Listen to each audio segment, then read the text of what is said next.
In the Age of Chaos, two factions battled for dominance. The kingdom of Azeroth was a prosperous one. The humans who dwelled there turned the land into a paradise. The Knights of Storm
I am muted. Oh, Doogie, thank you. I am muted. I was talking all this time. I said that we can enjoy the music for once, and that I'm glad that they got rid of the road thing eventually. You know, having to build a road to make buildings. I was muted indeed. Thank you. But the fact that I muted invigorated the chat.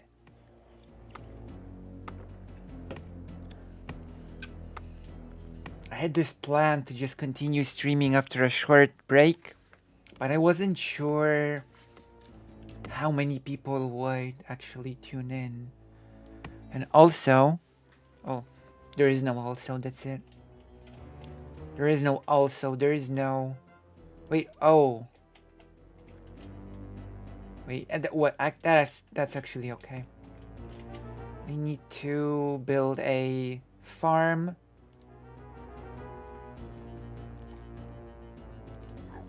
Now I need to build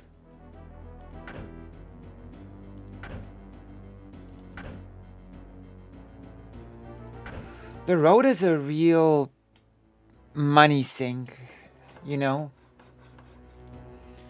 Although, like, I have mixed opinion on the road thing because on one hand, it's sort of neat because it organizes your city.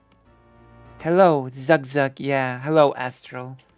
So I'm of two minds about the road thing. It organizes your town, sort of, but it's a pain to do. But I do like the aesthetic of having a road next to everything. Hello, hello, Astro. So you're a person that will tune in during the early... I'm not sure if I often see you during my regular times of streaming. So maybe this is a time that I should, like, tailor to you. Oh, also, if you're able, turn the page. We're having fun on the page. My gosh. I mute myself so often that it's incredible.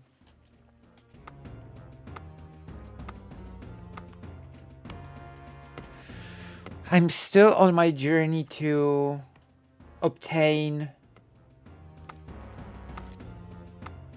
Judith Butler books. I'm still on a quest to obtain Judith Butler books.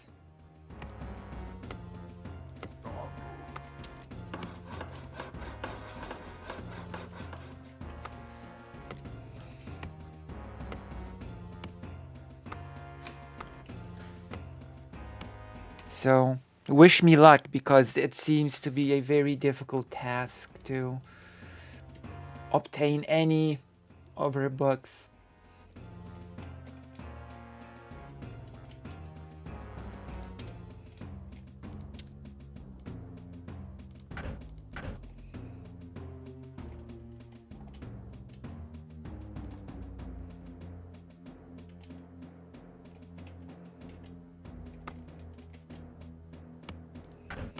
You can also build this, but this feels like a total waste, to be honest.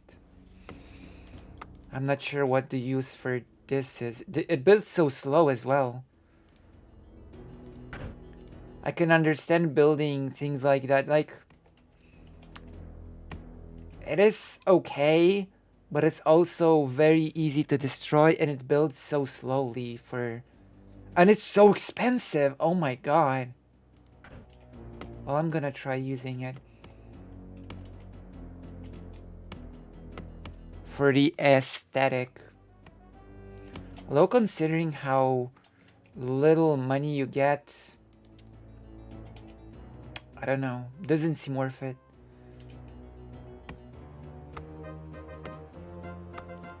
Like, it seems more worth to buy a peon or something rather than build this unclickable wall.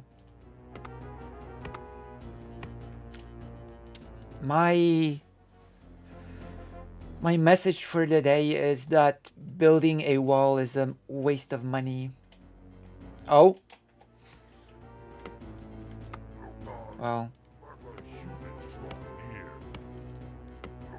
I said that, and a crack in the wall caused the enemy to be able to slip past. Where are you going? Oh my god.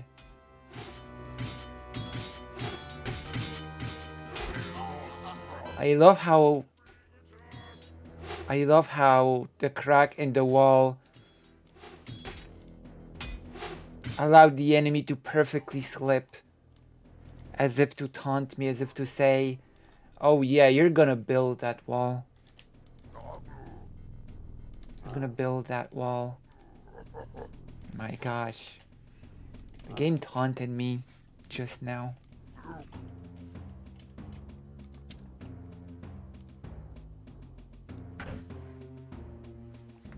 Well, now they cannot do this anymore. My gosh. I thought the wall was useless, but here we are.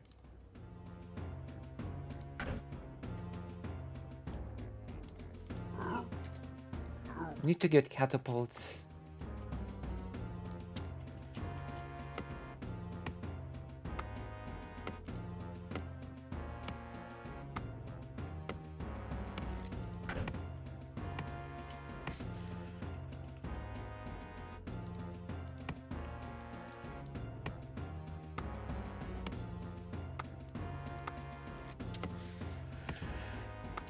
Okay.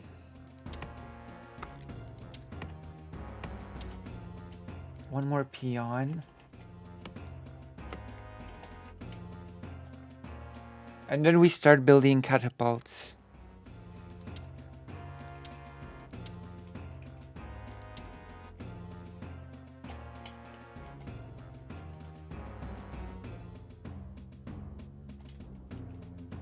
There we go.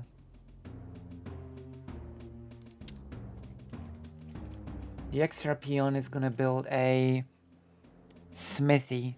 It's gonna be here. Somewhere around here.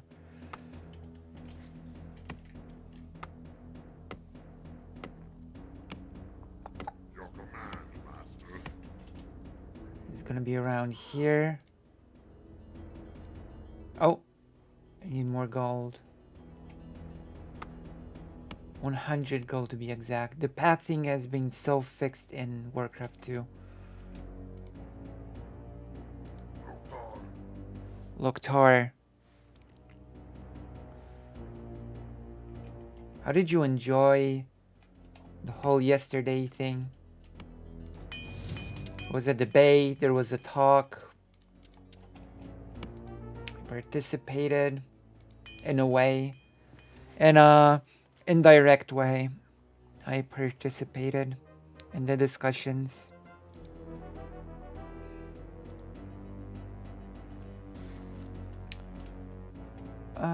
What? Why? What's happening here? Wait, what's happening here? This is a thing that only happens in Warcraft 1. The peons just getting stuck like this.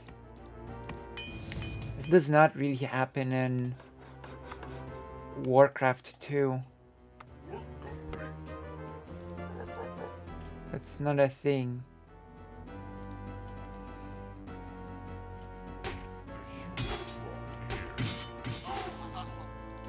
The humans draw near. Oh, I can build a catapult now. So I'm just gonna focus on chopping trees and getting gold.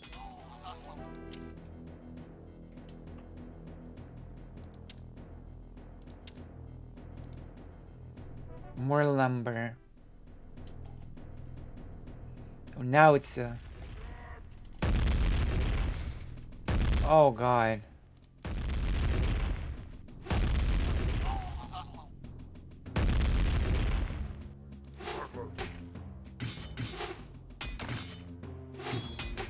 I forgot they had this spell.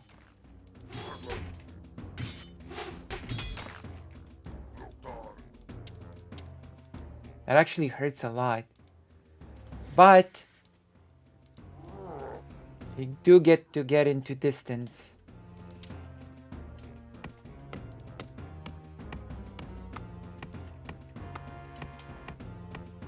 And to get into distance, they need to...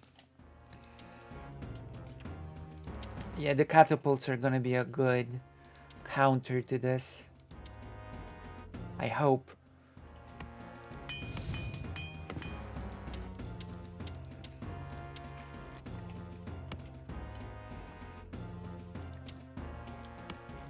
I think this is gonna be one of the hardest missions of them all. Considering that after that I'm gonna be able to build the demons, and once I'm able to build the demons, it's game over. Where's the... Oh.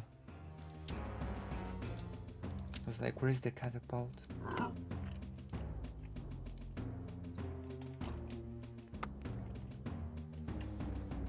And the tree cutting is so slow.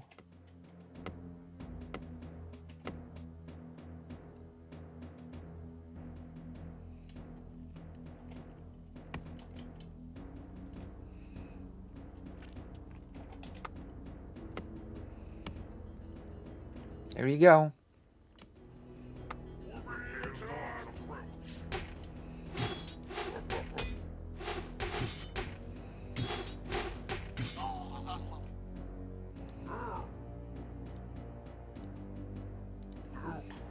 The catapult did not quite catch this. I'm gonna have to explore the map some more at some point. Pretty soon, in fact.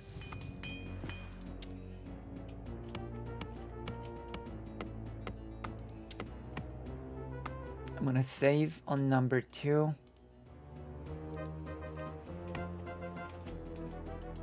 And we're gonna go to the bridges as per the instruction of the game.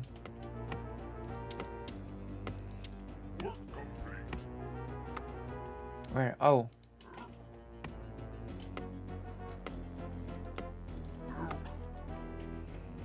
Okay, let's go.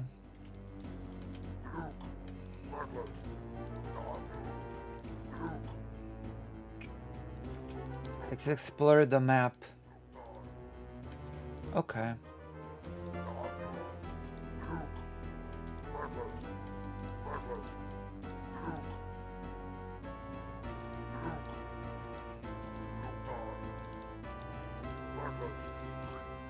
You usually come from here.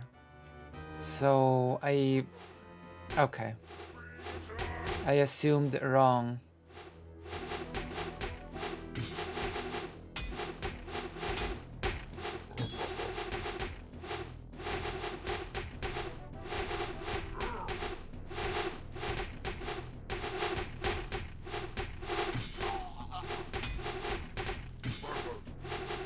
This is not good for me. This is not a good exchange for me, that's for sure.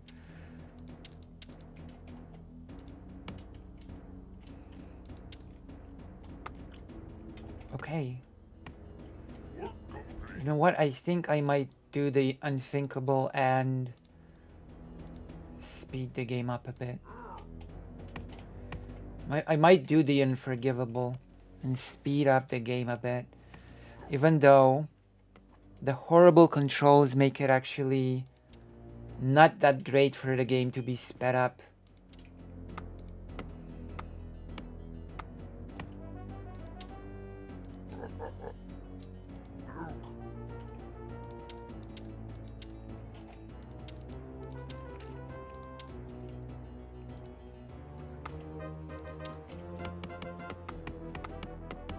Wow, the game is on steroids now.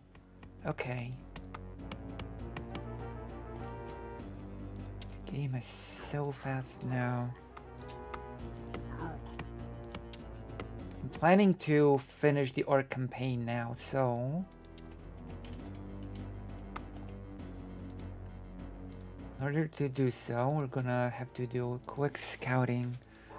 See if there's a bridge to my left. There's not. then that makes the whole thing a lot easier. Trust me, I'm a doctor. Is there a bridge?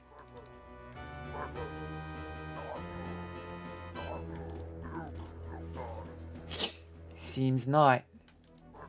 Seems like there's no bridge here. Okay, good. 2 bridges. Good. Okay, good. 2 bridges.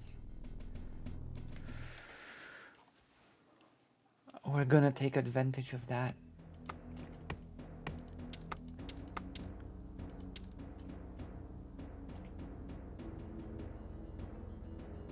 One.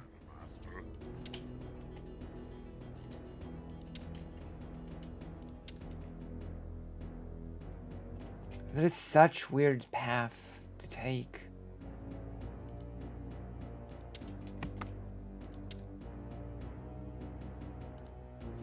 But okay.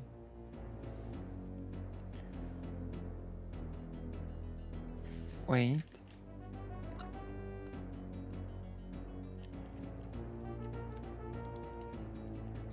I guess everybody's asleep at this time after all. Oh.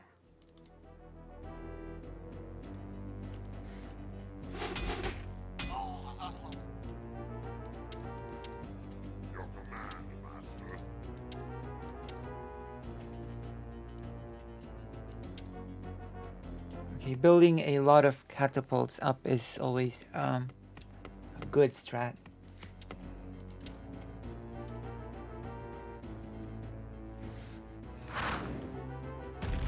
You see? It's working. Wait. Oh. Okay, that works.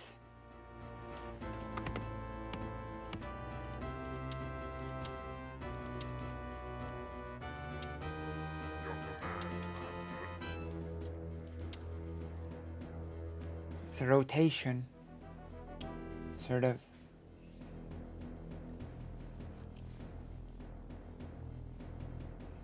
It's a sort of a rotation.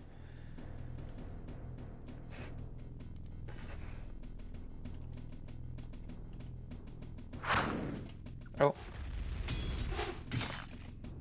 We've gotten rid of that.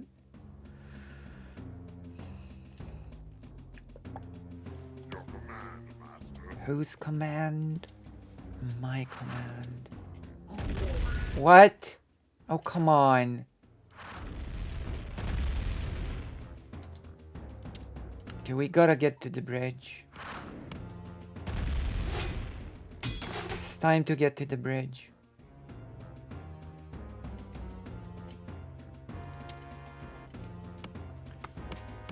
To get to the 3rd catapult and get to the bridge.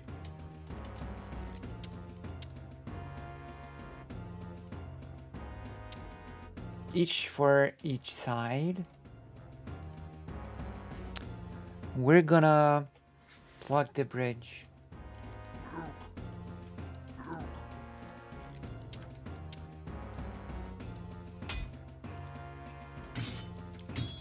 Excuse me? That was so unlucky. Just as I moved. This happens.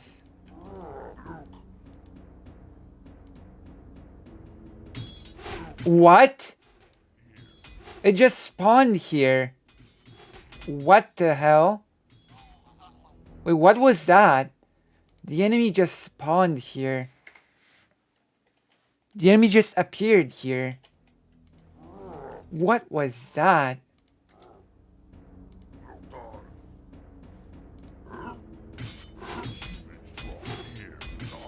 Wait.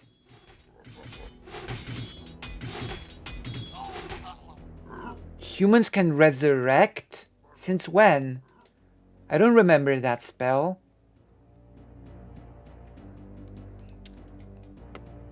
What the hell? You're seeing this? You seeing this? Are you not enraged? What's happening?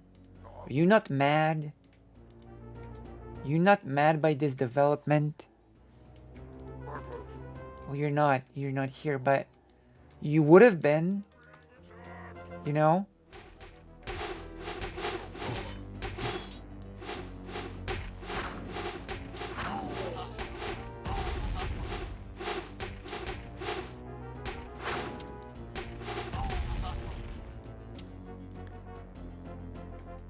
It's crazy, I know.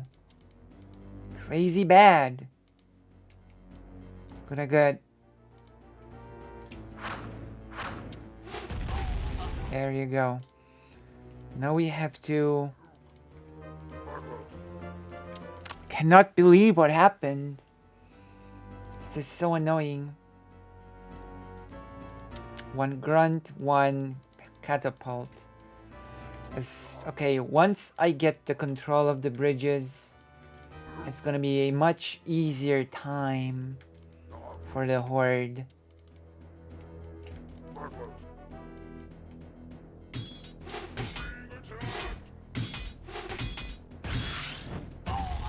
There you go. Now we just need to keep the control of the bridge. Sending a melee here. Sending a catapult there.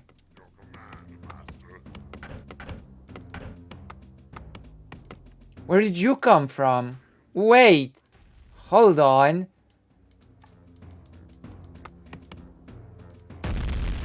Where did you come from? What?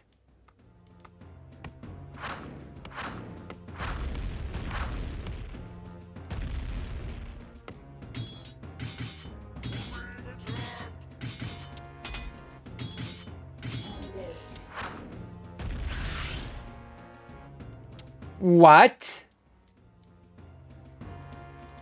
Oh no, now I know what's happening. It's the invisibility spell. Oh god.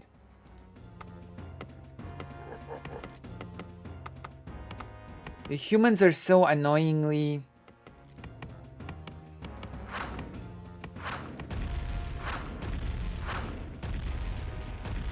How did he... How did he avoid it all so perfectly? Why is my catapult's range lower than... Are you for real? This one catapult took out more than... Okay, this is not working. This is not working at all. Oh god. I'm not ready. Not yet. Plus, there seems to be a little rat hiding around here.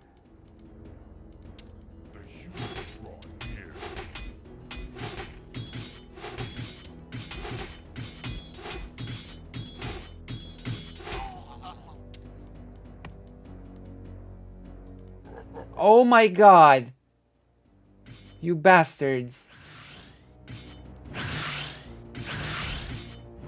The catapult is going to do anything. There you go. No more mages, no more problem. My god.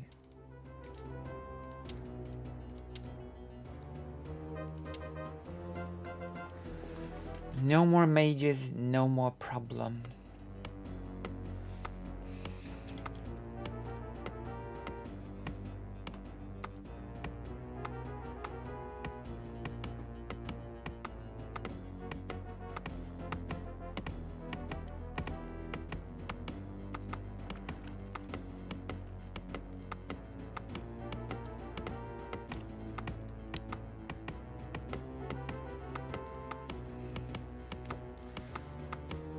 My gosh. Okay, we need to build up more power.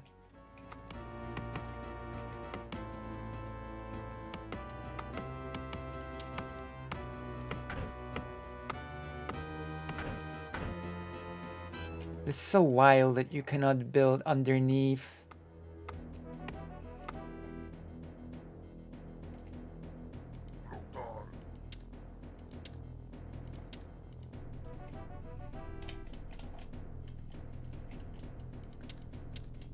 Okay, we've gotten rid of the mages. How much gold have I got left?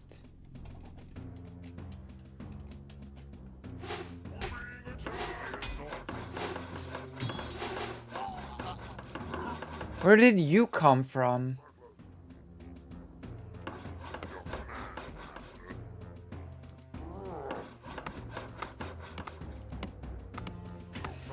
I swear the human campaign was so much easier than the orc one.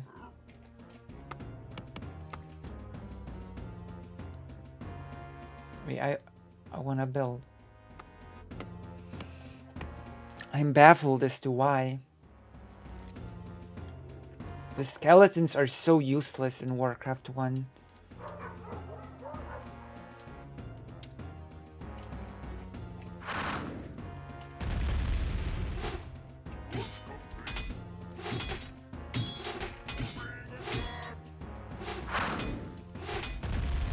How did you miss? How?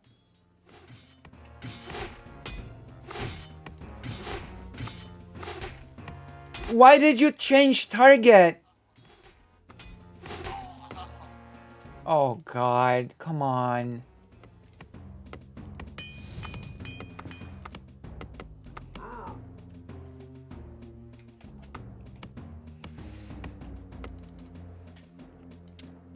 This is a bit frustrating. Okay. I'll be raging out.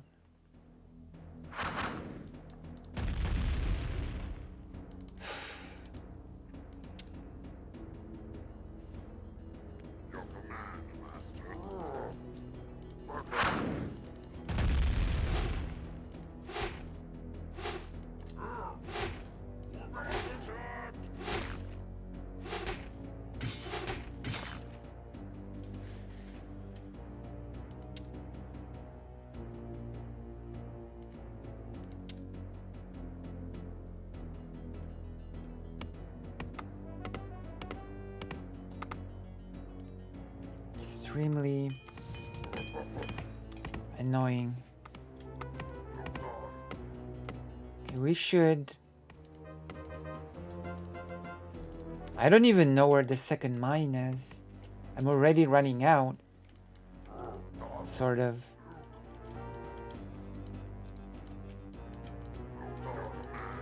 Oh, there you go. Second mine.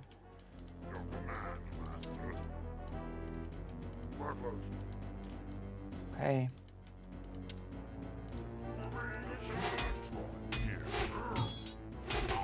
How did you appear over here? God damn it.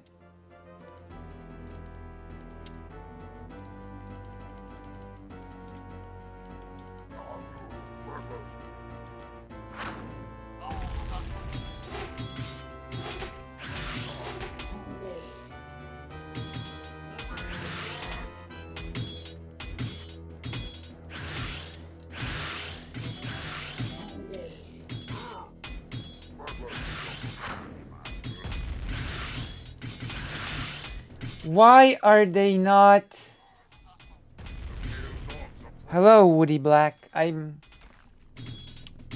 annoyed by the game. God.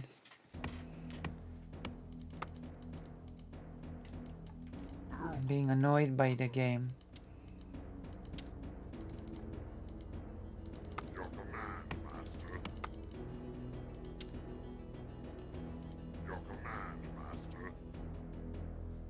Oh, I should. Maybe I should start streaming on Twitch as well. You're right. Okay, next time I will also be on Twitch. Coconut Island Citizen. Hello. I've done a face reveal some time ago. Yeah. No, I'm just showing it's not a glitch. It's impossible for the thing to glitch in a way that would show my face. I'm consciously showing my face. to show that not just beautiful people can stream, you know? You don't have to be beautiful to stream is the lesson that I'm trying to oh, well, I've got sort of a solution for that. Okay, I promise I will add Twitch to the thing, but if you're feeling naked without your emotes, then the best way, the best solution, the best thing, the best thing to do is to be on the page. The White Forest page, since I am now a White Forester. Maybe I should just restart. I think this is not going well. This is not going well. Your newfound magics, the time is right to burn the human occupation from our lands. There are 2 human outposts to the south that pose the greatest threat to our security. Thank you. Thank you. Also consider subscribing as always, because The human forces at their bridges while you string only by securing a budget can I lead the work on being less yeah. Coconut Island citizen. You sound like a person that might have something to do with Vosh.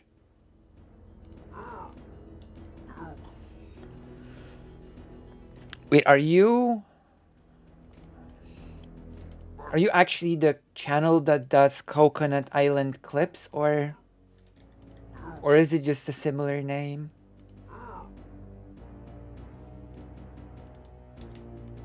Do you do like Vosh clips, or oh okay, it's just a similar name of the channel, because I know there's a channel with Coconut Island in the name. And it has clips.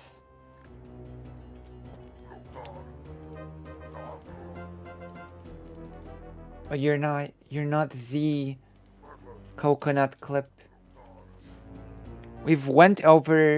Yesterday we've went over the talk Katie had with Vosh. I think so.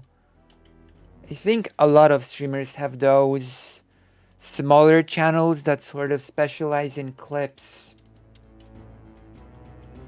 I don't have one because I'm pretty small. In fact, I'm sad to report that I've gotten even smaller. Let me see. Yesterday I was 727 and now I'm 725, which is sad. But it might be. I actually only know of Keffel's main channel. I don't know of a Keffel's clip channel. Not familiar. Speaking of Keffel's, have you seen my talk with Keffel's? Okay, making a second barracks was such a mistake. I don't know. I don't know what I was thinking with that one. I'm gonna fix my mistakes. It's not super recent. It was before. It was when Keffel's was receiving the most heat before she went on a break. It's only on her end, by the way. I don't have the conversation on my end, so you can only watch it from her side. Yes, before the rehab, yeah. Shortly before the rehab.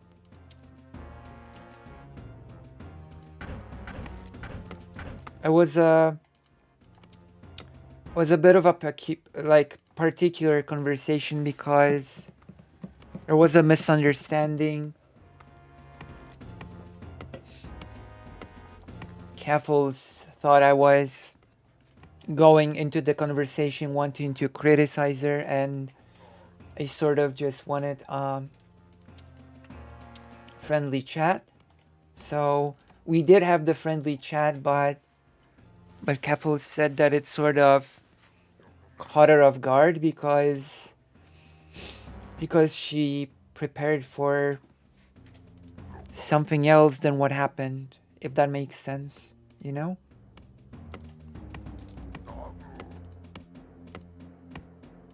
Boom. Which I can sort of, well, not even sort of, I can just understand. I can understand it considering what sort of weird hate she was getting at the time. As I've said, I think Keffels get some of the most irrational hate out there. It's really bizarre to behold.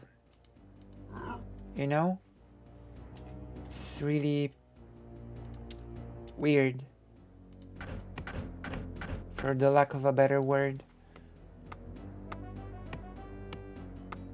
Yeah. Oh, Woody Red, hello. Like, you don't really need to agree on everything with a person, but it is good to know, to understand that the person is, all that their hearts is in the right place, right? You cannot hyper focus on any critique you have of a person and twist them into being some sort of like a horrible monster, you know? Some of the people that criticize Keffels treated her worse than like Matt Walsh or some other actual terrible people, you know? Which does not sit well with me because she's very funny and yeah, her heart's in the right place.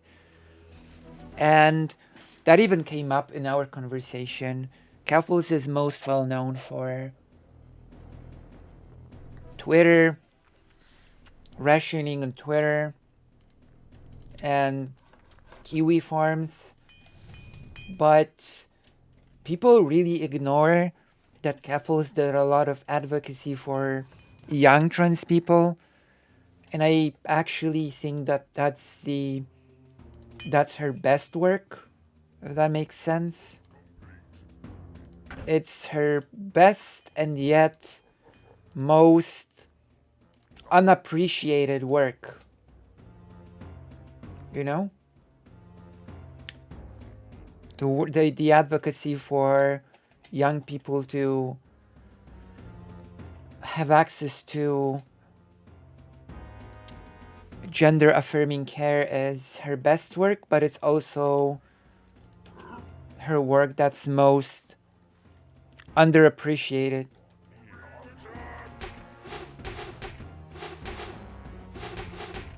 It gets the least attention from anyone, really.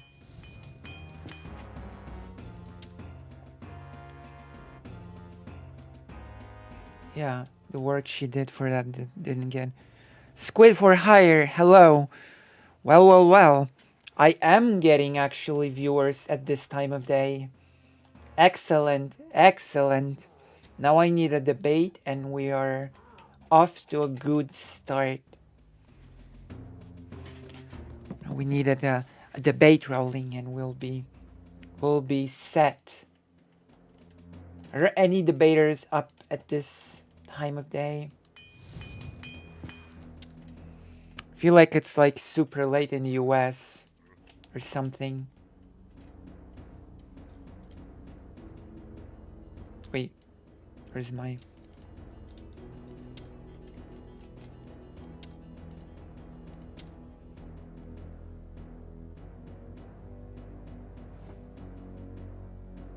So yeah. There are only a few creators that I have not talked to at this point. I'd normally be at work, but now I'm on holiday. Oh, holiday.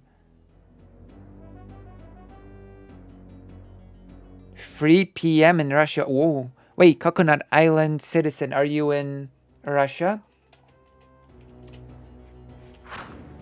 Must be tough to... Oh god. Are you for real? Hold on. Hold on. It's gonna shoot me. Must it be tough living in Russia right now? As you may know, I live in Poland.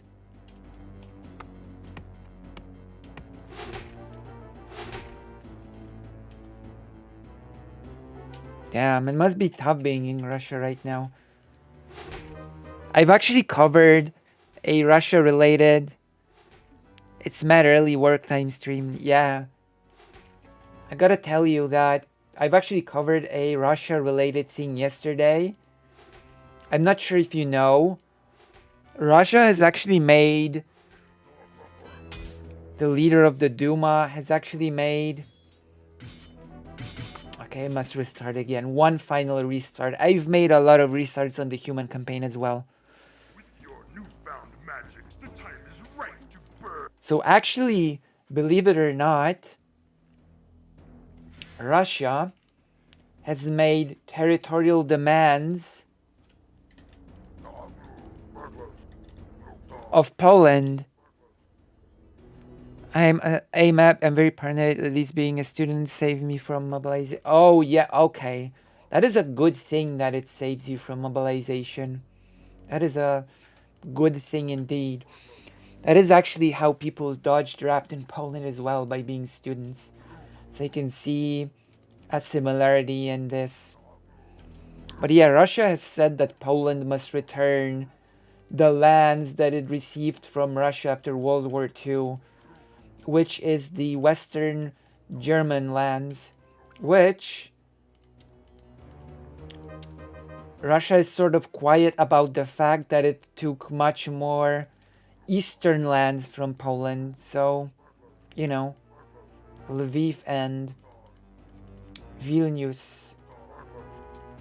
It gets a little bit more complicated, doesn't it?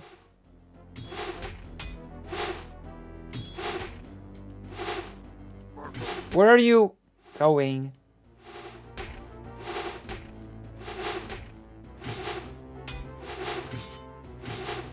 It doesn't... You know what? It doesn't work on the fastest speed. This game is too horrible to play it on the fast speed. Oh! Woody Red is in the UK. That's good. That's nice. How are things in the UK? Wow. Got people watching from a lot of places, not just from the US. Oh, if you're not subscribed, which I don't know, I find it not easy to believe, but if you're not subscribed to my YouTube, do consider subscribing to my YouTube, since I'm back. I'm like tired. Had to take kiddo to school. Hello. As you can see, once again, I'm on camera.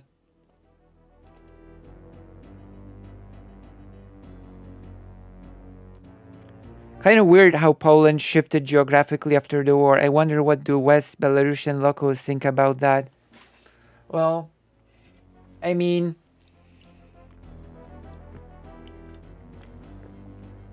Belarus gained terrain from Poland after World War II. Thank you. Thank you for saying that, even though it's flattery. What I'm trying to teach my viewers is that you don't need to be beautiful to stream. All you need to do is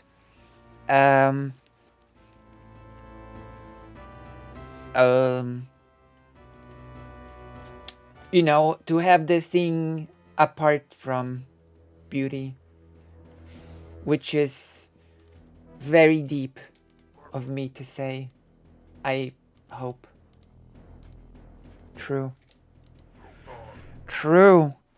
But yeah, it's been a very complicated thing because, as I've explained a few times, as I've explained a few times, there used to be a country called the Polish-Lithuanian Commonwealth, which very incorrectly is called Poland by many people who do not understand history. And the country comprised of Poland, Lithuania, Belarus, and Ukraine, if we look at today's world. And after Russia, Austria, and Prussia partitioned this big country, and after World War I, there were newly formed nation states of Poland, Belarus, Lithuania, and Ukraine, right? And they started fighting for the terrains of the Polish-Lithuanian Commonwealth, which created tension between Ukraine and Poland, who fought over Lviv, Lithuania and Poland, which fought over Vilnius, and it was all very complicated. It was not easy in the slightest. There is no way to just cleanly say this terrain should have went here, this terrain would have went there. And the reason is because the population of the terrains were extremely mixed. Some terrains were at war with Ukraine and had Lviv, and it also had Vilnius before World War II. It was actually a bigger country than right now. It's true, I was to compliment, I would say, lovely headphones, and beauty is the eye of the beholder, and I behold many eyes. Thank you. Thank you. That is actually true. People really don't understand that, as cliche as it might sound, beauty actually really is in the eyes of the beholder. There is really no set it in stone standard for a mold, you know, an objective mold of beauty, of human beauty, you know?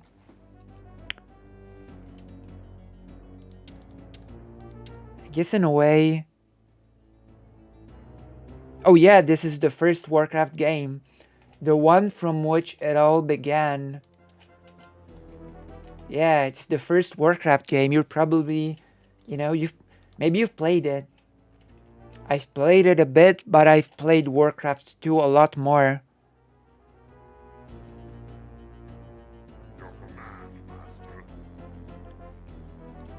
So how is everybody today? Seeing me fail at Okay. You know what? I actually should not have my units packed like this, because I just remembered that a catapult should never group units in this game. That is my advice to you. Never group units together.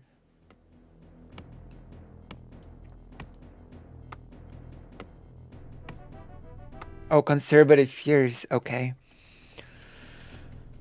Like, damn. I've been watching some stuff yesterday. We've discussed some stuff. There's been a thing. My gosh. Should get more people to discuss issues with. Because right now I just sit on the sidelines and are like, I'm opinionated like a duck. You know, ducks are opinionated, I think. Or maybe not. I've actually given a few hot takes yesterday. So when I say you're beautiful, it's subjective and impossible to argue. I'm done with derailing. Oh, it's not derailing. It's like the core of the content. I'm drinking a new type of monster. It's called Ultra Rosa. So yeah, I've actually given a few hot takes, which I'm really wondering how people would, how President Sunday, for example, would respond to my hot take about black separatism. That's right, we've got a black separatism hot take, which I'm sort of which is okay for me to do, I think. I think my hot take is within the bounds of good taste. Because I'm smart. My big brain allows me to give hot takes and still be within the bounds of good taste. Which is Lucy has a exclusive skill. I think, maybe. I don't think President Sunny actually gives a lot of quote-unquote hot takes. Or does he? Have you ever heard President Sunday give a hot take? Quote-unquote.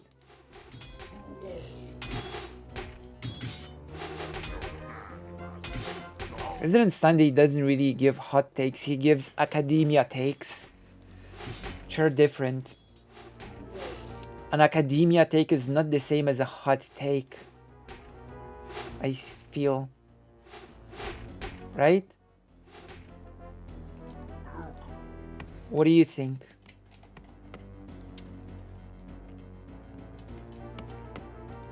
What is your opinion on this whole?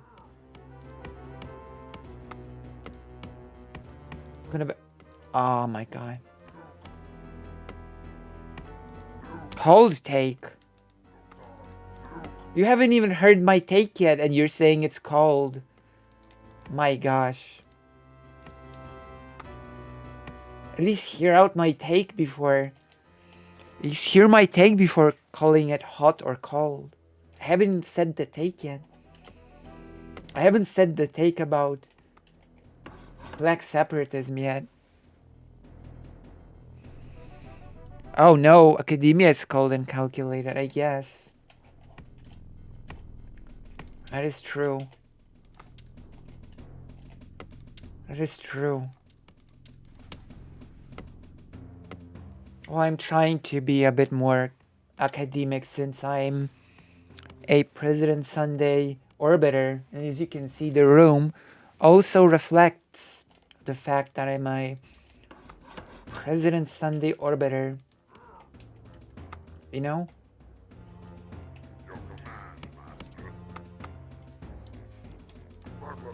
Wait, I think I'm gonna...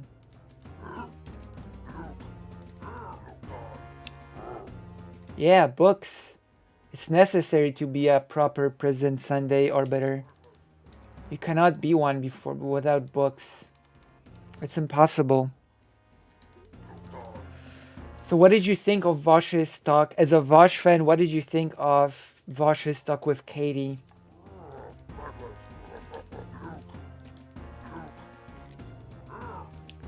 We can discuss that, I guess. Once I start discussing with you what I thought of the talk,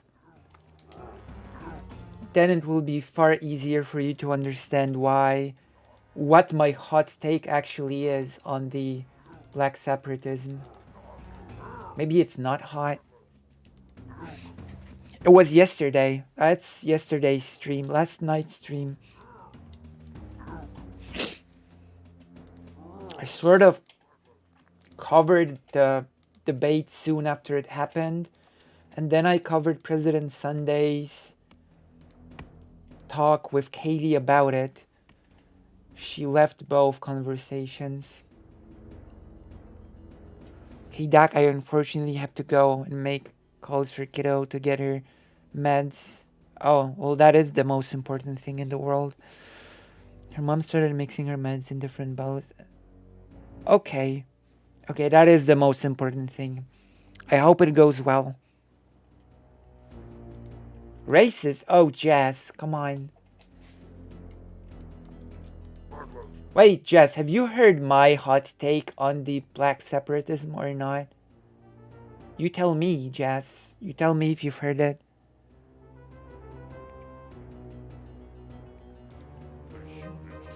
Has everybody missed my thing yesterday? Has nobody heard my hot take on the separatism thing?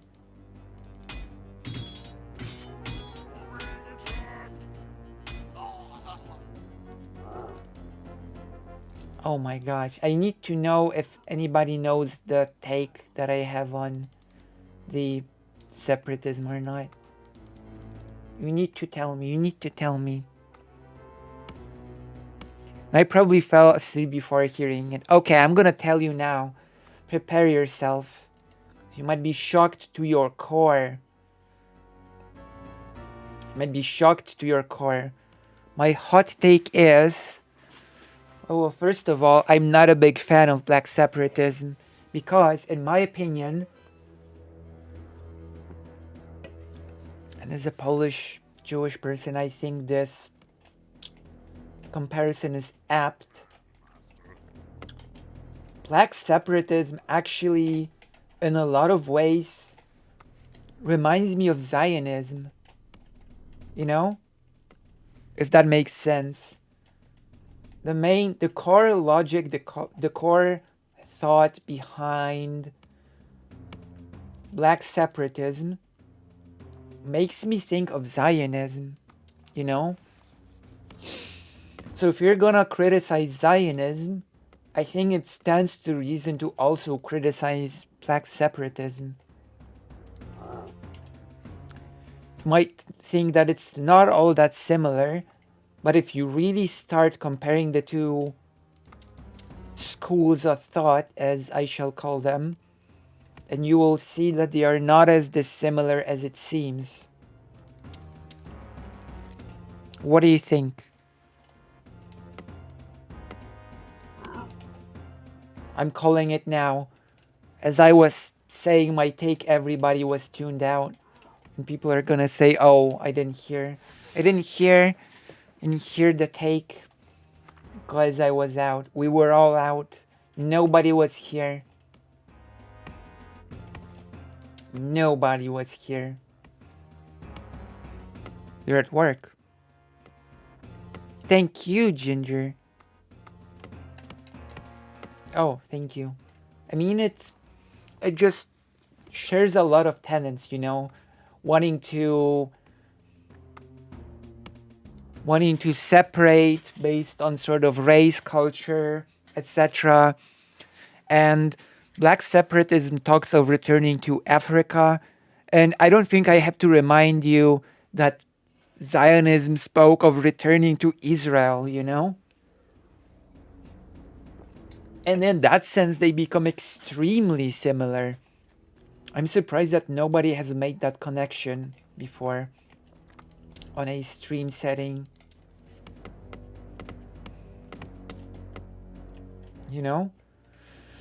People will say, well, black people are oppressed, you know, within oppressed... Well, Jewish people were quite oppressed within Europe as well, and that is how the idea of Zionism was born. So it is not a good idea born out of being oppressed, quite frankly, right? Sometimes dangerous and bad ideas are born from a place of feeling hurt and wanting to escape from that hurt, you know? And it's important to be able to discuss more positive ways of addressing the hurt, if that makes sense. And I don't think that Zionism or black separatism are it. Also, I've got another hot take. I don't think I've shared the hot take on stream. Second hot take. That is a hot take that in Poland would just make people attack and hate me or something, especially the government. Like the hottest, the hottest take to rule all the hot takes or something. It's about Israel. It's actually different than you think, okay? It's not what you think. My hot take on Israel is not what you think, but it would be still considered an extremely hot take, even though it's not a sort of take that got Vaj banned from Twitch. It's less extreme, but it's still a hot take, especially in some circles. I'm not sure if I'm making sense right now. I hope I am.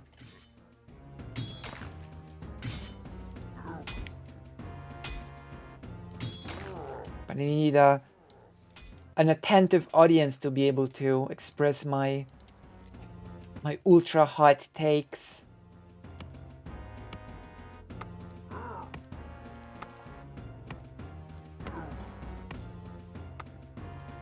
Okay, I'm gonna give my take now because at least Coconut Island Citizen is here now. Okay.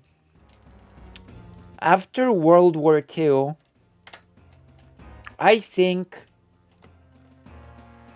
because people often say about a two-state solution, sort of, like, when people say two-state solution, do they actually mean one country, two governments or something? Because I'm gonna, okay, people will, well, there are no Polish people watching, so maybe I will not get as much blowback as I'm expecting, but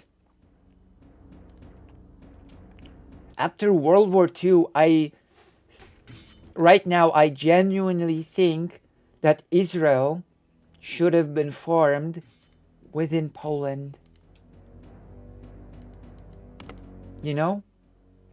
If you were to create a place that should have been the center, of course Stalin made that impossible, but if there was a place that should have been the center of Jewish life, it should have been within Poland. Is that a hot take? There are reasons why I'm giving this take, by the way. I'm not just saying this randomly. You know? I'm not giving this take randomly that the center of Jewish life should have been formed within Poland after World War II. Well, that would require Poland not to become a puppet state of the USSR because, spoiler alert, Stalin, believe it or not, was actually extremely anti-Semitist. Stalin actually ignited an extremely huge anti-Semitic campaign in Poland after World War II.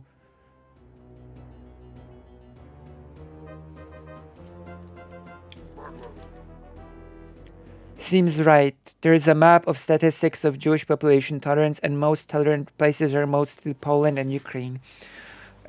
Hello, Lean Felly. Come to the page and also subscribe to the YouTube. But there's more than that, you know? There's more than just tolerance coming into this. There's 1,000 years of history of the Jewish people within Poland. You know, there's 1,000 years of history there, you know, of Jewish people living on the terrains that are now Poland, whether it be Kingdom of Poland, the broader Polish-Lithuanian Commonwealth, or the nation state of Poland. Jewish people continued being sort of like existing in that terrain. And in a way, Poland, and this take will make people really angry, Poland is just as much a country that belongs to the Polish people as it does to the Jewish people. Factually, since Jewish people have existed in this terrain for 1,000 years, there's 1,000 years of culture, tradition, history here, you know? And that is why I think that it would make perfect sense for the center of the Jewish life to be here, you know?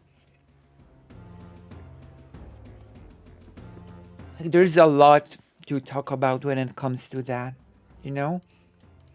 In fact, many rabbis before World War II have openly talked about Poland being the leading community of the world Jewry, you know, that it will surely take on this role, and that the Poland shall be the center when it comes to world Jewish culture, and that a glorious future awaits the Polish Jewish community, which, well, I'm just gonna say that in World War II, 6 million Jewish people were killed in the Holocaust, and 3 million of those 6 million were Polish Jewish people. So unfortunately, that was destroyed by Nazi Germany.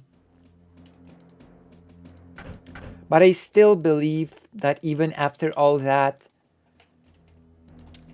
Poland should have been chosen as the spot to rebuild after World War II. Like, we still, there's a nice speech that I've uploaded of the Warsaw president when he speaks that Warsaw, which is the capital of Poland. Yeah, I'm from Poland. Warsaw, which is the capital of Poland, before the war, it was, by some estimates, 1/3 of the capital was Jewish people. Some people say it was closer to 1/2 of the whole population of the capital. And that the culture of nieźle. That the culture of Warsaw is, you know, Polish and Jewish cultures are intertwined. They are inseparable. You cannot separate Polish culture from Jewish culture. They are, through history, they became intertwined. You know, as the president of Warsaw said, when a Polish person is abroad and cannot find a Polish restaurant, they will go to a Jewish one, because the tastes are the cuisines are very similar, you know? Keep in mind, many dishes made in Israel are from the Polish Jewish community. You know, so it's like, and of course you still have in Warsaw important institutes of Jewish culture, such as the Jewish Historical Institute, the Jewish Theater, Polin, the Museum of Jewish History in Poland. You know? So yeah, this is my hot take about Israel. My gosh.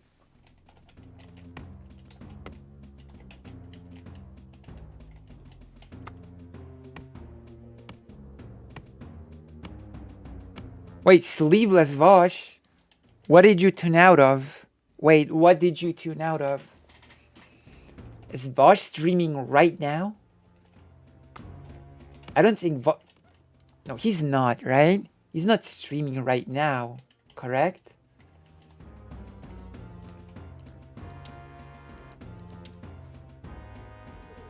Sleeveless Vosh. Damn.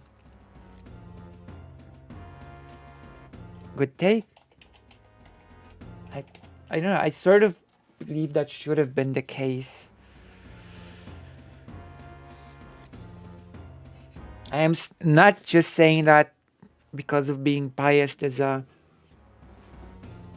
Polish Jewish person, you know? I think there's more to it. Especially, okay, this is a linguistic argument, okay? This is like the cherry on top of my argument.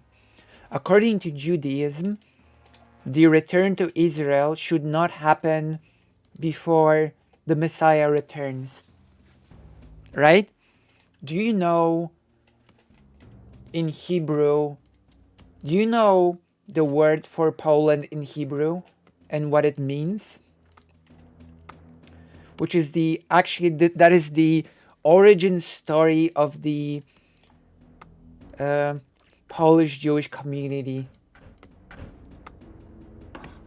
Hello, Lenitas. Do you know the origin story of the Polish Jewish community? Which is very interesting. If you don't know, I will tell you. I will tell you the word for Poland in Hebrew, and then I will explain its meaning as the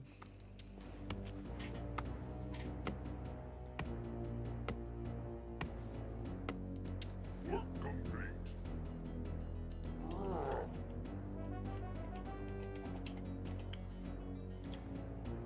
yeah. Okay, I'm gonna talk about it again.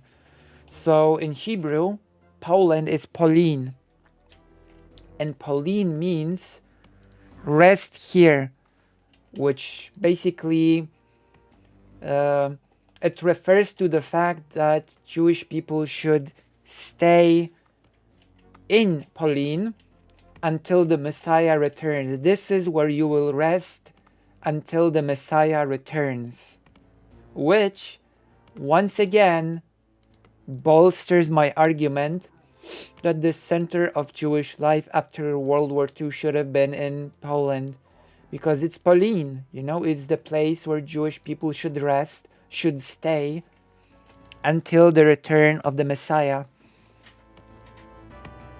You know, this is my little ultimate linguistic, cultural argument for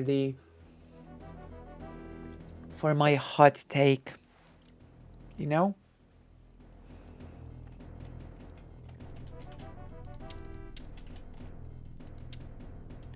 And when I read about things historically, which is also very interesting, when I read about things in the 19th century in the terrains of Poland, a lot of institutions named hospitals, etc., all of them had a Jewish equivalent.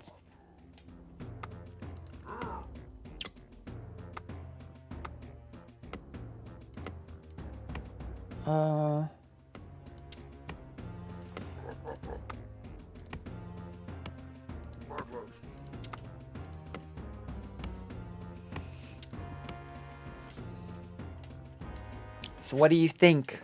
What do you think? What do you think of my spontaneous... Is it a segment? Does that count as a segment, my little listing of hot takes? Would you call that a segment?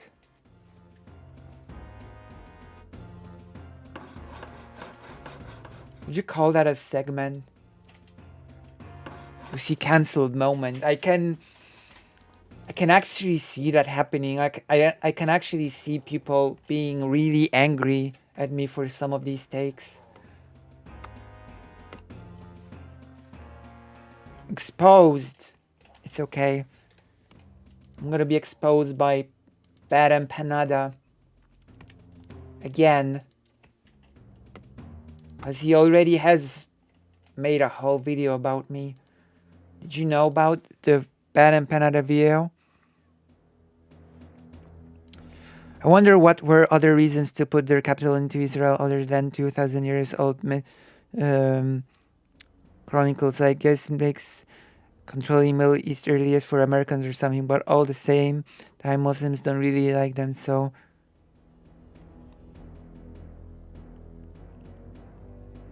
Yeah, I think it could be a segment. This is why I think it's so similar to the black separatism thing, you know? Because it sort of creates this mythical land to return to, you know? All will be better once we return to the mythical land, whether it be Israel, whether it be Africa. Does that make sense? Like, it sort of makes sense to me, you know? Creating this sort of mythos of a promised land, really, you know? You go to the promised land of happiness and things are just better if you go there. It makes sense to me that people would think that.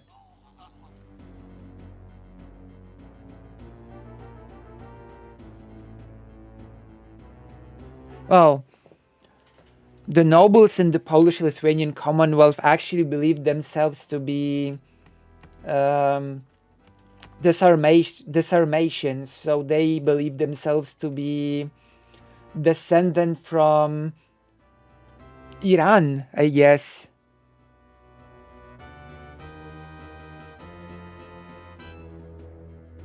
Oh, thank you. Like,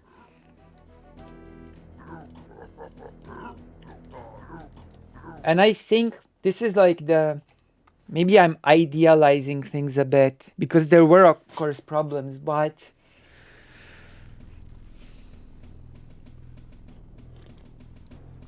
I genuinely think the most beautiful things are created through diversity, you know? A lot of pretty beautiful and great things were created through the diversity of the Polish-Lithuanian Commonwealth, you know? It is also the time when the Jewish community has enjoyed its so-called golden age. That's right. You might have not known, although considering that you're watching this channel, you probably have known, but the Jewish community have enjoyed a period called the golden age of the Jewish community. And it was within the Polish-Lithuanian Commonwealth.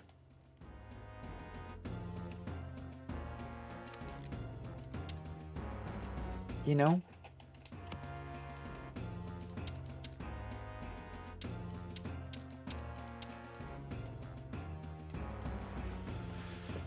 So there's a lot. And really because, again, people love to, I don't know, worship Joseph Stalin. But I will tell you this. Joseph Stalin basically turned Poland into an ethno-state after World War II. For the first time in its history, for the first time in Polish history, basically, Poland was more or less an ethno-state. You know? It's true. Before the Second World War, there was never a time in history where Poland would be just as a kingdom or as a part of the Commonwealth or even the newly formed nation state of Poland. It was never ethnically homogeneous. It only became that after World War II, the redrawing of borders by Joseph Stalin and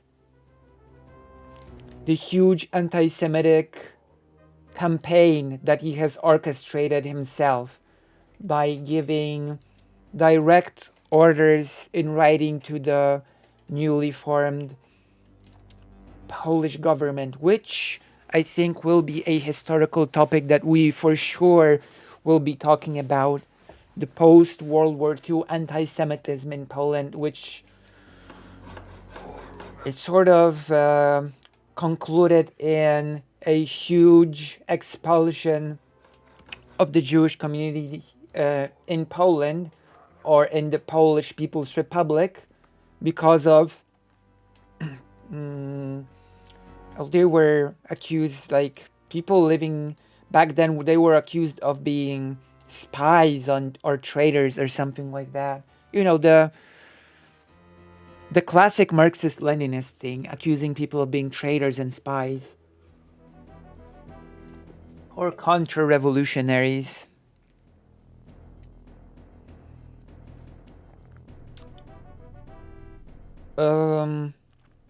How much do you think the USSR contributed to Poland becoming so right-wing, if at all? I don't...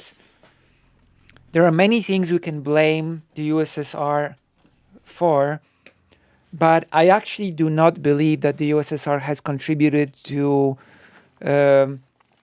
Poland becoming super far right. In fact, as strange as it may sound... Wait, what? As strange as it may sound, the USSR actually contributed to Poland becoming for a bit more left-wing. And I will explain. The anti-government opposition was actually comprised of many socialists and communists. Actual socialists and communists that were very tired of the tyrannical government in the Polish People's Republic and fought against the system. You must understand this.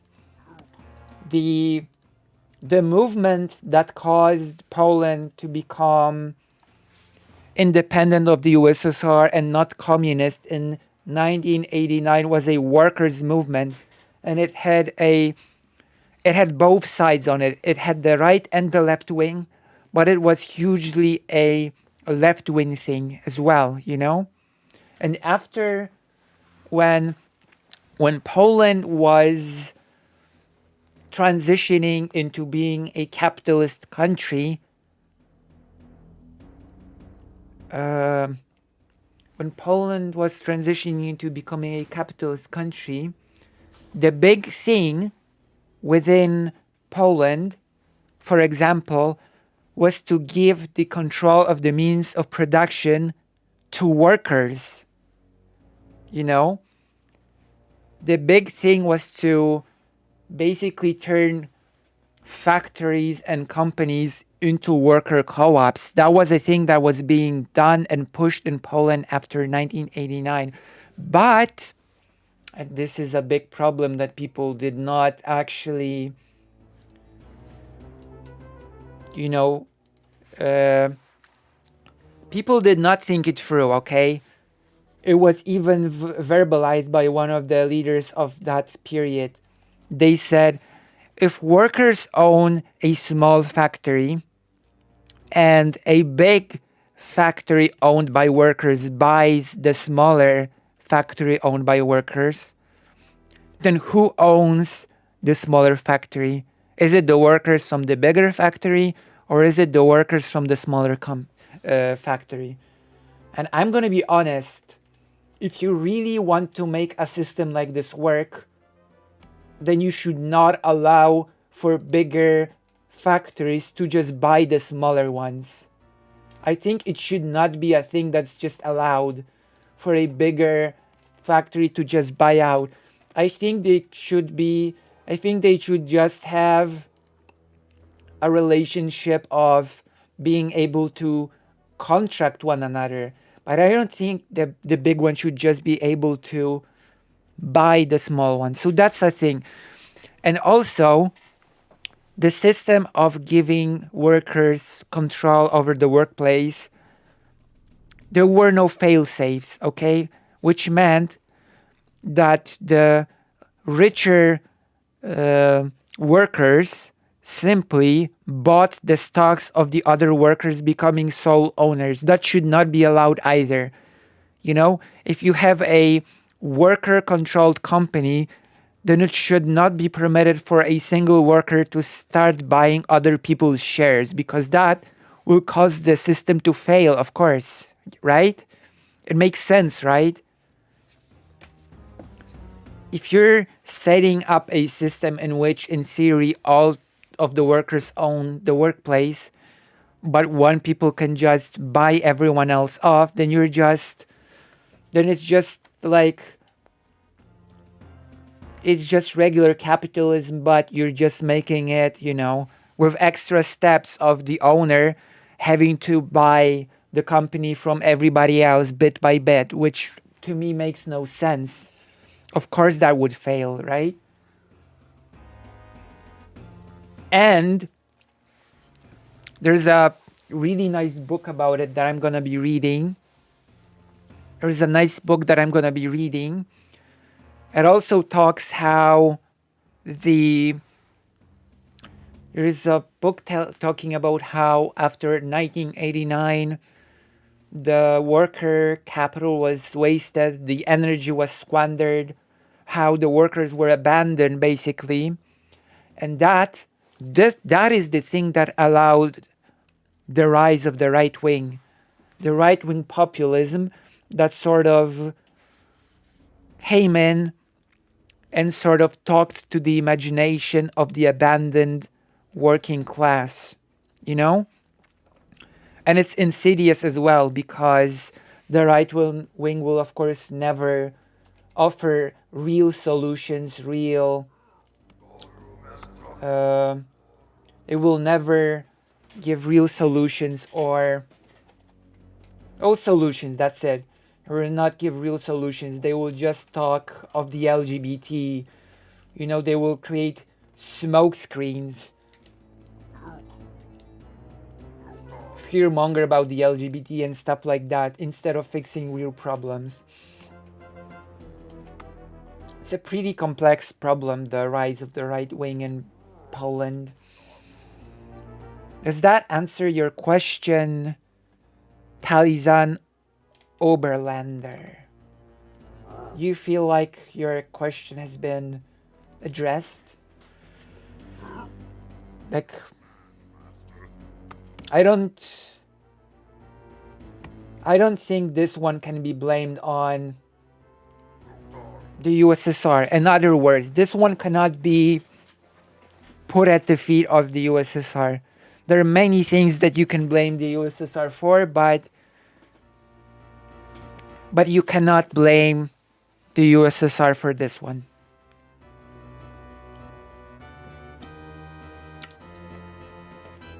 Especially, and this is as well something that we will have to discuss at some point, there was a huge rise of the right wing in Poland before World War II. That's also a thing that we should be able to discuss honestly, how the big rise of there was a big rise of the right wing in Europe in general. You have to keep in mind that many citizens, and that is the very ugly part of history, many political leaders were enamored by fascism. They thought it was it makes sense since it was the birth of the nation states. Many people felt that fascism is actually the way, that the democracy is just weak, and to ensure a strong and prosperous nation state, you go with fascism, you know? A lot of countries felt like that. And it led to the rise of a lot of extreme right-wing sentiments within Europe. And we will be discussing this as well. Although, of course, you also had communist movements, like the communist movement within Poland. There's a really good book. I feel like I'm jumping from topic to topic, but there's a really good book called State or Revolution. It's a Polish book, because countries like Poland before World War I were in a very particular situation. They did not have a country, a state to speak of. And before World War I, it did not feel like Poland would get its own state anytime soon, you know? You know how people say that communism is a sort of utopia thing, revolution will not happen anytime soon. We can talk about it, but it's not a thing that will happen anytime soon. Well, before World War I, the idea of Poland having its own state was considered just as unrealistic as the idea of communism happening. Which is a very interesting situation to be in, because the intellectual thinkers of that period very seriously asked the question, should we have the option to have a state? Should we even have a state?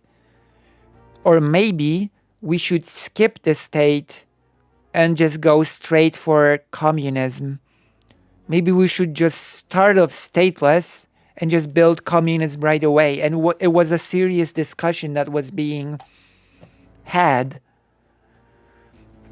And the only reason why the state or revolution question could be posed at all was because the idea of having a state was considered just as unrealistic as the idea of communism, which is its fertile sort of soil for having conversations that were not quite as possible in places like, I don't know, England, France, or any other place, right? Or the US, for that matter. So yeah, we're gonna be talking about that in the future as well.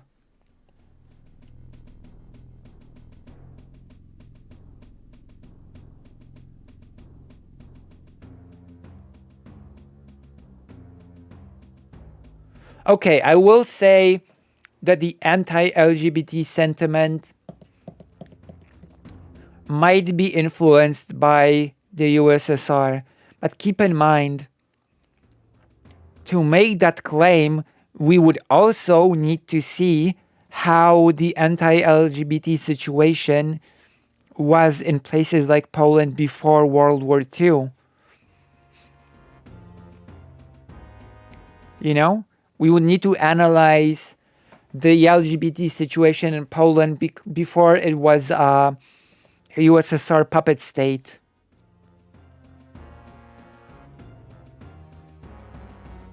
And yes, after the Soviet Union fell, people did equate communism and leftism to Soviet authoritarian occupation. Although there were many people opposing the communist quote-unquote regime who were themselves socialists and communists. You need to keep that in mind, right? It's important to remember. Which is why here on the Lucy Hazet channel, we have a heavy focus on history, because we can learn a lot by analyzing history, which is unfortunately a very underappreciated topic. You know? It's true. Like, for example, there was one thing in yesterday's stream. I will have to go to the toilet quick soon. There was one thing that I could not agree with Vosh yesterday when he said that fascism goes way back to the pogroms of Jewish people in Western Europe. I cannot sort of agree with this, since they were two different things. Anti-Semitism born out of the rise of the nation states is different from the anti-Semitism that was born out of religion, you know? It is so different that actually historiography does actually divide the two types of anti-Semitism to the old anti-Semitism and the new anti-Semitism, if that makes sense. It is also the reason why the Polish-Lithuanian Commonwealth had the biggest Jewish community in the world, and why the Jewish community had enjoyed the golden age within the Polish-Lithuanian Commonwealth, because the Polish-Lithuanian Commonwealth allowed different faiths, different religions to exist within the country. And that is also why Western Europe saw the Polish-Lithuanian Commonwealth as wild and as a heathen country, you know, as a country of heretics. But that is a story for another time. I'm gonna go to the toilet now. So once I got going, I just started talking, which is of course very nice, but I also need to go to the toilet real quick. Don't go anywhere. Don't leave in fact, get more people in here and and hopefully subscribe and, you know, help me get back to the 727 subscribers. Oh, 726. Okay, thank you. Whoever subscribed, thank you very much for helping me to get back to the... Also, try to comment under videos because that throws me into the algorithm, which is always nice. Thank you. I'll be right back. Don't go anywhere.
I've returned. I really must prepare a window that would sort of, you know how Ico Rules has this peeing animation? I should get one as well, or a bathroom song or something.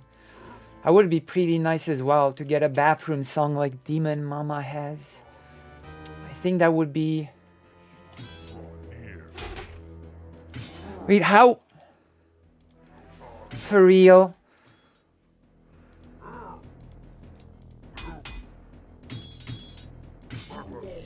What? Oh, man.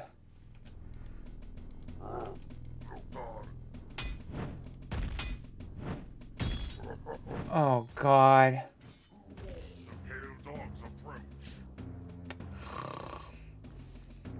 But yeah, I do need a toilet thing. Oh, God. Why are the...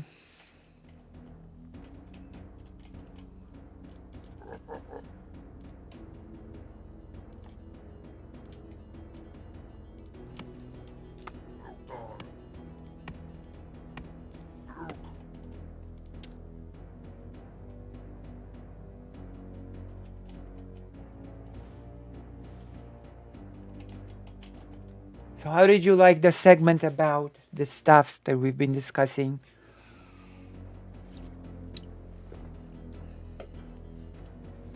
What do you think? There's a lot of topics that we will have to go through.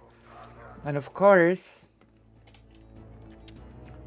I wonder what the opinion of other people in the space is when it comes to these topics. I'm really wondering. Was great. Thanks for sharing the perspective. Thank you. Big good. Very interesting. Thank you. I'm here. You're here. Thank you, Sir Vane. Thank you for being here. There's so much to talk about. Right now, I'm reading about the 19th century sex work. And full disclosure, I would really love to. Do you know Merrick, the content creator Merrick? You must know of Merrick, right? I am certain that you know of Merrick. I am positive that you know of Merrick.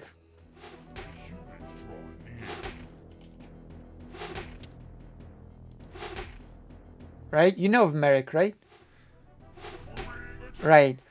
So I'm reading about the history of sex work, basically, the 19th century sex work history. And I think this is an interesting discussion to have. It would be really nice to have Merrick on and talk to her on the following topics. Discuss with her the history of sex work in the 19th century. Of course, I will only be able to talk about the sex work within the Russian Empire, in Austria and in Prussia. But what I'm interested in is actually not a purely historical discussion. I am interested in how the history of sex work from the 19th century sort of connects to sex work today. And I'm even more interested in exploring how certain patriarchal systems of control when it comes to women translate, interestingly enough, into talking points of so-called extreme feminists that are anti-sex work.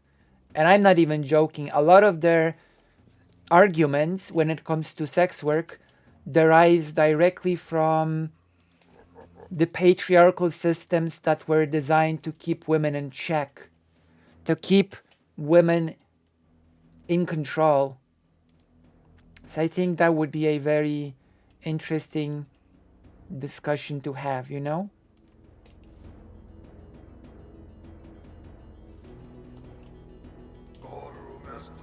Well then, you would be very interesting to say what I've got to say, you know? Oh, pro sex worker. Then that's different. That is a bit different, you know? Because anti-sex work sentiment often sort of turns in reality into a tool of control and oppression of women. I'm not joking. Especially the argument that women can only inhabit the role of victims as sex workers, you know? When you make the argument that women are exclusively victims, that they don't really have a say in what they do or become within sex work, it becomes then by extension an argument that women must be protected, and that by extension becomes the argument that women don't really know any better, and then to protect them they must be controlled. Does that make sense? It's a very convoluted argument, but it is what it ends up being. Women are victims because they don't know better, and hence they must be protected. They must be shown a better way. And the only way to show them the better way is to control them, quite frankly.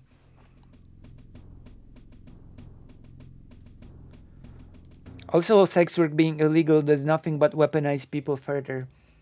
Which is interesting because in the 19th century, sex work was legal. But there were both legal and illegal sex workers because it's a very complicated topic, and I will save it for a segment. Let me just say that the rules and regulations for legal sex workers were so invasive, so horrible, that many sex workers simply chose to be so-called, many sex workers choose to be hidden sex workers because of the horrible, oppressive systems that surrounded sex work, even legal sex work. And also, this is why workers' rights apply even to jobs that personally offend you. True, of course, yeah. And I will tell you this.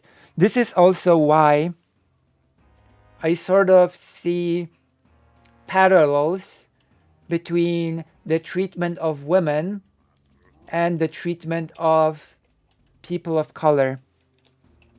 Did you know that especially for sex workers in the 19th century, hospitals, which are in theory created to help and heal, hospitals are supposed to help you and treat you, right? Well, by sex workers, hospitals, and for good reason, mind you, were seen as places of oppression. They were seen like prisons. Hospitals were as prisons. And there's a whole that we will, at one point we will talk about it and we will get into it. There was a whole police system surrounding the hospitals system when it came to sex workers, especially when it came to sexually transmitted disease. There was a whole police system built around it. So as you can see, it's a mess. It's a mess.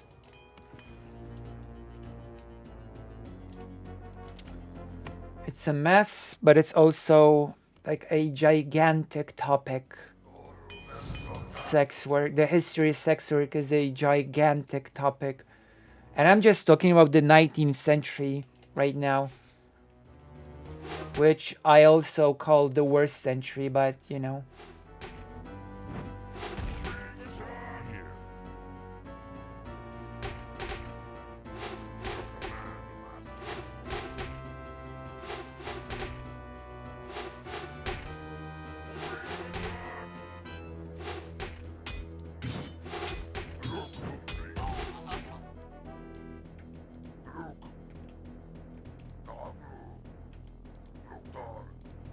'19th century, aka the worst century. I'm against sex work because of how capitalism and the patriarchy works. If we get rid of both, then sex work wouldn't really be sex work, but it would be just, I guess, yeah.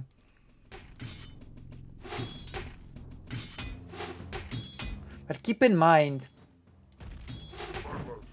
that sex work is not unique to this argument. You do need to keep in mind that the only thing that makes sex work unique in the whole capitalism arrangement is sex. Right?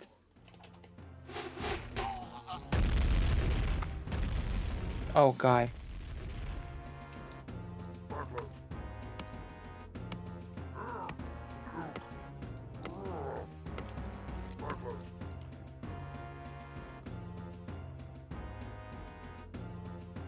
Right.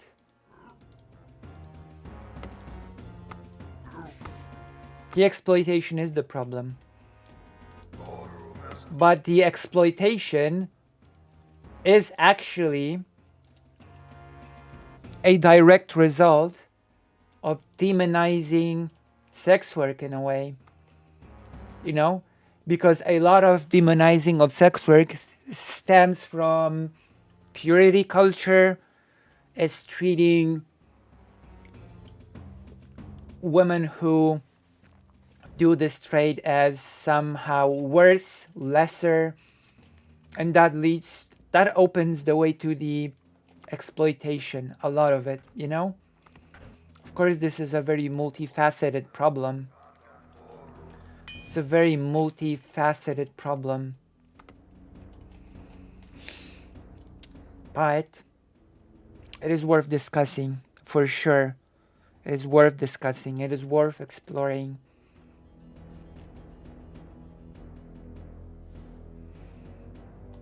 You know?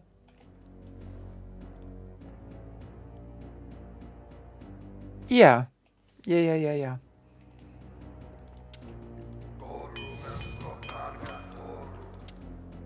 It went, of course, far.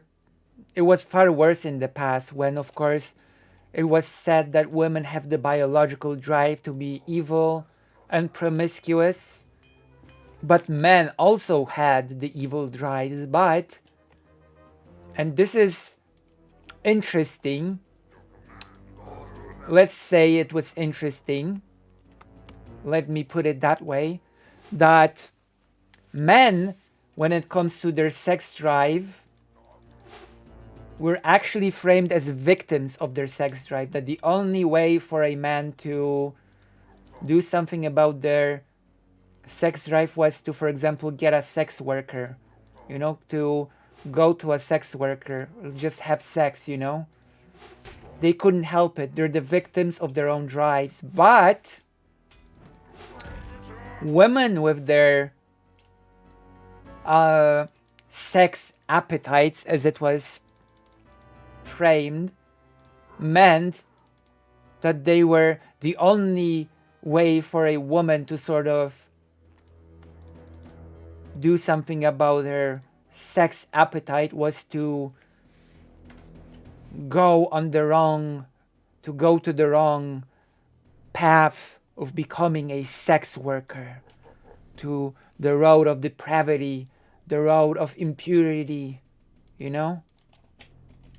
As you can see, it was framed very differently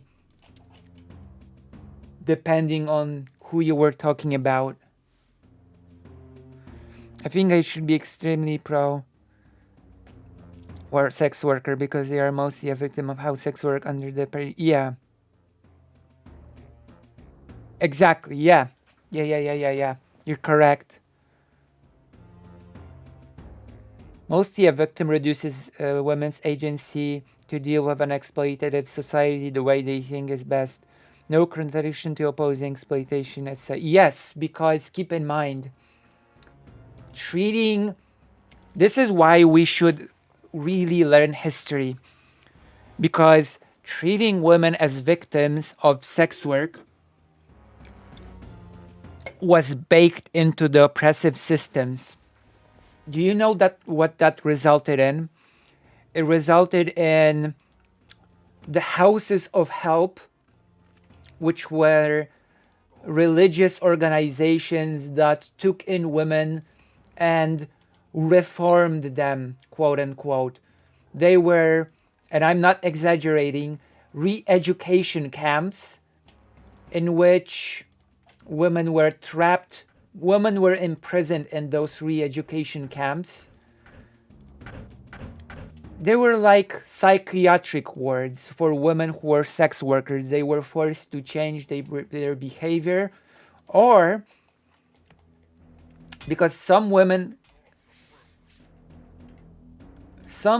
actually went to those places from their own will. But once they were inside, they were not allowed to leave until they were deemed to be well again, just like the psychiatric wards. And so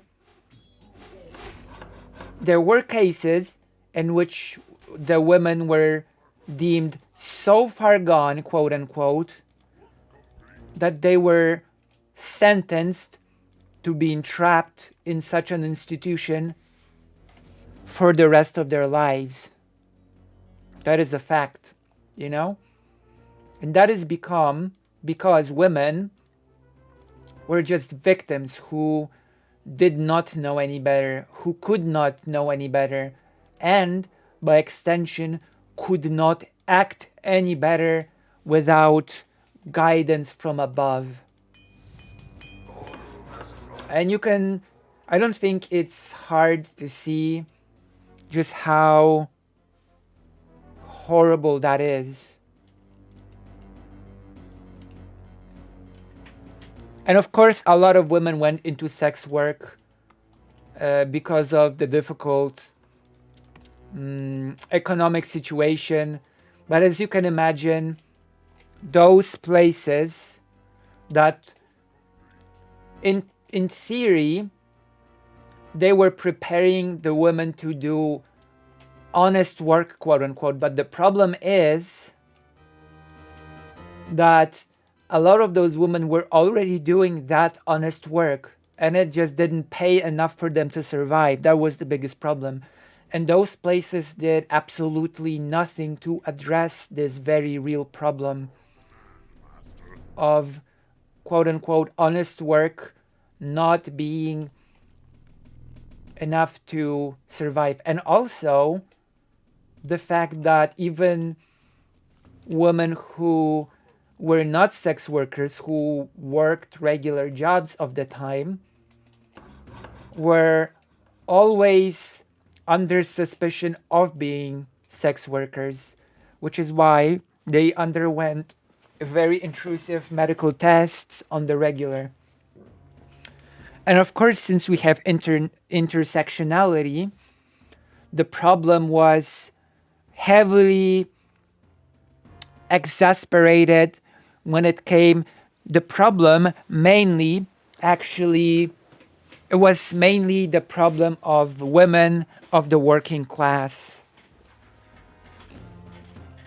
You know, it was an intersection of being a part of the working class, of the poor class, and of being a woman. Honest work means toil for the system. Yeah. And of course, even then, women were... And this is very interesting because at workplaces, there were very intrusive tests, medical tests for women who wanted to apply for the job. And, well, actually, in the kingdom of Poland that was part of the Russian Empire, the acceptable work for women was work in factories. Oftentimes, women were forced to work in factories throughout their pregnancy. But the problem is that there were very intrusive tests that were done on the women when they applied for the work. And this is where it gets interesting. I'm going to give you a little bit of trivia about the progressive landscape of the time. They were progressive advocates that protested against the oppressive tests that women had to undergo to apply for a job. But, and this is the kicker, the reason why the progressive activists opposed the intrusive tests on women wasn't because those tests were horrible or because they were intrusive for the women and, you know, that it was basically a form of oppression. No. It was because the progressive activists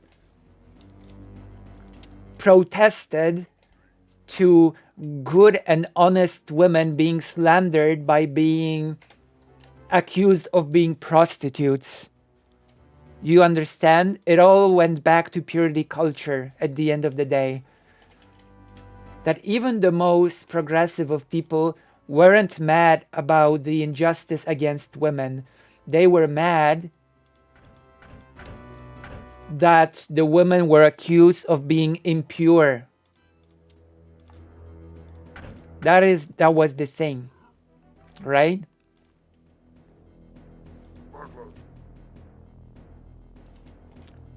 Which I think you can imagine that was pretty messed up, right?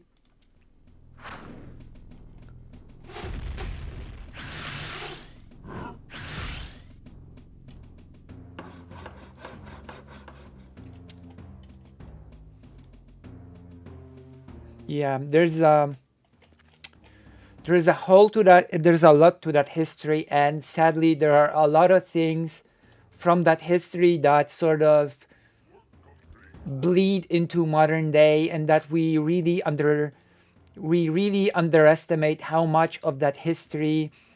Well, first of all, we really underestimate how recent that history is, and second of all, we really underestimate how much of that history sips into the cultural norms of today. You know, we do tend to underestimate those things to our detriment, which is why I am here to explore the history together with you on stream. There's a lot to talk about.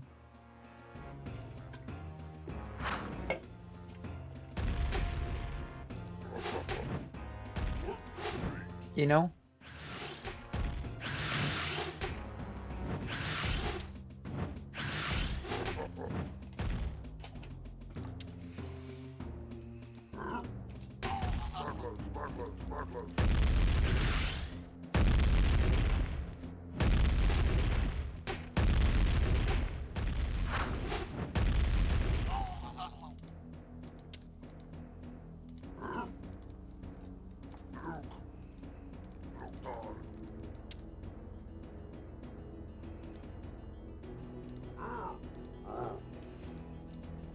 So yeah.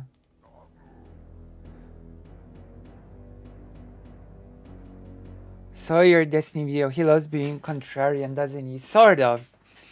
Sort of. It's not exactly being a contrarian in this case. It's this. Okay, this is what the problem is. I'm starting to see what the big problem with his approach is, right? He's trying to be really, in theory, even-handed, right? Really, both things could be true. We don't know, right? This is what people that defend him say as well. All that he is saying is that we don't know. But the problem is, and this is where it gets like, this is where the whole crux of the problem begins. The problem is that the content of the video makes Steven Crowder look so bad, that the content of the video is so horrible, it depicts so much abuse, that in order to do this whole we don't know, we have to be even-handed, in order to go that route, Destiny actually has to play defense for the abuse, because he has to create theoretical scenarios which in his mind would make this sort of behavior more acceptable, hence his hypotheticals about maybe her being lazy, maybe her not doing the few chores that she might have, you know? He actually has to do extreme apologia for the video in order to present this even-handed picture of the situation, quote unquote. Yeah. Centrism is, I do agree with President Sunday on the centrism thing. That is basically just right wing. Centrism is right wing for cowards who don't have the guts to actually. It's right wing for cowards that don't have the guts to. What's the word I am looking for? Commit to an actual position, you know?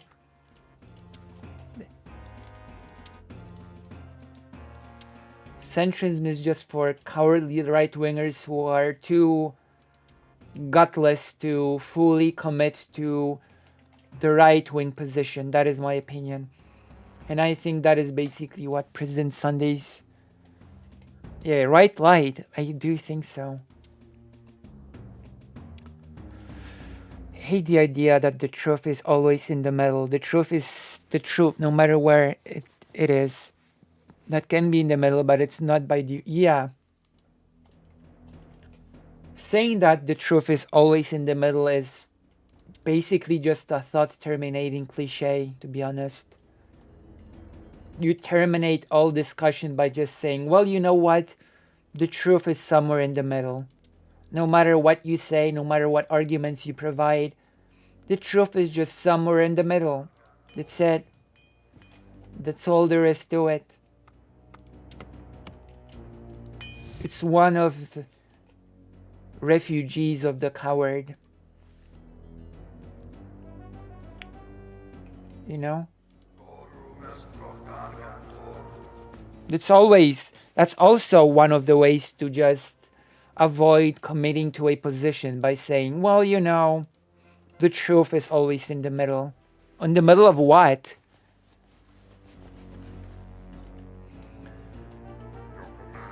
Of course, there are certain centrists who are becoming so right-wing that it's becoming ridiculous to even, for them to even claim to be centrist at this point. Look at Tim Pool. Can he even keep pretending to be centrist at this point? Is that even a thing that should be afforded to him at this point?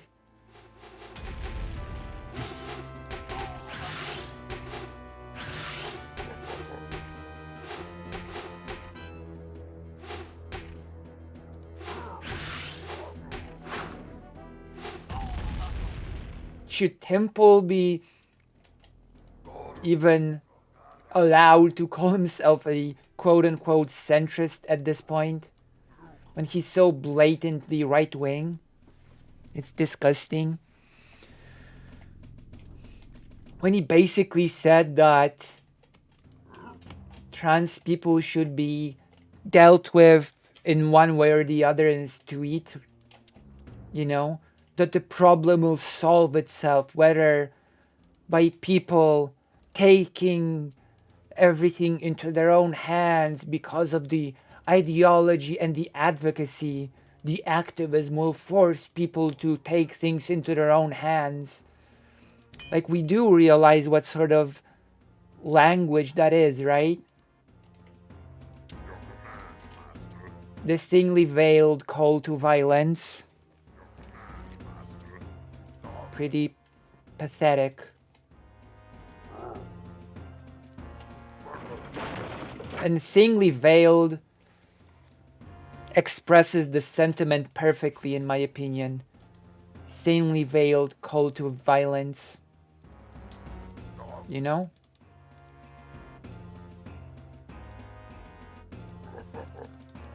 Extremely transparent, extremely pathetic.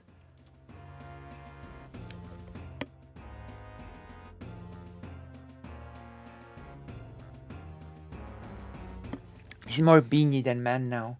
I know that Lance has a whole beef with Xander Hall, but I don't think Lance did that bad in the temple thing. I think Lance and Xander Hall should come to some sort of like a...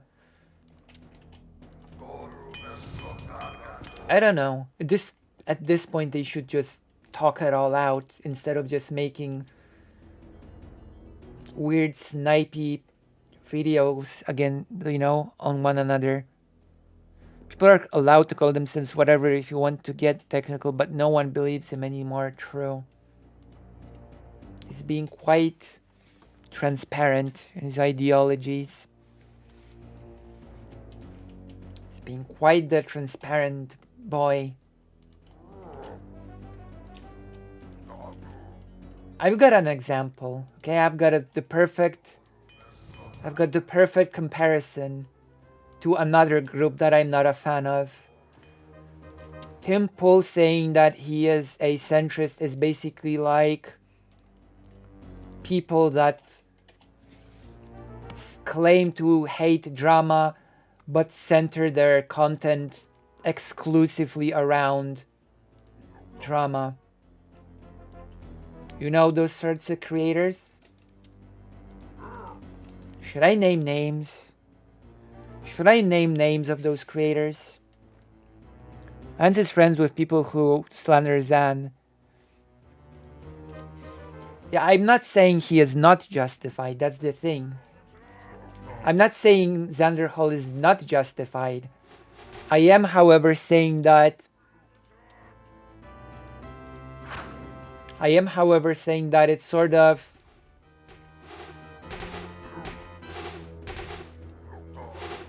I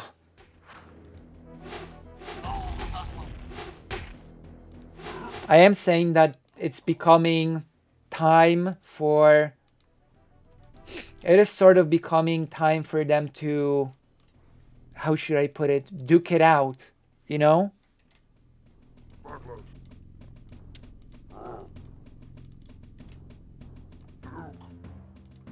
As like for them to sort of have a direct conversation. Hey, I don't really like the fact that you were associating with people that I don't like the fact that you associate with people that slander me so openly. Can you address this criticism of mine? Because I don't think Lance has ever even addressed this, if that makes sense, you know? And I think it would be probably good to have this sort of conversation, right? Lance has been given too much goodwill, in my opinion. He also instinctively defended Blair when he got mad at people doing the same for Anna. Right, yeah. That's a good point.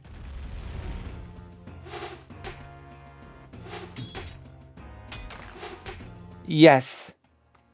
You have misheard Zan for Hassan. I don't really talk about Hassan that much. Wait. Has Lance apologized for his Illuminati defense?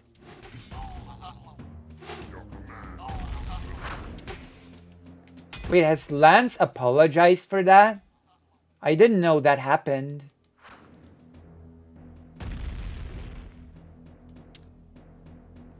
I didn't know that even happened. If you have any news on that, can you give them to me? Wait, where are you going? Oh, for God's sake.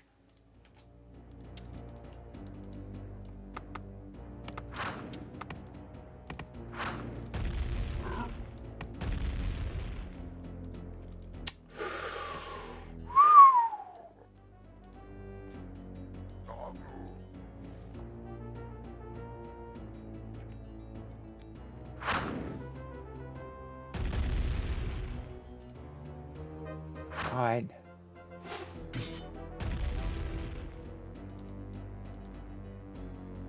Are you kidding?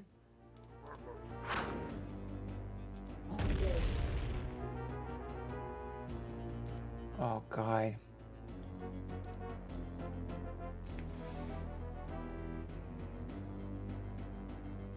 Oh, screw you. But yeah.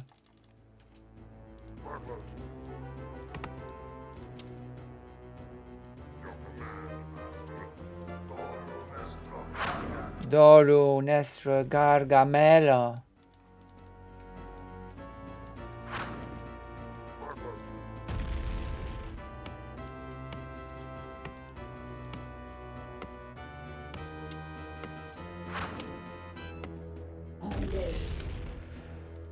I hate the pathing in this game so much.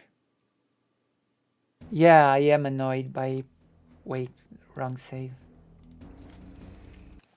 This game can get really annoying.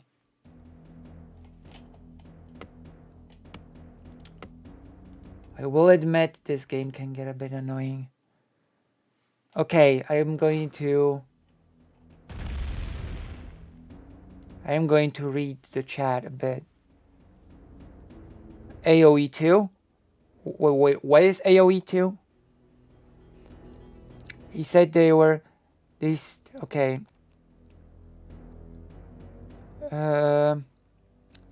Wants to.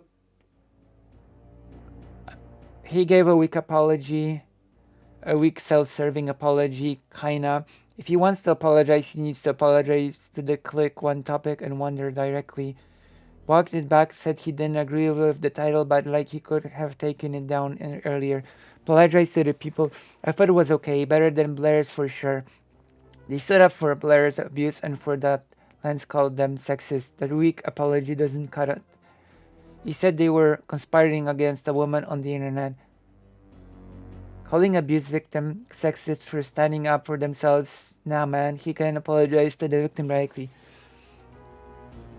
Calling victims of abuse sexist, that actually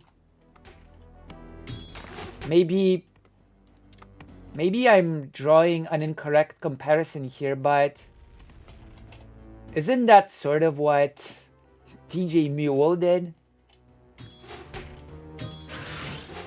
Didn't DJ Mule basically just call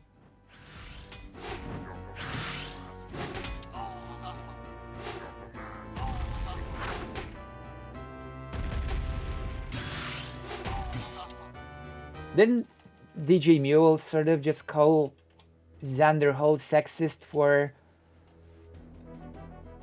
you know, for being the victim of abuse of his ex? Says awful because Lance has made amazing videos in the past. Okay, not to defend him too much, but he wasn't aware of their side of the story yet when they made this video. I mean, maybe it, I don't know, maybe I'm being very idealistic or, oh god. Oh yeah. Oh yes. Oh god, this game. What? How did he aim so perfectly?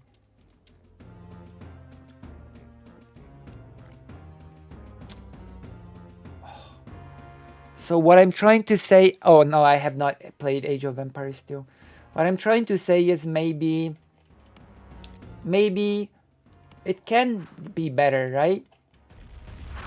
Maybe it can get better. Maybe with a proper talk between Xander Hall and F you. Maybe it can get better, you know? If those two have like a proper sit down and talk. Like, it might sound sort of cliche-ish, but I don't think Lance is a bad guy. You know? Does that make... I don't think Lance is a bad guy. If that makes sense.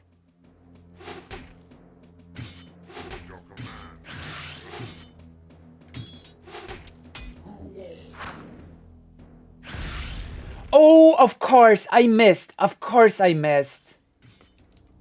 Of course I missed. The enemy's catapult perfectly hit, but I miss. Of course. This game.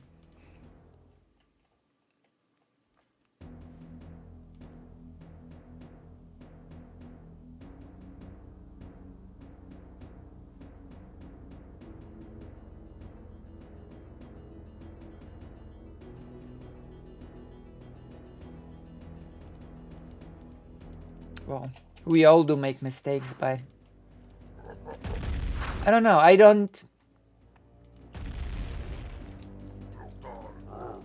I'm not sure if we should necessarily...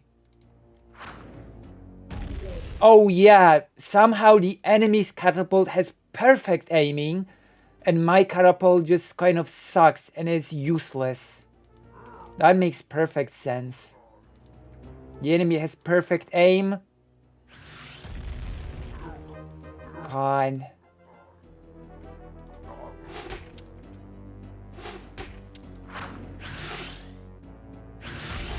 There we go. Some justice. Social justice for once.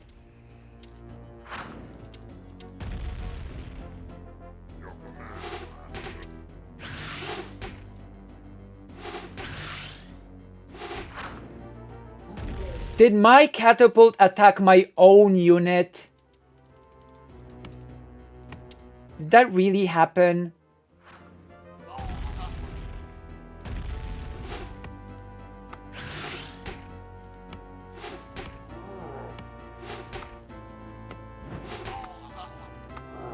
God.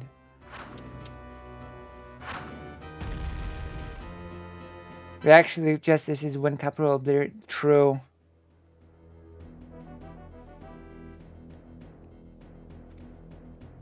You do have to be consistent, but I don't know if we should be as hasty to cross people out completely, if that makes sense, you know?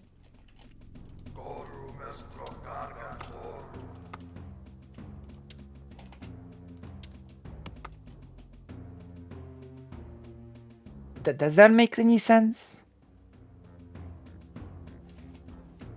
Or am I just speaking nonsense out of my butt?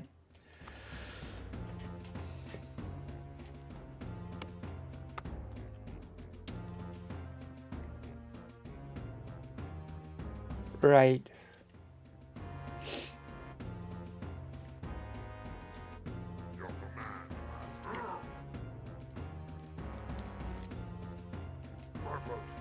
That is why I just think, well, maybe they should talk about it.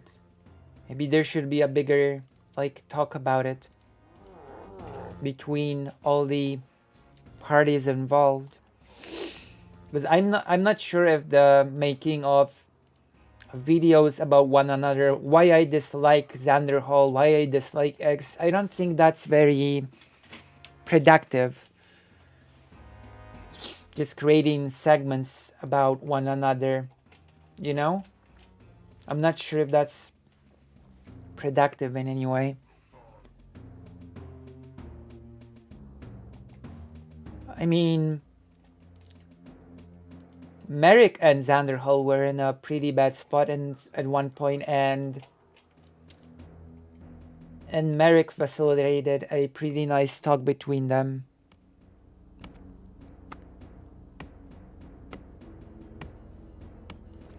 Yeah, I don't think these videos were worth it, especially because most of it is about old grievance no one else cares about anymore, right?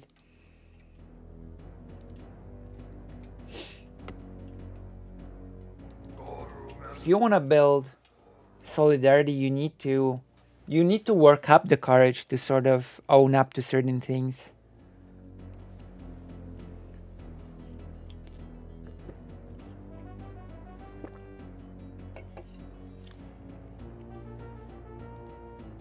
She was, but that is the thing. Sometimes it's not. Sometimes the most important question is not who was wrong and who was right. Sometimes the most important thing is not who was wrong and who was right. Sometimes the most important question is, how do we move forward? How can we make things better?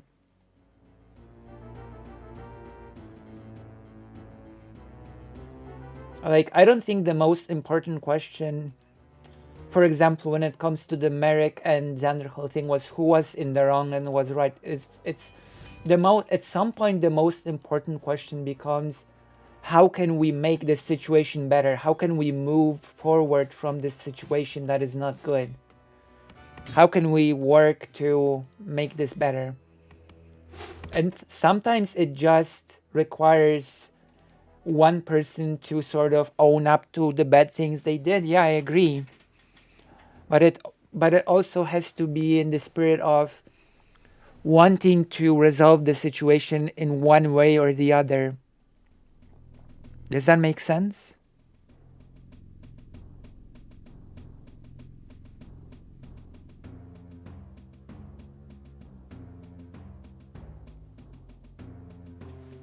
Am I making sense?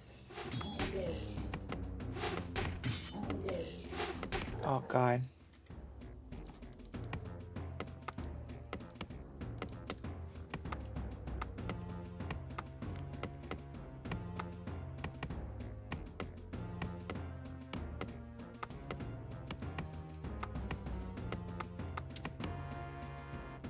I don't know who Turkey Tom is, but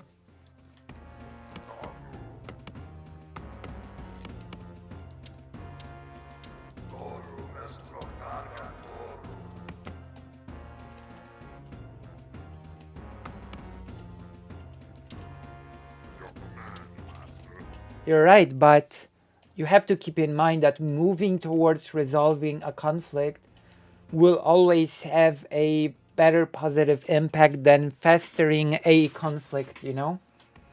Always.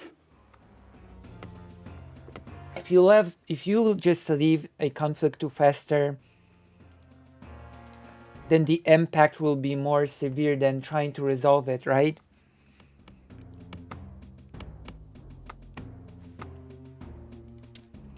I feel like there's a conversation going on in the chat and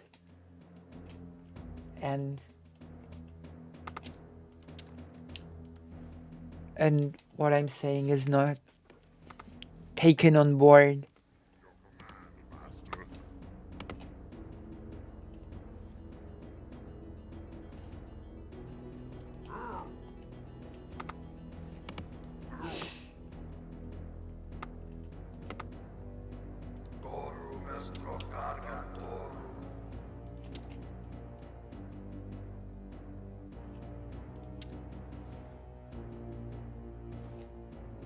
So, what do you think?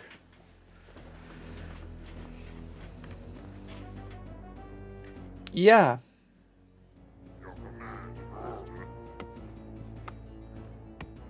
Because part of resolving conflicts is also acknowledging when you are in the wrong, right? It's not borrowing issues under the sand. It's acknowledging when you're wrong as well as and moving the discussion towards making it better. And it's not always easy for everyone to admit when they are wrong. That's also, I think, worth talking about.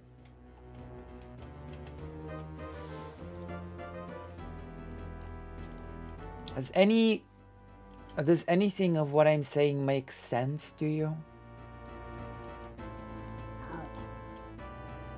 Or do you just think I'm babbling? Do you think I'm babbling, or does it make sense what I'm saying?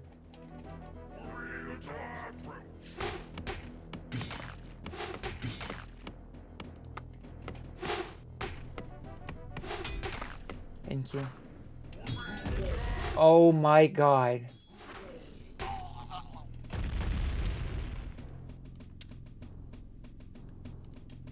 Oh god.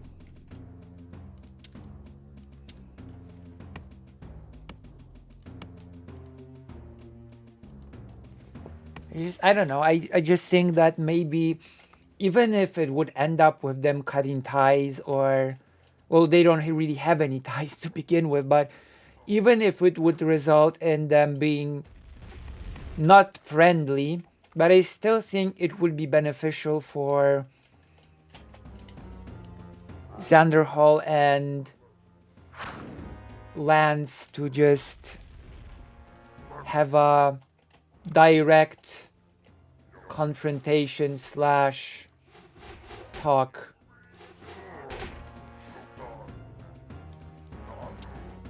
I think they would benefit from having this direct sort of conversation. Somewhat we do need to just work together even with people we don't like. It's true. The left is not a social club. That is why I would still recommend Lance's right.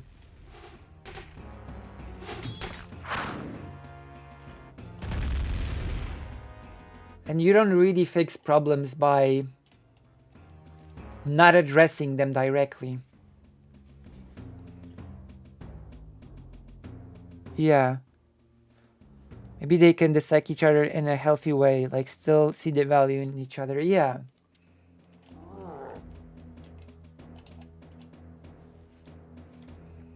But it's also, I think, that is possible to do. Wahaha. Wahaha.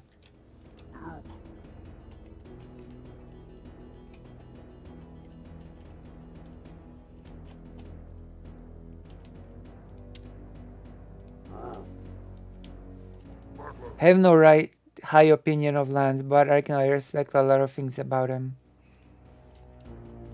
Right?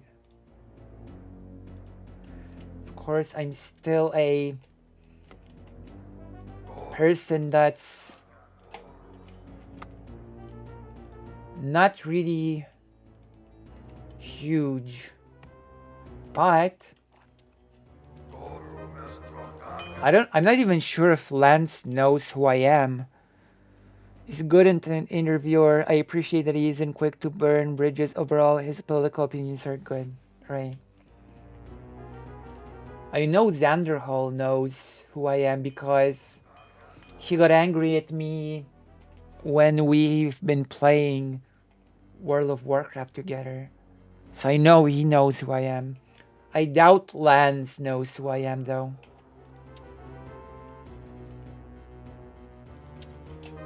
Write in the chat if you think Lance knows who I am. Although, there's a small chance he actually might know who I am since...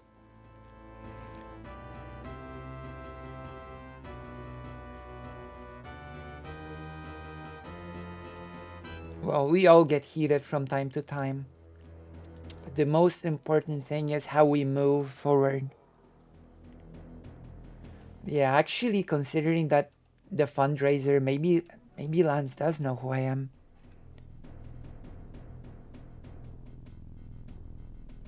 Wait, who got angry?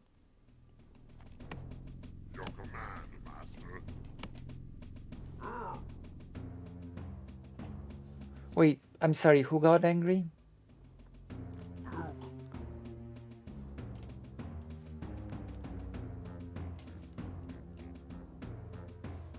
Oh, because I'm pretty noobish at World of Warcraft and messed up. I messed up. That is why he got a bit annoyed, but it was okay. It was fine. I've got it. Actually, I've got it on stream. You can watch the stream of us playing in one party together and me screwing up.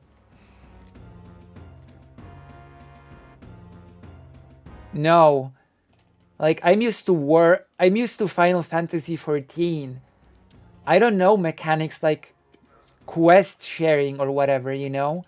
When Xander Hall said, just accept all of the quests in the pop-up window, I thought he meant just accept all of the quests from this NPC. And what he actually meant was, I'm gonna share all of my quests with you and you accept it all. And I didn't know that, sort of, you know? Because quest sharing is not really a thing in Final Fantasy XIV. So I was like, you know, I genuinely thought that he just meant just accept all of the quests from this NPC that you're in front of you, you know? So I did. And then it turned out that I didn't have all of the quests accepted because Xander Hall meant accept all of the quests that I'm gonna share with you. You know?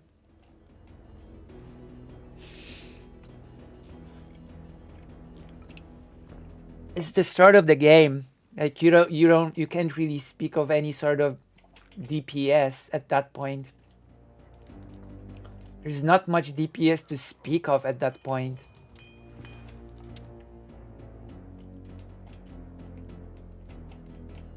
You know?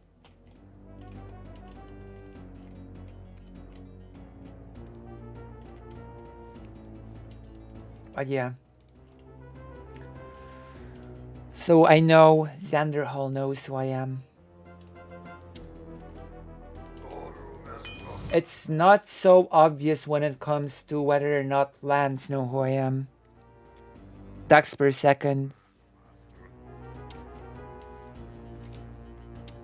Which reminds me, today is the new patch of Final Fantasy. We're gonna have to play through the content.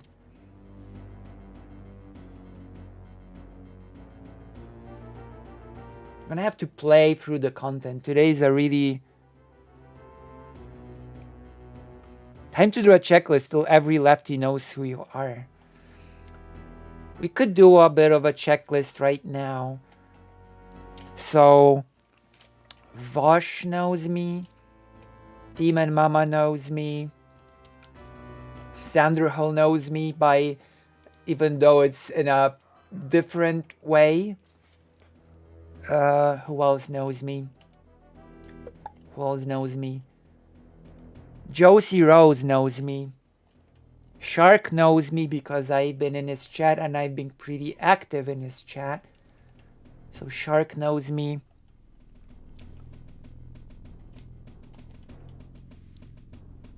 Doe knows me, even though it doesn't make any content anymore as far as I know.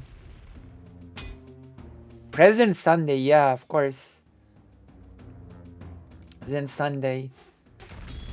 The person that I'm orbiting. How could I forget the person that I'm orbiting? That I'm orbiting via books and action. Chariot, oh yeah. I'm not sure. Chariot has raided me a few times on Twitch. But I don't think we've ever had a... Have we ever talked? Have we ever spoken to one another? I don't think. I don't think that has ever happened, a conversation between us. I should get more conversations going, but the problem is that it's not easy to get conversations. Yeah. We have interacted a few times. So she sort of does know me a bit. I'm trying to facilitate conversation, but it's honestly not that easy.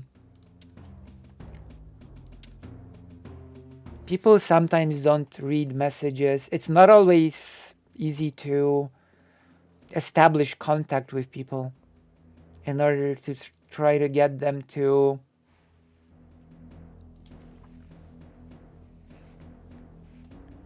Suris does not know me. Oh yeah, of course. Keffels knows me because we've spoken. We've spoken on stream. I forgot. Yeah, Keffels knows me. Suris does not know me. I doubt Suris knows who I am at all. It would be a surprise. I would be surprised if they knew me. What are Suris's pronouns? I think it was he, him, but I'd rather not assume.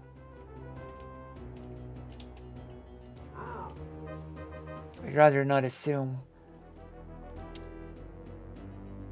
Only perverts assume anything. Even though I do assume some things, which makes me a pervert. He, him. Yeah, he... I don't think he knows anything about me.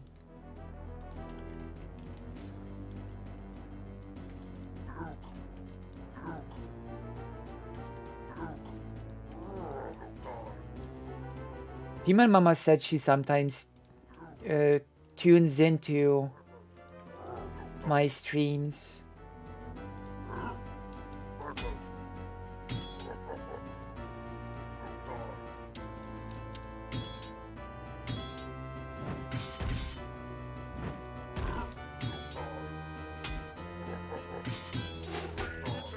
Oh God.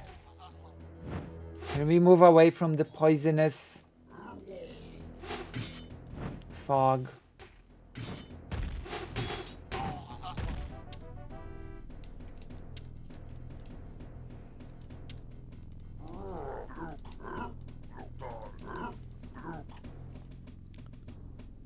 Imama has on vibes to me. What vibes do I have? What sort of vibes do I have to you? Giggler vibe. Oh man.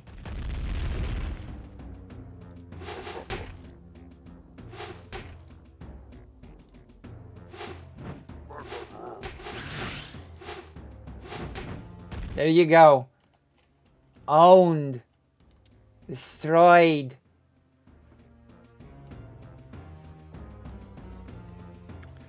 Giggler vibes. Those are good vibes to have. It's true. Starting to run out of gold here. So I better play my hands right. My gosh, today is like a lot of just conversation. Conversational stream. Duck vibes. That makes sense. Wait. I've been talking for far too long. I'm gonna let someone else speak for a while. I'm gonna let someone speak. Let me see. Oh, it's already on. Okay, let me see. Wait, we can... Do you want to see the Lance apology thing that you said was weak?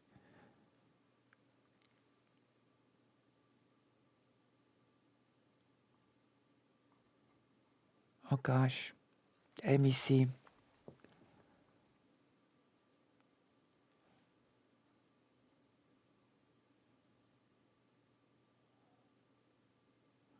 What is this?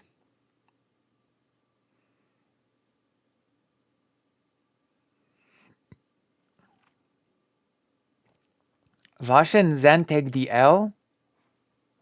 You want to see no comment chick? Okay, Lance, the Serps. No comment chick, by the way, is the person that I've referred to that hates drama but actually does drama all the time. Wait, Steven Crowder has been banned on YouTube? That is pretty big. Okay, where's the apology?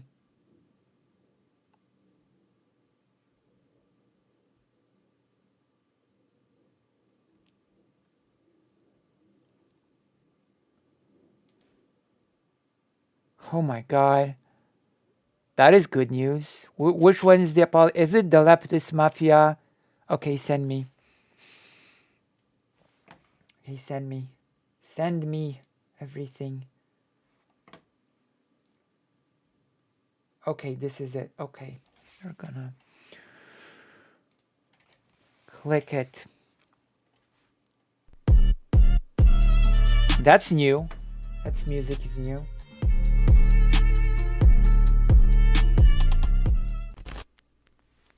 Oh, need to go to minute 25. Least. So the whole thing was about it.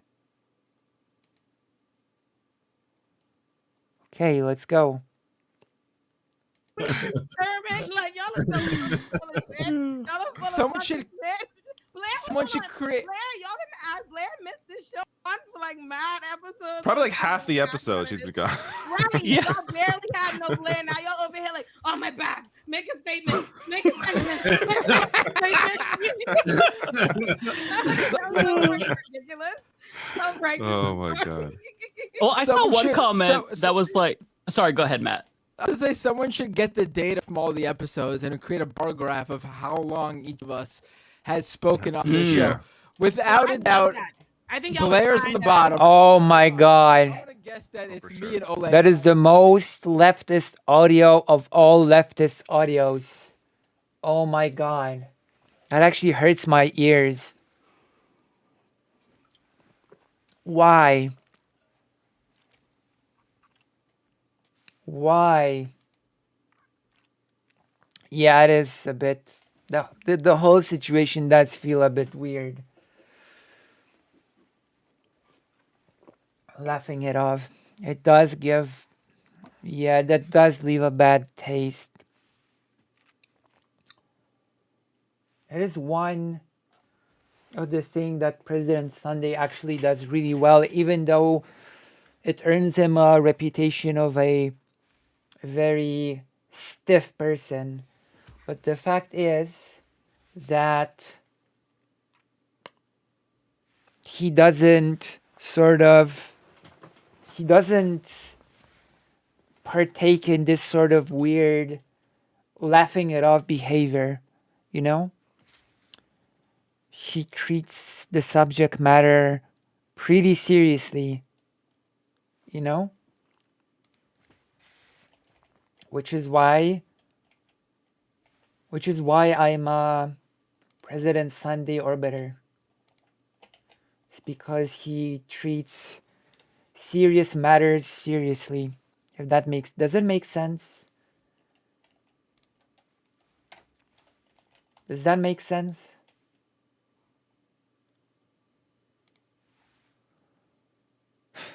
Leftism is when audio bad. Yeah, it does leave sort of a bad taste in one's mouth. I gotta admit. For number one up top. Way been there. But the audio is just painful. Yeah, that's why I like President Sunday. Yeah. He doesn't make a comedy out of a pretty serious situation. That's a little bit of a detail, right? That's a little bit of a detail. But when Kaylee started making a funny voice and President Sunday said, actually stop that. You're actually hurting your own credibility by acting like this. You're not really, all it does is make it easier for people to dismiss you when you're making a funny voice like that during a conversation. I think I do appreciate moments like that, you know? I do appreciate moments like that from him, you know?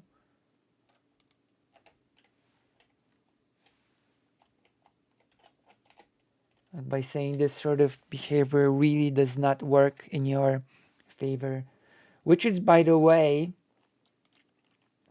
you do need to understand this that there are times to be silly, to do voices, etc. This is basically why, because I sort of also understand this, why when I've been dragged to the talk with Chud Logic, why I took the tone with him that I took, you know?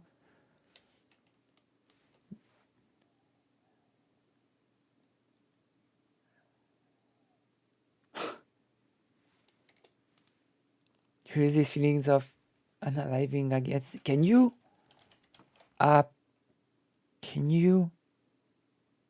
Oh yeah, okay. I'm sorry. I got confused. I didn't know who you were talking about. I'm sorry. I didn't know who you were talking. Okay, I know. Okay, now I know. I got really confused for a second there. I wasn't sure who. Yes. Okay. Now I know what you're talking. Yeah. Okay. Yeah. Share MC. Yeah. There was a clear conflict of interest. Way been there. I talk less I than was a lot of you. school numbers. I talk a lot less in time than a lot of you. Most of y'all segments, I be sitting there quietly. I don't know what to say. A bitch adds the razzle dazzle. That's all it is. Like, I'm telling you, the numbers though, that motherfucker Bender got a monologue on him. I was gonna say, you win the monologue awards. Yeah. Soliloquies. You were the soliloquy master. You just And get Me? Your Oh, mic no, again, Matt. I fixed it. Okay. Yeah, that's Okay. what I'm the Shakespeare of the group, I guess. So what you just watched was a clip from the Leftist Mafia where we were addressing the Blair situation, and obviously this is something that's incredibly serious. We are going to be addressing, I think, a lot of it in its entirety, as well as making decisions regarding Blair's involvement in the Leftist Mafia next Thursday. But in the meantime, I want to explain my level of involvement in this drama and basically try to unpack a handful of things. In terms of the timeline, basically there was all these accusations. Oh, that's a shift in tone, you know? I gotta admit that the tone of the mafia thing was a little bit different than the tone of this part here. Anyone who uses and downplays that is comment my yeah.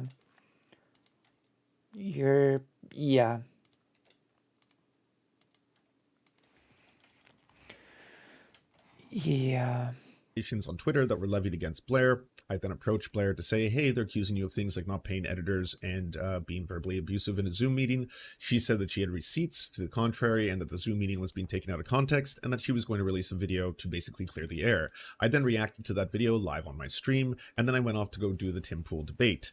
Now, my channels are worker cooperatives. I don't edit the videos or do the thumbnails or do the titles, and the video was released before Click and Wonder had released their response videos to the response. At which point I told the worker cooperative that we should take the video down until we know all the information, and subsequently a lot more stuff has obviously come out. Now, the leftist mafia is playing catch up on a lot of this stuff because this is obviously a different world than any of us operate in. We were unaware of all of these people until more and more information came out, and I did publicly initially take a stance of defending Blair. Pending the Illuminati revealing a whole bunch of receipts in the opposite direction that completely disprove the accusations that have now been additionally levied against her. And I say pending because I'm going to be separating myself. I'm not acting as an intermediary in any of this anymore. It looks very, very bad. And it's one of those situations where Blair's silence and the fact that she hasn't talked about this publicly outside of that initial video is leading us to have to talk about these things. Especially considering in the past, in this entire cycle that I have involved myself in. Our working relationship with Blair and the leftist mafia has always been an incredibly positive one, which is why I think a lot of us are so blindsided by so many of these. And this is Well, I don't think that matters whether or not your working relationship. I don't think it's relevant at all to the conversation. like, to be honest, the severity of these accusations that have now been coming out in the opposite direction. For my initial involvement in defending Blair, I want to sincerely apologize to anyone that I've offended in that process. I get a lot of critiques on the internet, and some of it's good faith and some of it's not, but one of the things that I totally agree with is that I do have a blind spot, or I can be too trusting when it comes to people that I have working relationships with or friendships with, and honestly, it's something that I'm working hard to try and do better at. I do think that I have a responsibility as someone with a public platform to take that incredibly seriously, and for that I sincerely apologize. I basically don't want to speak for the rest of the leftist mafia because they are going to be all making their own statements on Thursday. Yeah. No. And they can talk What? about this in detail at that time. Just know that everyone in the leftist mafia obviously hears you. There's no one trying to ignore anybody. The thing is that this is such a large amount of drama and stuff that's happening in the background. Some of it could be, you know, between parties that are going to be going after each other continuously, that yeah, it's something that every single member of the leftist mafia has to spend their own time with, catch up on with, view all the stuff, and they are listening. They're 100% listening to you. And again, this is something that they're going to be making a public statement for. I don't want to speak for anyone else in the leftist mafia. They all will be giving their own takes on Thursday, and that's where there will be more clarity from us as a group. Are you kidding me?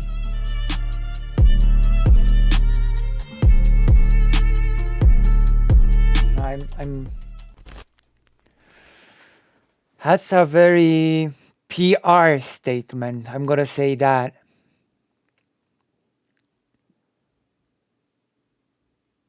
It's a very PR tailored statement.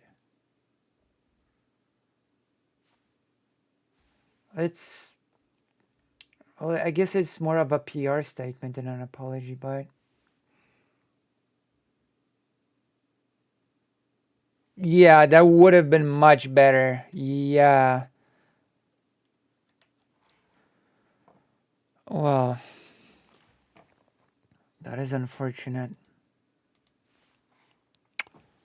That is unfortunate.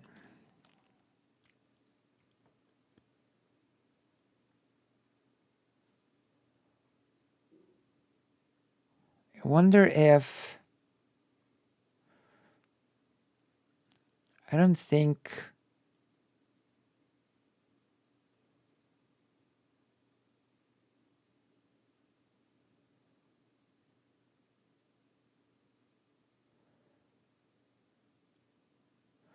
Ukraine invades Russia with anti-Putin Russian fighters.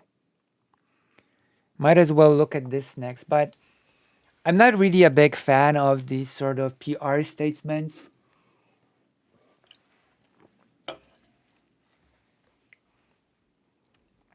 I really would be just...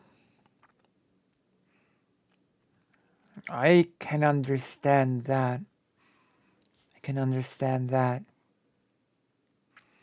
Well, let's see. Russian Civil War. This is such a wild story. I don't know how to open for it. How do I open for such a story?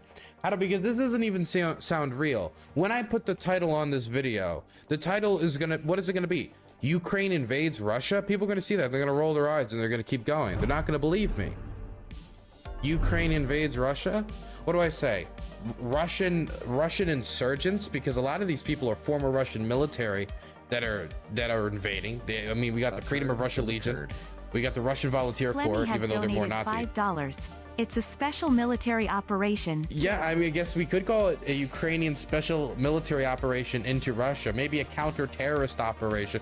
But I don't even know how to open. I don't know how to sell this. I don't know how to pitch it to a wider audience. So I'll just tell you straight up.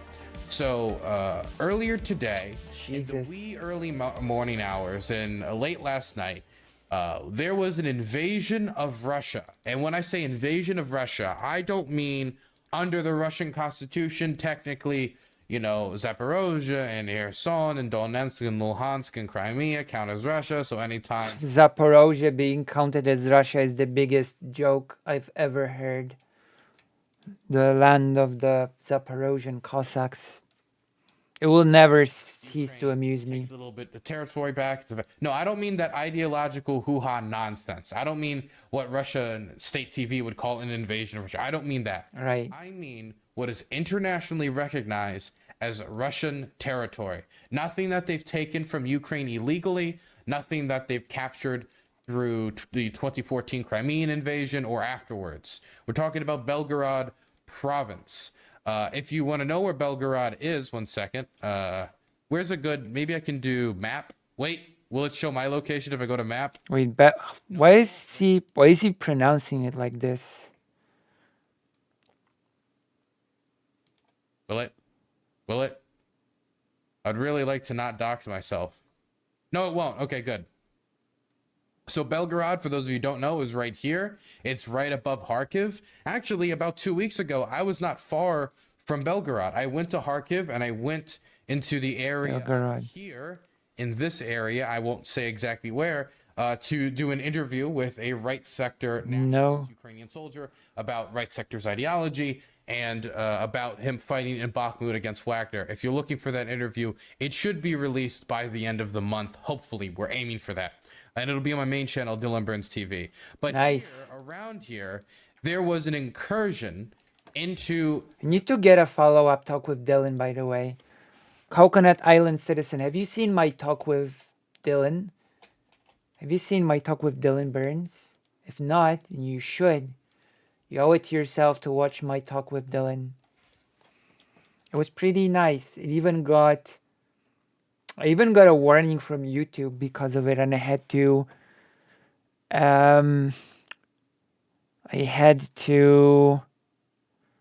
change the video a bit because it was, well, the reason was silly, but we talked about Ukrainian-Polish relations, of course. We talked about stuff like that. We talked about the LGBT in Poland. We talked about we talked about topics related to invasion and stuff like that.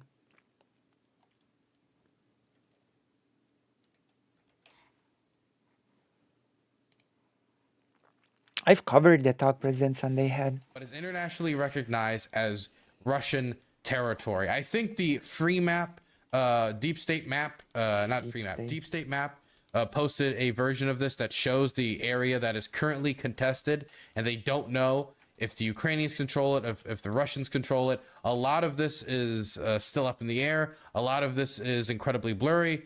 My internet, apparently, here in the Kiev Oblast is incredibly blurry as it takes forever to load this website. I didn't think.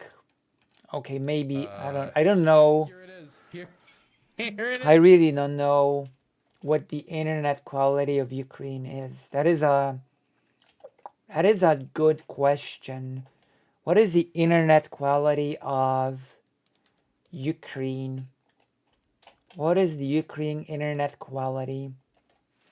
It's the best question to ask. Here it is, 31 square kilometers of territory. Okay, so as you can see, this area that's green shows liberated Ukrainian territory. The areas that are red shows Russian-controlled territory in Ukraine. That little territory, that little piece of... Sorry, it's so funny. That tiny little piece of gray territory across the border is what the Ukrainians have supposedly captured. We don't know exactly how much of this has been captured. We don't know how strong the control of this area is. My gosh. The units that did this operation there's two organizations that we know of that were involved in this operation. So the two wacky groups are the Russian Volunteer Corps, which was founded by I'll just be honest, a neo-Nazi who was in the football hooligan scene. This is the smaller group. I think there's like 40 people in this. And the larger group, which is not a neo-Nazi organization, but is made up of Russian soldiers who have defected to the Ukrainian side and has picked up arms, as well as other Russians who have joined up with the Freedom of Russia Legion. This is the largest. What's happening? That has crossed the border into the Russian. Well, I guess what we're going to be calling now the Belgorod Autonomous Republic. These are just. Oh, guy. A lot of them are Russians. Why they're using Russians? Why they're not using like Azov or other groups? Well, we don't know exactly why. The Ukrainians are very tight-lipped about the whole situation, but I would imagine the reason why they're doing it is so they can advertise themselves as saying, hey, look, it wasn't us. We didn't invade Russia. It was the Russians who went in there and started liberating the... This is amazing. I think there's a propaganda angle to this that'll work very well in the domestic Ukrainian This is amazing. sphere, internationally. It's pretty humiliating to not only have Russia itself be invaded and occupied, but to have soldiers formerly serving in your own military do it, defectors and people of your own country, Russians, people who lived in Russia or are from Russian families who have joined the Freedom of Russia Legion. Let's look at some of the finer details for this. Here is what Russian state TV is saying in response to this. They're saying that, you know, all this noise, all this nonsense, don't worry about it, because this was a trap. This is a trap for the Freedom of Russia Legion. This is a trap for the Volunteer Corps. This is a trap for the Ukrainians. Don't worry about it. We got everything under control. Oh, as always. What confuses me about this statement is that if it's a trap, why are you announcing that it's a trap? True. If it is a trap, why, while they're still in Russian territory, sitting in what they're claiming to be your brilliant trap, why would you openly say this is a trap? This is like the mouse is approaching the mousetrap and you yell loudly, that's a mousetrap. It doesn't make any sense. Why would you do that? It's probably just an excuse they're using to explain why the Ukrainian military was so easily able to cross into Russian territory, into internationally recognized Russian territory. And let me be clear, they're going to need a good excuse because the footage coming out from this area is wild. Here's an example of it.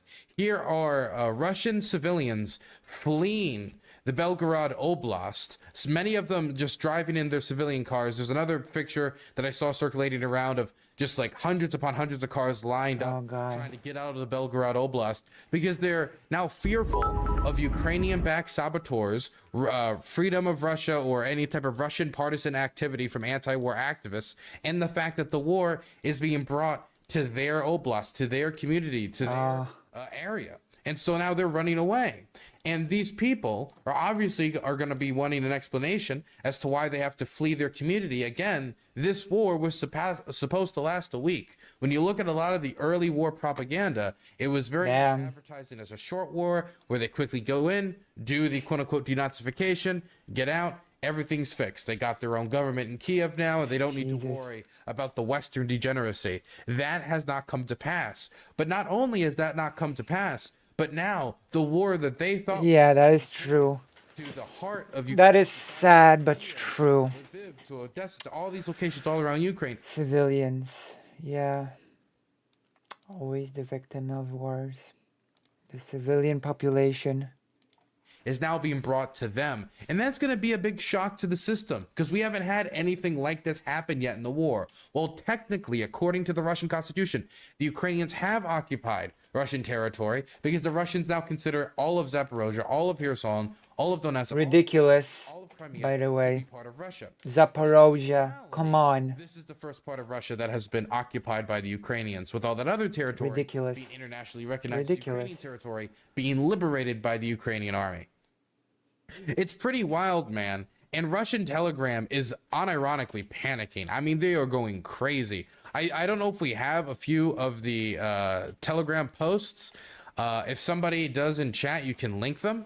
But let me just go through a few other tidbits We need that came out a of new this. mine. For example, we now have the first ever vehicle captured in Russian territory God. by the Freedom of Russian Legion, or I think I don't actually see we see the symbol. Actually, I think that's the Russian Volunteer Corps. I can see the top of what I think their symbol is. This is their symbol, this little sword thing, and I think I see the top of the sword. This is their This symbol. is the first Russian armored vehicle captured within internationally recognized Russian territory. I think there's an English translation for this video as well. Where did I post it? I think I posted it down below this post. And Twitter hates me. Thank you so much, Mr. Musk. I love your website. I love how it True. doesn't work. I love how I can't access the materials that I set up for stream. Here it is. What you get for trusting Elon Musk. There is no thrust. My dad was telling me to become a tractor driver, but no, I became in the military. A trophy. Jesus. Fantastic. Indeed. Well, you get the idea. Yeah. You get the idea. Curd is a curd. Is Flemmy a donated curd a $15. curd? Lenny has donated $15. RT in 6 months. The red square is a huge trap. The Ukrainian parade rolling over it is doomed. That's true. That's true. Look, they took one of the decoy Putins hostage. That's not the real Putin. That's not the real Putin at all. Oh, no. They assassinated one of the clones of one of the top Russian generals. You don't understand. You don't understand, okay? That is they didn't take the real St. Petersburg. That is a Jesus. fake one. That was made out of cardboard, Looney Tune style, a few miles away from the actual St. Petersburg. Thank you so much for the $15 donation, Flemmy. What really gets me about this entire situation is not the fear of, oh wait, are the Ukrainians now going to capture the nuclear arsenal? It's not the That would be wild. these that have been taken or the reaction from the Russians themselves. What really gets me about the situation is that Okay. this war has spiraled out of control more and more and more and more for the Russians. Yeah. They were expecting a 5-week maximum military incursion into Ukraine. Yeah. Where they quickly go in, crush the government, Bada beam, bada then boom. they get out. The new Yeah. government in tow, one that is friendly to their interests, where they can now eventually in the future annex the Ukrainian state as they deny its essence. Actually, I believe the special operation was expected to be done within a week, not within 5. 5 weeks was like the long, was like the not really desirable outcome. That was the long scenario. Saying, oh no, innuendos. In the same way that Putin wants to one day annex Belarus and create one united state. That's Yeah. what they expected. What they have instead gotten is almost 1.5 years of bloodshed. Over 100,000 to 200,000 military casualties, them getting humiliated on the world stage, True. Having the flagship of their fleet, the Black Sea Fleet, getting sunk. We remember that. Remember that. And just Yeah. terrible, terrible military outcomes all around. They didn't achieve demilitarization. I'm not gonna cry, shed any tears over that. Capture of the capital. They didn't achieve regime change. They didn't achieve Thank God. capture of all of Luhansk or Donetsk. They didn't achieve any of the objectives they set out for themselves for the entirety of the Thank war. God. And the few objectives that they have captured, which isn't the big objectives, but like take this tiny city, take this other smaller city, or maybe take Mariupol, for example, one of the few large cities that they still have control of when it comes to what they've captured since the 2022 invasion. Those all came with extremely high cost. For example, the capture of Bakhmut, a city pre-war population of 70,000, very small, no large-scale strategic significance, nothing more but a stepping stone forward for the Russians' advance. They finally capture it after 10 months when it was supposed to take like 5 days to capture under the original Russian war plan. Right. 10 months to capture it. 10 months. A city of not very much strategic significance, but extreme moral significance because of how much they paid in order to capture it in the first place. Jesus. And they've kept getting hammered left, right, and center. And now it has gotten so bad that the Ukrainians feel comfortable enough to launch incursions into Russian territory. Because let me be clear, this is not going to lead to a long-term occupation of Belgorod. Now, I mean, there's a small chance that that could happen, but I don't think that that is a legitimate goal currently of the Ukrainian armed forces, is to go and take large swaths of the territory at the moment. We know that Zelensky has discussed in the past taking Russian territory in order to trade it with them for Ukrainian territory back. We know from, I think it was the Washington Post or another American news publication that published these stories of what he suggested in private, but we don't have enough evidence presented currently to think that that is what this is for. Currently, all we know is that this is an incursion into Russian territory, what is recognized as Russian territory internationally. Create the deadly Why fog. are they doing this is the one question I don't see a lot of people asking. I see a lot of people like acting really shocked, but I don't see a lot of follow-up questions of exactly why they are doing this. And the few people who do ask why they are doing this, it's simply to divert from the propaganda victory of Bakhmut. That's the only reason I see being really speculated on online. So I wanted to throw a few others. And I'm not saying nobody's speculating. It's just from my circles in the weird Twitch streamer, semi-war report, whatever you want to call me. In my community, in my area, I don't see a lot of people asking. So I think the first reason, which everybody's already talked about a little bit on Twitter, not everybody, but people I've talked about a little bit on Twitter, is they're diverting away from the propaganda, quote unquote, victory of the Russians. I mean, the most obvious reason would be to just like, as simplistic as it might sound, the simplest explanation is that it is to destabilize the enemy, right? It's to destabilize the enemy. There's already a Wikipedia on it. It's taking Bakhmut. The Russians just captured it. No Chump Change gave Mortala a Tier 1 subscription. If enough Russian land gets taken, do you think it could actually give Ukraine enough leverage to do negotiations? Thank you so much for the Tier 1 sub. No Chump Change. I'll answer that question in a second. You just gifted another Tier 1 sub too. Like, we'll give you back your land if you give us back all ours.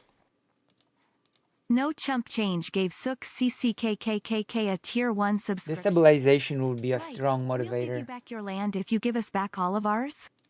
Or do you think negotiations are still completely out of the question, AT? Man, that is a long question. Okay, so first let me finish talking about why I think they're doing this. The first reason is obvious. It takes away from any propaganda victory that the Russians could have garnered from Bakhmut. They captured Bakhmut yesterday. Even though their flanks in the north and the south are kind of shaky and they've crumbled a little bit, and the Ukrainians have recaptured territory that took the Russians months to capture, the city itself, they have finally captured after 10 months of fighting, tens upon thousands of casualties, and much, much more effort and material than they originally expected to expend taking Bakhmut, a city of very little general value significance, a stepping stone, if you will. But the main thing it could provide the Russians is a victory. There haven't been many Russian victories as of late. The last one I can think of is when they captured Severodonetsk and Lysychansk. But everything else has been, for example, them falling back from Kiev, or them getting pushed out of the Kharkiv Oblast, which was a surprising counteroffensive that nobody expected, or them being pushed over the Dnieper River during the counteroffensive in Kherson, which saw the Ukrainians capture back the only provincial capital the Russians have captured for the entirety of the war. So they didn't have many victories in a while. And so Bakhmut gave them a victory. But then right after they got this victory, even if it was painful, even if it probably wasn't worth it, I know Igor Girkin talked about recently, he's the former defense minister for the Donetsk People's Republic, former FSB agent. He talked about how it probably wasn't worth the massive toll that it took on the Russian armed forces.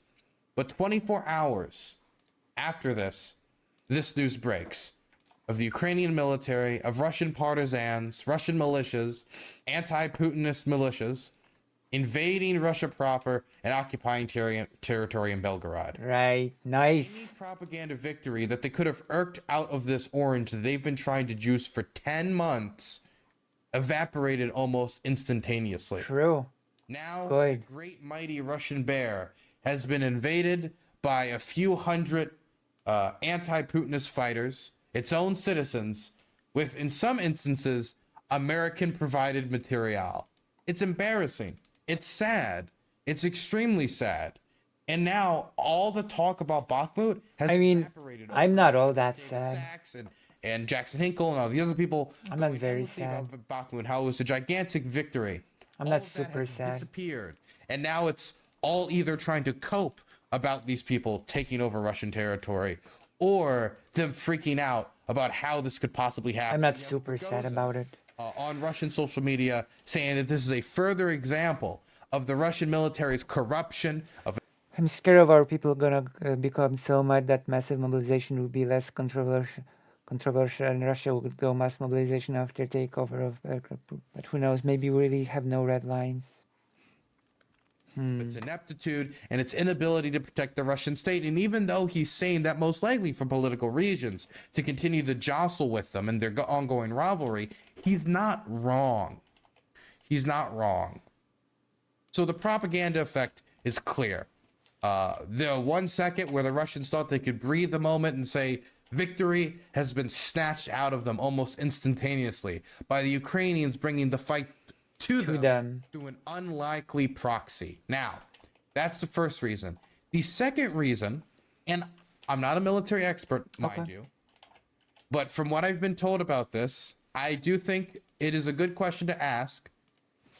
What if this is so politically embarrassing for Putin, or this is so much of a smear on the Russian Ministry of Defense, as Prigozhin is trying to weaponize it against them in their ongoing rivalry, that they overreact to troop redeployments to counter this incursion. Now, they're going to have to send in troop redeployments and go after them no matter what. And there's already footage popping up everywhere, much of it unverified. And that's part of the reason why we're not watching footage of any of this right now, is much of this footage is still unverified. We see footage that is verified, but it's next to footage that isn't verified.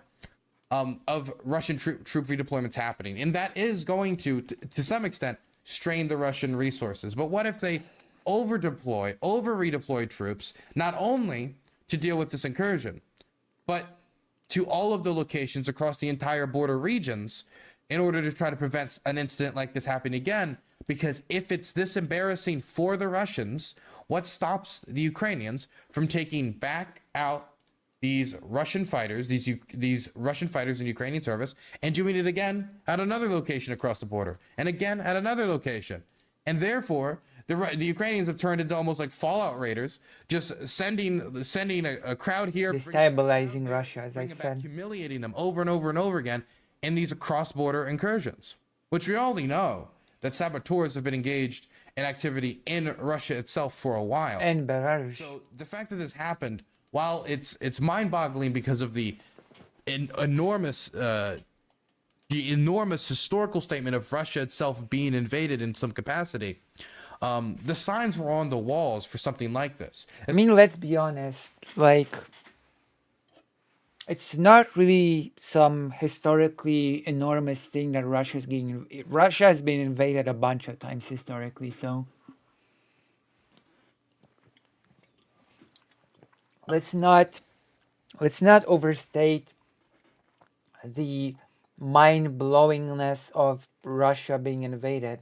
Russia was invaded by Napoleon. Russia was invaded by Nazi Germany. It's not like Russia has not been invaded before. Especially in the fallout of the Kharkiv counteroffensive, where the Russians were shown to have whittled down their front line to such a degree that they were unable to hold it. And if they were doing that again on the front line of the war zone, it isn't that surprising that the border regions don't have nearly as much protection as well. So how they're going to react to this, whether they're going to redeploy a ton of troops from combat zones to try to protect the Russian border to stop something like this from happening again, whether they're going to, whatever the Russians are going to do in reaction to this, even if they try to salvage it at the end of the day by like really hammering the position and trying to push them out, the longer this goes on, the more humiliating it's going to be for the Russians. And no matter what, their propaganda victory from Bakhmut has been snatched, despite whether or not this was also an attempt to divert the Russians' attention away from other locations as the Ukrainian counteroffensive is anticipated. What a crazy, crazy news story, man. True. This stuff really just feels unbelievable. It feels like we're in some like alternative history scenario. That something like this shouldn't even be possible. I mean, most history feels like something that should not be possible. If you lived through the 30s, then you'd probably say that it should not just be possible for Hitler to build up an army under everybody's nose with the Treaty of Versailles and so forth. I hope this has no consequences for U.S. aid. After all, U.S. and Russia proper is often touted reason for not supplying further. Right. Memes are fantastic. That would be bad. The memes around this are great. I mean, just this top tier stuff. Here's Beetlejuice. Doing? What are you doing? Nothing. Me? Just hanging around. Just hanging around. You just hanging around. Beetlejuice. Oh, my goodness. My goodness. Russians invading Russia on Humvees, Lamau. That's the thing. I also saw pictures of what appeared. That's what I said about American material. It looked like some of the vehicles that were being used by the Freedom of Russia Legion were American Humvees. Meaning that made in America, made in America machinery just invaded Russia.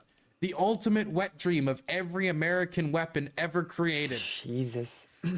Oh my goodness. Didn't know weapons had wet dreams. Everyone who's ever watched Red Dawn. If these reports are accurate, a US-backed invasion of Russia is currently underway.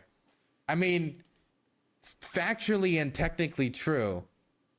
I mean, it is we do back the government of Ukraine. We are backing their military operation. They're probably using American equipment to do it to some degree. All in technicality, that's true. But I think it leaves out a lot of context about how, the Ukrainians were invaded. True. But technically, it's true. And that's how always Michael Tracy wins, through technicality, which is the best type of victory. Bing.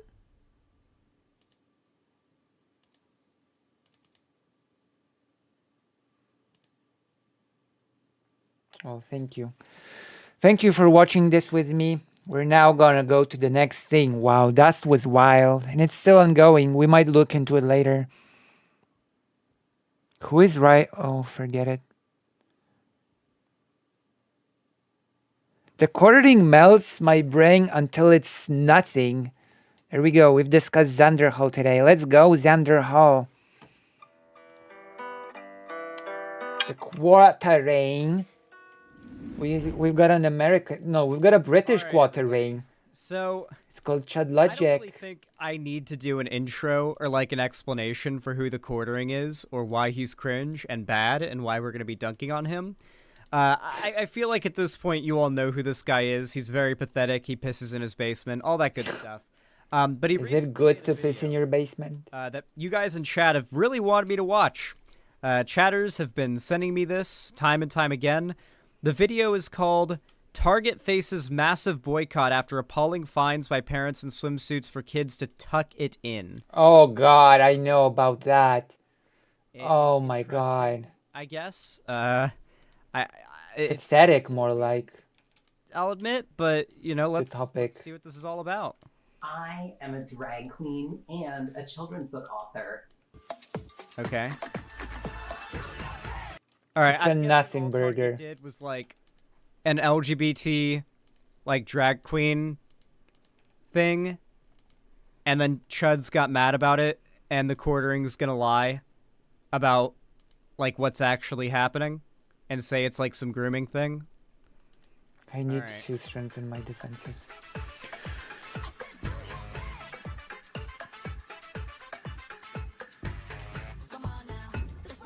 I'm supposed to get mad at this chat.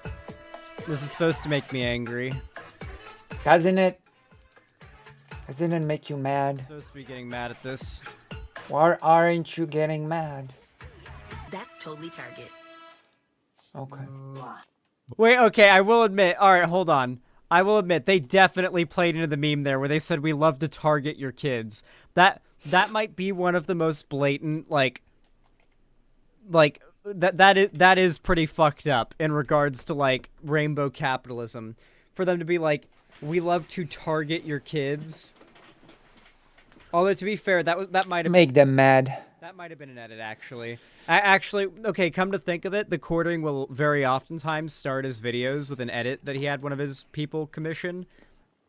I remember cursing Redline when we were threatening to nuke around, yet we gave it up. I didn't even become a headline. Everyone doesn't mention it here.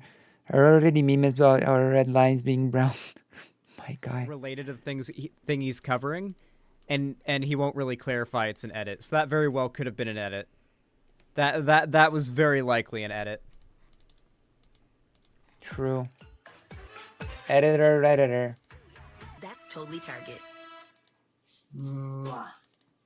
What's going on, everyone? Jeremy here from the quartering. I hope you have What's going on, everyone? Jeremy here from the quartering. I do apologize for that, but I we do. need to discuss Target as a new potential boycott is bubbling up on Twitter after Target, which is the target of my video topic Pretty thing. much all like Jesus. like quartering style content at this point is all about, all right, we're a bunch of crybaby snowflake bitches. What is True. the next product we're going to boycott? Cry over. Pretend like we're heroes fighting against the degeneration of society by like starting a culture war around not buying it. True. Like, is it gonna be Gillette, Adidas? It's gonna be something Nike, sad. Isn't it? Bud Light, Target. Bud Light. particular products Bud. that are targeted towards kids. Bud. Swimsuits that are set up so that you can tuck better. Okay. A wide variety of other things have Twitter. Sounds like a really big deal. My position. Okay, so that video was definitely an edit. So my understanding of why the conservatives are mad is that Target's making clothes that like allow trans youth to like tuck and shit like that. And Sounds like a mad huge about it deal. because corporations making clothes that's specifically tailored to trans people and it being on the shelves in retail stores Damn. is one of the biggest like normalizations of trans people there could possibly be. How could you do this? How could you do this? Adult size, actually, not even children. Oh, he's just lying about that? Okay. Yeah, conservatives will do that. That makes sense, yeah. So the tucking swimsuits aren't even for kids, they're for adults. But regardless, even if they were, like, swimsuits... Doesn't even matter. It doesn't matter in the slightest who it's for. Clothing that is made to accommodate, like... A demographic. ...is not an inherently sexual thing. True. There's nothing wrong with it. The reason the right is angry about It's a nothing burger. because it normalizes It's what we call the nothing burger. clothing specifically marketed for trans people to be on the shelves in retail stores. At that point, it's like, well, they're part of a society at this point. There's True. They will boycott They are everything. very desperate to maintain the idea that being trans is just like a crazy social contagion ideology that started on TikTok. Position is It started. moderate, except for when it The trans thing started on TikTok in the 30s. involves kids. Bullshit. people who are- He just said his position's more moderate unless it involves kids. The dude got triggered because somebody said fuck Hitler. And he quote tweeted the guy and said, and there we have it, yikes. What? Remember that one quartering tweet? Oh, Jesus. The one guy like quote tweeted it. What an embarrassing like, content someone said, creator. fuck Hitler. And the quartering quote tweeted it and said, and there we have it, yikes. The classic. Are surprised that Target selling Embarrassing Pride content Month stuff? creator. I mean, have they Quartering walked into is. a Walmart? Have they walked? Pride Month is coming up, and corporate gay baiting is like Gay baiting. time high during this. What? What's interesting is some of the products people are finally well having a bit of enough. Of what? Enough is enough with this because What? it's wild. You know what's also wild? How insanely boring the quartering is. True. It's insane how this dude has built such a massive platform. Exactly. So unskilled at speaking. True. So monotone. He just drones on. True. Oh my God. That's interesting to listen to. True. I can Wait. work on my speaking skills. Wait, hold on. Rate my speaking skill. It is time. It is time for you, the viewers, to rate my speaking skill, especially compared to the quartering. Oh gosh. Oh lordy. It's time. It's time for you to roast my speaking skill compared to the quartering. Let's go. I need your opinions. Xander Hall has opened the gate. Xander Hall has opened this topic up. So it's time. It's time for you to tell me how you measure up when it comes to my speaking skills. Come on, let's go. Let's go. It's time. It's finally time. It is finally time for you to tell me everything.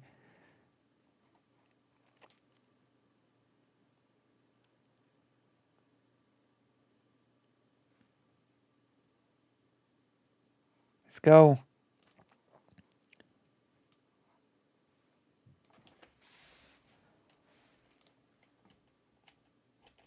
Chat is being politely silent about the topic.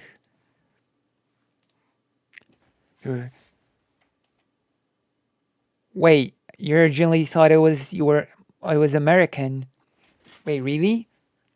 Oh my God. Wait, did you really think? Did you really think so?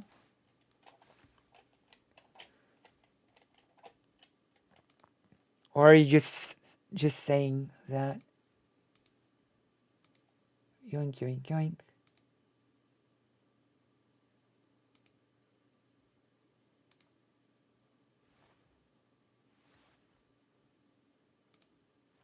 God, 9/11. Jesus.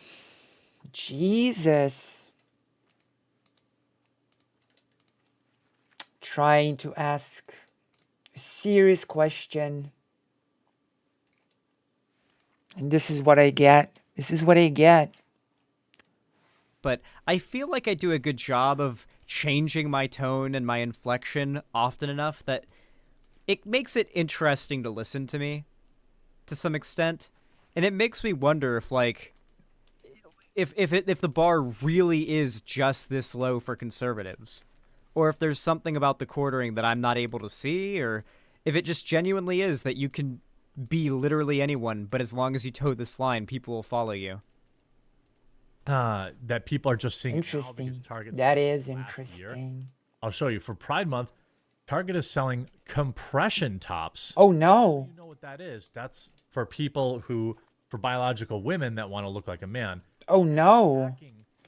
These are for adults, by the way. Hacking. Drawers, meaning undergarments that you can stuff, you can tuck your junk. Oh no. Target wants to sell How these dare goods. you? That's 100% in their right. How dare you tuck your junk? People have also their same right to not shop there. Okay. For me, this is if it's for adults. Okay. Apparently it is. Seems like they Whatever. You know, like whatever. I care way less. Way less, but you still do. A lot of this True. stuff. Xander Hall also cut it. If you care a lot less, then you do care a little. You do care a little at the end of the day. Is weird. Weird. What's funny is you see this tweet. Holy S! Target is selling binders. You can buy Oh binders. no. Oh, that's incredible. Oh Like, no. Every store does blah blah pride merch, but this is actually making it different for queer youth. Damn. And it's called Tomboy. I do admit there's nothing better than like trans kid or like LGBT person like happy on Twitter about something happening, and then right-wing grifter has to find a way to twist this. Is the quartering trying to advertise LGBT merch now? Is the quartering rebranding to advertise LGBT merch now? Hashtag take pride. He's like, Again, because much as just as Chud Logic managed to make, you know, like, I don't know, it's almost like an advert at this point. Maybe that's the quartering secret endgame. They just want to switch sides and he's advertising the thing, you know? He's pretending to criticize it, but secretly he's just trying to make the merch look good. this is for women to squish down their chest. Now you see, Target deserves the Bud Light. Well, it's for trans men to squish down their chest, my brother. True. Treatment retailer faces backlash for promoting trans-friendly slogans on T-shirts for kids and gender-neutral clothing in. Speed 7 out of 10. I understand you, but your accent needs more polish. My accent needs more polish? What do you mean? What do you mean? My accent needs more polish. Do you all think my accent needs more polish? Does my accent need more polish? Yes or no? Also, the real grift.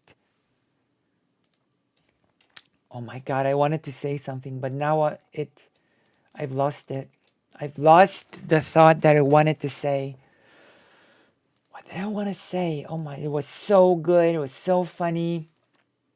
Oh yeah, okay, it's not funny and it's not that good, but I still want to say it. You do realize that there are actual women that also do a form of binding their chests when practicing martial arts, right? And it's not considered anything out of the ordinary. Like when women bandage their breasts when doing martial arts. That's a thing that's just considered a normal thing. It's not a thing that's considered anything out of the ordinary, you know? It's not considered anything special. It does become special and out of the ordinary and acceptable when you attach the trans or LGBT label to those things, though. Well, then it just becomes unacceptable. Of course, I will work on polishing my accent. I'm gonna be you know what I mean. You know what I need to do. You know what I need to do. Or rather, I know what I need to do. You know I know that I know what I need to.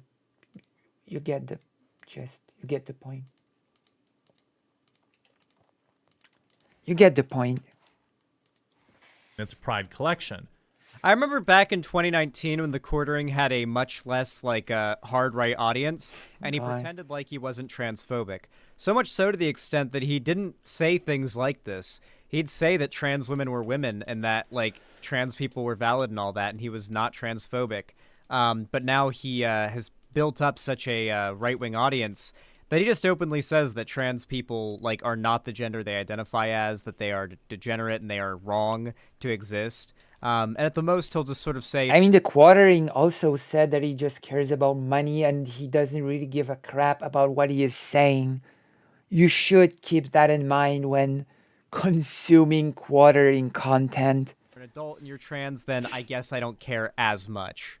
He just, you know, he has no It's values. nice to have it confirmed that they were never He just like worried about the kids or whatever. He just has no values at all, literally. It was always just sort of like starting from the bottom. Like when you have those accusation of grifting, you know, you can say that accusation of grifting is like whatever because, you know, you never know. But the quartering is this rare example, this rare specimen that just plainly came out and said, yeah, I mainly care about my revenue. I mainly care about how much money I make. I don't really take anything I say all that seriously. I don't really care about the things that I say. So the quartering is like self-described grifter, I guess. A self-professed grifter. You know? I hope nobody has forgotten about that in any way, shape, or form.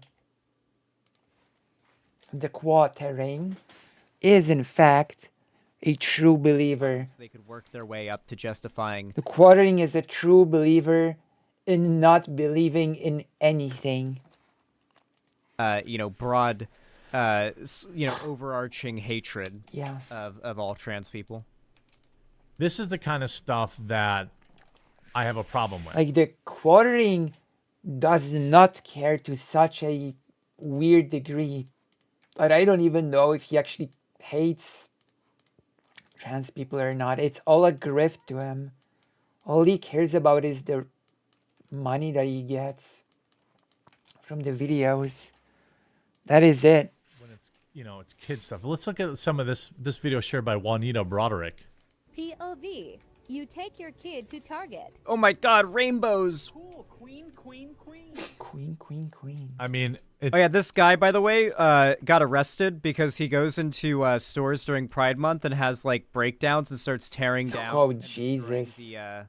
The Pride Month displays. He got arrested for it last year, and he's probably gonna go crazy again this year. And get True. arrested again. What a... But he tends to go in. Okay, we're gonna do a cutscene. I'm gonna go to the toilet and then we continue with our thing. Queen. Jeremy is definitely a chaser. Oh god. Well, I feel sorry for the people that he chases. If that's the case. The quartering is only for it in it for the quarters, that is true. Quarters. You have tasted victory, and the craving for more is upon you. Really? It is clear that one decisive blow to the humans will make the total and complete domination of this race a simple matter. True. Spies have gathered intelligence that points to an encampment near the center of the human lands, where their knights and soldiers are sent to train. Oh. They will not be expecting an attack. They should prove a good fight. The destruction of this site would greatly weaken their forces and etch your position as war chief in stone. None shall survive. Oh no, it's a dungeon mission. Oh god. This one's gonna be painful. I know it. Oh no, this one's gonna be so painful. No. Why? Okay, toilet time. Don't go anywhere. In fact, get more people in here. Get more people in here. And also consider shedding your white name and becoming a subscriber.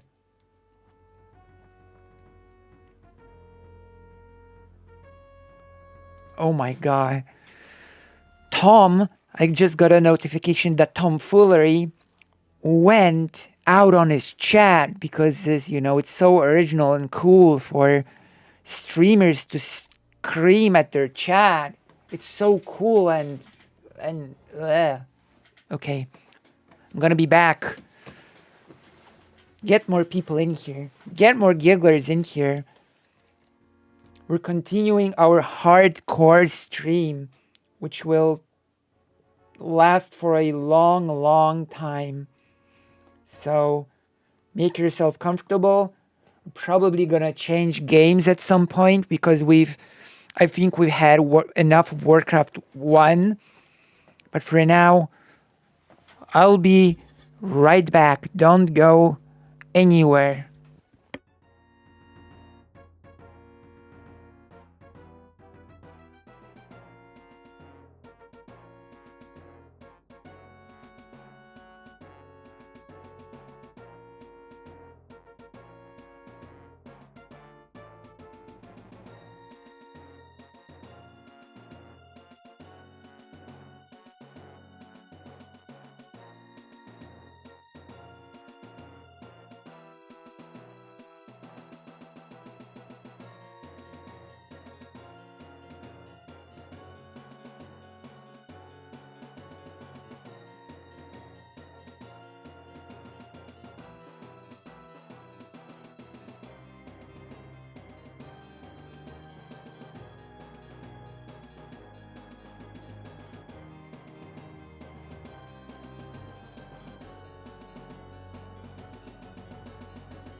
Got some food.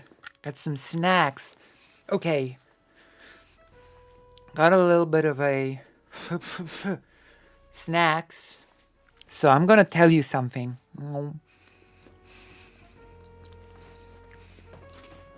True, Maya Major. Okay, I'm gonna tell you something. This is the perfect opportunity to talk about a book.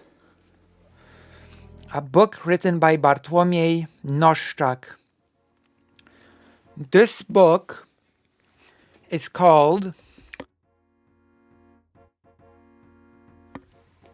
Orient ze Słońców. Okay? It is called The Orient of the Deported. The Orient of the Deported.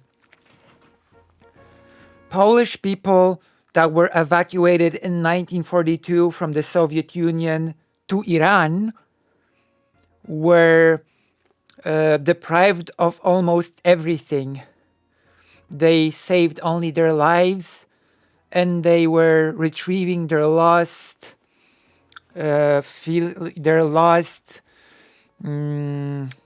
freedom, sense of freedom. Their presence in the Middle East for them is a form of therapy, and after the experiences on the inhuman land the USSR, because the USSR was pretty bad. It also is discovering of an unknown land, its people, its places, its oh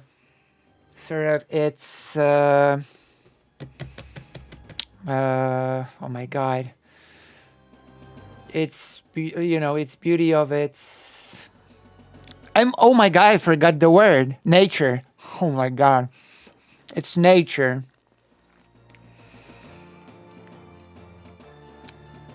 The book tells us about the emotions and feelings of those who were part of this event.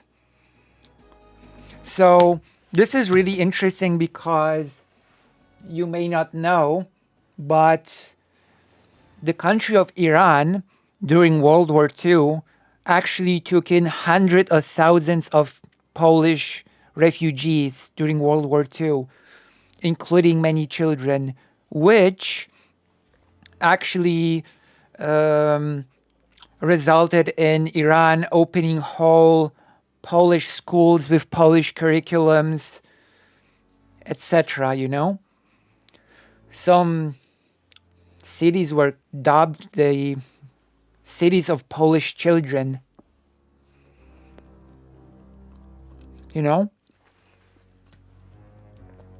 if you can find this book, I don't know if it's in English, but you see, like, this is like the cover.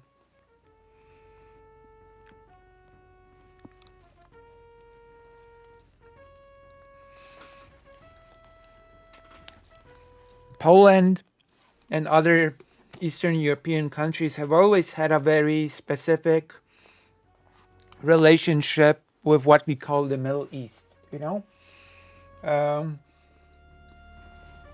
example,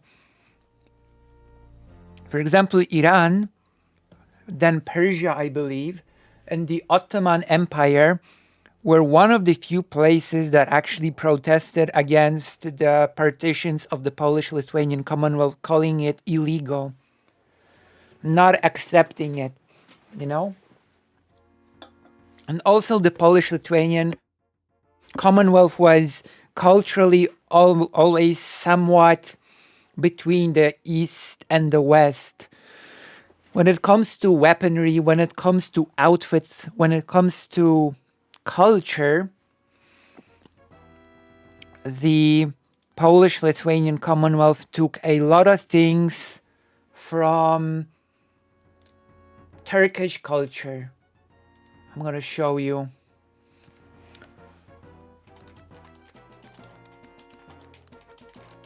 I always go to this as an example. Where is it? There we go. See, this is like the classic. Oh my gosh, super deformed. Like, this is like the classic nobility outfit, The classic noble outfit for the... Oh my god. It's just want a graphic, okay?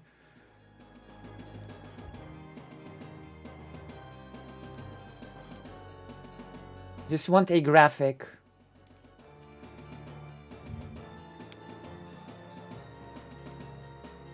Oh my gosh, I just want a graphic. There you go. There you go. See, this is like the classic outfit of a Polish-Lithuanian noble. That is true, but,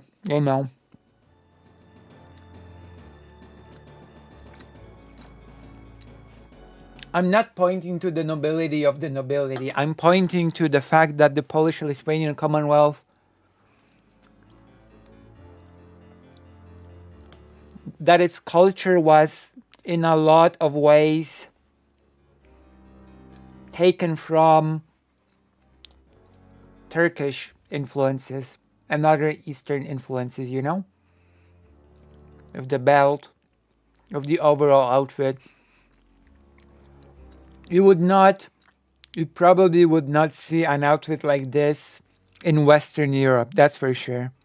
You would not find anyone dressed like that in Western Europe. And Western Europe didn't really adopt weapons like this as well. You know? Also, hello, fake Alec Kyle Parker.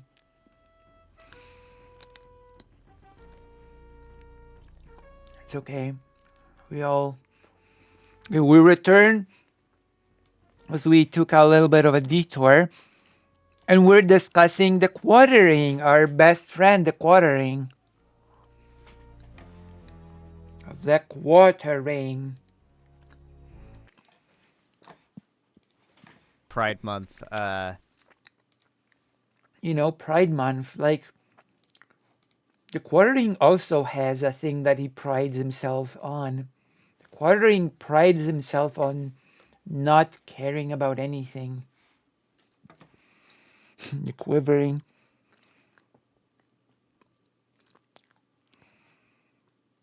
What debate? Hold on. Hold your horses. What debate? When did it happen? Tell me all about it. Now I really want to check the debate between Vosh and Atanki. Wait. I might have already covered it. I might have covered it yesterday. Are you talking about the TikToker? If you're talking about the TikToker, then we've already went through it yesterday. If you mean the TikToker sensation who turned out not to be very smart, then and we have already covered it. But if you have a new debate, yeah, you've missed it. It is sad, but yeah, we've covered it yesterday. That was something as we've not only covered that I've also sort of covered Vosh's covering of the initial TikTok thing. That person was so embarrassing. So embarrassing. I mean, Vosh sort of straight up told him, you're reading off of something. You could have sworn that he was reading off a script, and Vosh sort of just asserted it. Thank you, Maya Major. Like, arrangements. So, yeah, this guy's literally insane, and he's been arrested for, like, property destruction. Oh, guy. He hates gay people so much. Jesus. It's actually, I pathetic. think it's queer, not queen. I can't be totally sure. What? Queens take care of each other. Oh, it says queers too. Mom says I'm supposed to be more organized. Can I work on this for my reading log? Perfect for our beach vacation. Yeah, I mean, POV. I again, like, a lot of this stuff is clearly in the Pride section, so I mean. Live, laugh, Lebanese. Oh, he's mispronouncing it on purpose. Now I get it. Okay. You know, again, this stuff is in like the Pride section. You know, then they have this with the boys section. Ma'am, where's the boys section? Right there. This is the Wait. boys section? Look how disgusted the quartering looks. I remember this. Let me full screen this for a second. I remember this. Is this the boys section too? I mean, You gotta be kidding me. these I'm gonna be honest. It's whatever. It's whatever. It's literally whatever. Yeah, it's the boys section. It's whatever. It's whatever. It's literally whatever. I don't even know what to add to this. It's whatever. It's a kids section with a variety of different shirts. The three genders, boy, girl, and pride. True. Pride from Full Metal Alchemist has his own section.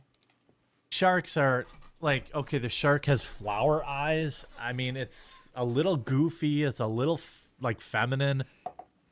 Jesus Christ. This is the, I guess this. It's a little goofy, you know. For kids. Jesus. This is the slippery slope part of it, right? Too slippery slope. You're right, Quartering. It is a slippery slope. You're engaging in a slippery slope of saying stupid things and becoming a more and more an idiot as you speak. Is this it? It's this. Oh, this is the real slippery slope. The Quartering is engaging in being a sellout and not caring about anything, but it carries a slippery slope that the more stupid things he says in the name of not caring about anything but profit, the more stupid he actually becomes. It's a sad, sad slippery slope. Let's see how you care about my quick draw. So yeah, somebody went ahead and responded to the guy that the Quartering was reacting to. This ghoul of Who is this? Who is this? Supermarket mannequin makes these videos that are all about like shitting on gay people, and he made one all about like how he would like bully his trans kid. And, what? Someone responded to it, and I feel like it does a very good job of sort of laying out exactly how a lot of these conservative parents' lives are going to go over the next decade or so. I mean, they're going to be... Their children are just going to abandon them when they're old enough to do so and independent enough to do so. They're going to be old and alone. No, and their own kids are not going to care about them. That's it. That's the result of their little thing. That's the end game that they are working towards.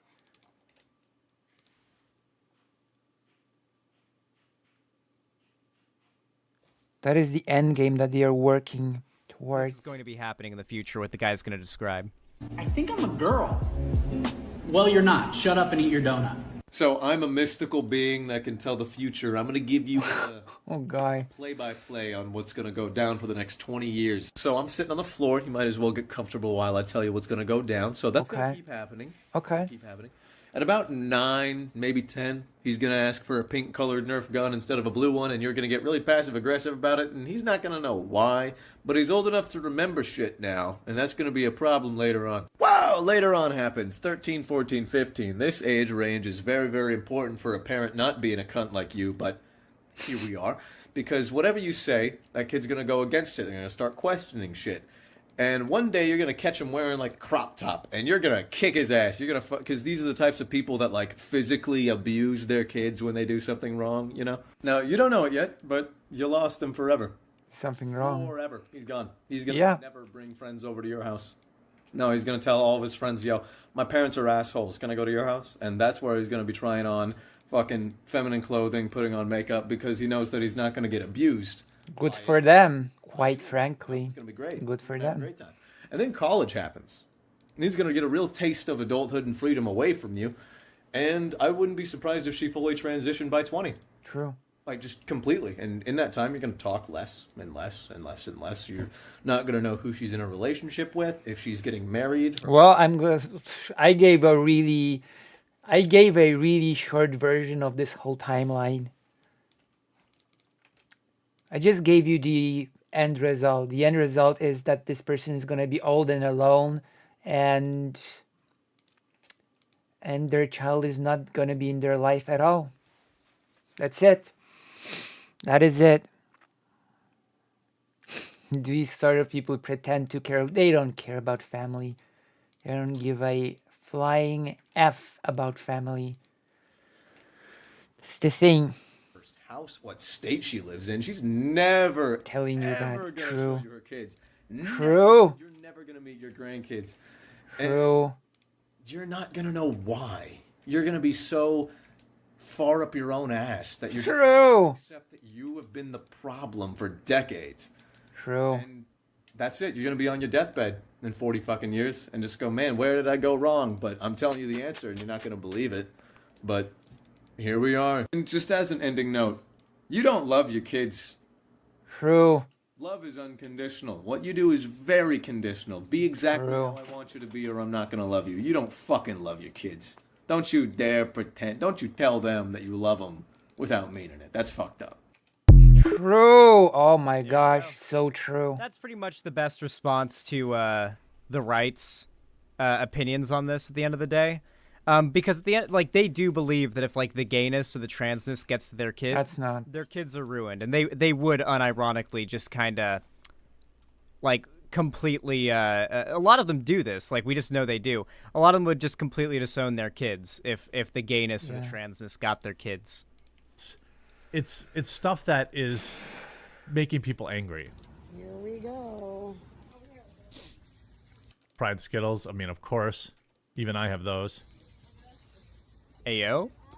My queer Even I have those. cards to the gay people now. Welcome to Target. There's cards for the gay people now. So we are like 10 steps in. Dude, how is this conservative? For your children to see. How is this, like, the key to success as a conservative pundit? Just sitting there bewildered, silently, with a look of disgust as a kid runs through a store with some, like, rainbow shit. And some gay... Like, these people claim to be capitalists, by the way. Like, these people are the ones that claim... I'm not gonna lie, it does annoy me a bit. It does annoy me a bit. Socialism. To see that these people succeed. Socialist woke corporations. And it's just like... They're brain dead content. How obviously, like, wrong and full of shit can you be? It has never been more apparent that these people have no other motivations than hating minorities. True. And everything they say is just obfuscation to try to distract you from that. Haters gonna hate. True. Naked people on shirts.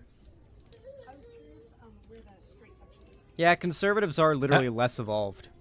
Oh, Jesus.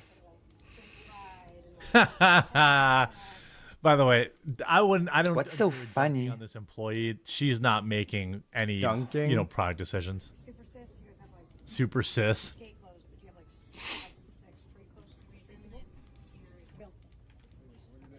Oh, I was just curious where the straight section was. The what? This is so stupid. Ha ha.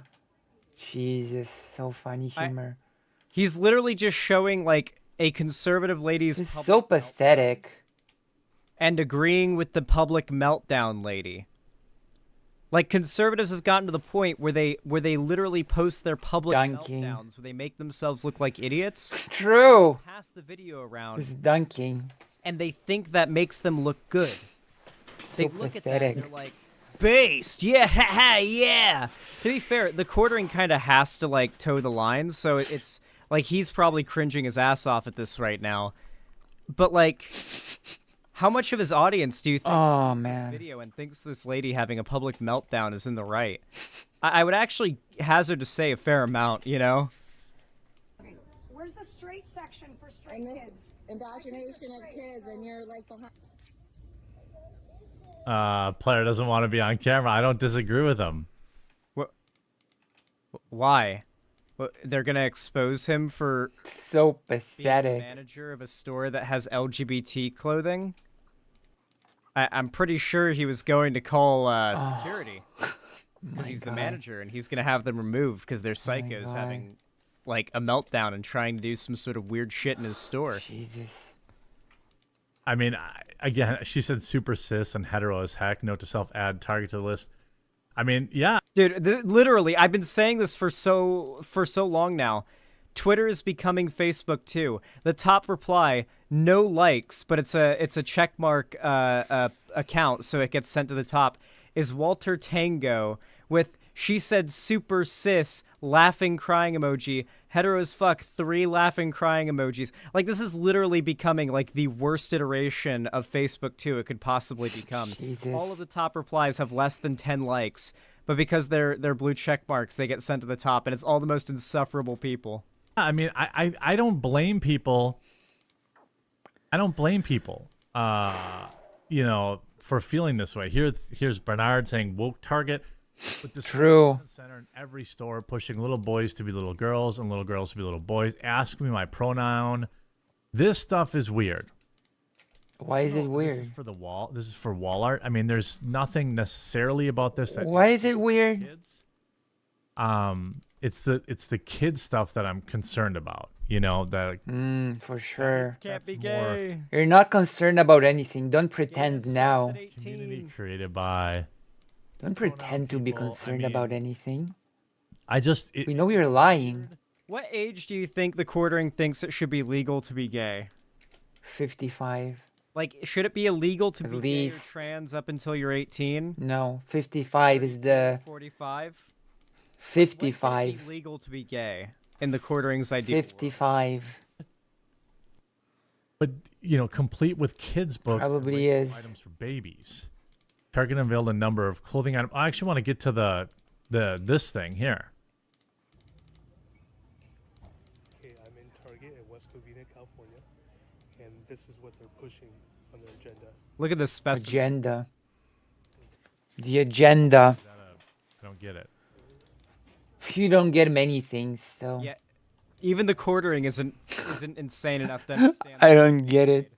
Yeah, it's just the same like pride shit. People. Quartering, I don't get it.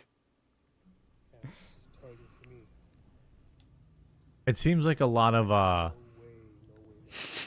It's all adult stuff. You can see the sizes are all for adults too, and it's all in an adult section. I don't get it. And the quartering's like you could see him actively in real time trying to think of how he twists this and spins this into like Thank you. something that he can stretch out. Thank for, you. You know. Yeah, the quartering gives me reasons to smile.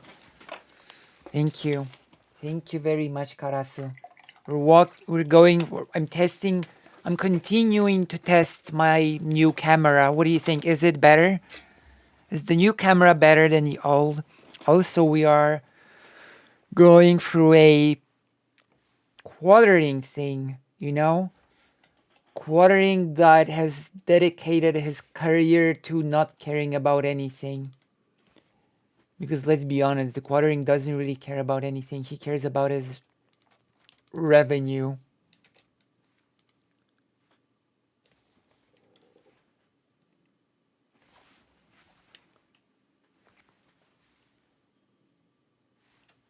That's right.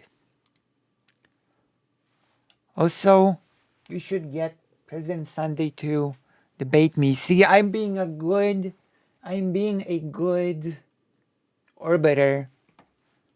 I'm being a good Long orbiter. enough time that he can get mid-roll ads in the video. True. like a lot of This is in the kids section. Oh, look at it. Okay. It does have a kid section. So that's where it gets a little too much. Well, they're not putting binders and like tuckers, I guess. Thank you so much for the gifted tier 1 subscription for the Coconut Island Citizen. Thank you so much. You know that joke about that life is like a bad computer game with great graphics? The reality is that it has awful graphics. True. You know what? The most important thing is not how the graphics are. The most important thing is if we are having fun or not. Now you can use the emotes, Coconut Citizen. Look, I'm gonna show you the emote that is sub only. There you go. I have to actually.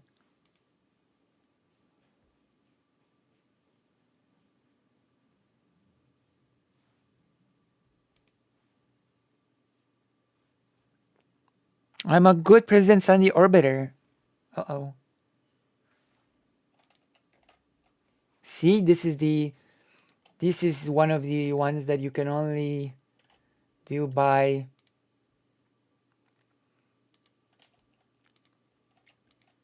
subscribing. I take down my glasses, especially or have double vision with glasses. We have to. Okay. Okay, this has gone long enough. We are starting an official Karasu Glasses Fund. Okay, we're starting an official fund. Okay, now we're starting a glasses conversation. In Poland, Many glasses companies offer you the eyesight test for free. The only thing that you actually pay for usually are the glasses, which are, to be fair, pretty expensive. But most companies offer you the second pair for free, which is a big plus. But I'm getting off topic.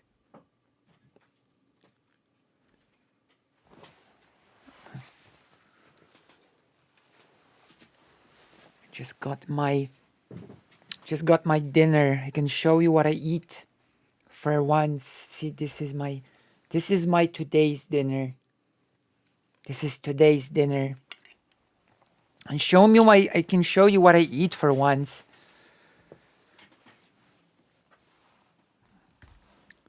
Yeah, usually the testing is for free. 400 pounds.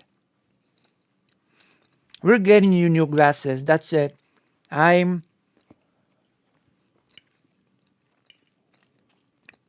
don't know.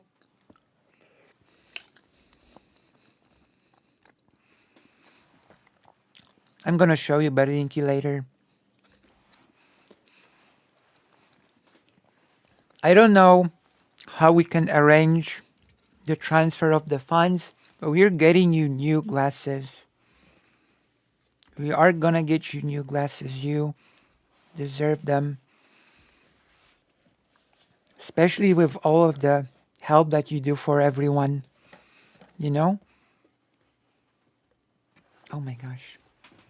The people's history.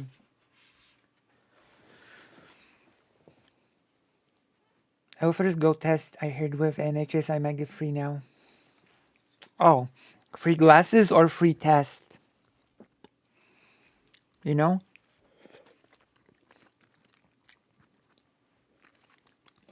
Because we need to give you new glasses. Even if the test is free. Okay. Okay, then we'll wait a bit. If you don't get the free glasses, then we're just gonna have to get you the glasses. Okay. Okay. We're just gonna have to wait and see. We're just gonna have to wait and see what happens with the glasses.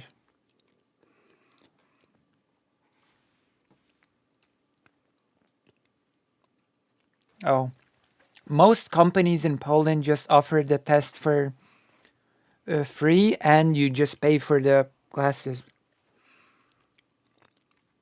You know? And in Poland, the test is like the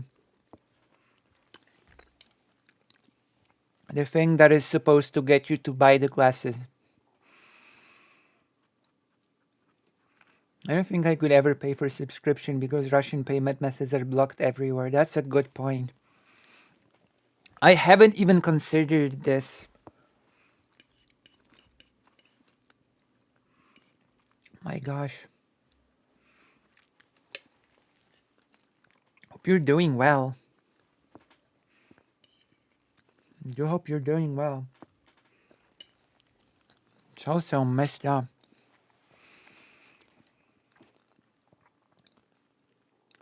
No, we're doing the quartering. We're doing the quartering. The horrible, horrible quartering. Okay, let's go. Eating dinner and... We call them tucking pants into the kids section. Horrible. Rainbow, like, skirts or whatever. I don't know. Like, is it... Basically, he thinks it's bad for kids to be gay. Oh, and so no. if a kid is, like, gay and proud, then that's, like, extra bad. Extra bad, you're right. Selling pride-related stuff that's in kids' sizes, then that's encouraging kids to, like, who are gay, and they should be discouraged from being gay, in his view. But what will they dress their kids that they buy in? What? You heard what he said, right? What will they dress the kids that they buy in?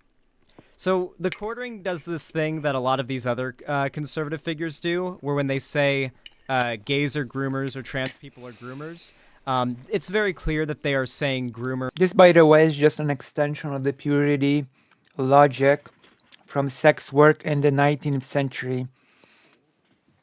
Like, I told you how for sex workers in the 19th century, hospitals were basically places of oppression and like prisons, right? There are testimonies of the hospital staff that said that they were very unhappy because women who were sex workers received visitors, were given gifts, were given nice clothing, because the hospital staff said that a hospital is not a place where you are supposed to find calm and comfort. Hospitals are not a place where you're supposed to be comfortable at. And also, if the sex workers are comfortable and feel good at the hospital, it might just encourage them to continue being sex workers. It's the same logic. It's identical to the thing that to what the quarrying is doing here. Identical logic, 1-1. 1-1.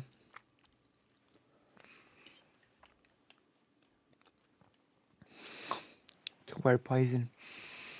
You know? It is the same logic. Through and through. In the sense that they are like child rapists, like they groom children to rape them. But when you confront them on that, because that's just a straight up accusation of pedophilia with no evidence, and, you know, just accusing people of pedophilia as a large content creator is pretty frowned upon. And so they fall back on the defense of, no. We don't mean sexually grooming. We mean, like, grooming them into believing an ideology is true. You know, priming someone to believe something is also technically, by definition, grooming. But then outside of a one-on-one conversation, it's right back to heavily implying or outright saying the type of grooming they... So conservatives believe that raising your kids is grooming. Because any sort of raising a child will inevitably move them towards some ideology, quote unquote. So I guess grooming is when children are being raised. What? Hospitals are not places where you... Well, at least we know where Dr. House got his ideas. I mean, yeah. True. I mean is pedophilia grooming. And reminder, by the way, it is red states that continuously, and Republicans in red states that continuously fight against banning the copious amounts of child marriage that is legal in red states almost exclusively.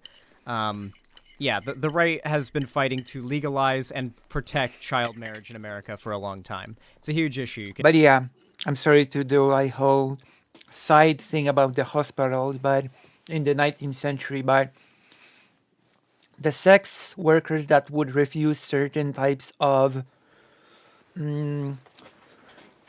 treatment, at some point, of course, the police got involved. Some sex workers that refused certain types of treatment were deprived of food. One of the many methods that were also used in the re-education camps, as I call them.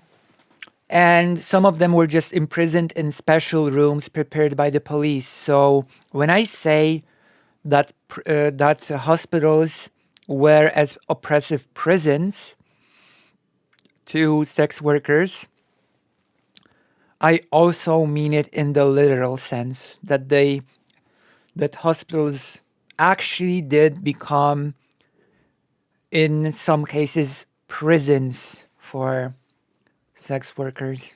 You can actually look into it by Googling Republicans child marriage. Oh, God. Yeah. Okay, so this stuff, yeah, like kids section stuff. You know, parents are making the choice to dress their kids however they want. Okay.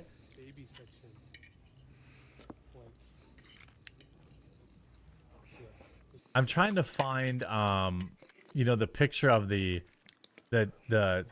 Is this it? Yeah. A whole pride line for kids. Have you seen Target lately? Horrible. We've got swimsuits with tuck-friendly construction. Horrible. Chicks with dinglings can tuck it in. We've got children's clothes that look like this. Trans people will always exist. I don't know. I can't say if that's a kid's shirt or not. I'm just trying to be, you know, I drive the, I kind of, oh, here's Chrissy's tweet. I was looking for that. I kind of, look, all these stores sell Pride stuff. If you don't want to shop there, I 100% respect that. There's a million other places to shop. You're not trying anything. To try something, you would have to, first you need to care about anything, and you don't. The quartering. You really don't. It's the internet. Well, I like how hard it is for him to try to make a narrative out of this. He has to make, like, I think it's 6 videos a day now. Oh my, wait, uploads. really? And to give you an idea, the 3 videos a day that me and Sherry have been doing have been hell. It has been hell. So, Jesus 6 Christ, videos, yeah, he does 6 videos a day most days, sometimes 5. He's really got to, like, he's got to stretch to actually make a video. So, at this point, it's just, like, literally anything he could talk about, anything that he could cover, he has to in order to 6 videos per day. Not enough happening even from a conservative Oh, perspective God. to warrant the amount of like videos that he's putting out. Jesus Christ. It's pretty clear at this point that the only thing he cares about is grifting. At this point, are you kidding? At this point? It was clear for a long time, not at this point. This point was a long time ago. 6, yeah. 6 video per day. God. I told you the quartering is a person that is committed to not caring about anything in reality. And yeah, Xanderhall is correct by saying that that actually, if you search for a definition of what a grifter is, then probably you would find the quartering there or something. But yeah, it's like, I will take objection with saying that we only know it at this point when clearly it has been known for a long time now. Since the quartering at some point actually said himself that he doesn't really care about anything. He just cares about the money. He actually did say it openly and proudly. That was the quartering's Pride Month. The pride of openly not caring about any topic or not having any values. So you put care into what you say, he just turns on his obs and then sends a 6-hour video file to his editor. I mean, I guess, since like, the quartering just, well, now he just pretends to be outraged and the most meaningless stuff, you know, at different colored shirts at the store, the kids section, as if it mattered, like, at all in any way. 6 videos per. And at this point, his desperate uploading of 6 videos per day isn't helping his channel growth. His channel is not growing. His view count on average is going down. He is slowly pittering out of relevance, and I honestly couldn't be happier. True. Jesus. That is what happens when you don't really have anything to say. That is what happens. Although, if you've enjoyed this, then please consider subscribing and doing all that good stuff, because I am still a micro creator. Maybe I should facilitate more talks. Although today I'm pretty talkative on many subjects. I've been pretty talkative on a lot of issues today. So maybe that's a thing that could help me out a bit. Let me see. I've given a few hot takes today. And you know what hot takes do. Hot takes make you, I don't know, make people talk about you. Unless, well, that's not really true. People actually have to hear your hot take in order to react to it in any way.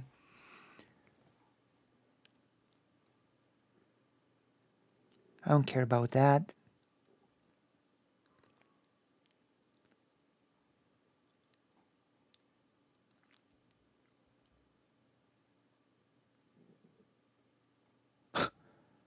The original One Piece anime. Overwatch 2 was doomed from the start. Have you heard news about Overwatch 2, by the way? Do you know what Blizzard did with Overwatch 2? Do you know, but are you interested in... Oh my god.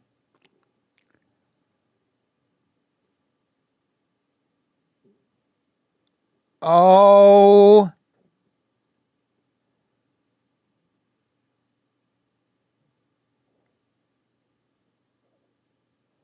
No. The thing about Overwatch 2... The thing about Overwatch 2 is that it was only created... The only reason why Overwatch 2 was created because Blizzard promised a PvE mode. That was the only reason. There was supposed to be some super cool, super interesting PvE mode, you know? And on the day of the premiere of Overwatch 2, they said, we're not gonna release the PvE mode that we've promised yet because we wanna polish it. We wanna make sure that it's really up to standard. And now Blizzard has just announced that, yeah, they've just axed the whole PvE mode. Basically, they've just axed it. That's it. It's done. There ain't gonna be no PvE mode in Overwatch 2, which means that the whole reason for why they made the game in the first place is non-existent now. Which is ridiculous. Also, I'm really curious about this video. Fire her. Bike Karen hot take almost gets Destiny banned. Bike Karen hot take almost gets Destiny banned.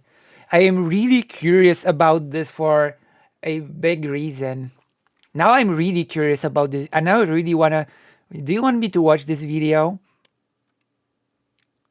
I'm really wondering if Destiny is going to show as much restraint when watching this video as when he has watched the Steven Crowder video. Is he gonna say that we don't know? Is he gonna say that there might be some context outside of this video? I know she was in the right. I do know about it. I do know that she had the receipts. I know. Which is why I'm wondering if Destiny here is going to show the same level of restraint that he has shown in the Steven Crowder video. I really wonder if he's gonna say, we don't know. We can't know. Maybe there's some context outside of this video. Maybe there's something we're missing. You know, I really want to click. I really want to click this video and see if Destiny is gonna treat this with the same level of centrism that he has treated Steven Crowder abusing his wife.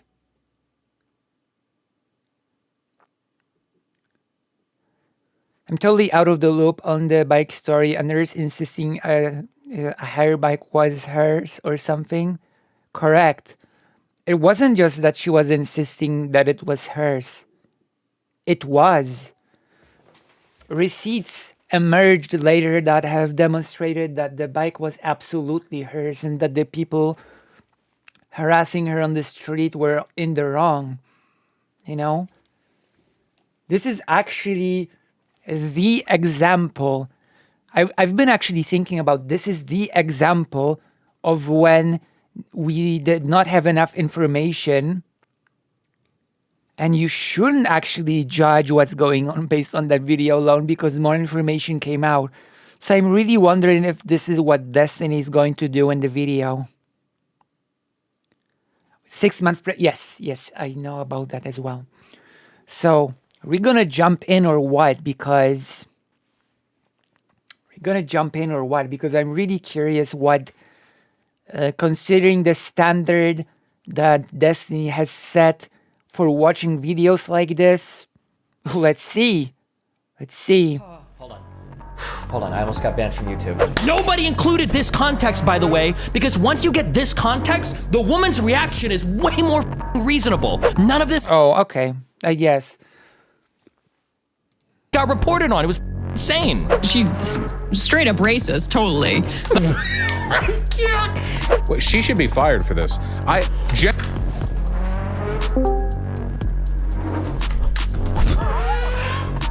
He's only watched did he even finish the full clip? We'll see. Oh. If this is a scenario that Steven should be,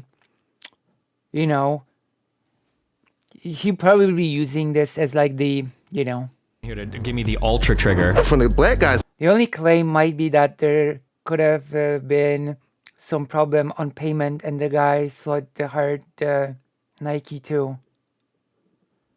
I know, yeah, he has revisited it. I have seen. Yeah, he did change his take. I want to see Destiny's take when the video is fresh, not when all of the information is out. I want to see if he treated this the same way that he treated the Steven Crowder video. This point of view, if it really was his bike, I want to see. Is this the full original video? Minute 30 seconds. Help! Help me! Please help me! That's your bike. Please help Lazy me! sounds like a fun racist game show. Nice. Please help me! Help! Please get off me! What the fuck is going on, bro? Please help! Yo, don't not take it, bro. Now you're not getting the bike, bro. Now you're not getting the bike. Help! You're not getting Get the bike. off me, I'm dude. not. Why you took his phone? What's wrong with you? You're not Don't touch his phone. You're not touching his phone.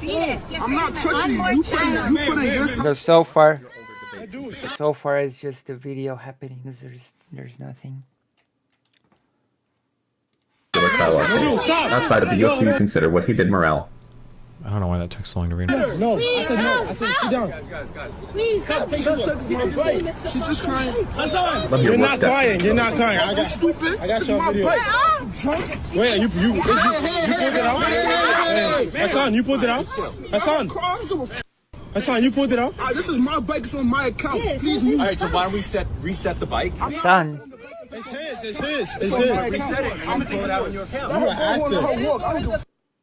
This is my bike crying. This is fake crying. Stop fake crying. Hey, stop touching me. I don't touch you. Hold up. Hey, stop touching me. Stop touching me. Why don't you take this bike? Stop touching me. I will. Exactly. So take it. Okay.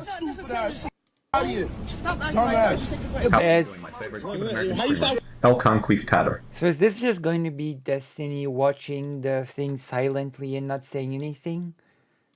Or what? So I guess Destiny does not have any takes at all. He doesn't oh yeah, well let's wait and see. Let's wait and see. Destiny DGGL. Crying. Not a tear came down, miss. Not a tear came down. Okay, here's my reaction watching this full clip for the first time. If you had any strong opinion about anything about this, you're probably retarded. I have no idea what the just watched. What is happening? How did anybody determine anything from this? Wait, what the I'll watch it again. Jesus Christ. Help! I mean, credit where credit's due. He is approaching this with the same attitude that the Crowder video. But I would still argue that the Crowder video was much less ambiguous than this. Why you took his phone? What's wrong with I don't know why she takes his phone there. If she's pregnant, I don't know why she's fighting over a city bike. These are like $5 or $10 to rent. If she's a nurse, she probably has the money to rent another one, right? I don't know why you would like impose yourself here, but Wait, hold on.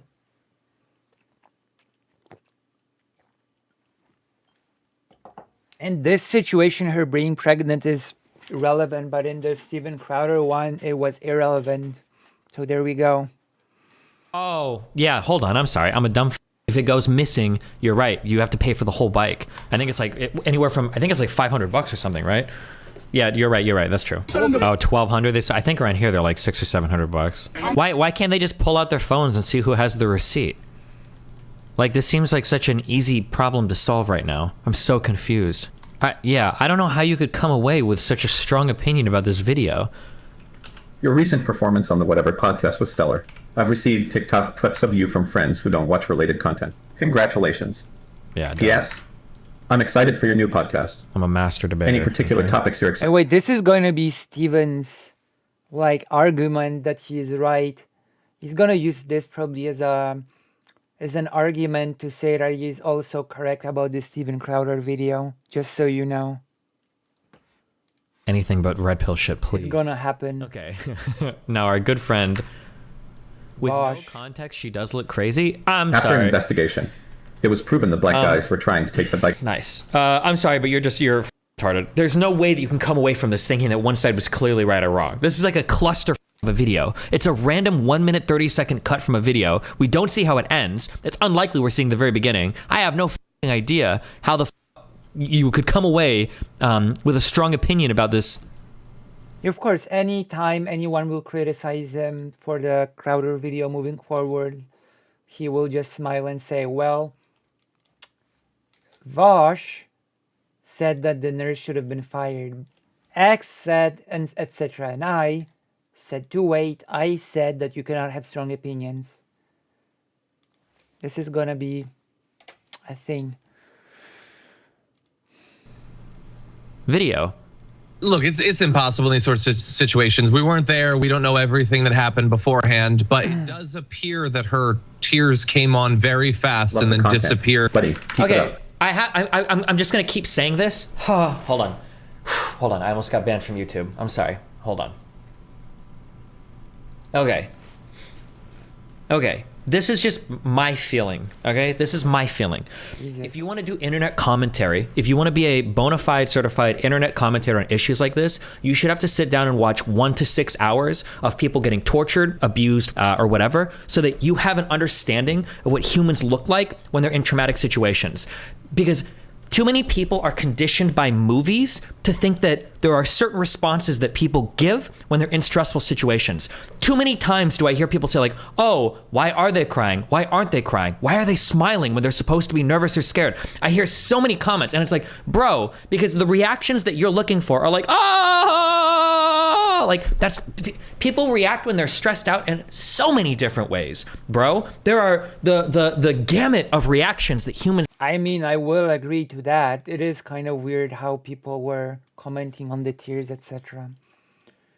I will agree with that. People do react differently to trauma.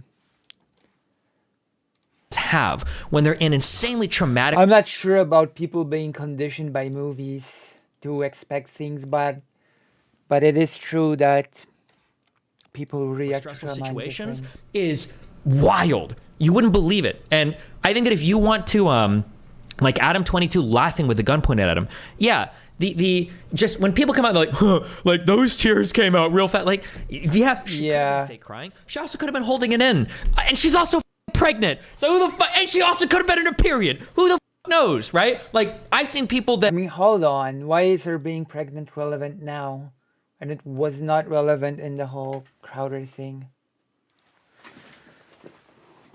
You know? Well, whatever. Maybe it's a minor nitpick on my part. Just reaching to criticize Steven in any way I can That because are incredibly emotional in their period. it's my duty to do so because I'm a President Sunday orbiter, after all. It's my duty to do I so. know that women are incredibly emotional, especially as you start getting towards the end of your period, pregnancy. Period. Right? There, people cry or don't cry for all sorts of different reasons. My ex, she would cry sometimes when we fight, and she wouldn't even necessarily be sad. It was just like a response that she had sometimes. I hate it when people just are this really quick, like ultra psycho analyze, like, oh my god, those tears were fake. I'm like, people did it in the Rittenhouse trial, in the Kyle Rittenhouse trial. We're like, oh, that kid is definitely fake crying. The motherfucker was 18 and like killed 2 people. What the f do you mean it was obviously fake crying? Do you think this guy is like the fucking American Sylvester Stallone, like Rambo First Blood? What do you mean you can't believe that he would be traumatized? Like I said, 1 to 6 hours, forced viewing. You should be forced to watch it, and then once you have that exposure, then Jesus, Destiny is like promoting the Clockwork Orange type stuff. Jesus Christ.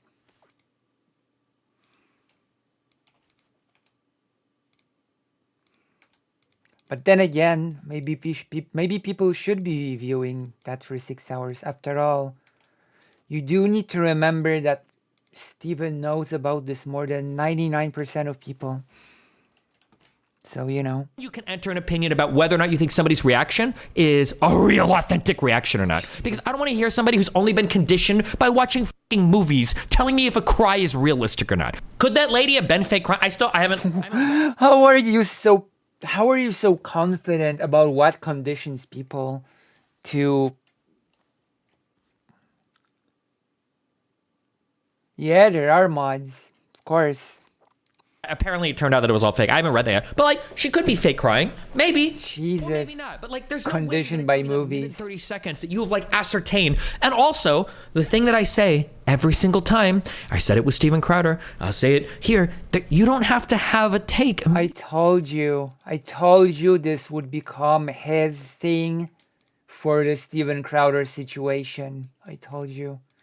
It's not difficult to predict. It's not a super difficult situation to outcome to predict. Immediately. You don't have to have a take right away. You can wait 1 day. You can wait 1 day for more information to come. One more day. You don't have to jump to conclusions. Not only do you not have to, believe it or not, it might be detrimental to do so. And another thing, you motherfuckers are fucking racist. And another thing, and I hate that this is true because I love slurs. I like all types of slurs, okay? But I'm not a hateful person. I say that shit, just clown it. When people sit here and they virtue signal me about slurs, and then you guys bring up that, Karen, y'all motherfuckers are genuinely racist as towards white women, and it's actually fucking insane. Now you guys do the opposite shit. Anytime you see a white woman, she must be instantaneously guilty of whatever the you're accusing her of based on a minute 30-second video. That shit is crazy. It's actually insane. It does appear that her tears came on very fast and then disappeared even faster. It looked like, what we've seen in instances like this. You have the racial component of, you have the racial component. It reminds me of that poll that what was that article that we read about why the one that we read that had to do with conservatives and liberals, with conservatives being happier in general than liberals, that like I think white people are the only demographic of any demographic on the planet that hates themselves more than any other group of people. White people are the only ones that do it. Black people are smart enough to hate everybody else more than them. Hispanic people are smart enough to be racist against everybody else. Asian people are smart enough to be racist, not white people. White people literally hate themselselves. It's actually unbelievable. It is actually unbelievable. Bro, you're not getting any points here. Okay, nobody's keeping score. You don't have your little self-hating report card where you're getting an A+ for throwing your own kind under the bus. Oh, this was the your own kind. I should find out what stuff. It's very interesting. It's very interesting that Steven would actually buy into the notion that people of different races belong to quote-unquote different kinds. But okay. Whatever floats your boat, Steven. If you consider white people your quote-unquote kind, then okay. Never realize that people of different races belong to different species.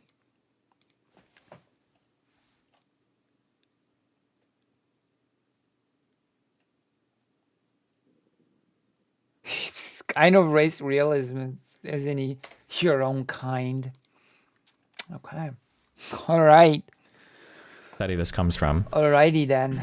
Mean in-group bias by race or ethnicity. Scores denote mean differences in warmth between in-group and out-group feeling thermometers. I think this was measuring how you feel about your own racial group versus other people. Your own you probably kind. should have. A normal person will probably have some in-group preferences, right? Like black people tend to have warmer feelings about black people than other people. Hispanic people tend to have warmer feelings about Hispanic people than other people. Asian people tend to have warmer, but white liberals actually hate themselves. Like a white woman attempting to elicit some sort of a normal person, kind of over exaggerating the situation that's actually happening. I was just thinking of this one. Oh, you're gonna show the dog! You're gonna show the dog! You're gonna show the dog video that everybody got mad at because they didn't get the full story on a normal person. Wait, let me read you something. I had a really nice PDF about this. And I like to open it up from time to time to remind you about this sort of argument. My good friend has given this to me some time ago. And, I think it's worth, sometimes from time to time we just need a refresher. Let me see. Here we go. So a normal person should, when whiteness is a construct, not even constant. Okay. Just pause it as. Appeal to belief. The suggestion that since most reasonable people within your group believe something, you should believe it too. Also an appeal to common practice. When regarding something everyone does, or an appeal to expertise when regarding experts making a value claim on subjective terms, signaled by phrases like, ask anyone, everyone knows, any reasonable person would, it's obvious that, etc. Now wait, what? Yeah, Obsessiforge. That's right, Karas Kafka, Obsessiforge. Obsessiforge is great. Now let's hear that again. Can we hear that again? Show the dog! I was response by kind of over exaggerating the situation to elicit. Like, people tend to have warmer feelings about black people, right? You probably should have. I think this scores denote mean differences in warmth between in-group and out-group feeling thermometers. Let's hear this again. And, we have read about the appeal to belief. Let's hear this again. I think this was measuring how you feel about your own racial group versus other people. You probably should have. A normal person will probably have some in-group preferences. A normal person would probably have some in-group preferences. What is the example here again? Oh yeah, any reasonable person would. Any reasonable person would. Whiteness is optional. Well, yeah, Jewish people are removed from it almost all of the time. Jewish people are removed from whiteness almost all of the time. So, that's funny. That's funny. A normal person, whatever that actually means. Whatever the descriptor a normal person means. Any normal person should have some inside preference. Amazing. Right?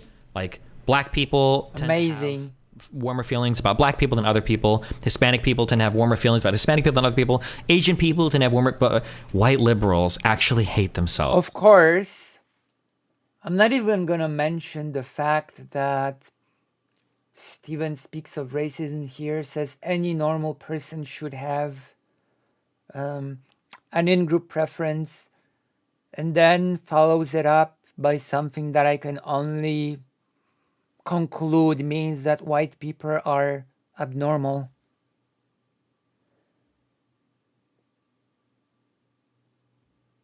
Which is my inside group exactly? The street at which I live, my school, the workplace. Yeah, exactly. It makes no sense.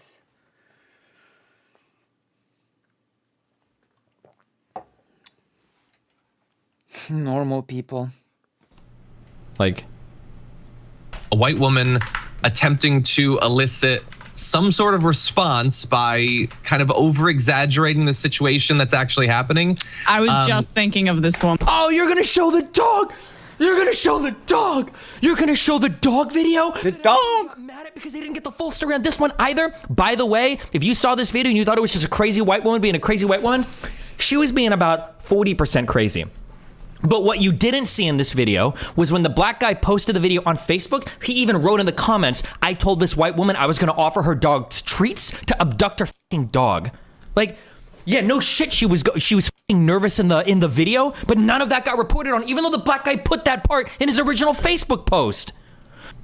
Woman, yes. Exactly. Like sort of implying like, I'm in danger, everyone. Do what you do when a white woman is in danger. And It's actually so cocked. Do you have the Facebook post with the dog abduction statement? Here we go. Central Park this morning. This woman's dog is tearing through the plantings in the ramble. Me, ma'am, dogs in the ramble have to be on a leash at all times. The sign is right there. Her. The dog runs are closed. He needs his exercise. Me. All you have to do is take him to the other side of the drive outside the ramble and you can let him run off leash all you want. Her. It's too dangerous. Me. Look, if you're going to do what you want, I'm going to do what I want, but you're not going to like it. Her. What's that? Me to the dog. Come here, puppy. Her. He won't come to you. Me. We'll see about that. I pull out the dog treats I carry just for such an intransigence. I didn't even get a chance to toss any treats to the pooch before Karen scrambled to grab the dog. Her. Don't you touch my dog. Nobody included this context, by the way, when this fucking video went viral. Because once you get this Why does this change? What? Context, the woman's reaction is way more fucking reasonable. No, it's not. What? By the way, wait, have we not talked about this on stream? No, it's not. Is this considered reasonable in the US? This reaction from the lady? What? How is this suddenly any more reasonable? What?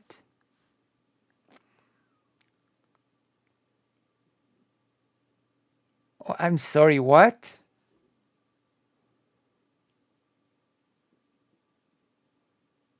How is...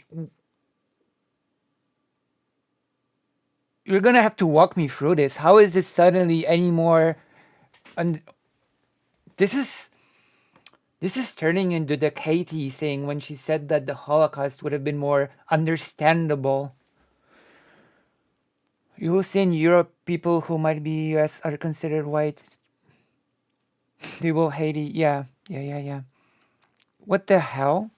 Was this something I looked at off stream? Because the video for the white woman looks insane. She's just like screaming and trying to call the cops, and everybody's like, oh, white woman trying to call the cops on a black dude. But the guy posted this on his Facebook before he posted the video. But none of this ever got reported on. None of this got reported on. It was insane.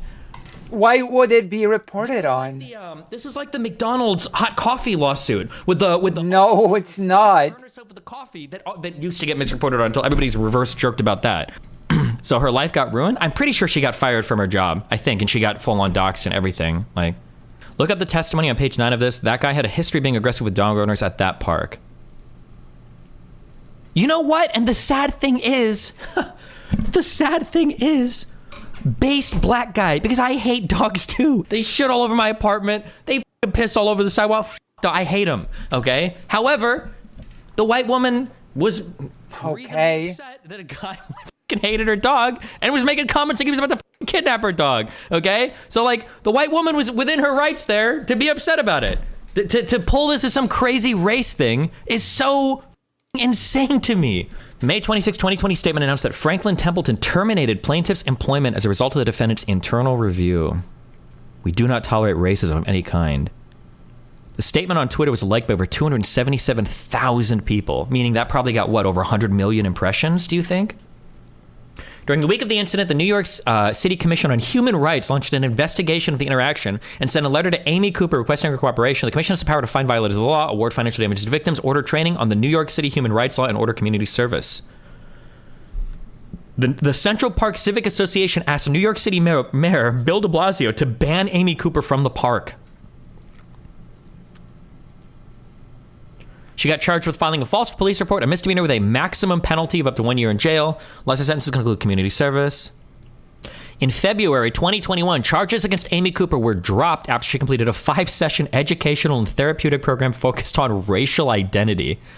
Do you understand how much you're asking of white people? Like how much black people, what do you mean? White people are asking of white people to tolerate insane f***ing shit like this and not walk away mind f***ed? What do you mean? What? My boyfriend, best friend forever, is Romanian with Roma heritage, and he doesn't call himself white. He calls himself American. That was like my first experience realizing whiteness is a construct. Right. Hello, surfer dude. I think I don't know if I've seen you here before. Join the page. Like, the dude at worst alluded to wanting to take the dog away because, as he pointed out, it should have been on a leash. What's happening here? How is this? God, I swear. Sometimes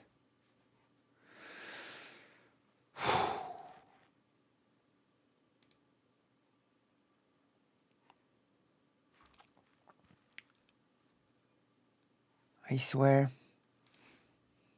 Like, it's actually unbelievable. And she lost her lawsuit against wrongful determination. Is this like an America thing? Is this an America thing? Would you come out of this suddenly thinking that the woman was justified? Wrongful termination. Christian Cooper was a bird watcher with a history of aggressively confronting dog owners in Central Park who walked their dogs without a leash. It was Christian Cooper's practice and intent to cause dog owners to be fearful for their safety and the safety of their dogs, and he had a history of doing so to people, including to one African-American man who wrote in national media stating, "When I saw that video, I thought, I cannot imagine if he approached plaintiff the same way, how she may have genuinely been afraid for her life." I guess it does make sense that he's a history of doing this, because he says in his own Facebook post, "I pull out the dog treats I carry for just such an intransigence." So I guess it makes sense. Do you think that it was reasonable from what you know of the situation for her to call the cops? Here's the deal. Here's the deal. Like, you could make a meme out of this. Like, you've got such an American situation. In the room. Let me set the stage. A woman is walking alone. She has her little dog with her. A man approaches from the darkness. The woman looks around. She has no friends. It's night outside. The man is approaching quicker. What should the woman do? Every single person in that room raises their hand immediately. Oh, call the cops, call a friend, blah, blah. But then as soon as you say, by the way, it's a white woman and a black man. Oh, whoa, whoa, whoa. What? Hold up. Wait, well, that changes everything. No. What? Wait. Whoa. You didn't say it was a black man and a white woman. Hold up. Like, is this an American thing? What? Is this an American thing? He was no angel, P.S. Jesus. Dude, give me a f***ing break. Full context, the birdwatch chick is still dead wrong here. No, it's not. If somebody's at the park and their dog's on a leash or off a leash and they're not supposed to, then call the cops or call the park authority. Or I don't know who you call for. I'm guessing it's Central Park if it's New York, right? Call whoever's supposed to deal with that shit. What are you gonna do? Go kidnap dogs? Wait. Extraordinary birder with Christian Cooper coming soon to National Geographic Wild and Disney Plus. Bro, this is some clown world shit. Yeah, it is clown world that you're assuming that he wanted to abduct the dog. Or was he gonna abduct the dog to his secret lair?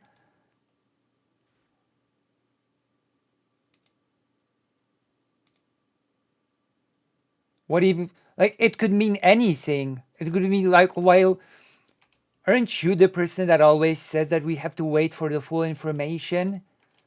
Giving the dog treats could mean anything. It could mean that he just wanted to escort the dog out of the park. Not that he wanted to... I don't know why your first instinct is to go for kidnapping of the dog. Yeah, more like he would lure the dog outside of the area. Like, I don't know why Steven's mind ventured into kidnapping. That's your imagination running wild. What? Lifelong. Aren't you the person that always says that we cannot know, that we don't have the full information? And now you're suddenly Birder. making a pretty strong statement Christian Cooper about takes this. us into the wild, wonderful, and unpredictable world of birds. What Wasn't is it wrong this? for her to mention he was black to the cops? I mean, again, like, I feel like... Again, oh yeah. I feel like there's got to be a skit about this. There's got to be a skit where there's like 3 people standing in an area and it's 2 white people and a black people, and you're talking to like another black person. You're like, oh, that's my friend over there. And he's like, which one? And you're like, the one with the brown eyes? The curly hair? Like, well, hold on. Which one? Like... Oh yeah, because all 3 friends are dressed identically, totally. This is like stupid. This is stupid. There are many ways to describe someone without describing their race. You do know that, right? It's not this weird, impossible situation. This feels like a really US-centric problem to me. Like, is this for real? Oh yeah, what an impossible situation. Kill my own units, of course. What an impossible situation.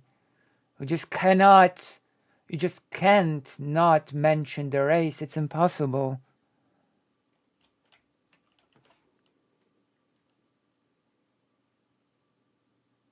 Also, to describe to the police that he's a black man is insufficient. How many black men live in New York again? Come on! What are we doing right now? Seriously? There's got to be a skit. There has to be a skit like this. Oh boy.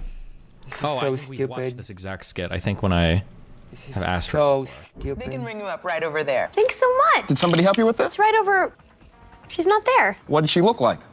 She's dark hair, pretty, beautiful, smooth skin. She had arms. Arms and legs? Okay. Oh, sorry. Anyway, I got sidetracked here by this guy's astute analysis. My bad. Happening. I was just thinking of this woman. Yes. Okay. Exactly. Like sort of implying like, I'm in danger, everyone. Do what you do when a white woman is in danger and a black man's around. Do that thing. Like, bro, it's 2023. You're acting like it's like 1941. Current year. Or some shit like Jesus. Or like the 1800s. Get the fuck out of here. Oh my God, bro. Calm the fuck on. Bro, it's the current year. If a white cop kills a black guy, that's white supremacy. If a black cop kills a black guy, that's also white supremacy. it's white supremacy all the way down. I swear, Destiny is literally on his police force. 47% are white. 53% are members of other minority groups. 43% are non-Hispanic white. Of the entire police force, 47% are white. 53% are minority group members. Of the ones on what amazing analysis by 43% are Steven white. here. 57%. What analysis? Black, Latino, or Asian or Asian American, whatever. I don't know what the breakdown is of the 57%. What amazing analysis. 57% of the whole police force are BIPOC. True. Anyway, okay. Jesus. Where were we at? With my wonderful. This level of deep analysis. I'm just no wonder. Here's the dog Steven clip. experiences the success that he does. After seeing this video and hearing what Amy Cooper was saying to a stranger, there is an African American man. I'm in Central Park. He is recording me and threatening myself and my dog. Chris Cooper in Central Park. Amy refused to put her dog on leash, which is the law. She called police falsely claiming a black man, Chris, was threatening her. She is See that falsely claiming he was threatening her, but he was threatening her. He was threatening to take her dog. since been fired from her job, wasn't arrested, but officials are demanding police do more. I am not okay today. That woman was so comfortable in her privilege that even being recorded. Implying like, I'm in danger, everyone. Do what you do when a white woman is in danger and a black man's around. Do that thing. I don't know this person. I don't know. I'm just expressing. At least he qualifies it a little bit, I guess. I'll give you like 5% props. This is sort of what we've seen in videos like this. Now, look, it matters because if he did pay for that bike and she takes it, supposedly according to their terms of service, he could be charged up to $1,200 plus tax. If it's his bike, it's his bike, even if she wants it to be her bike. Emma, what do you? But what if it's her bike though? Do we even like stop to consider that for a microsecond? Like, couldn't that be the case? Could it be her bike? Maybe. Do we even consider that might be possible? Jesus. What do you think? I mean, I ride city bikes, which is clearly what they're using there, and it's not that hard to figure out. If you're doing it on the app, it'll say which bike and which it'll have a label at the docking station. They was threatening to pick her dog up. Which bike is she's in reference, or they're both Jesus. referencing. So honestly, it should have been pretty clear to her. But why pretty clear to her? Why not pretty clear to them? Like it's funny because the implicit bias is here, but it's actually against the white people, right? Like, is there even like a minute that we consider like maybe they were the ones at fault? And also, by the way, because we'll look at this later, I've heard that apparently she was in the right. I don't know, but like I'm just asking, like, wouldn't we consider that maybe they were actually the ones at fault? Is that possible? she's in work clothes, so my first thought was, is she drunk? Like, is she? I don't know. Yeah, this is gonna be Steven's thing now. This is gonna be Steven's main argument. Whenever we will be discussing Steven Crowder's video moving forward.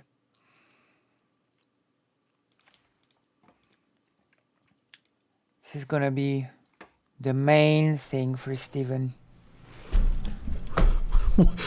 What? I hate her so much. He just seemed really out of it, and I wonder if she has videos on Steven Crowder's wife where she's like, she's pregnant. Women who are pregnant can't make any decisions or do anything. And now when another pregnant woman shows up, it's like, is this bitch drunk? I mean, cattle meat pot. In the Steven Crowder, you said that her being pregnant is totally irrelevant. And now you're really harping on the relevance of the pregnancy here. So, pot meat cattle, I guess.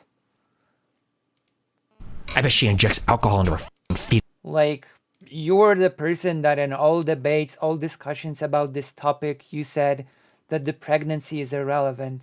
And suddenly in this situation, the pregnancy suddenly became very relevant to you.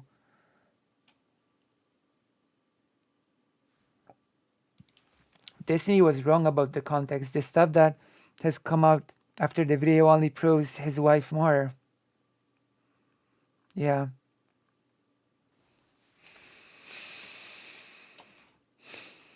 Fetus for a slow release throughout the day. This demented white woman. Like, she's I see. Straight up racist, totally. I can't. Oh, dude, this is why I did the red pill shit. This is actually what it's actually easier to deal with. I would take Ben Shapiro. I think I would take Ben Shapiro's takes over this any day of the week. I'm pretty sure I would. I'm pretty sure Ben Shapiro will give me more insight into these situations than like I would. I think if a stranger came to me and they were like, "Who should I listen to for politics?" I can either listen to Crowder, yeah. I can either listen to the Majority Report with the worst women on the planet, or I can listen to Ben Shapiro. I'd say honestly, probably Ben Shapiro. But his takes on like economics are going to be crazy, and some of his social issues are going to be a little bit out there. And he's a little bit out there. But like, at least it's not these lunatics. A little bit out there. She's clearly racist. She's clearly racist. Oh yeah, Ben Shapiro is just a little bit out there. Okay. Ben Shapiro is a little bit out there. Sure thing, Steven. Ben Shapiro is a little bit out there. Wacky goober. I'm also pretty sure that Destiny takes agriculture To Ben Shapiro too. Yeah, that is true, Karasu. That is true. Okay, we're gonna watch the cutscene now. Jesus. This thing is such a cuck. Especially how both treat women generally. Yeah, that is true. The final march to King Lane's home, Stormwind Keep, is at hand. Only two pathetic settlements stand in the way of the awesome juggernaut your cruel leadership has created. Your cruel leadership. To be amusing opposition, but the hour of doom has come for them. Oh, damn. An utter demolition of the Twin Cities, Goldshire and Moonbrook will sever the lifeline between the king and his people, making him a figurehead waiting to be lopped off. Damn.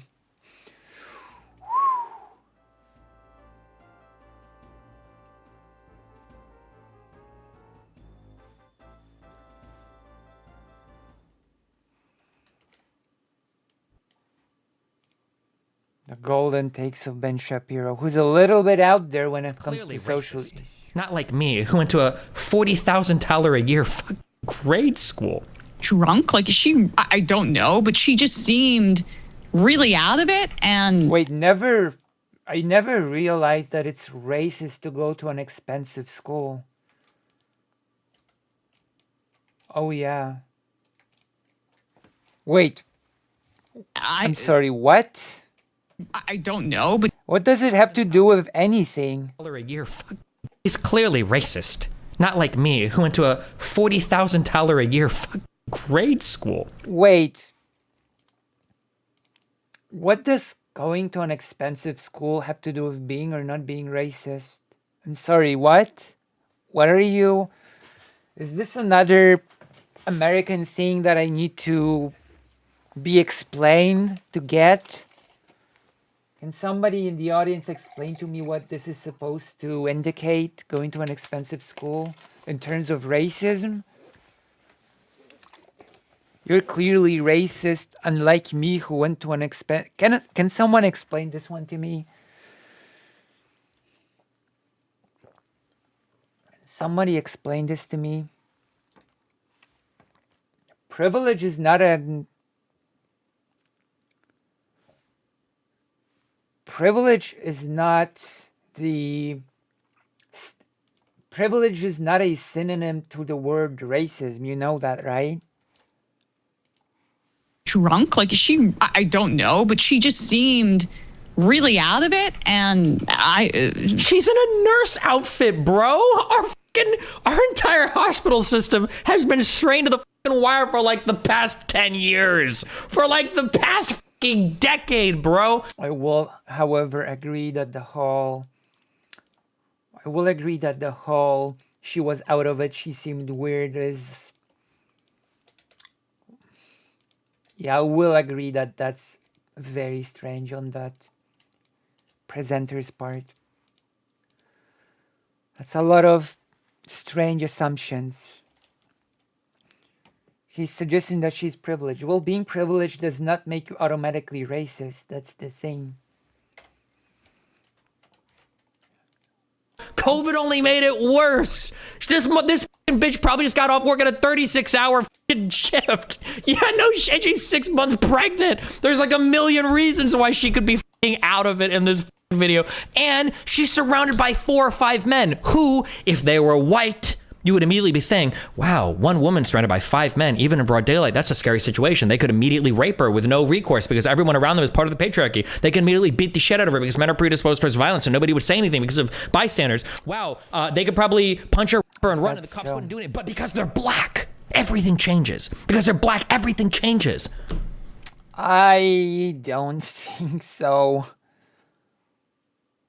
In Destiny, mind being a woman and coming from privileges equals being racist. I see. The hospital system has been strained due to its own practices culminating into what it is. She's straight up racist, totally. But there was like, she wasn't really making a ton of sense, which was bizarre. And nobody in that video was making sense. Bro, I watched the video twice and I have no idea what the is going on. And I bet this stupid fuck hasn't even watched the video once because it wouldn't surprise me. Miss, don't you know what continent Egypt is in? Like, are you even allowed to talk about black people at that point? Which continent is Egypt on, Ben? Facts over feelings. Ben Shapiro doesn't understand that, like... north of... What is she about to say? Hold on, was she about to say the most retarded thing I've ever heard? There is no shot that she was actually about to say what she was just about to say, right? There's no way she was gonna say that. There's no way she was just about to say Egypt is in Africa, so everybody was black like in the movies. There's no shot she was gonna say that. There's no, I am being unfair. Listen to me. I am unfair because I do hate this person, okay? I'm being unfair. There's no way she was gonna say something that stupid, right? See how he treats educated women on Twitter. Oh. There's no way she was gonna say that. She couldn't have possibly been about to say that. There's no way. There is no way. That's being parochial. Yes, spend 10 more minutes on this. I mean, I've seen the video 3 times and I understood what was going on. That can't go on a map and see which continent is Egypt on, Ben. Facts over feelings. Ben Shapiro doesn't understand that, like... north of... Africa. Good job, Bradley. He doesn't seem to understand that, you know, his own fanciful... I don't buy... Okay. I can't believe she said that. Egypt is in Africa. I can't believe she actually said that. I feel like you shouldn't be allowed to say anything about people that are lighter skinned than, or the darker skin than I am. Like, if you're going to say something that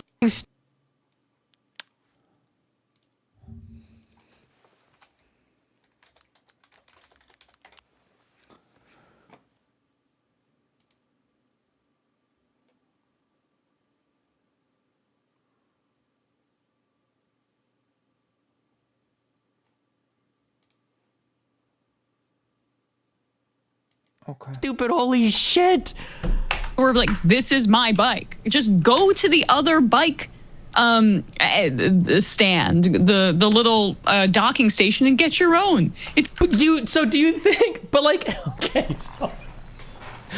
Does she think it's Mortal Kombat that the white woman was like, I'm gonna fight all 4 of these dudes off for this bike and I'm gonna steal it from him? Like, is that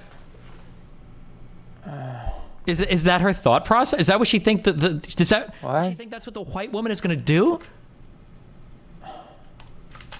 Oh yes, her private tuition was over $40,000 a year for grade school. I was not exaggerating. What does that have to do with anything? But yeah, I mean, the white woman fake crying thing, I could do it too, but and then you just turn it off. Okay. The majority report chooses, if you think I choose bad female representation on my stream, the majority report consistently chooses the worst women on the planet. Who's worse, her or Jamie? Honest to God. You've propped up Lav. You have no room. You have no leg to stand on. You've propped up Lav. I'm sorry. I'm sorry, Steven. You've propped up Lav. You have no room to criticize anyone for platforming anybody. I'm gonna say she's worse than Jamie, because at least Jamie owned it, okay? Jamie had this like alt goth girl. Jamie like walks into a room and I'm like, I'm about to hear the shittiest fucking commie takes of my life from this crazy fucking goth girl. I love it. Oh, yes. Hit me up with that crazy anarcho commie stupid shit, Jamie. Whatever. But okay, there's something about, you know, I'm only saying that because I've got Emma in front of me now. Maybe if Jamie was here, maybe it'd feel different. I hate them both. You know what? I don't know, actually. I think I just hate them both. I just think I just hate them both. And Sam Cedar is so much better. Sam Cedar is so much better than all of these people. When he's at his best, Sam Cedar is one of the like best people in progressive media. In the one of the universe. best people in progressive media. And as much as I didn't like him, even Michael Brooks was pretty decent. But lab notes here, erudite, etc. Not deploy it in this kind of situation, but that's what like when you mentioned the Central Park bird watching thing, that was exactly the same situation there too. And you see how even liberal cities like New York, very divided along racial lines, and white women often, and it's a tale as old as time, exploiting their perceived innocence. Go back to Emmett Till. Is there a comparison?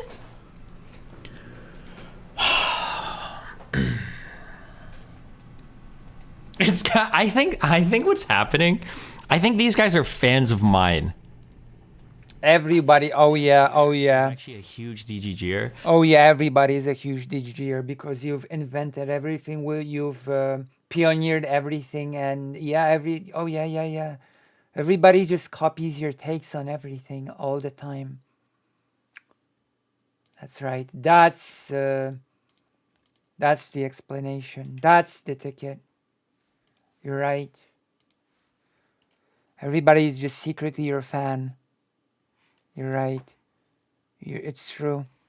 And I think that when they All of do it. like their pre-show notes, They they're just like, yeah. bro, What would we're gonna Steven say the think? wildest shit. It's the chemistry scene for Bring Band. We're gonna get Destiny so wound up on stream today. Oh yeah. Oh. We're gonna get some nice ass whiskey. Oh yeah, for sure. Whenever anybody does any content, their first thought when they're planning out what they're gonna do on their show is, how will it make Steven feel? You know, that's like the first thing that that people think about. How will this affect Steven? How will this make Steven feel? Will this make Steven really mad? Oh, then we really must do it. Then we must really, like, damn, must devote like 2 hours to this topic if it's gonna make Steven mad. And then we're gonna drink expensive alcohol to celebrate because, you know, Steven's in the center of our universe because we're actually secretly huge DGGers. We're gonna pop a cold one and we're gonna sit back and we're gonna watch a Destiny stream today when we get our Oh yeah, totally. This is all like this. There's nothing more important in our lives. It's true. That is actually true. Absolutely. bot accounts to spam link him our fucking clips in his YouTube channel. Absolutely. Oh That yeah. has to be what's going on. Oh yeah. I did. Of course. Deeply racist ends. It is the only At least explanation. on its face. Destiny, to be fair, she's saying this is a pattern, like with Emmett Till, of white women demonizing black guys. Sure, it's extreme, but if she was correct on the analysis, it would kind of follow. One woman doing it in 2023, and then one woman kind of doing it in 2020, and then Emmett Till in like fucking 1950 whatever? No, that does not make a pattern. Yeah, she, so far as I have seen, hasn't put out any kind of statement. We don't know her. We don't know what she's said and done in her past. We don't know what she believes about anything. We know what it looks like, and it doesn't look good. That's what we know. But you know what is a pattern? There's a pattern of content creators being secret DGGers that just want to make Destiny mad. That's right. That's the real pattern. The Destiny cost analysis before every stream, of course. Everybody does it. She says in the video that she's pregnant. I don't. That doesn't rule out the possibility that she could be drunk. It seems like. Okay. Jesus. Like, what are these assumptions? What are these wild assumptions that were made? Did she come off as drunk? Did she look drunk? I mean, I will say these assumptions are pretty wild. I will agree with that the whole saying that she was drunk. I said that is very weird. Does he think does he think this is the only 3 times this has happened? Does he talk to black men? What, did Destiny just insinuate that white women treating black men with cups only happened 3 times? Yeah, he didn't insinuate it. He said it. Just so we're clear. He didn't insinuate it. He just said it. People know what drunk looks like. What indication was she? Where is the drunk narrative coming from? Did I miss a part of the video? I do have to admit that the drunk thing is weird. It looks like she was in her scrubs. She works at a hospital, by the way, Bellevue, I believe, which says that it is looking into it now. They've said, we're sorry this happened. We're reviewing the incident. Committed to providing the highest quality of care to all New Yorkers with dignity, cultural sensitivity, and compassion. Does he not know American history? I doubt he does. When I see things like this, I doubt he does. It reinforces for me, like, I don't people think should never interact. Don't go out. I don't think Destiny is a big history person. I just don't. Destiny's just substituting performative outrage for actual analysis. I mean, yeah. Outside, don't talk to people. Isn't Destiny supposed to be the logical, cold When we interact one? with each other, we should just stop it altogether. I'm going to give you guys the same take I've given that all of you motherfuckers hate me for. And you've all hated me for it. And I don't give a fuck because I don't think it's changed in like 12 years. 25 years. Same feeling. Back when I was doing carpet cleaning, I'm pretty sure I said on stream back then, I'm going to give the exact same take. Okay? Oh. When you work for a company, you are on the f***ing clock. When you are off the clock, fuck you. Okay? Why the f*** should a company have any say over what you say on your social media, on your f***ing Twitter, on your Facebook, and your f***ing DMs? You're not getting paid off the clock. Why the f*** are you getting policed off the clock? That shit should have never got normalized. I blame all you motherfuckers for playing into that shit. Who the f***? That is really that is one of the stupidest things. It was stupid when you were carpet cleaning, and it is stupid still. I'm sorry. That is just as stupid as Chud Logic's take about his editor, by the way. Yeah. You know what? I guess Destiny doesn't, which is weird because Destiny's brand is pretty successful, but I guess I have to explain it now. I explained it to Chud Logic, and now I need to explain it to Destiny, I guess. I guess I have to explain it to Destiny. Okay, so whether or not you're on or off the clock, you, as a worker for a brand, are, even if you're off the clock, a representative of the brand. And a company has a right to terminate someone that damages the brand. Okay? If someone has a wide smile, okay, and works at a children's store, the whole brand of the store is, you know, the love for children, providing children with happiness, etc. And the person goes home and starts flooding the social media with hatred for kids, you know, then I think it's reasonable for the company to consider this a damage to their brand, okay? This is stupid. This is like, the example might not have been perfect, but it's a really glaring showing of misunderstanding of what branding is. God. Wait.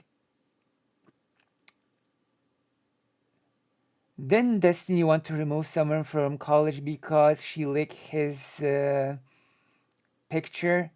What about that then?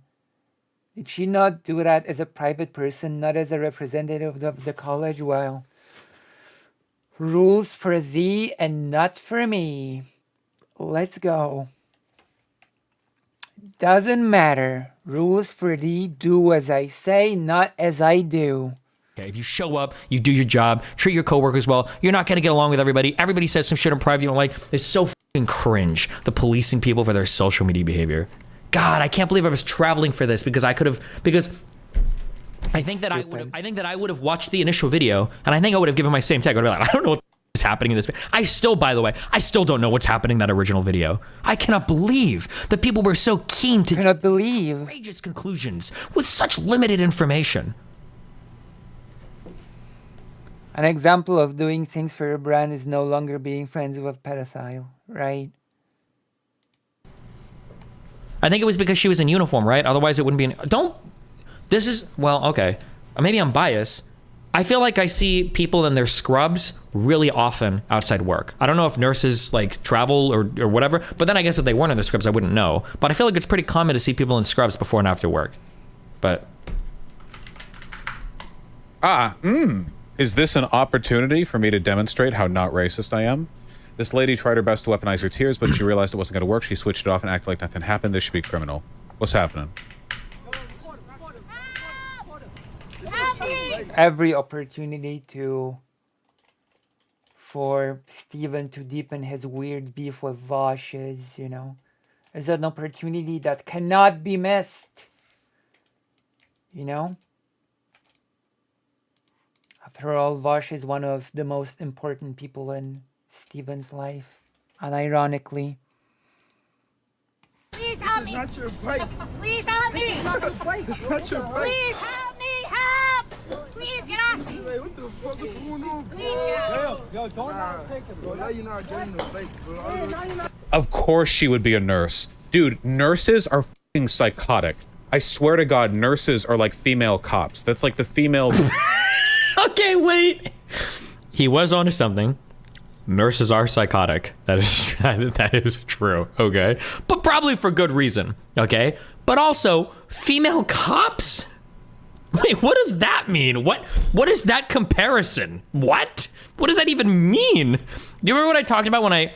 She's not gonna kiss you, bro. Made this bullshit up, and it wasn't supposed to be profound or whatever. Do you remember when I made up that concept of webbing? It's like, God, I'm gonna say this, okay? I'm gonna be the centrist now. I'm gonna be the centrist of this nurse situation. Nurses are people, and there are awful nurses as well as good nurses. And, well, the system is pretty awful in Poland as well. But, yeah, my mom actually had my mom had pretty awful nurses when she was in the hospital and waiting for her surgery. Have I told you that my mom's hip surgery, when the whole situation was going on, like, when my mom was about to get surgery, I'm not sure if I've spoken about it on stream. My mom has told me about it very recently. My mom told me that her surgery almost got canceled, because there was this nurse. My mom needed to pee very often, and there was this nurse weirdly making fun of my mom because she needed to pee very often. And she was like, "Oh, are you gonna pee again? That was right before the surgery, by the way. Are you gonna be a little baby and you're gonna just pee again? Are you gonna be asking to pee again?"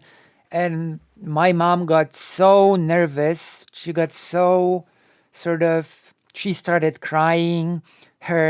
All of her vitals sort of spiked, like her heart rate went through the roof. And the whole surgery was almost sort of canceled because of it, Because she was basically bullied by the nurse, So that is an example of like a pretty horrible nurse that my mom had. And but then again, in the place, because the rehabilitation center also has nurses, right? And when my mom started the first rehab, the one that was paid for through the fundraiser, there was an amazing nurse, like a nurse that went above and beyond for my mom. The nurse bought my mom paints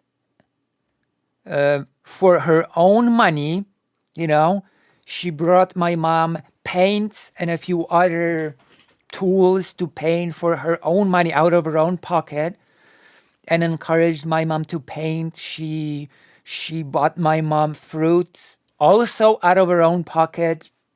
And so there are different situations, but my mom sort of experienced the two extremes on the spectrum. She experienced the nurse that made her cry and made all of her vitals spike, and she experienced the nurse that sort of encouraged her to paint and bought her paint out of her own pocket. My sisters had awful nurses too. A nurse really did mess things up, yeah. I guess that nurse should not be working in the medical field. I had such a nurse in AEI last week who checked me and made me feel like like scum of the year. Also, I felt so vulnerable. Yeah. I've only dated evil nurses, sadly.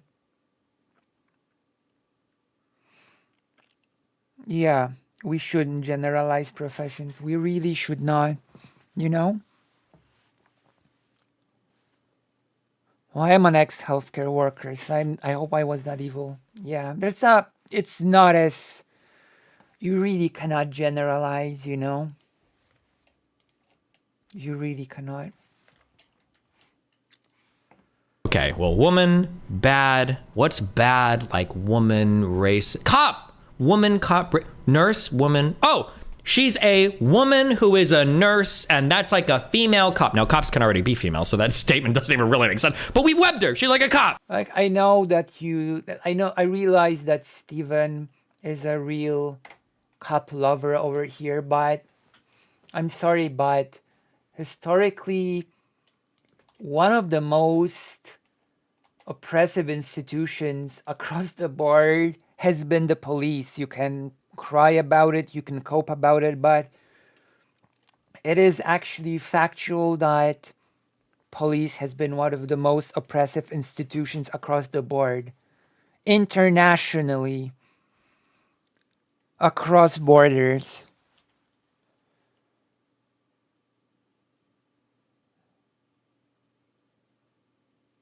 Yeah. Yeah, that is true. And learn that you might need to eat and get by after the horrible things you... Yeah. That is true.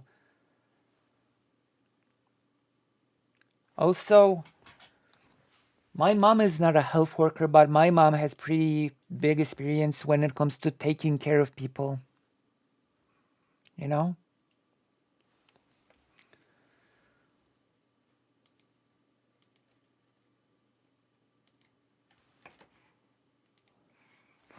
Like, what? Did he say female cop or did I make that up? Hold on.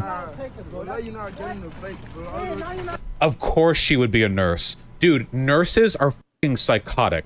I swear to God, nurses are like female cops. Okay, yeah, nurses can be male and female, and cops can be male and female. What does this statement even mean? It's such an insanely crazy statement. Like I don't even I don't even know what this means. I don't even know what this statement means. Okay. It is a bit of a strange qualifier to add, female, but come on, Steven. You're gonna... I guess it is important for your channel to get the spectacle going, isn't it? Show must go on, I guess. The spectacle is very important. The spectacle aspect is really important, isn't it, Steven? Especially when it comes to Vosh. Oh, especially when it comes to Vosh. True. He's triggered. Like female cops. It's like the female version of being a cop, where you're a horrible, abusive piece of shit, and you get out of school and you want to like have control over people's lives. They're nurses. They literally do have control over people's lives. That's their job, Vosh. That's what they're supposed to do. That's what their job is. No. Wait, no. What do you mean it's their job to have control over people's... No. Are you... What does that statement mean? Hold on. You're asking what... You're saying that you're asking what the statement of female cops means. What does that mean? What do you even mean when you say that it's their job to control people's lives? I was under the impression that a job of a nurse was to offer care for their patients, not to control their lives. What does that mean, Steven? What are you trying to tell us? What do you think a nurse's job is? What the fuck? What? It is a nurse's job to control people's lives? What do you imagine that the job description of a nurse is? They save lives, not control them. What do you mean? Is a teacher's job to control the life of children? Is that a teacher's job, Stephen? To control the lives of children, or is it to teach? Liars decides life and death. The black guys like rented these little. God. And then she's just trying to take it, and she's like faking a problem. Bosh, no, my mom is a nurse. Okay, your mom's. Why do we just instantly assume that the white guy is the bad guy? They're literally. Wait. This is literally the progressive character. White guy? What white guy? When has a white guy entered the picture? What? Is this a little bit of a Freudian slip, Steven? Is this a little bit of a Freudian slip on your part when you're going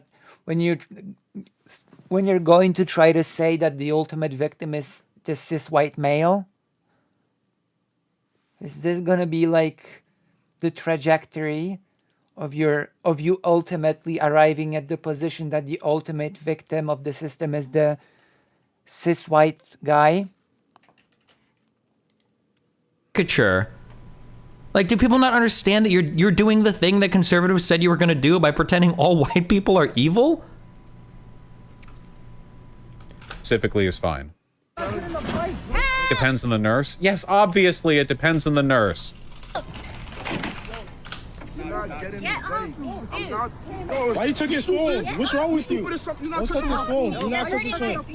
I'm not touching you. You putting your stomach on my head. You're hurting my fetus, my unborn child. No, dude, stop. No, dude, stop. No. I said no. I said sit down. Please, she's just crying. You're not crying. I got you on video. Wait, you pulled it out? Oh, did one of the guys say, "Are you drunk?" Is that why they assumed that she might be drunk? Because one of the guys said it? Hey, Hassan, you pulled it out? Hassan, you pulled it out? This is my bike. It's on my account. Please move. All right, so why don't we reset the bike? I'm not resetting the bike. Wait, hold on. Am I crazy? Or was I just not paying attention at all the first time? I feel like I'm hearing more this video clip than I heard in the last one. The bike? I'm not resetting the bike. It's his. It's the same clip, Steven. Jesus Christ.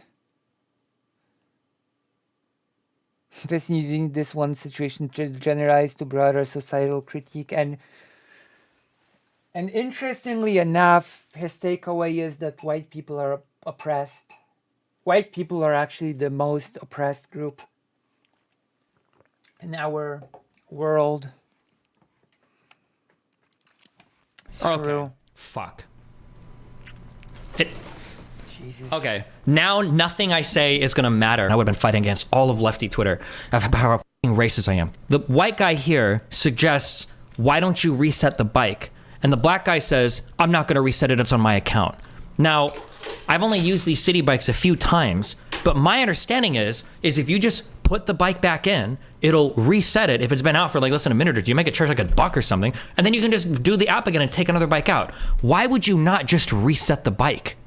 That sounds like the most obvious take. I didn't hear. I was focusing on what the other guy was saying before.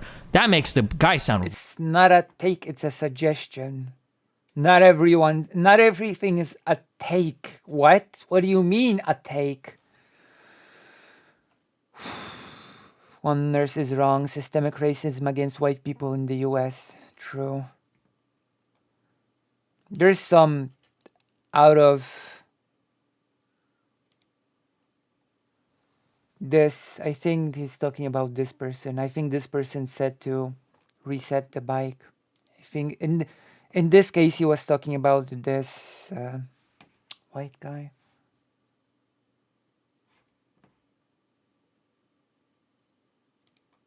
really guilty. They did that before. Likely the bike is in his account. Hold on. What do you mean the bike is in his account? When the bike is re-racked, unless, let me qualify it again. Hold on. Let me qualify it again. Maybe the city bikes don't work the same in all places. But in Miami, if you put the bike back in and you reset it, then the bike isn't on anybody's account. The bike is just parked. And you would go to the terminal, and put in a card, and then you would cash out another bike. You'd type in the number and you do it. But bikes aren't like saved to your account or anything like that. Nico, I see what you're typing and it's retarded, okay? I know that you're spamming your shit, but it's just the most retarded thing in the world. Your take about being off the clock in your social media channel, your job is weird. Look at the Ja Morant situation with the NBA. The fact that you're comparing NBA players to like normal corporate employers is retarded. That's why I'm not responding to your stupid statement. When you work for the NBA, you're literally contracted. You're a representative of the entire division, okay? It's not like being a random middle manager that works at Soft Tech USA, okay? Holy shit. Jesus, stop. Oh my God. Yeah, absolutely. Even if you're a regular middle manager, you also represent a brand. What do you mean? What? Being a middle manager in a company that does not actually mean that you somehow do not represent the brand anymore.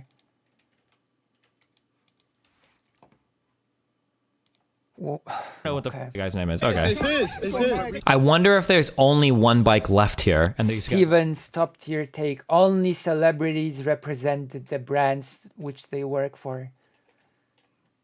Okay.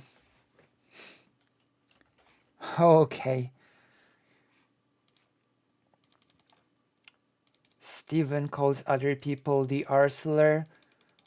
When his brilliant take is that basically only celebrities are representatives of their brands, that regular workers are somehow not.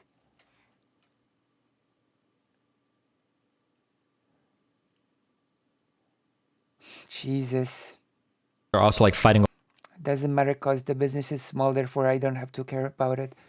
Well, no, it's like he's actually saying that that a company does not really care how it's being represented by its workers. Like, come on, the workers are part of your brand. I don't know why he used a middle manager. Over the last one, we don't really see a lot of the video, but I wonder if that could be part of this too. Maybe. Context for real. The black guy, they rented the bike, and then the white lady came over and just wanted to take it, and then like, why would you assume that? Why would you just assume that? That's like such an evil assumption. Like, evil in your world, is this really how evil white people are? Like a white person? This is like a Carantos level troll take. A white woman just walks up to, what, 3 or 4 African American men, like, I'm gonna steal your bike. This is revenge for Rosa Parks. I'm not gonna let you get out of here with this bike. This is mine by birthright. This bike in this country belongs to me and my European ancestors. Like, what does this take? and just started shouting help. This is so petty on her part. It's not petty. She's trying to steal the bike and or get these black guys arrested. These women, this woman is either a sociopath, a racist, or both, and it's just trying to like nab simultaneously a free bike and also just get some black guys arrested. It's like this is an attack that could literally endanger their lives. Okay, also, sorry. Is she mentally ill? No, she knows what she's doing. I'm pulling my Bill Cosby card out here. Listen, I don't care who. That's my point. He doesn't see smaller business and employees of said business are as equal to representing a brand. He's such an imbecile. I will say that this particular take by Vosh did age like milk.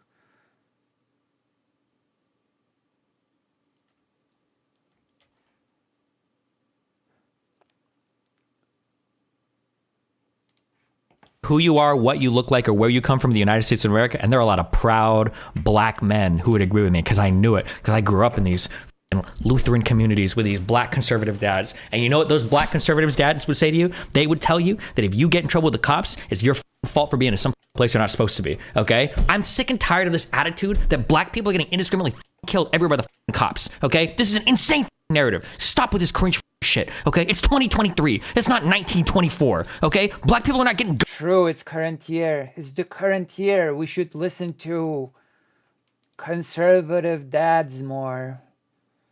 Oh, absolutely, Steven. We should just... Why can't we listen to conservative dads more? What? This is literal id Paul. Why would I listen to conservative dad's opinion on police violence? Do they have some special insight into the matter?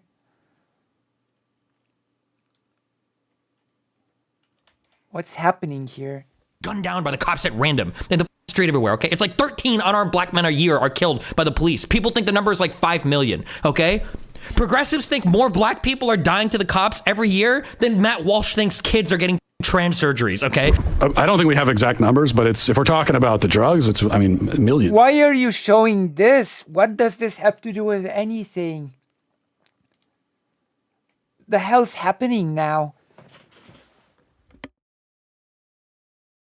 What's happening? Why did we pivot into Matt Walsh? What's happening? Is this real?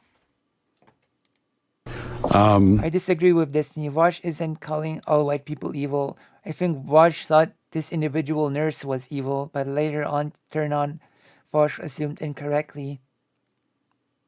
Like, what? Also, like, I'm sorry, like, if we're talking about narratives, it really is difficult for me not to notice that Destiny has been spending this whole time building a narrative about white people actually being the biggest victims in the US today. It's hard for me not to notice Destiny building a whole narrative about white people's victimization.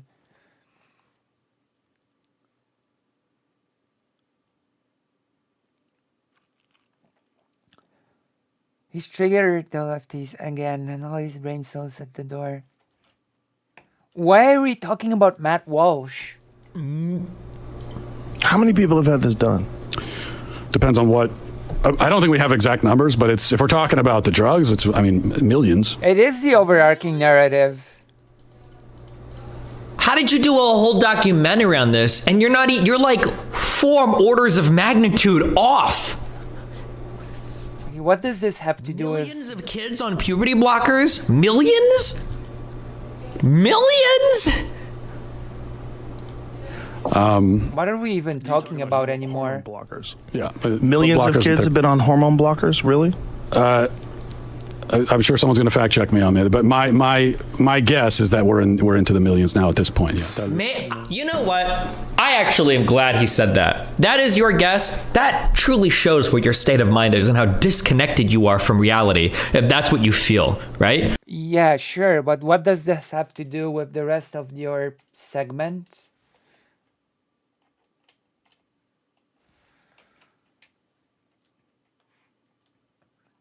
This clip proves Destiny wrong. Why would he show this? I don't know. I like asking engaging questions like, what is the percentage of people that you think are this? And somebody's like, 98% of people probably feel this way. And it's like, okay, well, we looked at the data and it's actually like 12%. I think you're a little bit disconnected, buddy. Millions of children on puberty blockers? Americans think 21% of the population are transgender? I think you're pretty disconnected if you're trying to build this narrative of white people being victimized. Yeah. What? What? I would have to. I'm curious where this polling data comes from. No way. That's insane. I can't believe that. Crazy. It's a very small number, if that's right. It says over the last 5 years, there were at least 4,780 adolescents who started puberty blockers and had a prior gender diagnosis. This says it's kind of undercounted, but that would be a big undercounting. Less than 1,000 people a year. Yeah. Yeah, I mean, I would guess, hundreds billion. of thousands, but I could be wrong. You did a whole documentary on this, didn't you? How do you not have any background information at all about any of this? Did you do any reading, any research, anything at all? That's where we're at right now in the national discourse. That's where our conversations are. That's what they've devolved into. Oh yeah, for sure. Oh yeah, because you say so. What are you saying? That bike was paid for already by the What government. are you saying? Return it, he'll be charged $1,200. Oh, it's one of those where you can't just leave it anywhere. You have to bring it back here specifically. It sure is crazy that if you're a black guy, like at any point in time, a white woman could just lock onto you and just decide to like ruin your life. Like, why would you just assume it's her problem? This is literally, there's no way that I can make them understand. This is the exact same thing that Klansmen would do to black people. There's a black guy walking over there. He must be a, like, oh, white woman, danger o'clock. She's gonna try to get a random black dude killed. That's like, oh, see a black person. He must have just robbed somebody. He's in a nice car. He stole it. He's walking someplace where he shouldn't be. He's looking for a place to break into. Walking from some woman's house, probably raped her. Like, he's actually like the race swapped version of that. Yeah, she like instantly stops crying the moment she realizes it's not working. Yeah. White woman extinction button went. Jesus, seriously. Some Emmett Till shit. Why does the... Oh yeah, the centrism of right and wing are wrong. Right and left are wrong. True. Oh? True. Wait, is this in... Oh, this is New York City. Wait, she should be fired for this.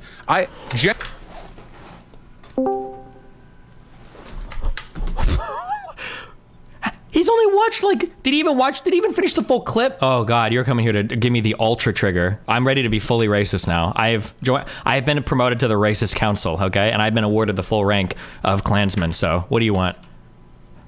I just want to know what about this situation pisses you off the most? The thing that pisses me off the most is that like the reverse racism in the country is like where everybody's like fully on board with it. And it's the cringiest, most fucking virtue signally cuck shit in the world. I agree with you 100%. So for me, watching this, it reminds me of yes, the epidemic in the US of reverse racism. Like now you are like Matt Walsh. Now you are showing yourself to be like Matt Walsh to say that there's this big epidemic of reverse racism. You're like the Matt Walsh that cries about millions of kids on puberty blockers by crying about how huge the problem of of reverse racism is.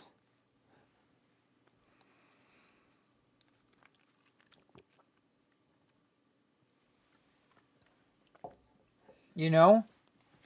Actually, now you're being the Matt Walsh here. Like you brought up Jesse Smollett, but what it looks like is happening here is the race. Vosh corrected himself. There's literally not an issue. This is just one cloud. Agitators. I'm sorry, my mind blinked for a second. Tariq Nasheed, he's a straight up race agitator and has no stock in this game other than to like just fan the flames of the race, thing. This is very simple, open and shut. Like it's not. She's the only one that's provided receipts in this. She's the only one who's tried to show her side that that she was in the right.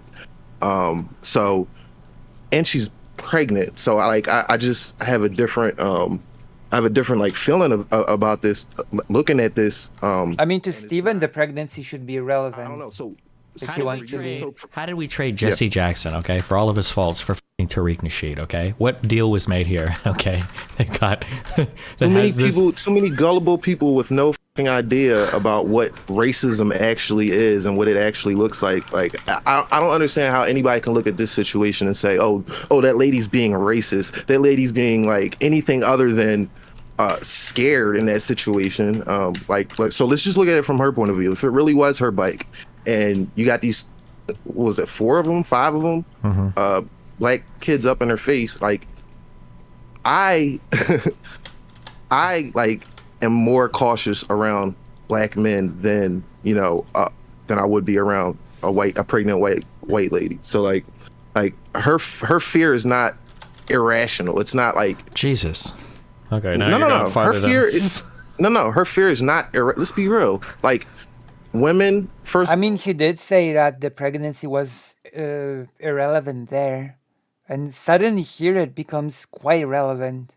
Are afraid of men. Like, let's just take the black part out of it. If it was 5 white dudes surrounding her and like cursing at her and calling her stupid and saying her baby's gonna come out retarded and all that shit, she'd be scared. Now add on the extra, Wait, stereotypes. did they? I don't. Did I miss some? Wait, did they scream at her, call her stupid, and did they say that their child is gonna come out? Did they say all those things in the video? Did they do all those things? Black men in this country. I'm just looking at it from her point of view. I can understand why she would be scared. I'm not saying it's right or wrong or anything. I just, trying to look at it from her point of view. From the dudes, from the black guy's point of view. Damn. If it really was his bike, why are you gonna sit there and fight and tussle and jostle with a pregnant lady over a rented city bike, right? Like, yeah, the thing that I'm confused about on all sides, and this includes the woman too, is I don't know why everybody wasn't aggressively just trying to let's just reset the bikes and then move on. My only thing, yeah, I don't know why people didn't like. But that's a pretty big factor actually, that they were aggressive and screaming and saying stuff like that. In my opinion, at least, I don't know. There's a pretty big factor when watching a video like this,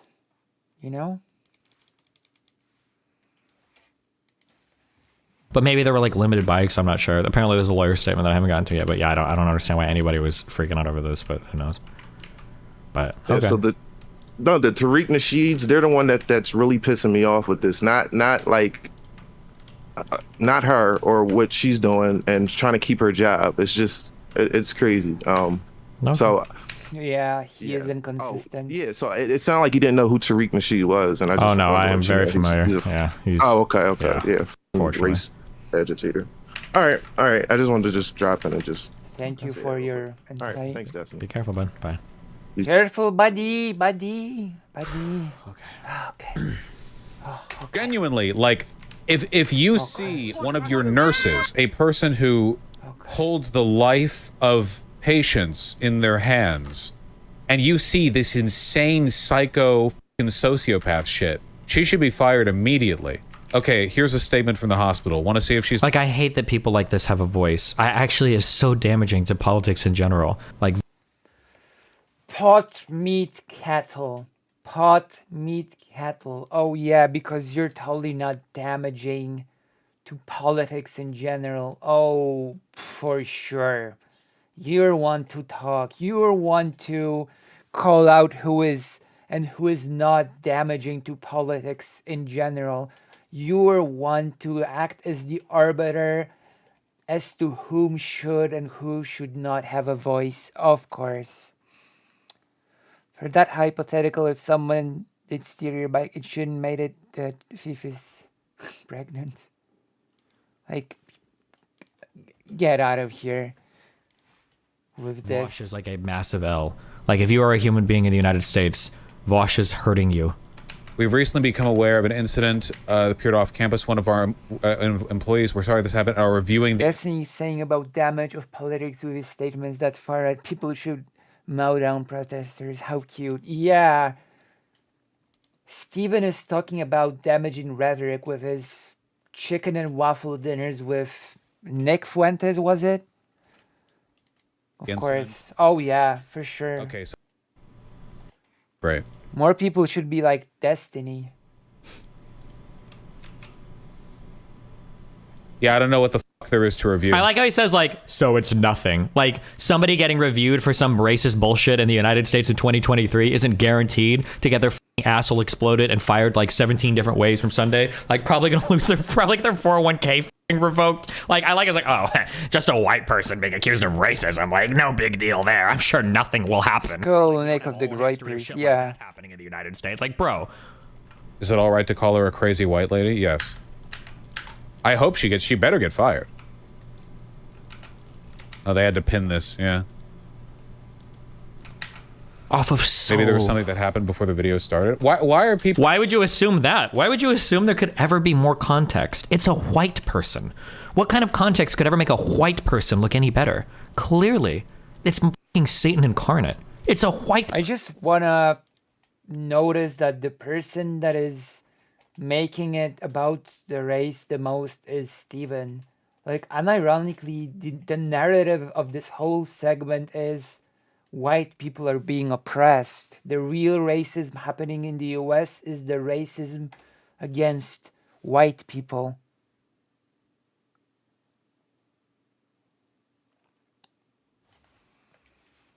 Like, he's really harping on that point that white people are demonized, white people are oppressed, white people are treated so badly in the US. White people are the real victims of the system. Each step of the way. Destiny may have standards at one point now. The only thing that matters to him is the clicks. Text? What? Context? More like cuck text, am I right? Well, this seems like pretty one and done. I mean... Do you remember the video? Can somebody give me the video where Vosh is like... Look. Let me guess. He's gonna mention the video of the cop that was... It's like, is that about the video of planting evidence? Is that it? The body cam thing? Can someone give me the video of the body cam thing? I bet it's about that. When someone please think of the white people, yeah. Maybe that's why Steven is harping on this narrative so much. Maybe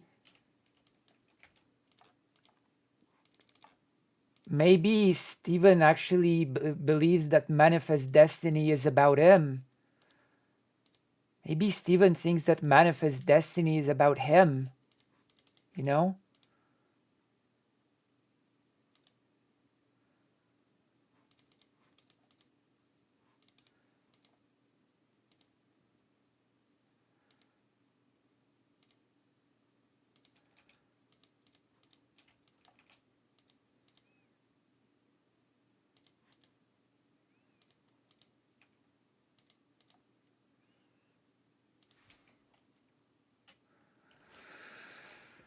The cops were trained to plant evidence. In the video where the cop wasn't planting evidence, Vosh was like, look at how he subtly is trained to move to the side. Oh, wow. I've called it. Oh, wow. I managed to call it. Wow. Incredible. I'm so good at this. Probably practiced that move to plant drugs in black men's cars. I'm like, bro. Damn, I'm so good at predicting this. The behavior in the video that she's acting like a psychopath, faking crying, faking shouting help. The bike was in the guy's, like, the guy, it was the guy's, like, that's why they all had phones out recording her. She just randomly took one of the guy's phones because she didn't want to be recorded lying, obviously. Even the evidence we have right here makes it really fucking clear what she's... Really fucking clear? I gotta watch the walk back on this one. You gotta record every police interaction, my friend. Now, this cop is trained. Take a look at the cop. Look at this. See how the cop turns his chest away from where he's throwing that? That's because he doesn't want his body cam to pick it up. He turns his chest away from it. See? Chest facing that way, drug plant happening this way. Why are we watching this? God. Was a cop planting evidence in this viral video? Or what is this? What is this? One moment. Sorry, one moment.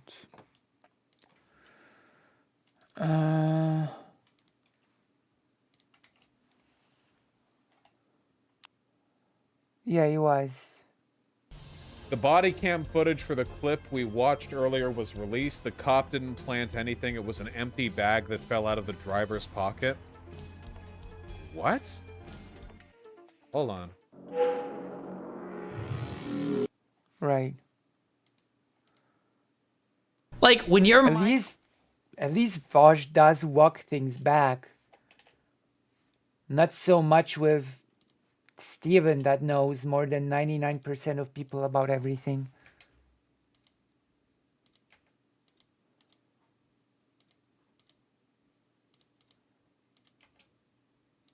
You know?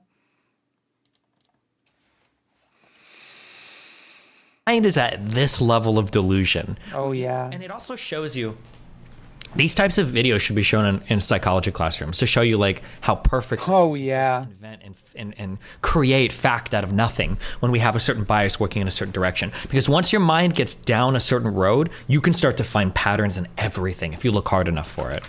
Yeah. Well said, Steven. Like a pattern of white people being demonized. Almost. It's almost like you can find a pattern of white people being demonized if you, if you have a certain bias. Well said. That is really well said. I could not have said it better. Thank you. Couldn't have said it better. Well done. But like people don't even realize you can do this shit.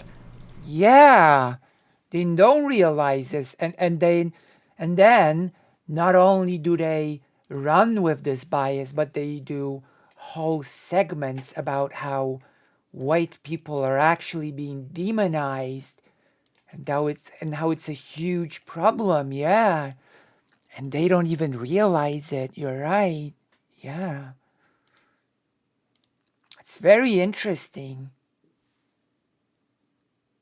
Has really good analysis of the situation. Yeah, he really doesn't. I guess like I should probably be more clear about this, but when I'm watching a video and I say like, oh, I think I'm really predisposed to hate this guy, like I really do genuinely mean that. Like there are times when I'm watching a video and I'm worried that like I really hate this dude, so maybe I'm like mishearing this, or maybe like that is something I worry about. But like some people seem to have no care in the world. Like, ordered lying, obviously. I mean, you don't have a care in the world when it comes to hating Vosh, so again.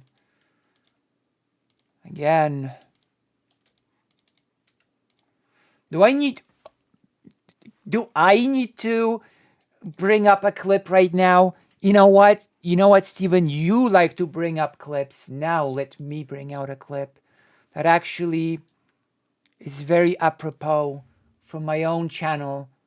I've made I don't know if everybody has seen.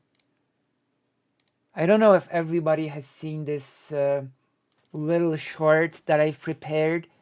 It's about bias. Let's see, shorts. This little short that I've done about bias and disliking a person. Vosh derangement syndrome is hell of a drug. I don't know if you've seen. Let's watch it real quick. I agree it's outdated, right? But I don't think it's a misogynistic one. The way he saw it was like, women are like your favorite pet. Like favorite what? That's not misogynistic. Yeah, women are just like men just treat women like their favorite pets. It's like, it's normal. Eating bad shit on the ground. Like I love my dog. Your dog? Your dog, yeah. He's not the smartest thing, right? He's sometimes Yeah, women are like your dog. They're not the smartest things. Woman is like not smart dog. I think Steven's pretty on board with this. And Steven, this is happening. Steven's totally chill, totally quiet. No complaints. No complaints, yeah. That's a major headache. But What? that in and of itself, you can say is silly. You can say Headache? that's redundant, outdated. But I don't think you can say that's a hateful adjective. You can? Literally thinking they're subhuman and that Jesus. Yeah. Vosh says, I'm gonna translate it a bit, I'm gonna translate it. Playing with fire says, they're like dogs. Women are not very smart. They're like dogs. And Vosh says, that treating women like pets and dogs is literally treating them as if they were subhuman. And Steven's like, Jesus. So, talk about bias. Talk about bias. The old voice, yeah. Jesus moment. Which is This reminds me of something. He made this little. I do love your mother, but she's more like a pet. Pet. To me. A pet? This is the only way, Mark. Don't touch me. Jesus! Women are pet. Jesus! True. So I don't know. I don't know if Steven is like the best judge of other people's biases. I don't know. I don't know if that's like. Yeah. Even the evidence we have right here makes it really clear what she's doing. What did the walk back on this sound like? I can't imagine. Okay, wait, so what is the actual evidence? Somebody link me the news story. You know how a walk back looks for normal people? I know it's hard to imagine for you, but a walk back looks like this. There's this thing. I was wrong about this thing, and I would like to say that I was wrong. Maybe even say sorry. I had the facts wrong. And yeah, that's it. That's it.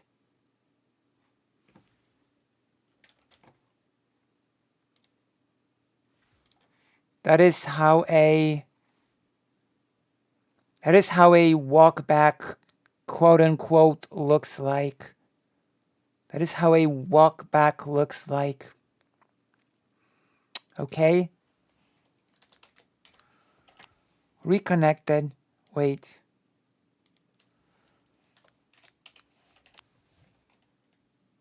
Uh-oh.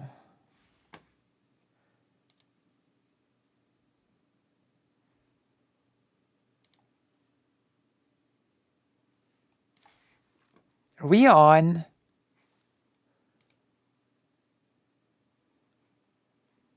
Are we still on?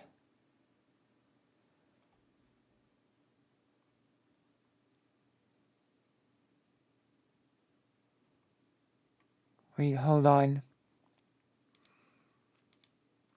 I'm seeing some trouble.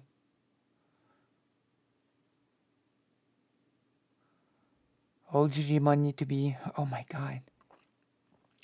I think we're okay. I think we're okay. We are here. Okay. Jesus. Jesus. Steven. Attorney for New York City hospital worker slams media after viral bike dispute. Without question, she's been defamed. Okay, so keep in mind that this is the attorney for the woman, so of course she's going to present her side of the story as favorably as possible, just to be aware of it. But the attorney for the New York City hospital worker at the center of a viral bicycle dispute said his client is in hiding because her life and job are being threatened over the encounter. Sarah Comrie, a physician assistant at Bellevue Hospital, was branded a racist Karen by media outlets and social media critics. Also, by the way, this is what I said before, like memes and everything like aren't fun anymore. Like, it's so funny because we did this. I guess actually now I'm old enough. I've seen the pattern play out twice. Old enough. In the early days of the internet, all of us were racist and hateful because we weren't actually racist and hateful. We were just trying to say some extreme shit to get a rise out of people. You call people the N-word, you call people the F-word, but the reason why it was was because we obviously knew it was wrong and stupid and you shouldn't say that. That's what the joke was, right? You just called somebody the N-word because he cannon rushed you in a game of StarCraft at 5 a.m. before school, okay? That's funny, okay? Because we are probably very fucking white. Because back then only video game virgins played these things, okay? So that's why it was funny. Oh. The problem was that as time goes on, now funny humor that are actual white supremacists and actual Nazis. And now when you go on the internet and you make edgy jokes, you don't know if you're talking to some dude that just bought like 7 extended mags for his like murder journey fantasy that he's about to play out in some city in the United States. So it's not funny anymore. Because now when you're being racist on the internet, there might be some dude that's actually adding your lines to the next page of his manifesto. So it's not funny anymore, right? So it's like, okay, well, so I guess the racist humor and all that shit, now it has to go because now it's not funny anymore because now these people are crazy. But at the very least, on the progressive side, at the very least, oh yeah, the bad progressive brand of racist humor. It was funny to make fun of white people, funny to make fun of Karens, funny to make fun of women, white women at least, funny to make fun of these people. That's all well and done. That's cool. But now we are But now we've hit a point to where that's not funny either. Because when I say things like, oh, I hate women, oh, Karen is a slur, blah, blah, blah, it actually is. Like, now you're actually at a point where people are seeing white women and just assuming that they're actually guilty of fucking crimes. With the Karen shit, and I think I even said this a year or two ago, didn't I argue that, like, Karen is basically a slur? Now, keep in mind, I like slurs. So that doesn't mean you shouldn't say it, okay? Slurs are fun. Knock us out. Just know that some people are going to be mad, and you can probably use these words in racist ways. But hey, listen, as long as you're careful and the wrong person is not hearing you and you're being whatever, knock yourself out, okay? But Karen is just like Gusano, just like whatever the else you want to say. Karen is cracker, whatever. Karen is absolutely a slur for white woman, okay? Oh yeah. And now we're here, and it's just like it's so crazy. It's so stupid. Destiny, I think you said Karen was racist/sexist after a few weeks in 2020 when it became popular. Yeah, maybe. Stephen. Her attorney, Justin Marino, Stephen Banal, explained on America's Newsroom Friday that the 6-month pregnant healthcare provider just ended a 12-hour shift and was trying to run a bike to go home.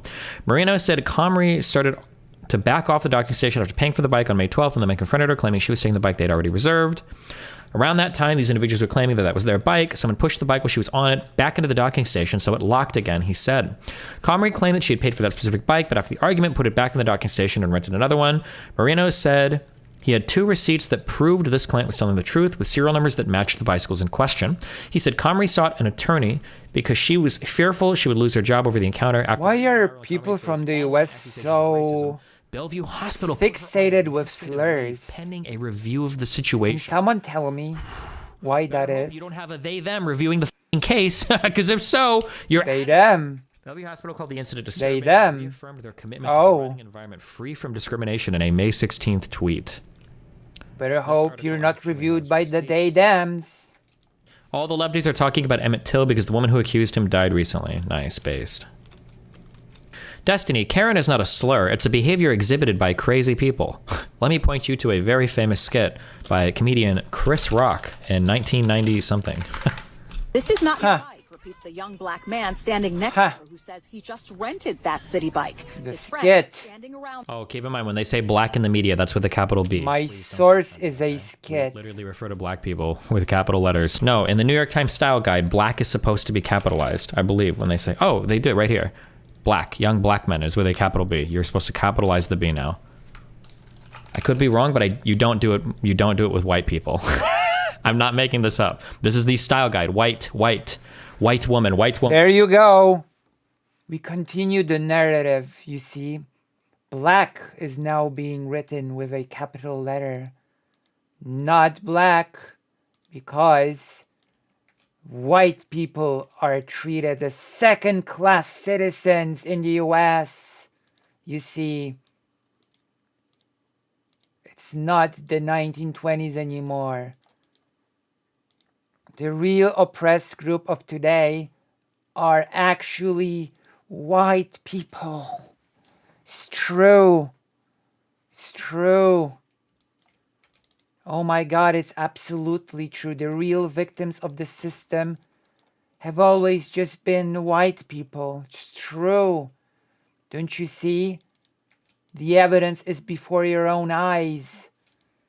Do you see how capitalized, which word is capitalized right now? It's black.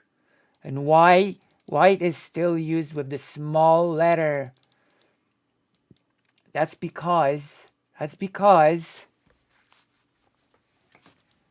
white people are second-class citizens now.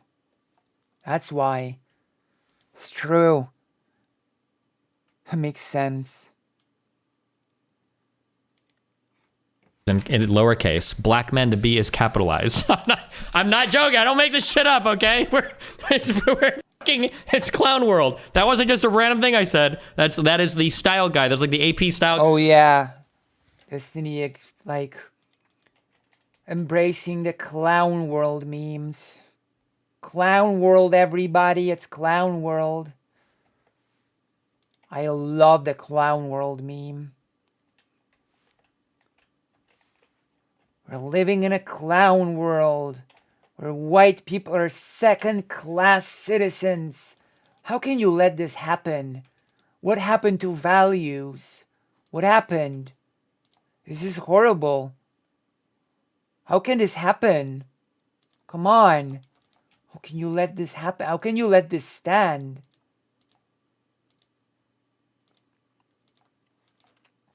How can you accept this? How can you allow this to happen?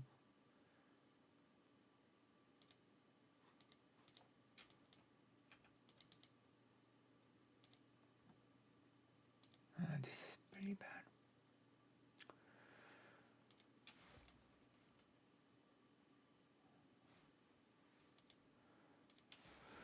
I'm saying he's racing against white people because when he hears kind of he thinks of white women. It's a sexist slur, not a racist one, but Disney thinks of race. I wonder why. Well, you know. We all have our demons in our closets. All have our demons. Okay? Don't. For fucking how people write articles now, okay? True. Clown world. 915. We asked City Bike to confirm her rental and if anyone else reserved it around that time. Marino says that's impossible. That confirms that the bike she was on was definitively rented by her. We don't know for sure what happened before this video started. Marino says on Saturday.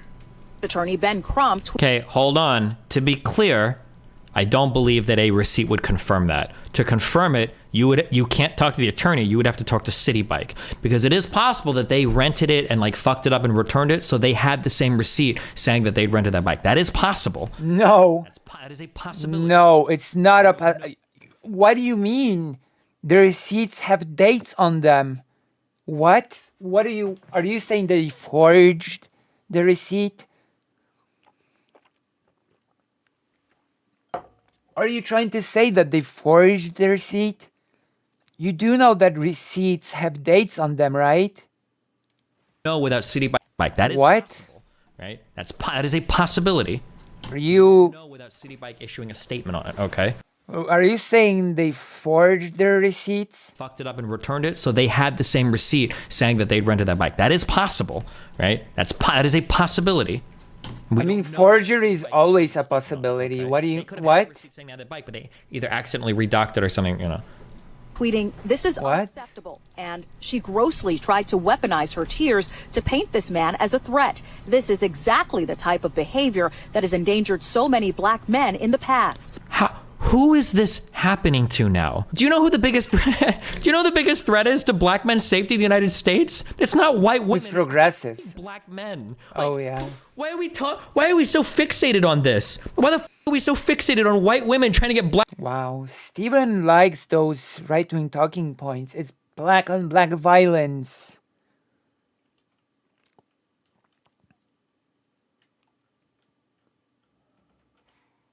Black men killed by black cops in New York City. Like, what the f is the True. fascination here? The black people are the real. It's this moment. True. Black people are the real problem, and white people are, what a twist, the real victims. True. Of course. Black people have been the victim. Black people have been the problem all along, and white people have been the victims all along as well, of course.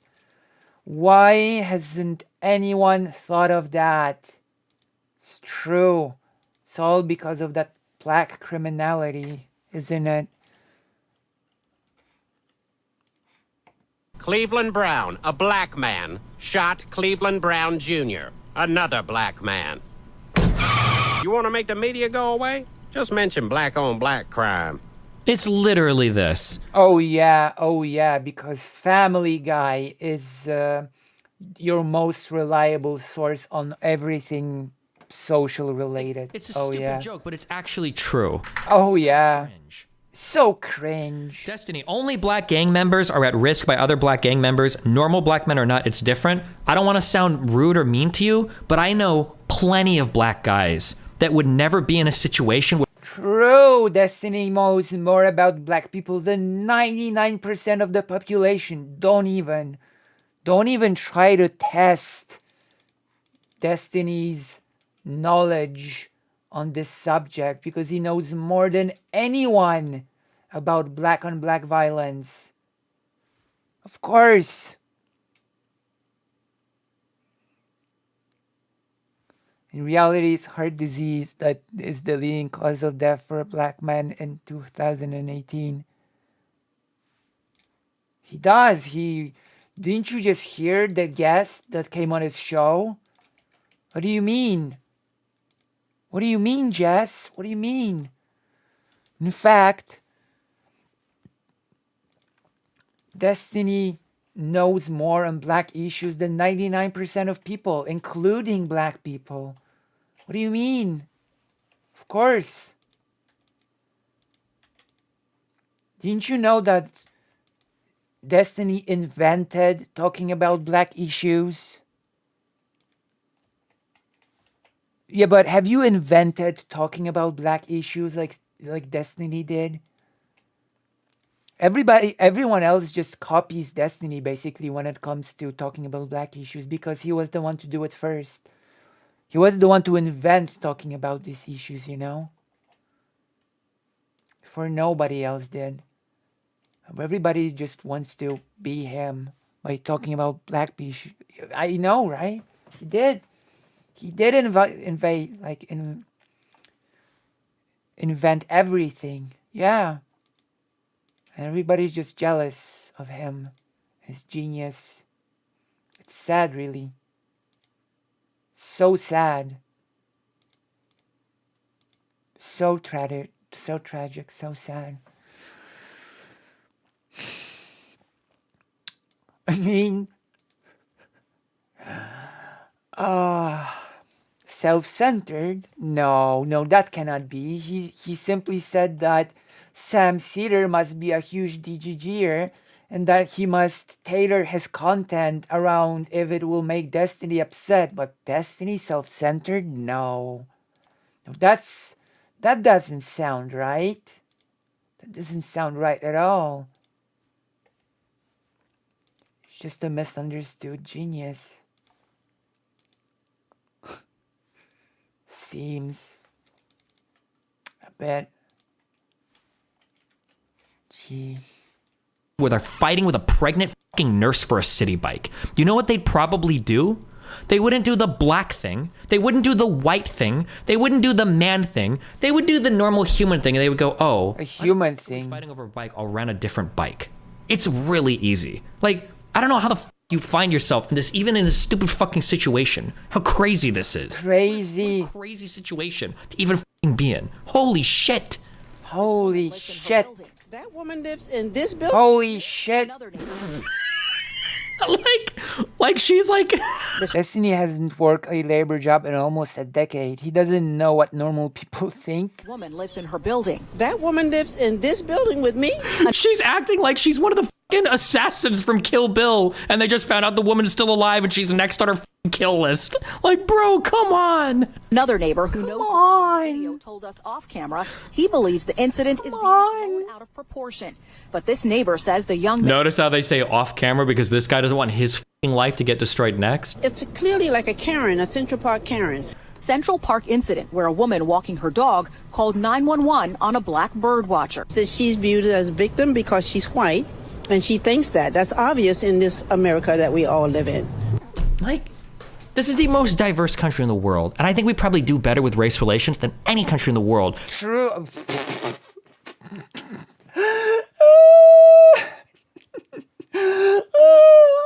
Can I get a citation on that? Can I get an actual citation on that statement? Can you actually back it up? Oh yeah, the US does better on race relation than any country in the world. Oh, for sure. Oh yeah.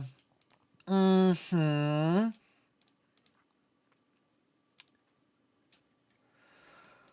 Oh God, that's amazing. That's great.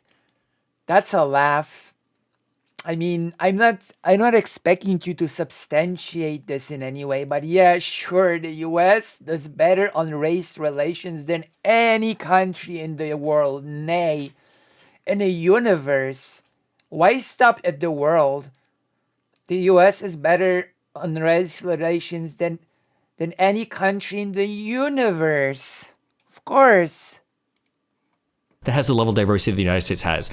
It wouldn't surprise me if New York City had like the most... Do you think New York City is like the most diverse per capita city in the world? I'm trying to think of like comparing it to like London or Paris. Like this lady literally lived through fucking Jim Crow, okay? Like, you do know that a place being diverse does not automatically mean that the race relations are good.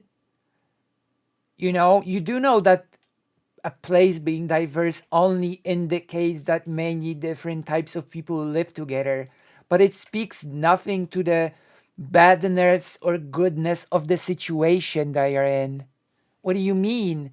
What does it matter how diverse a place is? It speaks nothing to how well the relations are. What do you mean? What does diversity have to do with anything? I don't know.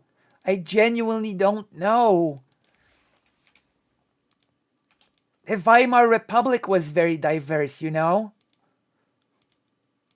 And yet, it did not end well for Jewish people. So, you know, the race relations there were not that great. Even though it was pretty diverse. God, Steven. this lady, either herself or her dad, probably literally had a person at a bank say, sorry, you can't buy this house. Your skin is too dark. Like, get the out. And today she's like, this country is the worst country in the world. She didn't say worst country, to be fair. I'm strawmanning her a little bit. New York City hospital Karen paid for city bike at center viral fight with black man. That's evocative. The lawyer for a Manhattan hospital. The thing that I hate, I hope the comments are this. I like how Vosh somehow gets credit for giving wrong coverage initially by virtue signaling to his crowd. And now he's going to get credit for like being honest and updating the facts. Destiny, you're overreacting the same way conservatives do about... You cannot win with Steven. Vosh changes his opinion. It's bad. But then again, Steven said that he cannot even imagine how the walk back will look like. He really is deranged about Vosh. He really is yeah, more demons. Steven is really, really deranged when it comes to Vosh. Now he's gonna get credit for the fact that he's actually changing his position. Gosh darn it. Gosh darn it. That poo-poo head Vosh is gonna get credit for changing his position. You just watch. You just watch. Poo-poo head Vosh get credit for this. You just watch. Just watch what happens. Jesus Christ. Trans stuff? No, I don't think so. I don't think I am overreacting. I think that this narrative like shoots out of the media a lot. And I feel like this type of thing happen over and over and over. We could probably do like 10 or 20 stories if we sat down and brainstormed. Oh yeah, it's like with the infamous woke bias in the academia, right? It reminds me of something, Steven. Yeah. The woke orthodoxy in the academia. How did that work out for you? How did that work out for you? The bias, the orthodoxy in the academia. How did that one work out for you? I wonder. How did that one work out for you, Steven?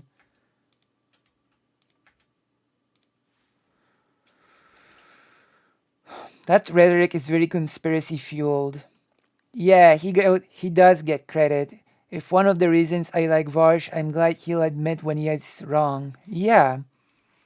For a little bit, and the entire country will like ubiquitously defend it. Hospital worker accused of taking a city bike from a young black man who claimed he paid for the two-wheeler. Must be that he says show. It must be because of the woke orthodoxy, right, Steven? Isn't that, am I right? Or am I right? Must fight the woke orthodoxy, mustn't we, Stephen? Especially that one in the academia that you debated President Sunday. Oh, wait, no. No, wait, you actually chickened out of that one. Sorry, I forgot. I forget. I'm old. My memory is not as it used to be. Tend to forget. I tend to mix some things up. Disney is Mr. Right. So right, he's considering the wing. Yeah. She was the one who purchased the ride. Center of this.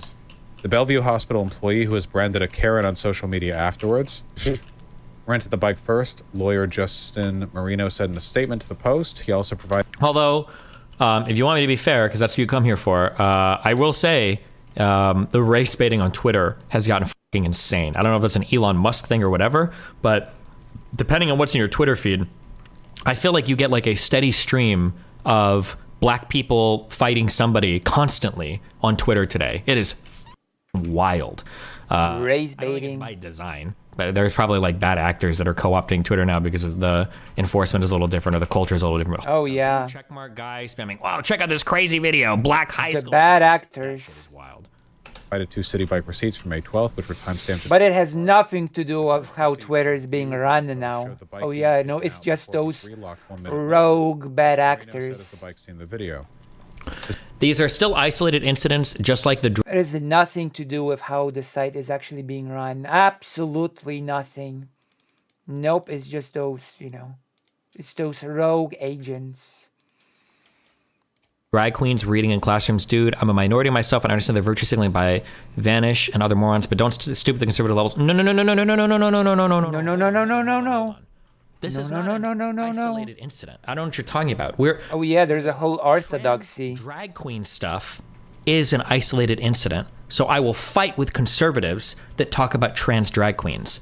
The thing I'm being critical here right now, though, is not the isolated incident of the white woman and the black men. It's the ubiquitous panning by media about the white woman and the black men.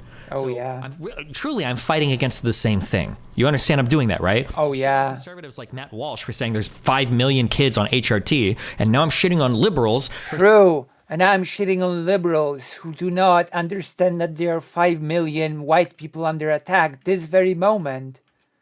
Don't you see this? Don't you see? Don't you see that 5 million white people are being under attack right now? How can you not see this?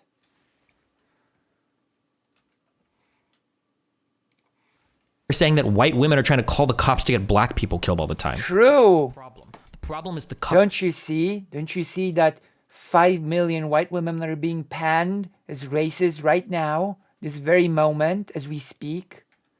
Don't you see this is like don't you see the systemic problem of millions of white women being accused of being racist every single day by the media? By the media conglomerate? I really don't like the phrase mainstream media as a derisive way to refer to the media. True. But I will use it anyway. The problem that mainstream media has manifests 100 times worse than alternative media. People act like the branding mainstream media says it's bad, like alternative media is any better. No, conservatives say that. Times worse than mainstream media, and mainstream media already has huge problems. Crying about how bad mainstream media and how good the alternative media are in comparison is the bread and butter of conservatives. What do you mean? When you say people say it, no, conservatives say it, not people, quote unquote. What do you mean? Not even gonna go into the fact that it depends on what media you're talking about. Like, yeah, I would say that the state media run by the Polish government, for example, is pretty bad. And there's a reason for that, right? Because the Polish national media are just a tube for the government propaganda. It's literally a Trump 2016 talking point. Of course, like the woke orthodoxy of the... Second receipt shows another bike being taken out a minute later from the same docking station that was the bike Marino and said his client used to get home after being heckled and pressured to find a new bike. The hospital employee who Marino said is 6 months pregnant. You're hurting my fetus, my unborn child. She's 6 months pregnant? Physician assistant was placed on leave by New York City Health and Hospitals this week. Oh, he's trying to say Vosh was lying in his initial coverage. Liar Vosh. You're right, but it's the monolith of mainstream media. No diversity. I'm sorry, dude. No offense, but there's no diversity in alternative media either. Everybody is a f***ing ideologue. If I go to red pill communities, I'm getting a red pill take. Apart from Steven, of course. Steven is the only person around here that's absolutely not an ideologue. If there's anyone in the universe that's not an ideologue, it has to be Steven, right? Steven's not an ideologue. Steven will give it to you straight. Steven will give you only the objective facts, of course. You can only trust Steven, right? Give me a break. Give me a break. Right, unless they're having some weird infighting themselves. If I go to like an anti-establishment media, I'm getting an anti-establishment take. Like all the alternative medias are pretty much lockstep with their particular fucking ideologies, just as much as the mainstream media is. Give me a break.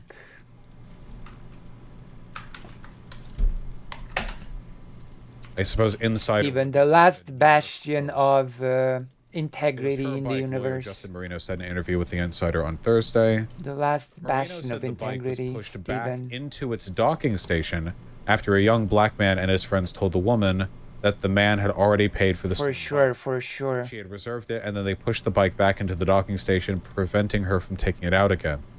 Another receipt provided to The Insider shows payment for a second city bike. Yeah, I wish that, like, you know what? Honest to God, I will say one thing. I will say one thing that gives me a little bit of hope. The community notes system on Twitter is really good. That's a really good idea. It's just a really good idea. I don't have anything else to say. That's a really good idea. What is the community notes system? There's something that I said before. I'll stand by this till the day that I died. Till the day that I died. I think there was even a cop video we watched where I don't think we ever got any more context, unless there was some way that it resolved.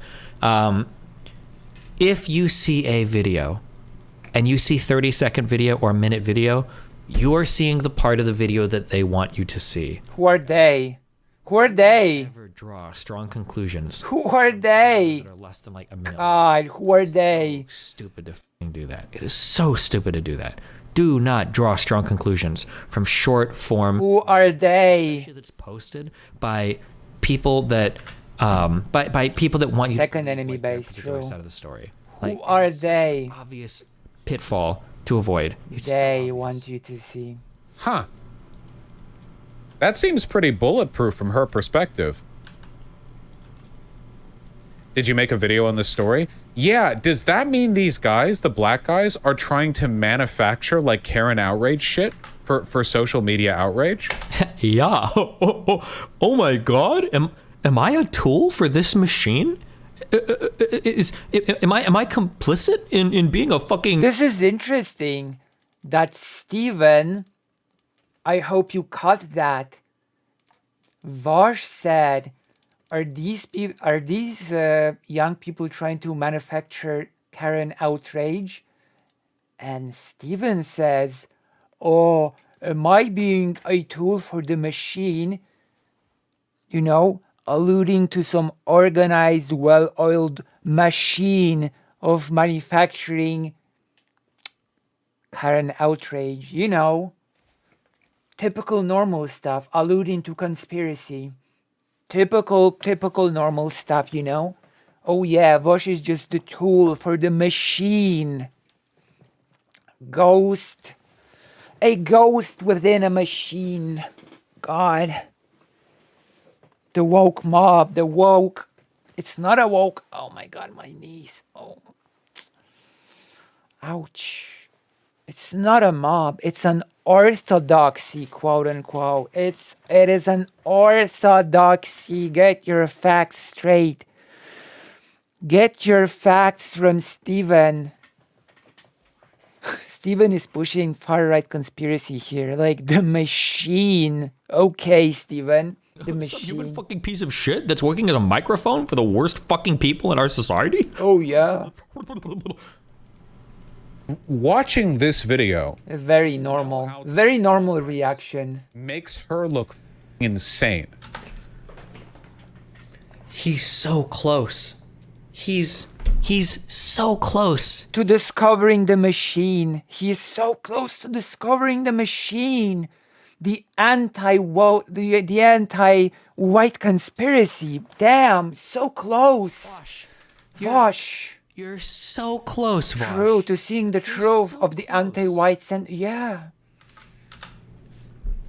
So close, Vosh. It is true, which it seems to be, unless the lawyer is just so like, close making shit up, which would be wild. That she originally reserved the bike, and then these guys pushed it back in, and were just like heckling her and harassing her, and like filming her, and basically trying to get this kind of interaction. Then the article also mentions there was a clinical error from the company renting out the bikes. What? I didn't see that. Was that true? We can go back and read if that was true. I didn't say that anyway. Wait, what the f does that mean? His chatter lied. They both got assigned the same bike in the app. Are you wait? I need a receipt right now for the company saying there might have been a clerical error. Yeah, why not ask your chat to prove that? The first article said he bought it first. Okay. No, they said his chat is just making shit up. She bought it first. These articles are saying that she was the first one to rent the bike. It's just so strange. Assume chat's wrong. It's just, I like how Vosh is like, I don't understand why somebody would ever do this. Vosh, you're the reason why people do this. Oh yeah, you're the reason why. You're the reason for the anti-white sentiment, Vosh. You're the problem, Vosh. Oh yeah. Steven crying about Vosh saying, this is strange when 99% of the time, to borrow his lexicon, Steven says, I'm so confused. I'm so confused. I'm so confused. Jesus Christ, Steven. Also, not which people destiny, not that being the worst people of the world. Not Nick Fuentes. Old Nick, the CM Hunter is a nice person for a chicken waffler. True. Because they know that if they do it, racist f***s like you will cover for them and amplify their message. Oh yeah. You are the reason why. Oh yeah. It is your fault. True. It is you. It is you. Unless they provide receipts. It is you, Vosh. I'm going to believe the stuff that the lawyer is saying here, because I can't imagine it being a good legal strategy to just fabricate that. I wonder if he like bleeds off viewers for this shit. He should. Like, it's actually so gross. This is so gross. Given a take and then change your mind. When new evidence comes out, it's so gross. You should be like Destiny and just double down and never change your mind on anything. And blame the woke orthodoxy. So gross. I wonder if he bleeds views from this. So gross. So much day posting. True. So gross. That's pretty dumb. Like when shit like this happens, are there some people so like, gross. I don't think I can f with this guy anymore. Like that was too cringe for me. So gross. It's pretty easy to check. It's gross, like Chief. That. She comes off as unhinged in the video, but maybe these guys, the black dudes around her, are deliberately doing this because they're trying to. So gross. I like how he's acting like he's stumped, like he's so insightful. He's like, it's so crazy. Like, one would watch the video and assume the opposite conclusion as to what the fact of the matter actually was. Like he's like fucking, he's like detective dipshit. He's like actually thinks he's Sherlock fucking Holmes. He's like, could it possibly be that one would mislead a person? Would one go on the internet and simply fabricate lies to further their own reputation? It can't be. Is it Is it possible that the men that posted this video acted with malicious forethought and they misrepresented the situation? Like, why, like, okay, maybe he is autistic. What do you mean maybe he, what? Videos of... What do you mean maybe he is autistic? What do you mean? What was that comment about? What do you mean maybe he is autistic? What?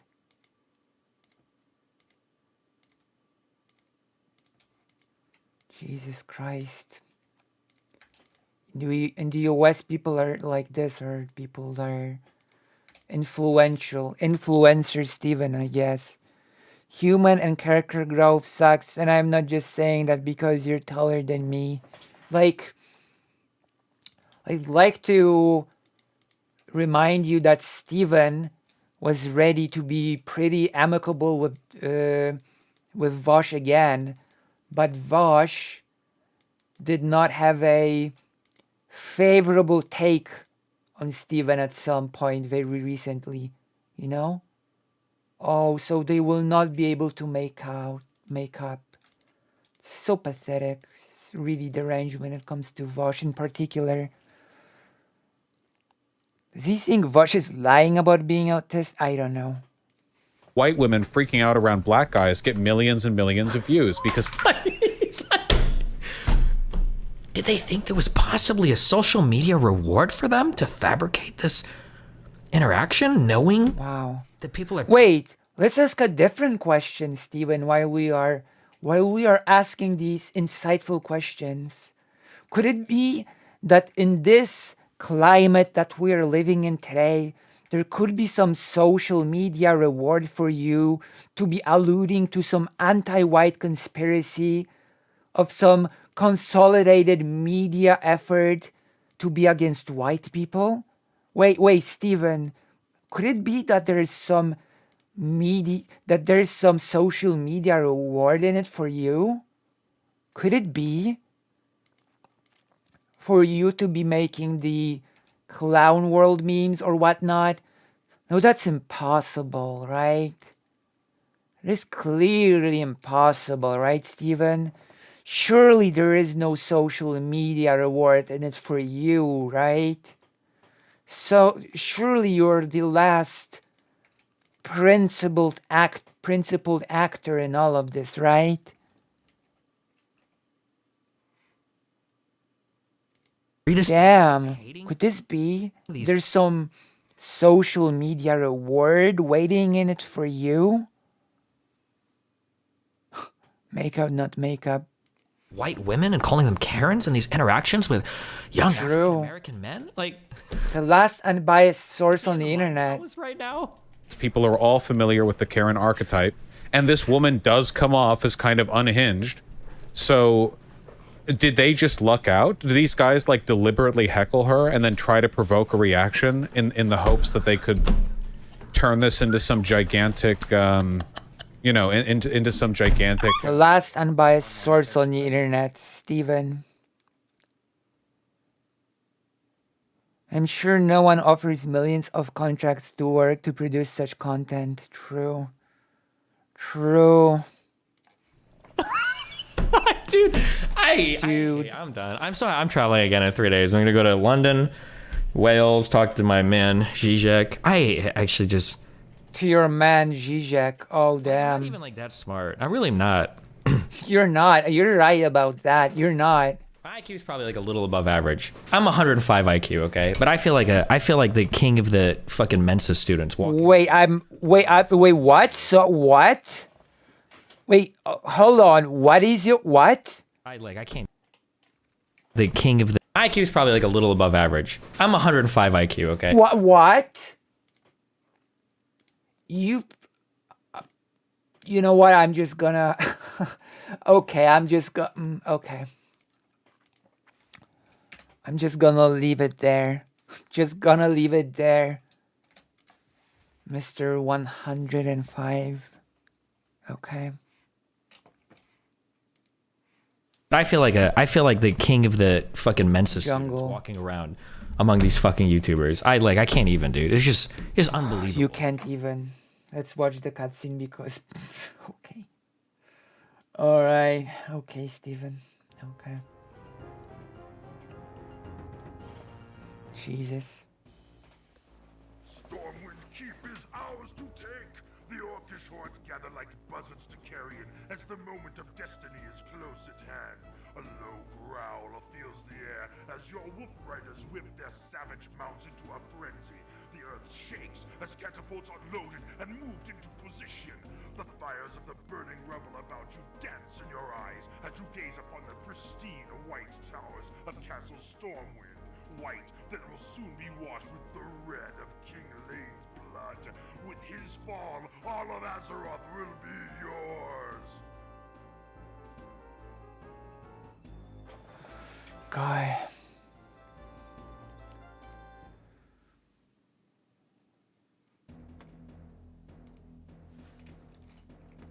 I think he's memeing. Well, it's not very...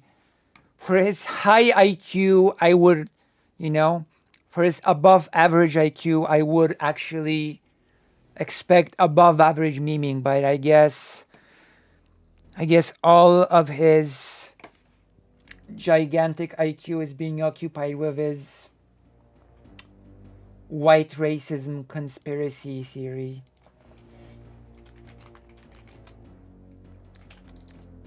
Let's see what the average IQ in the US is actually. Average IQ USA 2023. Average IQ by state in 2023. Let's see.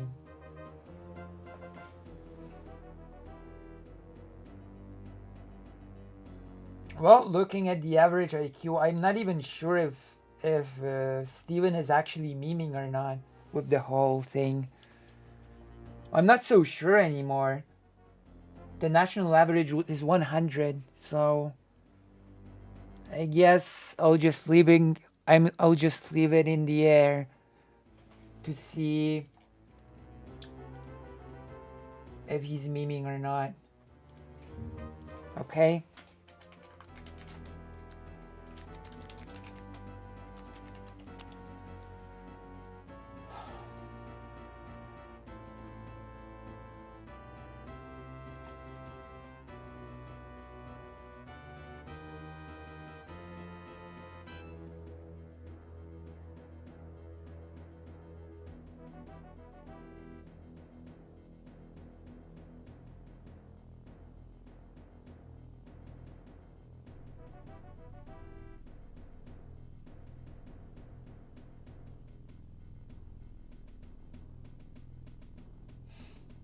Jesus.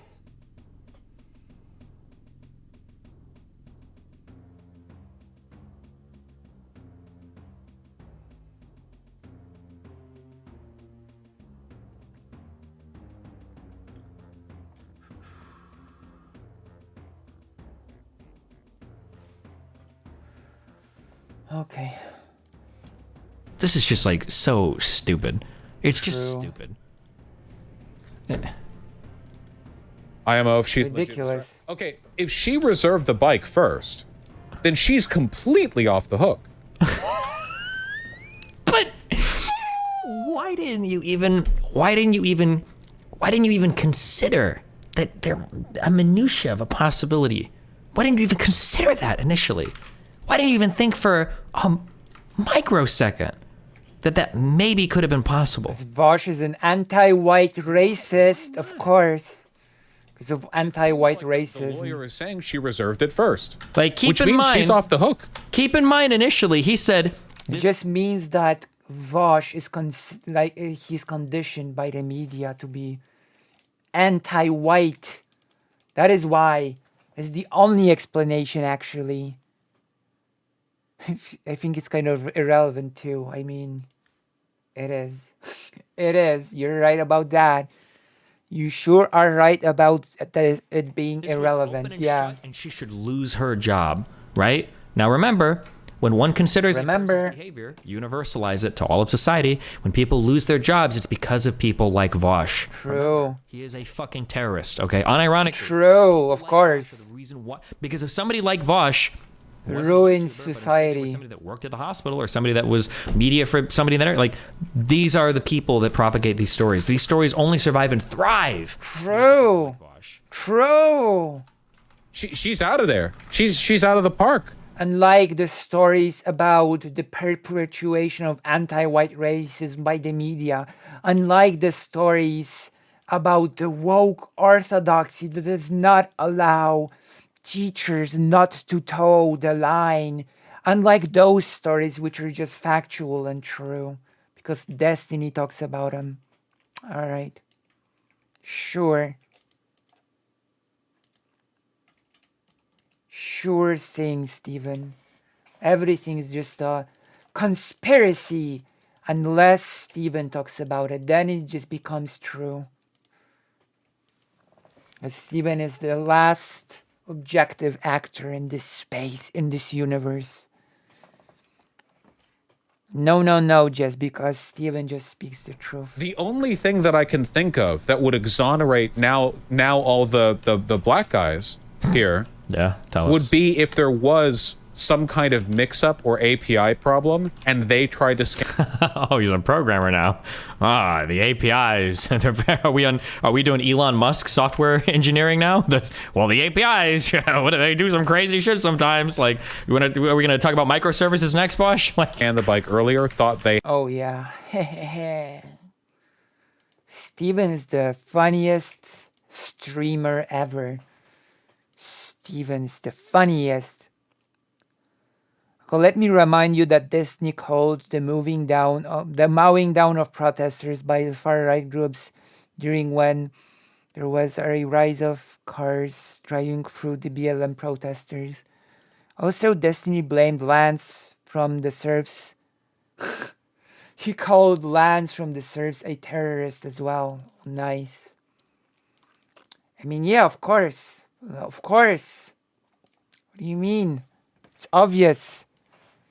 They had it, but they didn't, and then she scanned it. Like, how did he not realize that he implicated himself with that remark? Well, and they thought that she was taking. I'm being critical right now. I'm sorry. Their bike that they had already reserved.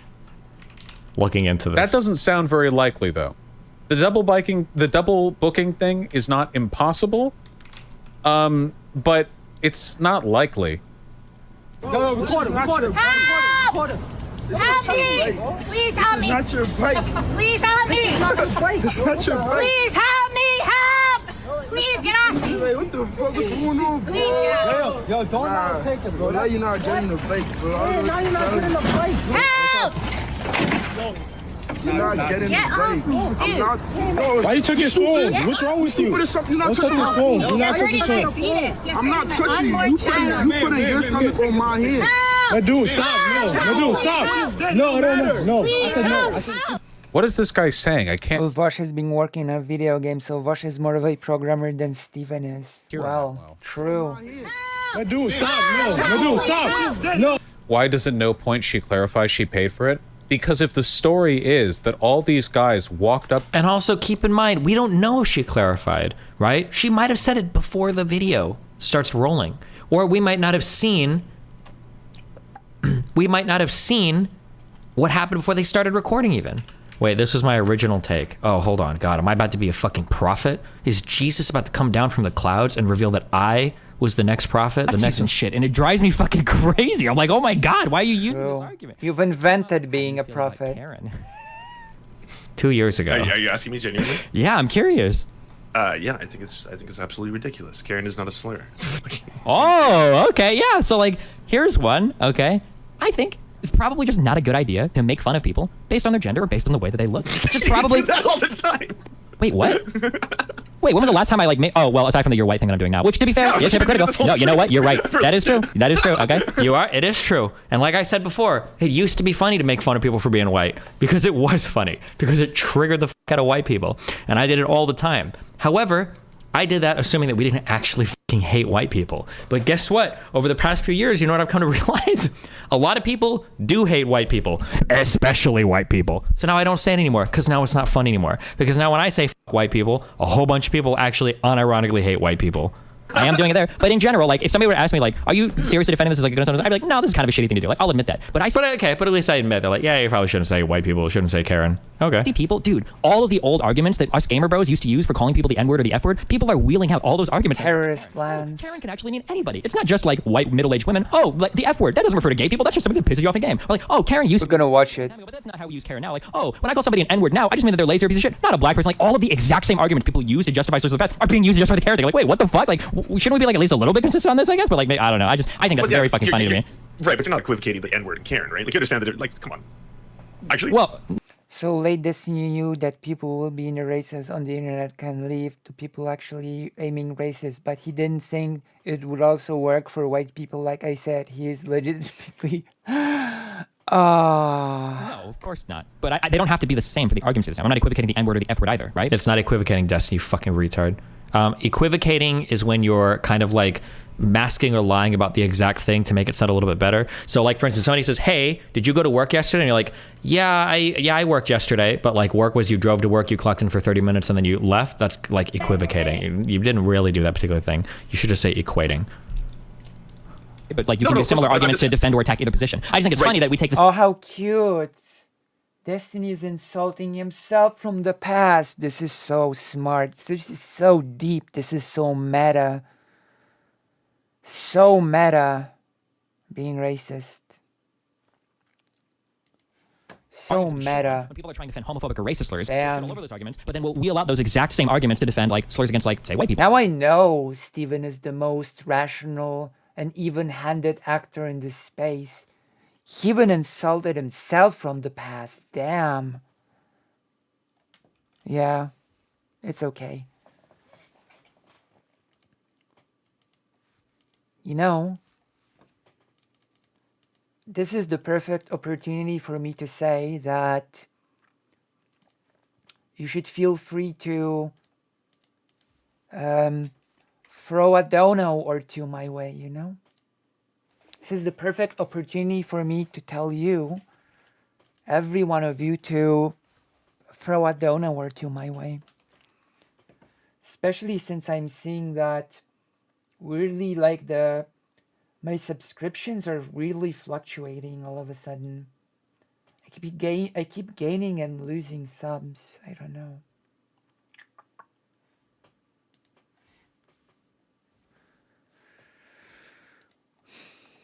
Okay. Well, God, I was so right. Pushed her bike back in the thing, thus locking it. You're so right. Hassling her. She wouldn't argue with them. She would assume she's being attacked. Like if you were about to rent a bike and then a bunch of guys like went up and put their hand, like push the bike back in. It's the way this video is presented. Just she looks so bad in it, like so bad. But a lot of yeah, that's the point. Of it is purely like a vibes thing, right? Yeah, I think I'm willing to accept fault on this. I probably shouldn't have come down as hard as I did. I hate especially with this. I hate that he gets credit for this. How many times are you gonna do this? Video having been uploaded by one of the guys harassing. Yeah, him. No shit, Sherlock fucking Holmes. I mean, you don't really change your stance on, like, the way you change your stance is to adopt the thing that guarantees you this success the most in the moment. So I don't know, Steven. Like, I don't know. This isn't a video from a third party. This is a video from a first party. No shit. One of the people involved, you know? Wow. Crazy. The guys are claiming the bike was on their account. The young man again claimed to the woman the bike was on his account and asked her to move before she rented another bike on the advice of her colleague. Again, as in after, like, the lawyer procured receipts? No, this... What's your take on the New York subway death? I think manslaughter is probably fair. I think it's probably fair. Probably fair. This was still in the video. This is just from the video. Probably fair. Could she have a case for defamation? Probably. Not definitely, but probably. Against the guy who filmed the video? Possibly. Probably fair, but not definitely. It's possible, but I don't think so. To be fair, if she's 6 months pregnant, I imagine it's tough to maintain composure, lol. Yeah, I think I missed that during the original video watch. I didn't remember her being pregnant. But yeah, 6 months pregnant, like, you're in a pretty compromised state. Man, 6 months pregnant. and like biking back home from her 12-hour nursing shift. I like how he's so sick. What happened to the nurses are female cops? He has so much empathy now. I wonder if he got emails from nurse fans who are like, hey, Vosh, you're kind of being a fucking piece of shit here. Can you tone it down just a little bit? I'm so curious what happened or what changed. What changed? He was calling her a sociopath. One thing to consider is that this is just the lawyer making statements, so it's also...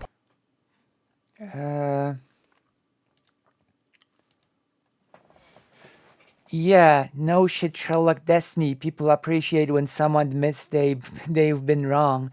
Unlike Mr. D, who when proven he was wrong, claiming Lance supported terrorist organization with money, he said it's good that he is there to make Lance accountable. Never said sorry, never even pulled back the accusation. Of course. Possible he's just laundering her Of course. and press releases. No, the only thing the lawyer has done here that's changed the entire dynamic is confirming that there are receipts indicating she did indeed have the bike checked out for 1 minute before it got pushed back in, and then took a separate bike like a while later, which they then took back home. That's that completely changed, because then it's like confirmed she got the bike. So she's not like randomly trying to start shit. Did the outlets that wrote the articles verify the receipts? Insider, New York Post. I mean, yes, yeah. That's guys. Let's not be conspiratorial, okay? We're not here to like doubt the info. Yeah. It would be really easy to double check that. I mean, Steven would laugh at that, considering that his whole segment is basically a conspiracy theory on how white people are the new oppressed race under the hegemony of the media. Yeah, sure.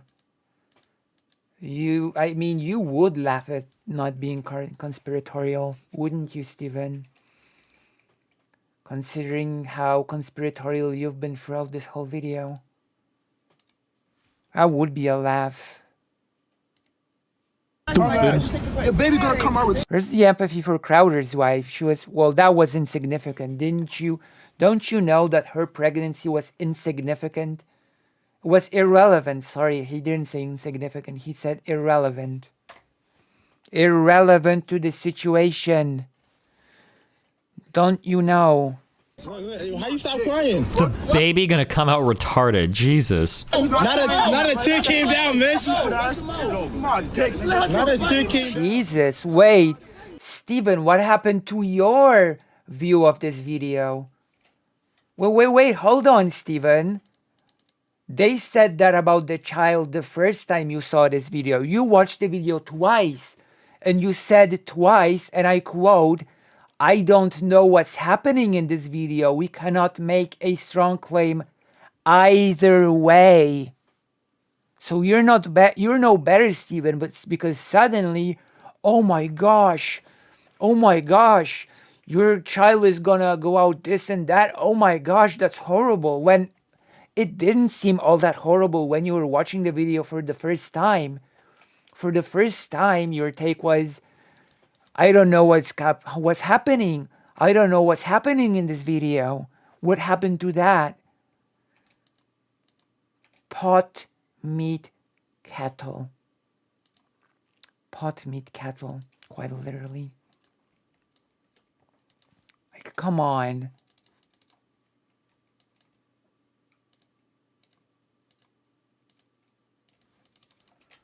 Pot, meat, kettle.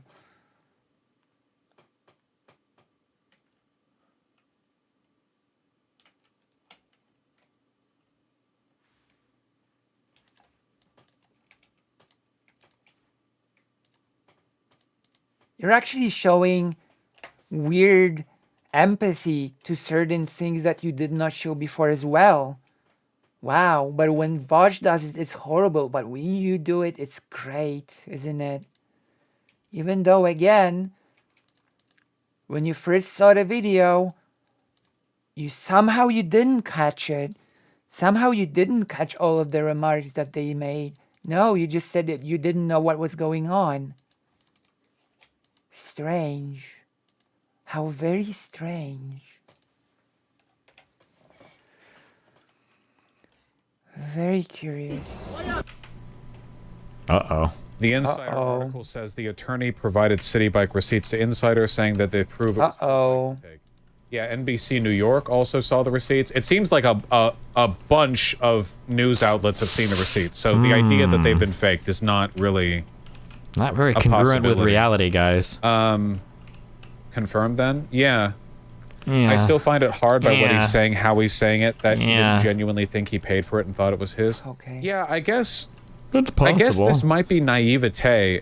99% of the time, if you see a situation like this, I feel like there's pretty good reason to suspect, like, the white woman yelling help when it seems like the crowd is like, yo, you're in the wrong here. Because when we see stories like that, when you see stories that go viral online... You see, the key here is that you should never admit you're wrong. Oh, okay. I will... I mean, I am a content creator, so I guess I should take this to heart.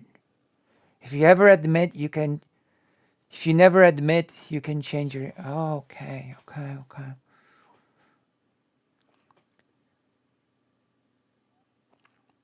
Seriously though, the only reason Destiny was on the side of Crowder is because he agreed with the abuse, because he finds it relatable to his own character. He can take that one to the bank. I'm gonna give an alternative conspiracy theory. Here you go. Steven can watch this and laugh at it, mock it. I just think that potentially Steven wants to have the door open for a possible cooperation with, well, not okay, I'm not gonna say cooperation. Steven simply leaves himself open for a future business relationship with Steven Crowder. That's it. That's all there is to it. That is all there is to it. When it comes to confrontations like this and threats of, like, you know, like what you might call Karen behavior, or like maybe some white woman is being racist or whatever the fuck else. When you see stories like this, what's important to understand is that new information can always come out that invalidates what you said previously. Even videos that seem like the most objective, like this guy, like direct, verifiable, proven, done. Yeah, like, that's what we saw before, Vosh. Is that what we saw before? You know, 100% verifiable, done. Oh yeah. I mean, Steven, the last objective actor in the universe. True. Oh yeah. This other video footage, and there's like 2 minutes of context before it that completely invalidates the perspective, and the other person is actually in the right. Every video you've ever seen of a person like fending off an attacker, like in a lot of them, not to say this actually has happened, but in a lot of them, it could theoretically be the case that a longer video would show that actually they're the defender. I'm reminded of like a court case where a homeless man assaulted a guy walking down the street, and then further investigation found that the guy walking down the street was just randomly pepper spraying homeless people. Like, just walking by pepper spraying. And one of the homeless guys got up and attacked this guy. So in reality, like, the crazy homeless guy who attacked a regular he was a hero walking citizen was acting in self-defense against battery. There's always more info that can come out. And, like, it seems like with the info that's come out, she's been completely exonerated. So maybe, like, weren't we maybe a little bit harsh on the whole, like, she should definitely be fired from her fucking job? There would have to be some insane circumstantial shit to, like, exonerate the behavior of the guys here. You want to say the black guys? Did you see? I almost said the guys here. Hold on, am I making that up? I hate Vosh, so I might be making that up. Hold on, let me. To, like, exonerate the behavior of the guys here, because circumstantial shit. To, like, exonerate the behavior of the... No. You're literally... You are reaching here. No. You are reaching. Here. I'm Because sorry. if there isn't... You are reaching. It's pretty clear that this was all... this was all manufactured. Maybe I'm just hearing things. I don't know. A white... You are hearing things. You are reaching. I'm sorry. There's nothing wrong with saying black guy. I think it's just funny. He's trying. It's hard to avoid saying it. I don't know. It's funny. He wasn't. You are hearing things. It just turned out to go indeed. viral and got big, you know? Jesus and Christ. I feel like maybe it's naive of me, but I just watching the video, I didn't think like, oh, we what know if you this didn't was think. just a perfect setup from a pot meat kettle, or maybe you think too much.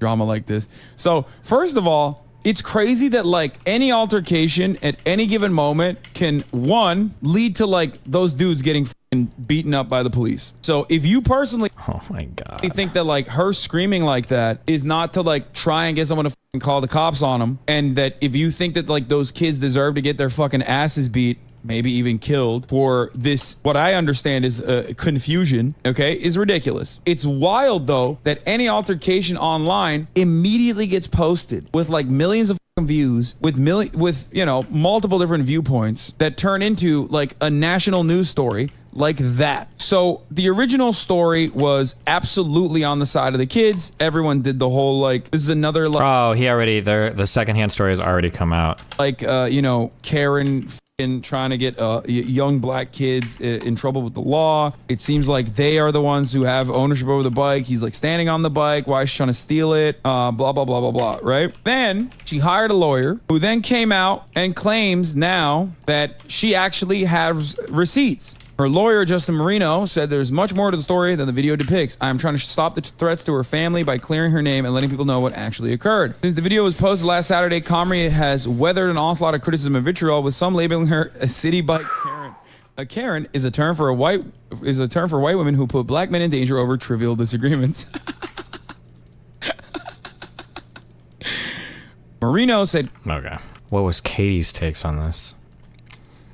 I think there's a difference between being a racist versus doing something racist or enforced racism. I think in the clip, she seemed composed until her colleague showed up and then started crying, which was questionable.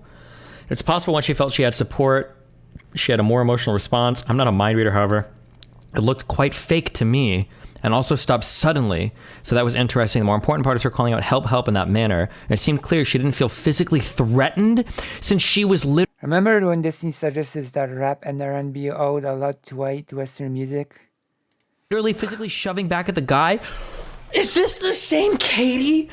This is not the same Katie that was talking to me about how a woman literally cannot say or do anything in a sexual interaction because she's so fucking afraid of being anywhere near a fucking guy that like she instantaneously locks the up immediately, right? This can't possibly be that same Katie, right? It cannot be the same Katie. It seemed clear she didn't feel physically threatened since she was literally physically shoving back at the guy, but in America, her doing that and a police officer coming around could result in someone getting killed. Also, hot take, as a white person, if a black guy gets killed by the cops, that has nothing to do with you. You should be able to call the cops whenever the fuck you want. You never have to consider if the cops are gonna, that's not your responsibility. That's the responsibility of the cops. The whole reason why we the whole reason why we call cops is so that they have the liability fall if anything happens. That's not for you to worry about. Like, I'm sorry, but like, that's take. Do I think she's a racist? I don't know. I'm not a mind reader. That is a take. Do I think she didn't think or potentially cared about the harm she could have helped? Because of a dispute that from the looks of it. That's stupid take, by the way. I don't care. Yeah, she's retarded. Okay. That is a stupid take. Well, no, that's not a lie. That's just a stupid take. Quite the American take. For real, though.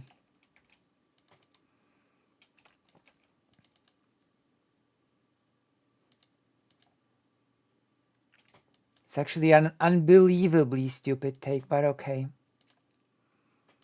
Sure, whatever. Whatever you say, boomer. Okay. Boomer. Whatever you say, boomer. Okay. Boomer.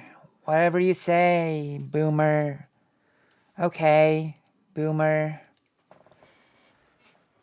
What liability, though? Cities spend so much keep their cops out of trouble. Oh, okay.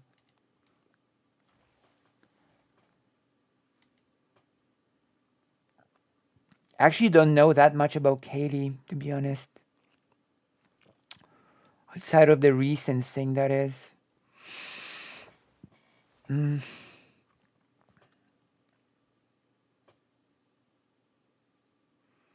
I have no clue what this is.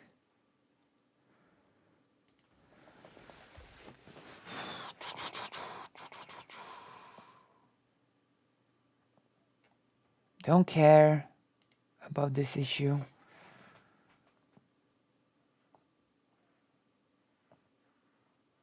Oh, of course, Chud Logic has also a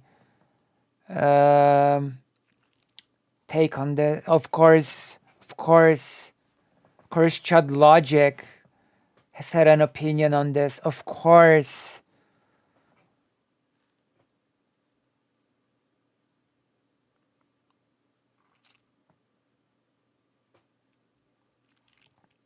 You want to see Chud Logic's take on this? Are you curious about Chud Logic's take?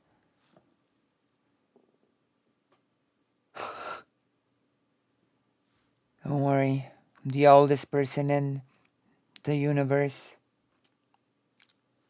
Don't bomb the doggy. Okay, you want to see what Chud Logic has to say about all this? You curious about Chud Logic's take?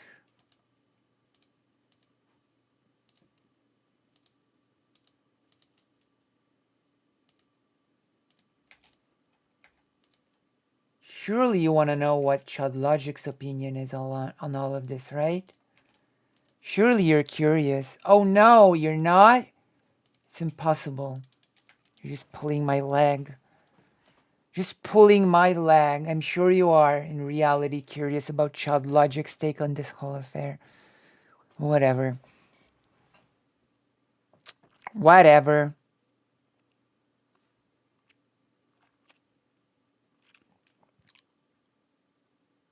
I don't care about Jeff, whoever, quitting. The next Blizzard scandal is already here. Oh no. Okay, are you curious about the next Blizzard scandal? Are you curious about the next Blizzard scandal that is already here? Are you curious? Now that we can watch. Alright. Gonna watch an Asmongold.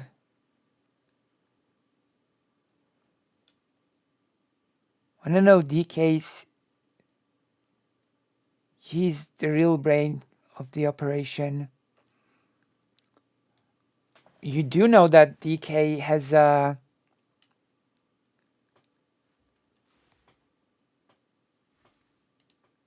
yeah, shall we watch it? We can check. Actually, DK has a channel, you know. So apparently, there's been another Oh God. moment. The next Activision Blizzard release scandal is here. Of course. You don't even need a battle pass for this one. It's only been less than Sure. a week since the Overwatch 2 announcement, and now we have a new release from Blizzard. Let's take a look at it. After the massive Overwatch 2 scandal, where we all learned that not only the PvE that we were promised with the hero talent trees and the skill trees was canceled, without them telling us, knowing for months and months and months after Overwatch 2's launch that it wasn't going to be coming. Activision Blizzard has found themselves in a classic Blizzard choke out the community scandal, where they are actively shutting down modded Call of Duty projects that allow for oh no play the original Call of Duties that we all loved so much. Oh no. Era of gaming. They are actively sending out cease and desist to all of these mod makers whilst their servers are No, it's not about Diablo 4. Don't scare me. I actually wanna play and enjoy Diablo 4. Don't scare me like this, okay? Safe enough. I do want to play Diablo for at least a bit. Malware put on your computer, your original account swiped, and the list goes on and on and on. See, like, that's what's crazy about it. Like, I don't even have a problem with Blizzard shutting down private servers. I don't think that's a big deal. But the reason why I don't think it's a big deal is because, like, with World of Warcraft, for example, Blizzard is providing that service. So, like, effectively, the private server is just providing a free version of a service that they're charging for. But this is a lot different, because if the service effectively makes your account, like, vulnerable, or it can get your IP... Which is actually really painful, because Blizzard used to be one of the best companies, actually. Well, we don't know what happened with their... we don't know what was happening with their business practices behind the scenes, but at least when it came to the games, when it came to the quality of the games themselves, they were a solid company, you know? God.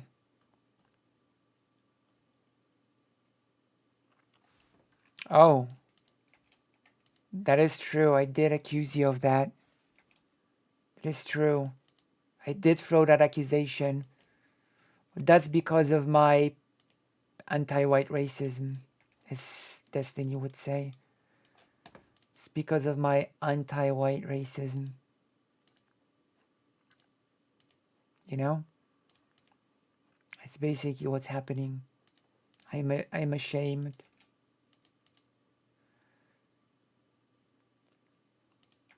I'm ashamed of myself. Jesus, so many workers they are rebuilding the whole city. Jesus.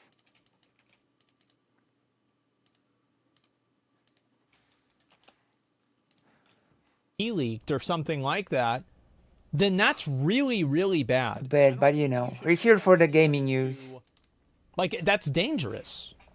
It's straight up dangerous. So, like, you should dangerous people to be okay with that.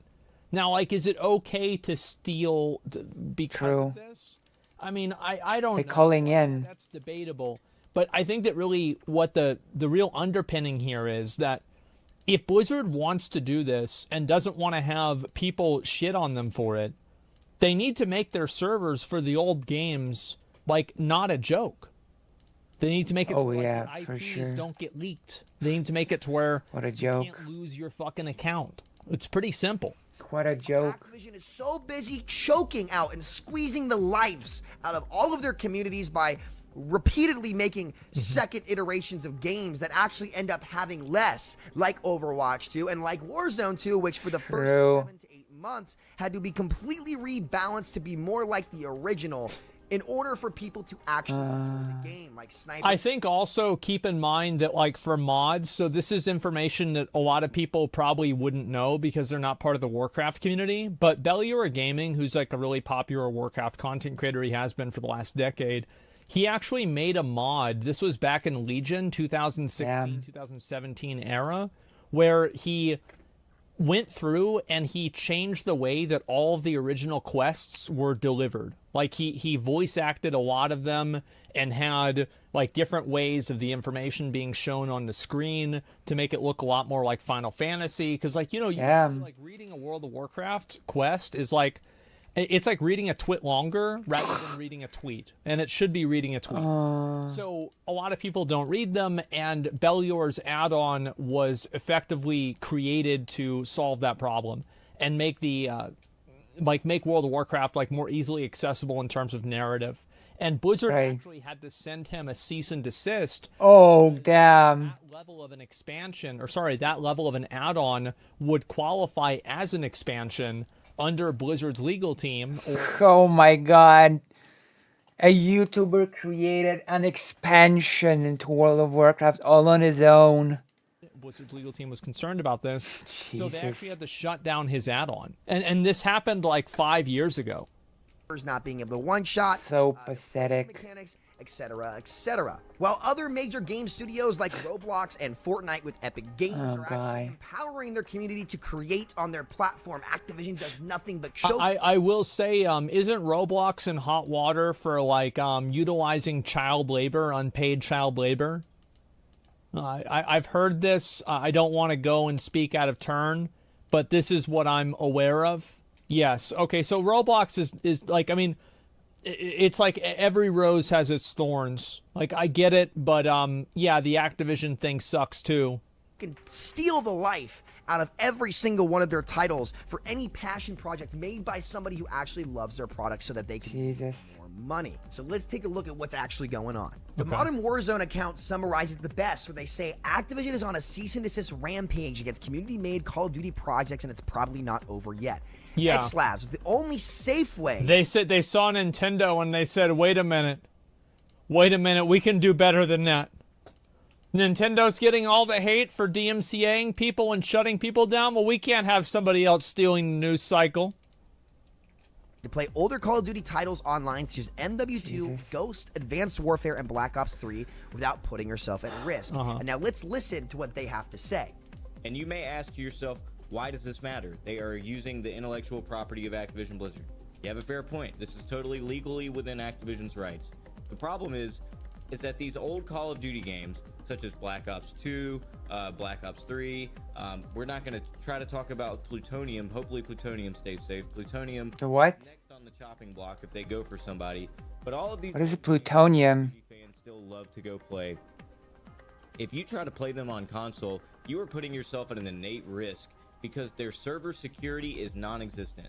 They've actually gone back. Yeah, Bellier became a commentary channel on gaming practices, yeah. The server security, like, let's look at like a different universe, for example. Different universe. In a different universe where Blizzard server security was S tier and you were able to play the old games on Blizzard servers with no problems, I would think that Blizzard is completely within their rights to shut down competing versions of the game. Absolutely. But all they did really in shutting these down now is draw attention to the fact that their live servers are fucked up. Tried to fix it in some of their previous titles, but the hackers that inhabit those servers What do you know? figured out ways to circumvent the new fixes. Basically, all of the old Call of Duty games are unplayable online unless you want to have a chance to have a hacker kick you from your game, completely reset your rank and everything you've ever actually unlocked in the game. Jesus. As well as the ability to get your IP address, inject all types of different files into your PC if you're playing on PC, and basically it's just not safe. So the Project X... Yeah, so like, guess what? People aren't going to want to use that. And I do think like at a certain point, like, is it... Because, so this is my perspective with like pirating games. Is if the game is not being provided by the official publisher, I think that it's completely morally and ethically okay to pirate it. Because there's no theoretical sale that's lost. I guess. And I would argue that if in order to play the game, you have to put your actual, like, your IP address and like your computer files that could have your work on it, you have to put that at risk. I actually think that this would be okay. Like, I wouldn't hold it against anybody for pirating this. Because it's just like you're asking them, like, you know, are you willing to compromise your entire computer? Get DDoSed off of the internet completely. You have so many people that make a living off of the internet. I think that it's completely fair for somebody to say, fuck you, I'm not going to do this.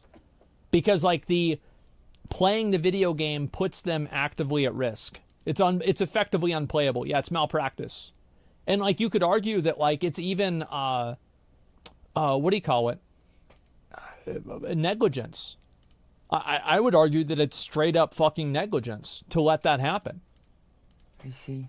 Labs as well as SM2 have both received cease and desist already from Activision Blizzard to stop what they're doing. Yeah. But now the big concern is that Plutonium is next. So the bottom line is 3 of these big studios have gotten cease and desist from Activision Blizzard and now have had to close down operations entirely. So let me get this straight. You, as a company, Activision Blizzard, still charge full price for all of these games. That's insane. Can't keep your servers safe for your users, meaning they could get their IP stolen, they could get DDoS. Yeah, I mean, that's pure negligence. There's no excuse for that. Jesus. They could lose their account, all their progress. You as a company... It's more than that. It's that if a hacker can get into your PC and delete your PC, or delete files off your PC, that is like an insane level of negligence that they're just ignoring. So yeah, I have like literally no sympathy for them in this circumstance. Damn.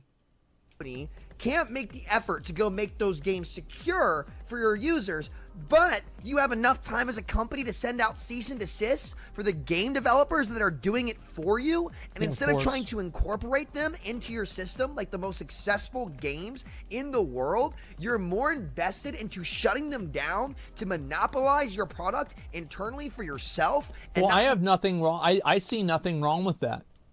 If they want to shut down other competing things because they want to monopolize their product and everybody using their servers, I think that's totally fine.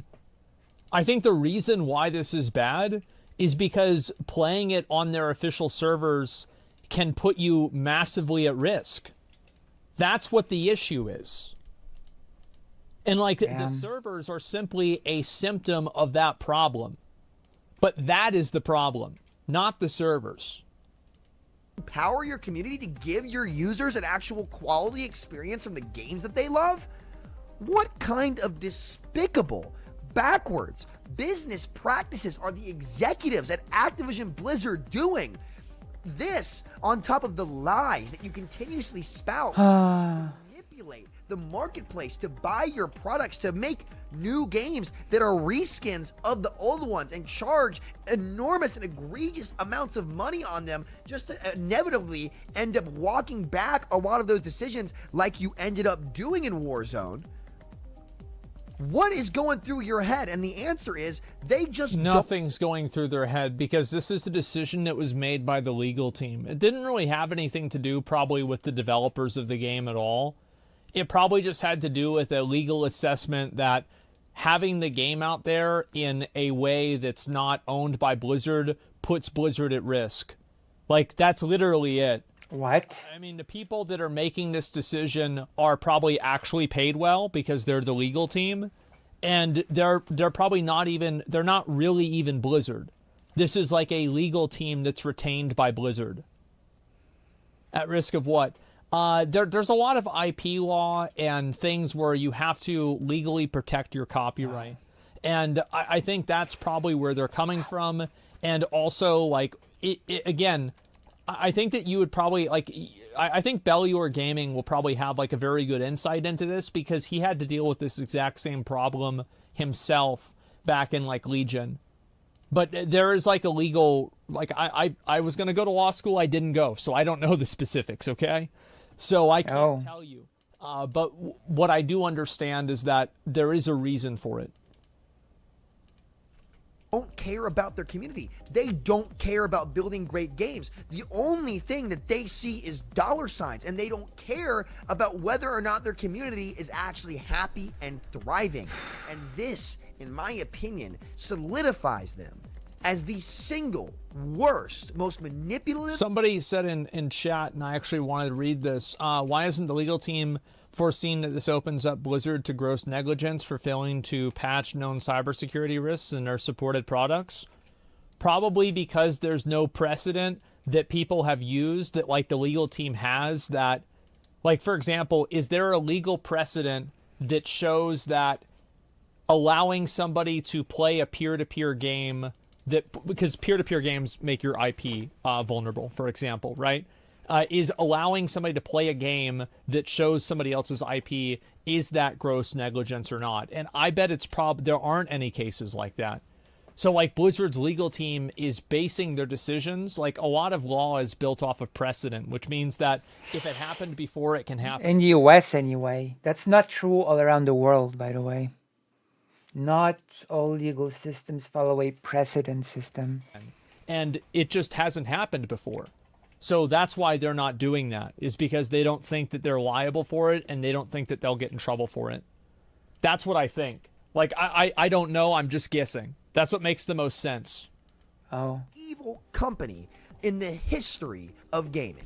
My guess is the reason why they're actually trying to do this is to just force people onto Modern Warfare 2, their new $70 Call of Duty that I made the mistake of pre-ordering, because it is just a downgrade from what MW 2019 was, which I think was the last good Call of Duty to come out. But now we're getting into that was the Warzone one, right? Like, Warzone, the first Warzone was so good.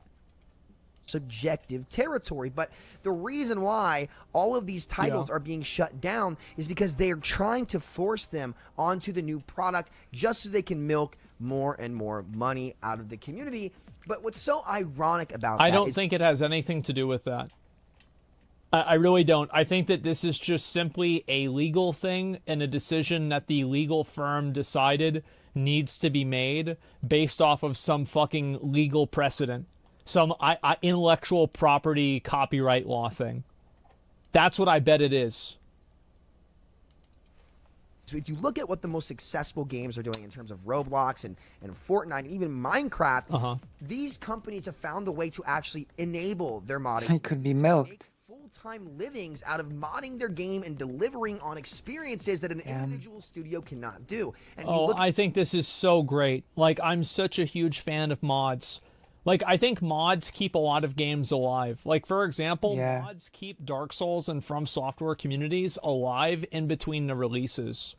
Like, every single time, like, for example... Mods keep all Bethesda the other day, right? games alive from release. I can show it again. But, like, for example, like, I'd have to open up my fucking thing. Without mods, all Bethesda games would be dead on release. For Elden Ring, and I plan on playing that, right? Here it is. It's right here. And eventually I will play this game. And I'm excited now about playing Elden Ring again. And the reason then again, I'm excited about playing Elden with Ring Bethesda, mods don't enhance Bethesda games. Mods make Bethesda games playable in the first place, so maybe that's different. with From Software. And that's why mods are so incredible. Is that I came back to Dark Souls 3 like 4 or 5 times, and every single time I didn't play Dark Souls 3. I played a mod of Dark Souls 3, and I had a great time doing it. So I think mods are really great. I'm a huge fan of mods. I love mods. The most successful games of all time, that's what they've been able to do. They allow modders and individual developers to come in and expand upon the foundation they built that attracted tens, maybe even hundreds of millions of players in the case of a game like Roblox and Minecraft and even look at Arma, DayZ, right? Wasn't DayZ an Arma 3 mod? Like, I think that there are a lot of examples of mods that, I mean, like, look at fucking Dota. I mean, dude, look at Dota is a whole genre now. It's massive. Or was it Arma 2? I don't remember. I didn't play it, but I heard about Counter-Strike was a Half-Life mod. I didn't even know that either. Holy fuck, man. Night to enjoy. Yes, there's a lot of examples of mods being what the original huge. Studio was able to deliver because those studios have figured out how to empower their community and build off their amazing products in ways that they were never able to do, whilst rewarding these developers in a win-win-win scenario where the players get more content, developers can make a living off of their game, and the original studio not only makes more money but has a higher quality product because of that. Well, yeah, I do think the mods increase the quality of the game in general. I mean, obviously, you do have problems with, like, you know, for example, World of Warcraft. I think mods in WoW, like add-ons in WoW, actively make the game worse. But that's because of, like, a very complex problem in the game that would take a long time to explain. But overall, I think that having mods in a game does enhance the game experience.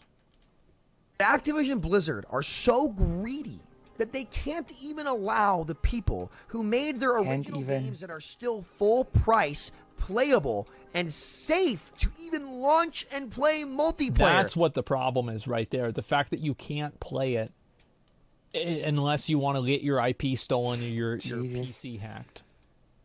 They can't even let those people succeed. But don't worry, guys. Ridiculous. The new Battle Pass in Modern Warfare 2 and Warzone, the new COD that we're selling every year I'm pretty sure there was a promise that Modern Warfare 2 was going to last a couple years. Maybe a week. If you could let me know down in the comments, I would very much so appreciate that to make sure that I'm staying accurate and honest with you all. But this just goes to show you how despicable this company is. And this really leaves us with only one solution as consumers, and that's to stop buying their product. Listen, I'm all for capitalism. I think capitalism makes the industry more competitive and allows for more titles to come out. I agree with them. Over the player. But what Activision is doing is not capitalism because they're not supplying. Well, it is. It is capitalism because you can choose not to play their games. It's a free market. And I think that's one of the greatest things that gaming has provided, is that it's a completely free market. You as a user are... Marketing is... capitalism is not when markets...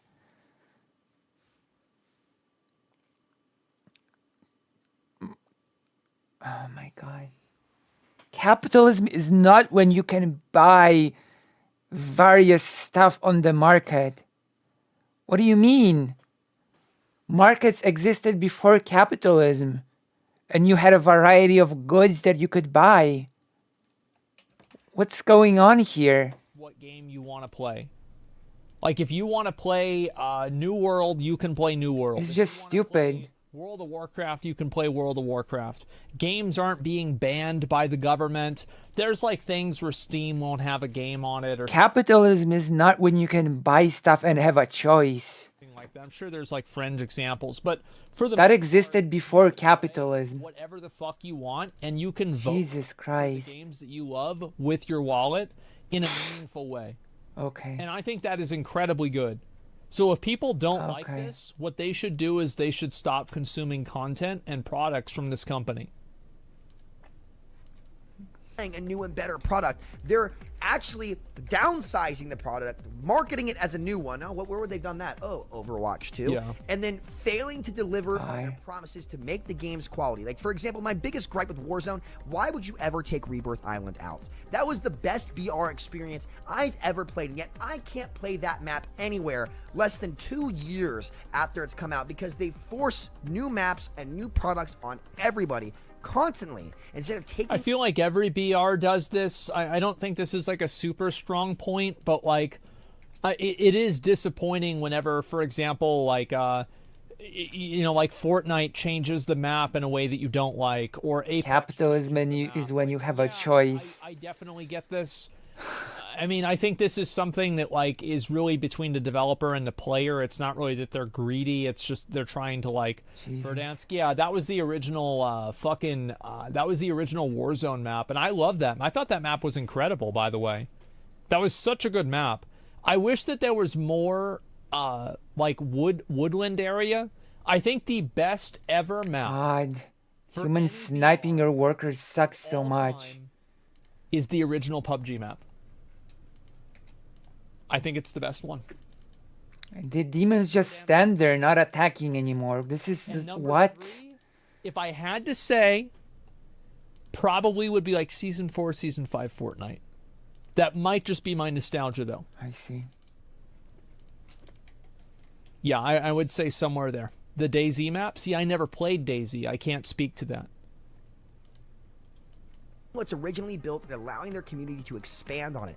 This is why they're the most evil company in modern day gaming, and to be frank with you, they shouldn't be allowed to exist in the way that they are now, because the consumer should start to boycott and look for other options that actually enable and empower their community rather than just continue to strike. I would say that, like, in terms of should they be allowed to exist or not, I mean, I think that's up to the market to decide. The market, the invisible hand. With, like, the invisible hand. Well, they can just stop playing their game. The invisible hand. Yeah, I mean, I don't know. I think that's pretty easy. Easy. The invisible hand will decide. For money. So that's my Activision Blizzard rant. This is the new Activision Blizzard scandal coming out this week. New release. Again, it just shows their true nature. They don't care about you. They never will.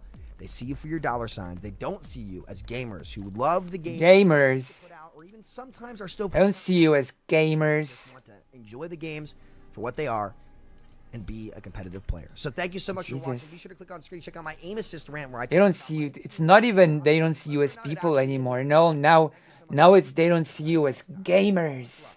They don't see you as gamers. I think this guy was really upset, man. Like, he was really fucking pissed. And, like, I can see why. Like, whenever Blizzard says, like, yeah, you can't play the game in a way that doesn't put your IP address at risk, I feel like, fuck, man. Like, I'll watch this. Not today, but I'll definitely watch this. I think this will be interesting to look at. I might watch that. No, it's a day ago. This seems like super controversial, get a lot of people mad. Yeah, anyway. Right. By the way, like, fun fact, I don't think aim assist is killing gaming. I think that, you know, crossplay against aim assist versus no aim assist is bad for matchmaking. I don't think that aim assist... Oh, great. I don't care. It's everybody, if everybody has... Liberal solutions to things is nonsense. The point is that, like, with Activision Blizzard, if you don't like this kind of stuff, I think that what this really shines a light on is the fact that Blizzard is not able to provide an experience for its users that is safe. And what do you being know? able to provide an experience that's safe for users to play their games is like it's a massive fucking L. Like, let's be real. This is absolutely a certified lizard situation. Lizard? They should, I don't know. Lizard situation. I don't know the network architecture of why people are able to get hacked in this game. That's not my fucking job, but I think that if you bought the game, certified lizard somebody's situation. fucking job to fix that. And apparently they're not doing it. So I think that's what the issue is.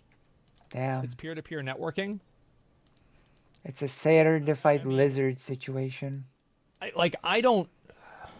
And that's the thing, is like nobody's going to sue Blizzard for having peer-to-peer networking. But overall, War Thunder player boycott, I don't even know what that is. Hey, how can you build a town hall? I cannot build a town hall. That's not fair. Peer-to-peer, I believe. And peer-to-peer gaming. Oh, screw off. Why can you build a town hall and I cannot? Yeah, I mean, I can't imagine somebody, like, again, like saying that it's okay that like Blizzard shuts down stuff like this whenever the only option is to play with hackers that can get into your PC.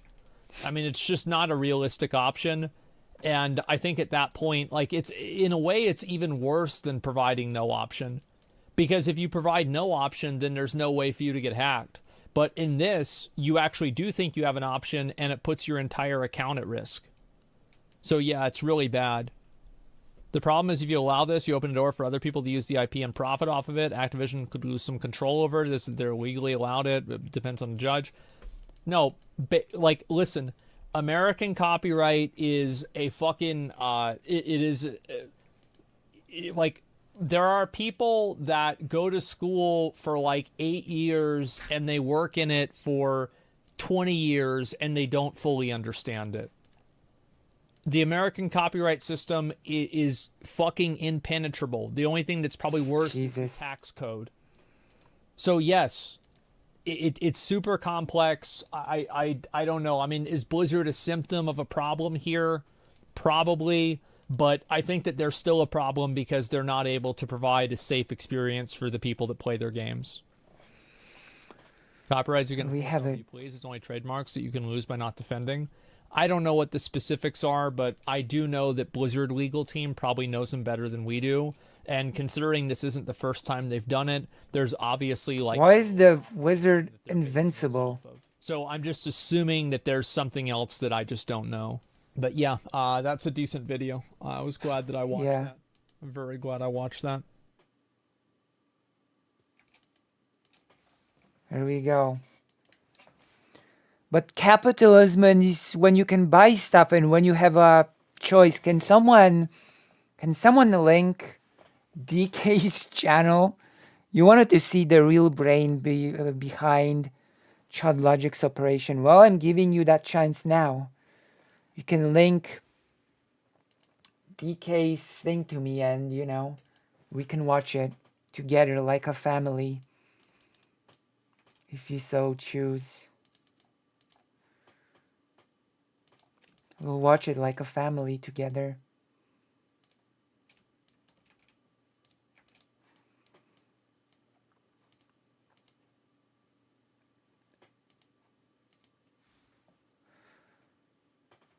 So link his channel and we're gonna take a look.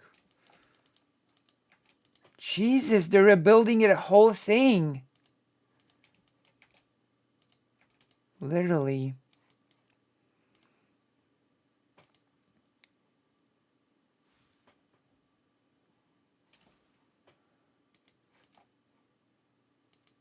He said it as a joke. He did say that he was the real brains of the operation, so maybe it's time.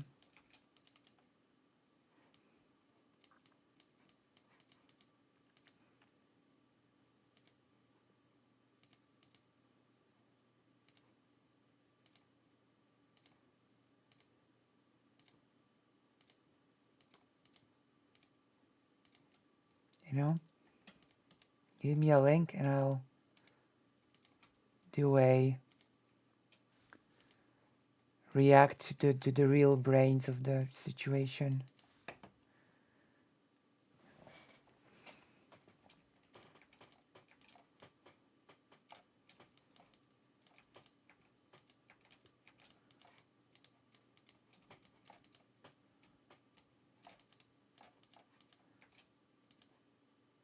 need to send more units.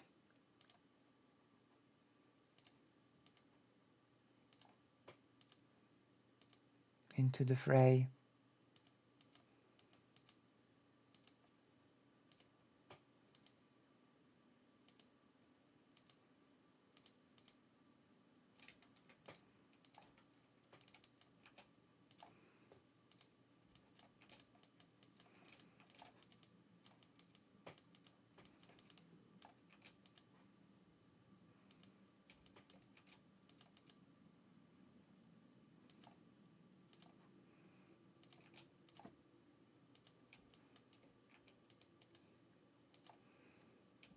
Why aren't the demons attacking the enemy?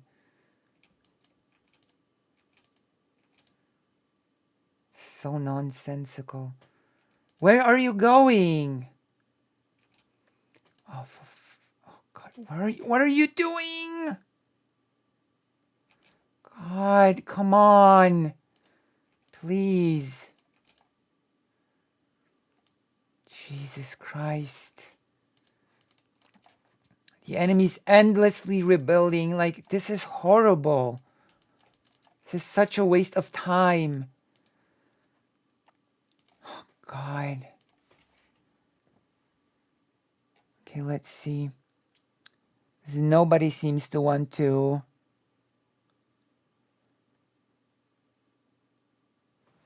Anti-Semite shocks city council of unbigoted rand. Somebody like this making a clown of themselves, because this is how the vast majority of anti-Semites, if they crawl out of their holes in the ground and decide to speak in public, are going to be treated.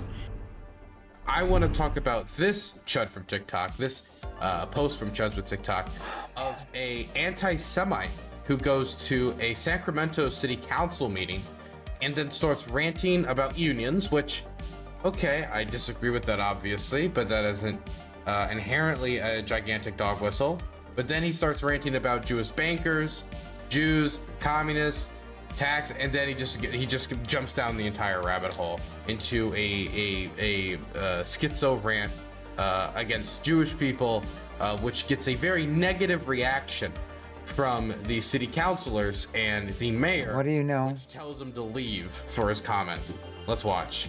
Oh, and I think this video is also a great example of, you know, what online you can say this stuff and you can get away with it, but when you do this in IRL environments, in real life, and you're dealing with normal everyday people and not, you know, your other schizophrenic friends on your niche message boards for your radical political ideology that nobody in your community has ever heard of, let alone believes in, you're going to get a reaction like this, and you're going to make a clown of yourself. 1913 was the worst year in American history as we were enslaved with the income tax, direct election of senators, and the Federal Reserve. And if you say who runs the Federal Reserve, you are anti-Semitic, a word which, along with Nazi and racist, was created by these bankers to protect. Oh, I see. The word Nazi was created by bankers. Generally do a good job. Oh, God. In 1917 and China in 1948, with their communist revolutions, the media inflamed popular hatred of police so that police would be helpless when communist mobs began murdering the enemies of the bankers. And you are an anti-Semite if you say who they are. Until control of police and all other professions is ended, they will not be truly accountable to the people they serve. Unions profess to give fair wages and benefits, but in reality, it is about absolute control from the top of the unions. If white supremacists hate bigotry, sexism, and racism from whites was a problem in Sacramento, then why isn't the entire Sacramento City Council made up of straight whites? So we see you are deceiving when you speak about the problems of racism, white supremacy, Nazis, and hate. Just because you hate the truth does not make a white person who tells it hateful. Anti-Semitism used to mean someone who hates all Jews. Now it means someone who is hated by Jew bankers. 90% Hey, see you later, pal. We don't want to hear any more from you. Okay, I have the First Amendment. I have the First Amendment. Dude, you're in. Wait, Sacramento. Okay. It's Sacramento. See you later, pal. I don't think the First Amendment applies there, okay? I don't know either. They can take it away. This is a violation of my First Amendment rights. This is a violation of my First. I don't think people ever read the about the author section of, when it, like, in the Bill of Rights and the Constitution. George Washington actually clarified that you have the First Amendment, unless you're really, really fucking stupid. And in that, Oh damn. so it doesn't. Oh damn. First Amendment rights, and I have the First Amendment. You need to listen to that, and you need to get your audience in control too. I have 30 seconds left on my clock. You have no right to take away my time. Control your wild audience. I'd like to remind members of the audience. From the audience, you will have your opportunity to speak. Thank you. Would you put 30 seconds back on the clock? You'll have 30 seconds. Thank you. From the audience.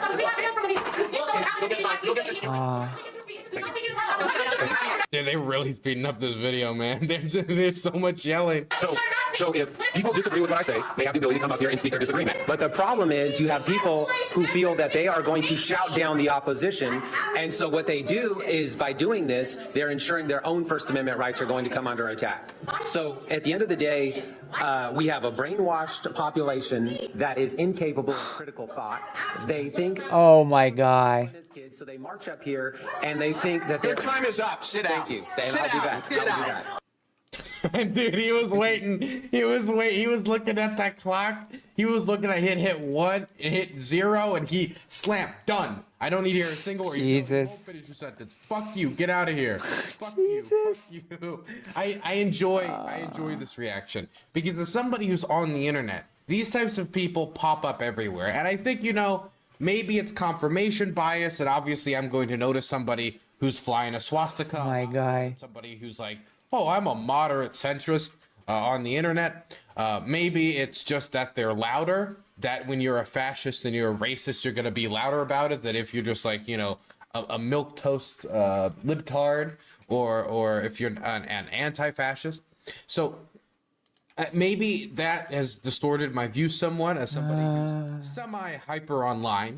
Semi-hyper online. But I'm very much on the internet as well to promote my work, to promote my streams, to, make my living, feed myself. So it's always good for me to remove myself from that every once in a while and look at somebody like this making a clown of themselves, because this is how the vast, vast majority of anti-Semites, if they crawl out of their holes in the ground and decide to speak in public, are going to be treated. Good. It's always good to remind yourself of that. I really do. I think it's good for the soul to remember that. True. Definitely in the dark, dark times we live in. But next, I want to talk about real issues. I want to talk about the disgusting stuff that's happening at Target today that Christians everywhere should be made aware of. What? All right, I'm just going to say it like it is. Oh. Christians, it is time to cancel Target.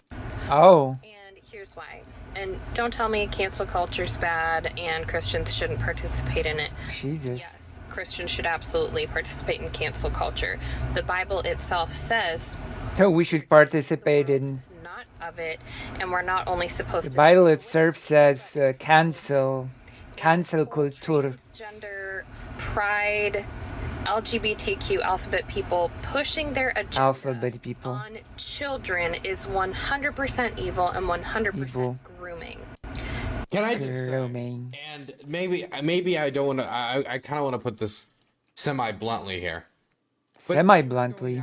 Only very semi-bluntly. insistent on putting your religious beliefs into your child, making sure that they believe in your interpretation of heaven and hell, your interpretation of the faith. Heaven and hell, like in that game, Guilty Gear. Heaven and hell. Simply letting a child know that if they're LGBTQ plus, or if they're part of that community, if they find out, They always say that at the beginning of every fight in that's grooming. Guilty Gear. Heaven and hell.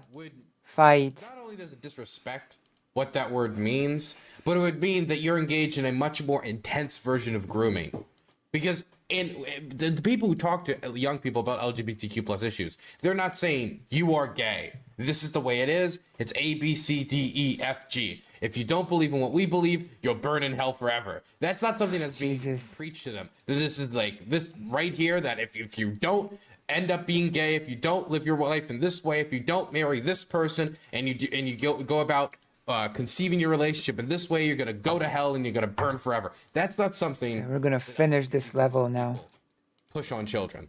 Thank goodness. Now, I'm not trying to say that, if you raise your kid religious, that's grooming as well. But if we're using this word as the standard for grooming, raising your kid hyper religious, as I know this person would, or is if they have a child, would be a much more intensive form of grooming than simply letting a child know that if they're gay, it's okay.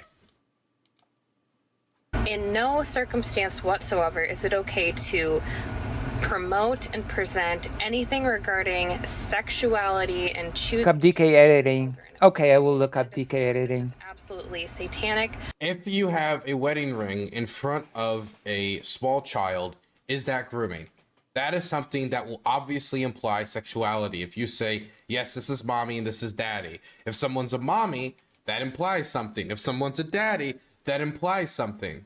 And when we talk about the conversations around sexuality with children, how dare you? When we're talking about the very young children, which is where this conversation is most concerned, it's going to be, Billy and Anthony are husband and husband. They love each other. Huntsman. And they have a son. That's going to be basically the entirety of it. Some men like men, and that's okay. That's it.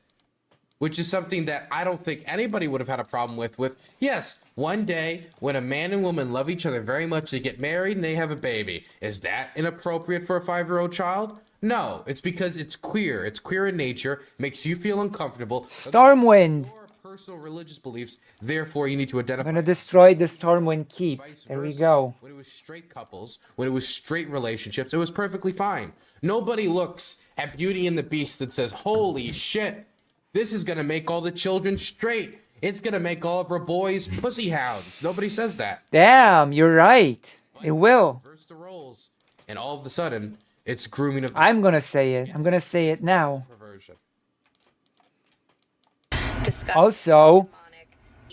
Also, Beauty and the Beast promotes bestiality. There you go. And to just further prove this, True. the fact that the LGBTQ whatever community community as their symbol just goes to show you how truly evil it is. How it's evil.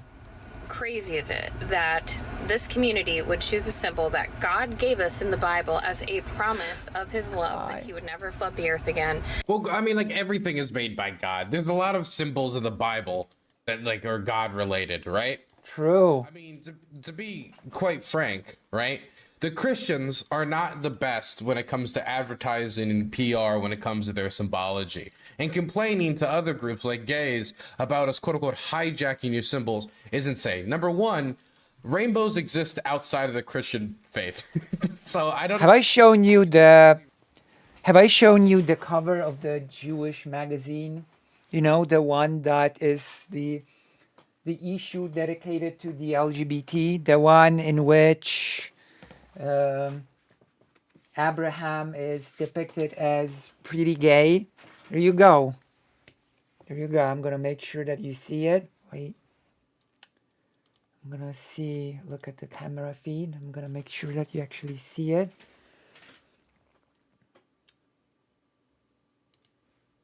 So the discussion about the LGBT in Judaism is actually pretty active.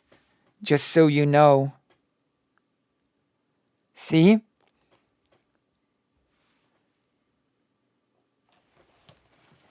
So there you go. Abraham was pretty gay himself.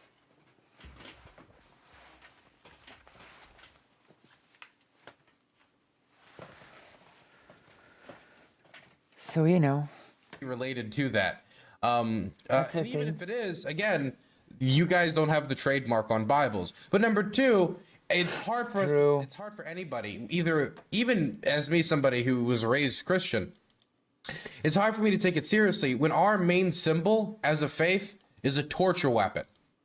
True. This is a torture weapon. You hammer somebody into this into the cross. You hammer their hands to to wooden planks. And then you put them. And they're supposed to dry out in the sun. Okay, we're gonna finish the level and then we're gonna finish the game. We're destroying the Stormwind Keep, you know, the thing that became the name of the whole kingdom instead of being just the name of the keep.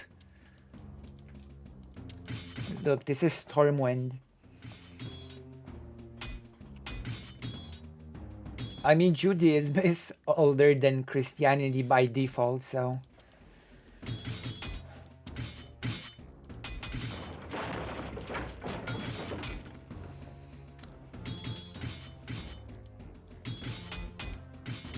Judaism wins out when it comes to being older by default. Destroy Stormwind, true. Uh-oh. My demons might end before the magic is running out. Friendship is magic and the friendship is running out.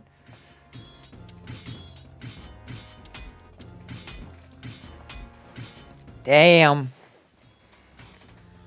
Boom, boom, boom, boom. Destroyed. Fireworks of destruction. Is it over or do I have to... What? Wait, is this a joke? Is this a joke? Why did all of those buildings spawn all of a sudden? What? What happened? What? What the... What? Is this a joke?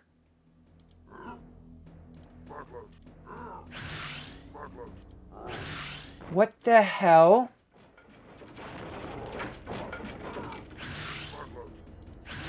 I'm sorry, what?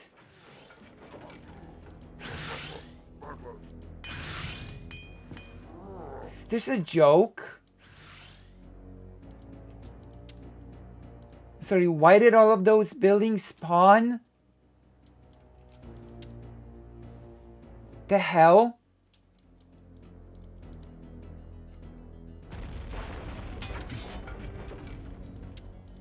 What's happening here? The level should have just ended. What? Why this? Why? Why this? Why did this happen? Why? Oh God.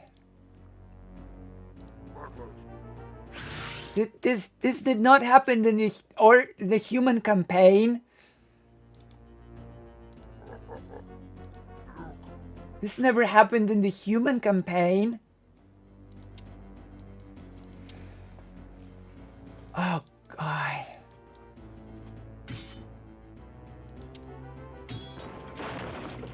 This is so annoying actually.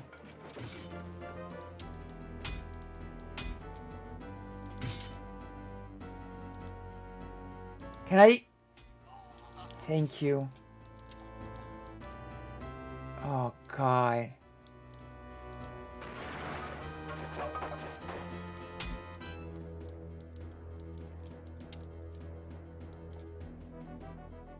Oh man. I thought the level would be over. Not. What a joke. What a joke.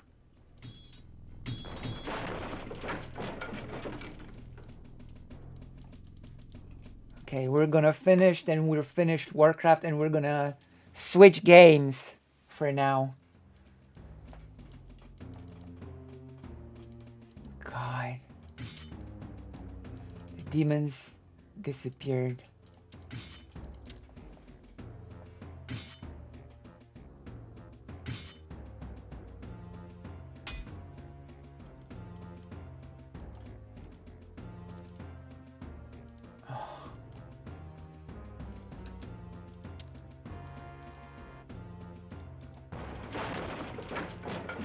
Thank you.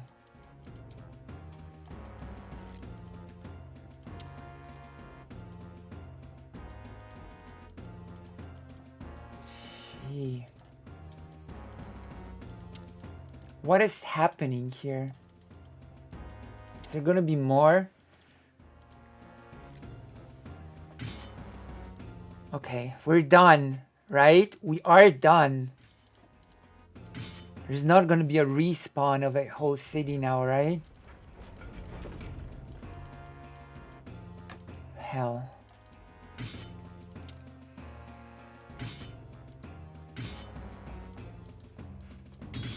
It's all an anti-human campaign by the media. or something. Are we done? Are we done here? We are done. Okay. I'm gonna watch the ending and I'm gonna go to the toilet or something. There we go. Yeah. Awesome victory. Not just a victory, it's an awesome victory. Thank you. Thank you so much for making this happen. With the decimation of the human forces, the sacking of their castle was a simple matter. They offered little resistance once you ran their weak leader through with your warblade and toppled his body into the moat. True. The taking of Stormwind has kept your warriors in good spirits, and the offerings of gold and jewels that they bring to you are ample tribute to your leadership. Wine flows like blood, and the smell of freshly cooked meat fills you with satisfaction as you begin your victory feast. The countryside is ablaze with bonfires as groups of battle-hardened orcs celebrate the domination of this land with songs of war and victory. You have finally assumed your rightful place as ruler of this realm and as war chief of the Orcish clan. True, but it's not over. What new conquests will await you in this place? The Shadow Council has begun to bring you information concerning the lands across the Great Sea that are as yet untouched by Orcish rule. This is Ogrim Doomhammer, by the way. Resume their experiments with the portal, their intent being the subjugation of other worlds. With the power you now possess, your choices are limitless, but these are choices for another time. See? This is the canon ending. And this is you kill Blackhand, your Ogrim Doomhammer. And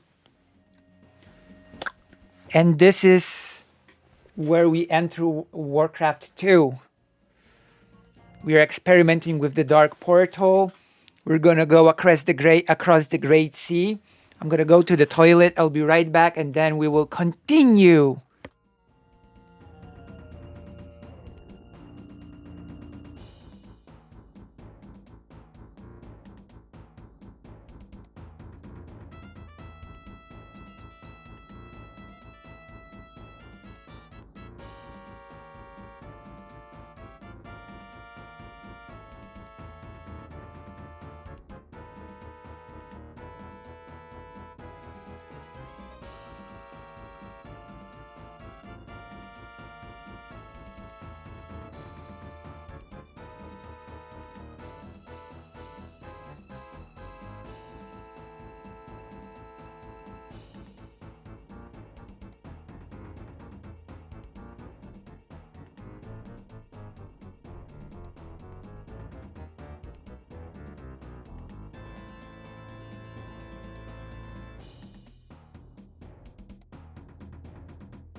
We're still in the credits. We're still on the credits. One moment.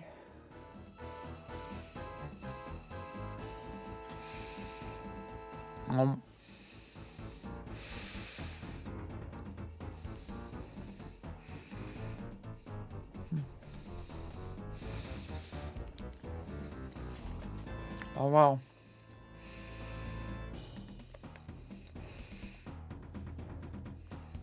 We're still on the credits. The end. The end. Okay, that's the end of that. And now I'm going to show you something different. Still cool. But we will need to edit. Is it added?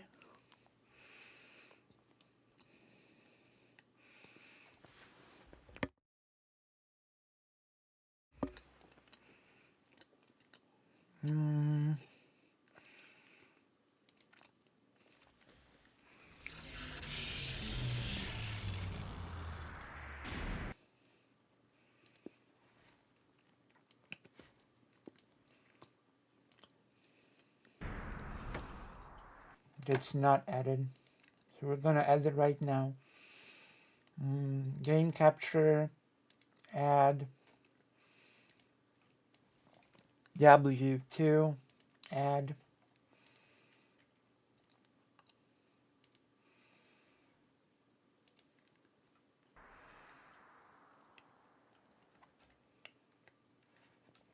I'm having a problem capturing this.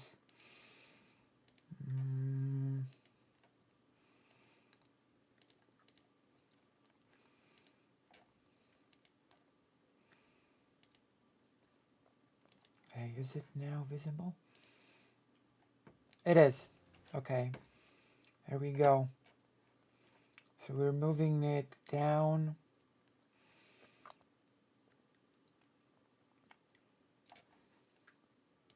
We're moving it down. Here we go. It is here. Can make it smaller. I'm gonna make myself smaller. Here you go. Now, let's fix some options here. Warcraft 2. Oh, that's already fixed. Okay. I'm gonna make it louder.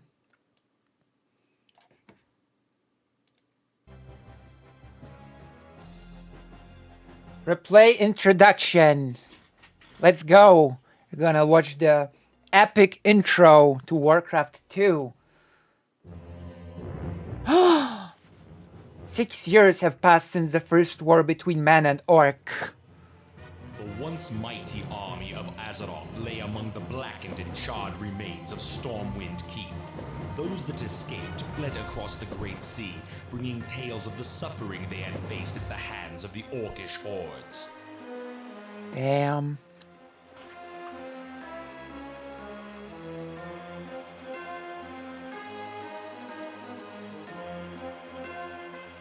Eager to engage in battle once again, the orcs constructed ships of war to bear them across the Great Sea.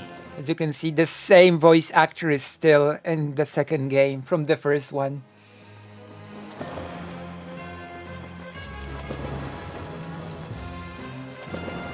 The orcish warriors yearn for the sounds of battle to fill the air and look to the far horizon for new blood to spill. True. Using the weapons forged by their new allies, the humans made haste to prepare for the onslaught. While dwarven cannon were being loaded, others armed themselves with elven steel and mail.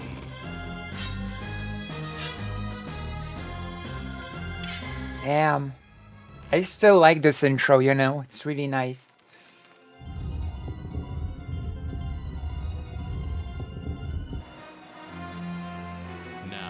United in arms with new allies against a common foe, mankind stands at the shores of destiny and awaits the coming of the Tides of Darkness.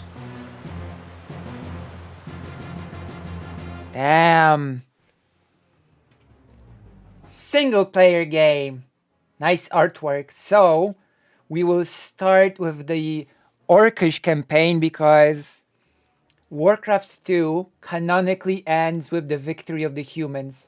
So first we will play the human campaign. No, the Orc campaign. First we will play the campaign of the losers of the Orcs.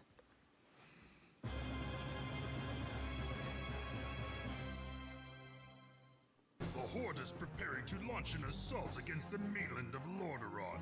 Orgrim Doomhammer, war chief of the Orcish hordes and ruler of the Blackrock clan, has ordered you to establish a small outpost on Lordaeron's southern shores. To secure the Zul'Dare region as Doomhammer demands, you will need to construct a barracks and several farms to feed your troops. Your success may help us determine the extent of the pathetic human defenses and what resistance they can offer against our forces. See? This is the legendary voice actor. Oh. Which one? Wait, I'll fix that right now. I'll fix that right now.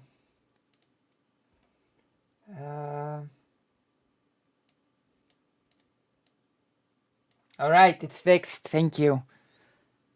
See? What do you think of the legendary voice actor that was in the voiced all units in Warcraft 1 and voices a lot of stuff in Warcraft 2 as well. Continue. Wow, now this is graphics, right? Loktar. Now this is a game. Taboo. Now this is an upgrade compared to Warcraft 1. Oh my god. Now tell me this is not a huge upgrade when compared to Warcraft 1. What a difference. Oh my gosh. They upgraded it in every possible way. The graphics were better, the music was better, everything was better. My gosh. You didn't need roads anymore.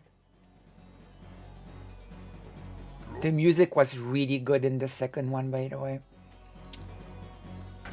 No, not here. Here. The mouse is so sensitive.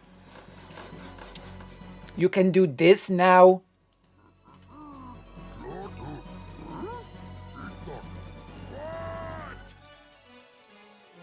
Look out! Missed me! That tickles. I would not do such things if I were you. My tummy feels... I would not do such things, are you? Damn. Damn.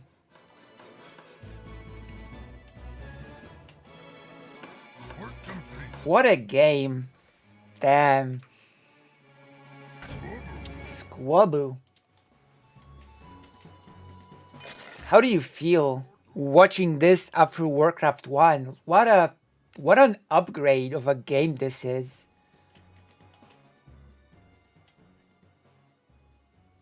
You know?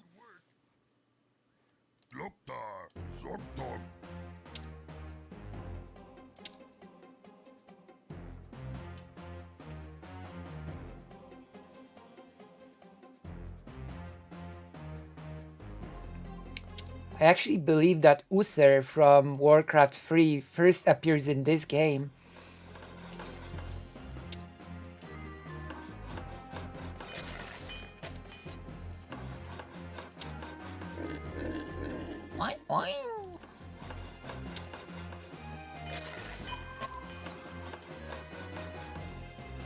Pretty good music.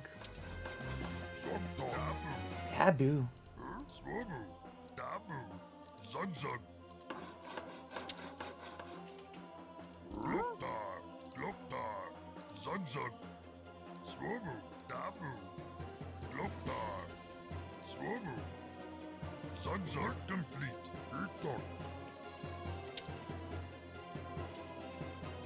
Swobu.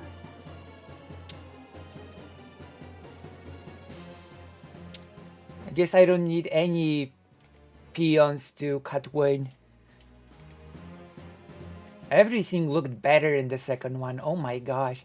And you actually had a map editor in the second one. You could make your own maps.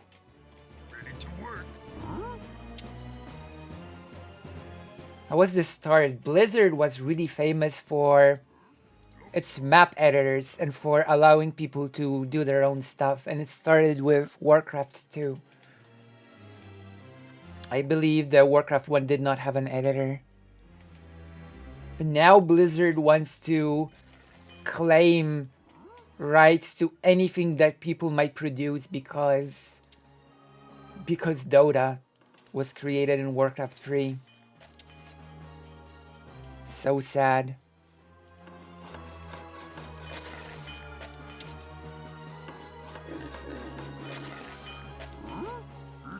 Itong. What a cool game. And it had a lot of tracks, as you can see. It had a lot of different music tracks.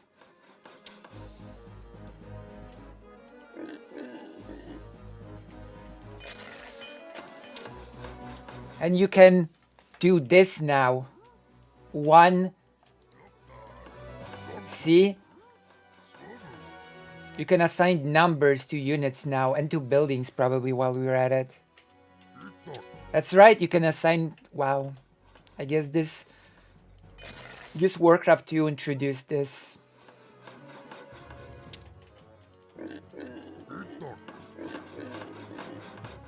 Wow. So many improvements from Warcraft 1 to 2. It's really incredible.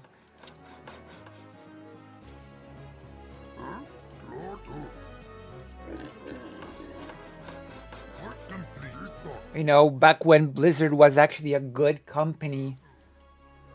Yeah.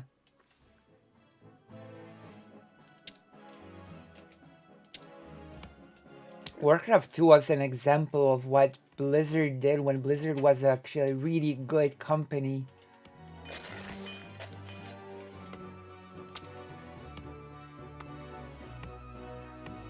Ready to work. Dog. You know?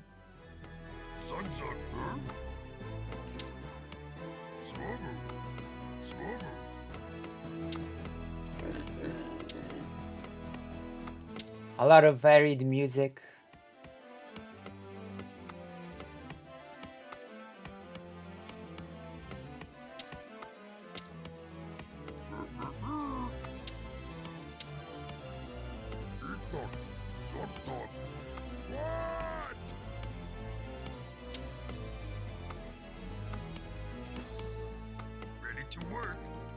Good. Because we need more wood. More wood. How many... Oh yeah, and you can check your objectives now. Scenario objectives. Build for farms and build barracks. I don't think you could even check your objectives in the first one.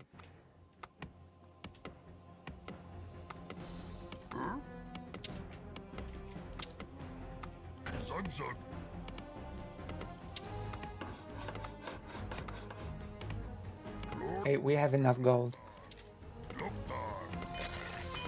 And now you can build a town hall, I believe. Yeah, you can build a great hall. You don't have to send your peons to the moon.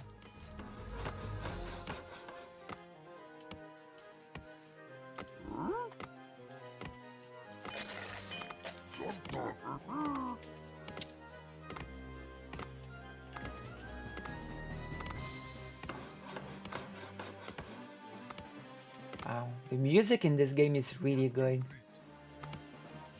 Really nice. Say what you want. You will admit that... Oh, congratulations. You will admit that this game has really nice music, right?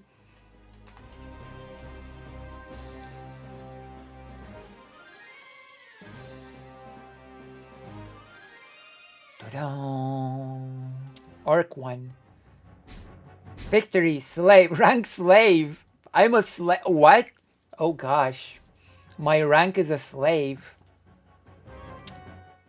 Our spies report that a band of human soldiers have captured a war party led by Troll Commander Zuljin and have taken them to a secret prison near the township of Hillsbrad. Seeing an opportunity to place these captives in debt to the Horde, Doomhammer sends you to ransom Zuljin and his trolls and return them to their own encampment nearby. The war chief believes that this raid upon the unsuspecting prison will strike terror into the hearts of those who would dare resist the Horde. Oh no. Rescue Zuljin. Return him to the circle of power. Must rescue Zuljin. Squabble. We actually don't really need to... Okay, we can do this one mission and then we can switch, do something else, but...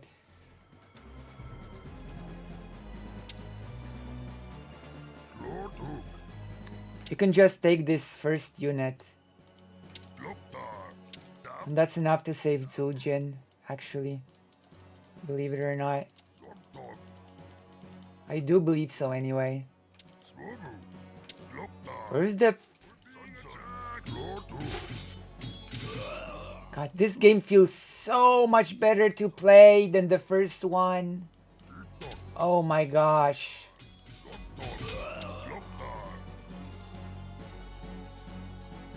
Where's the circle of power? Oh, whatever.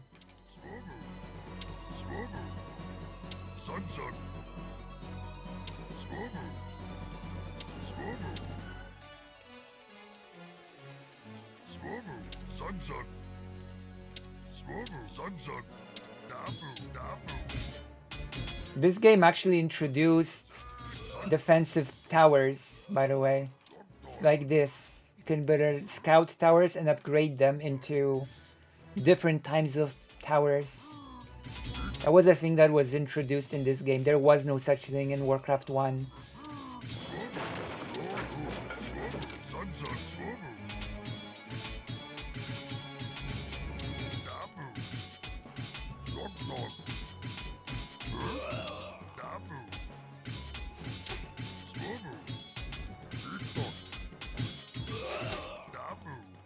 Look, a future blood elf. It's a future blood elf.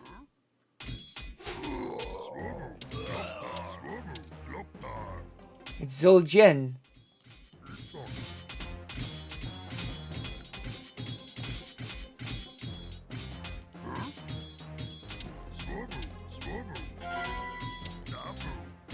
Okay, where's the circle? Jordax. What you want me to? What you want me to? I got that for you.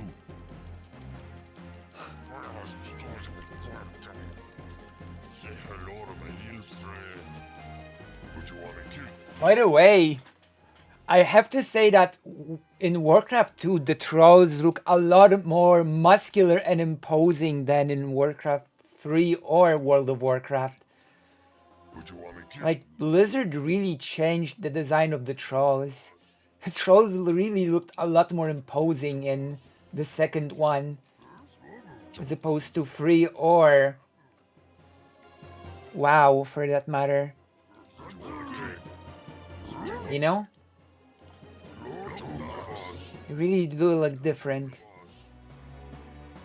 Say hello, my little friend. True. You're the boss.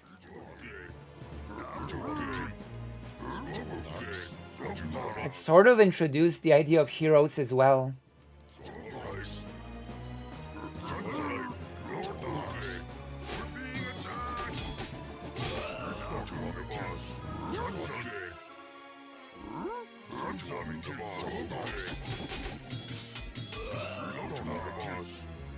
Easy, huh? It's because this game plays a lot better than the first one, which is why you can finish things much faster because the game is not so stiff and horrible to control like the first one was.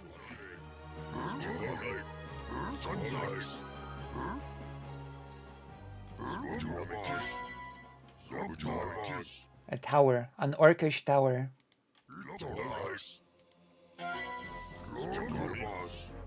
Here we go. Circle of power.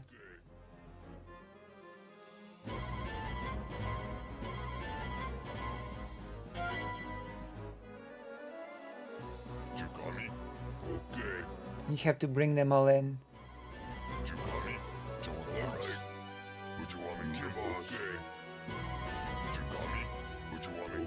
You have to bring them all in.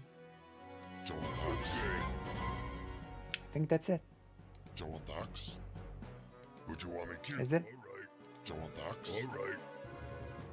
Right.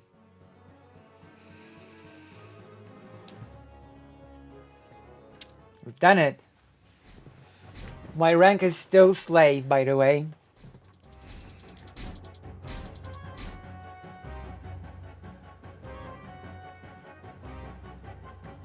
Nice.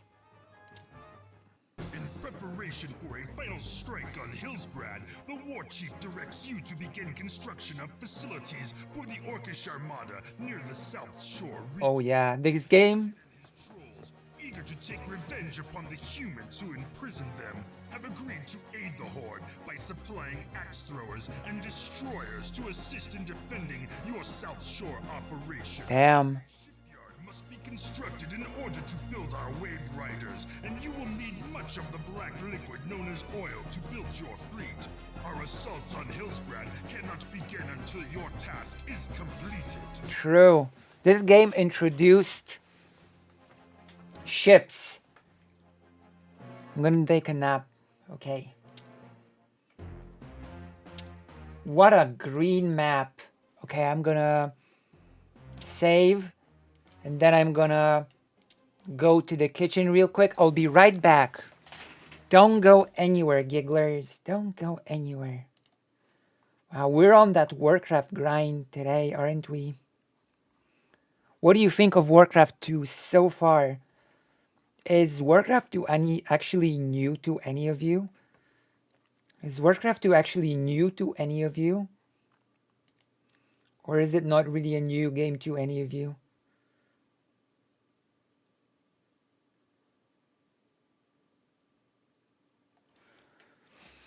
We're gonna do a segment after, in between games, don't worry.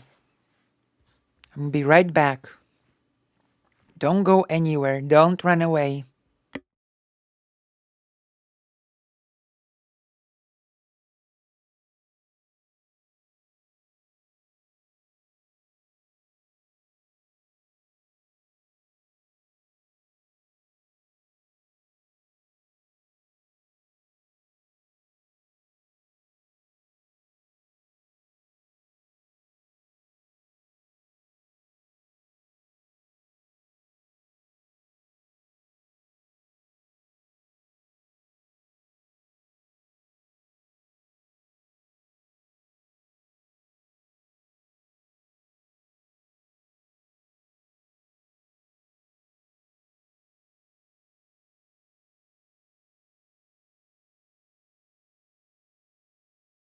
Oh, nice with Otro. Have you played World of Warcraft at all? What do you think of Warcraft 2? What do you think of it? Have you played any of other Warcraft games? Have you played Warcraft 3 or World of Warcraft? How do you think this compares to any other Warcraft that you've ever played? What do you think of the, what do you call it? Atmosphere? Or anything else? I have to clean up this room and find, wait, is this empty? This is the pill thing. Oh yeah, it's like a totally different game. I found it. It's like a totally different game, right? Like a totally different, a huge difference. Boom. A very different game. But all right. You find this. Oh, you've never played any Warcraft at all? Never any Warcraft 3, any World of Warcraft? This is interesting.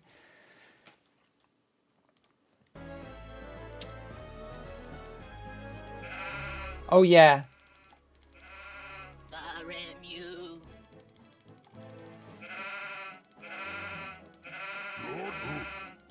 Look at what happens if I keep clicking on the sheep.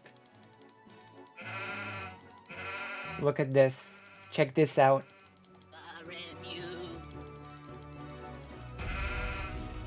They explode if you click on them enough.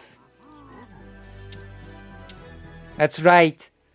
The animals explode if you click on them enough. Yes, Captain. You're the captain. I would love to. I would love to. I would love to. You're the captain.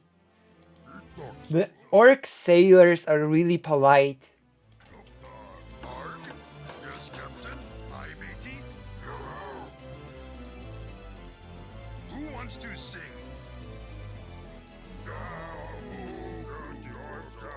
Arg. Arg. Hi, matey. Hi, matey. So polite. My gosh. Jukani, okay.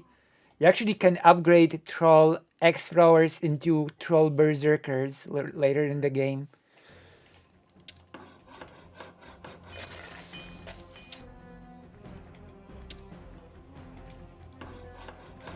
So that's the thing that you can do. Upgrade your units.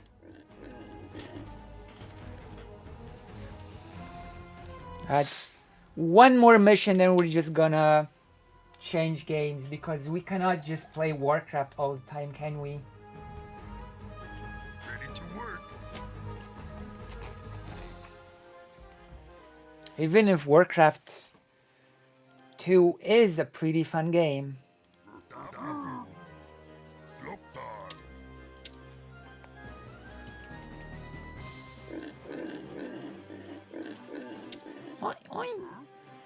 So what are the objectives here? Build a shipyard built for oil for. Oh gosh, this is a purely. Okay, I get it. This is a purely. Okay, I'm gonna have to build.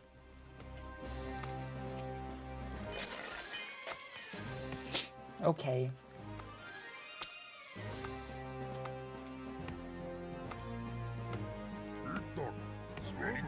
I'm not even sure if anybody will attack me here.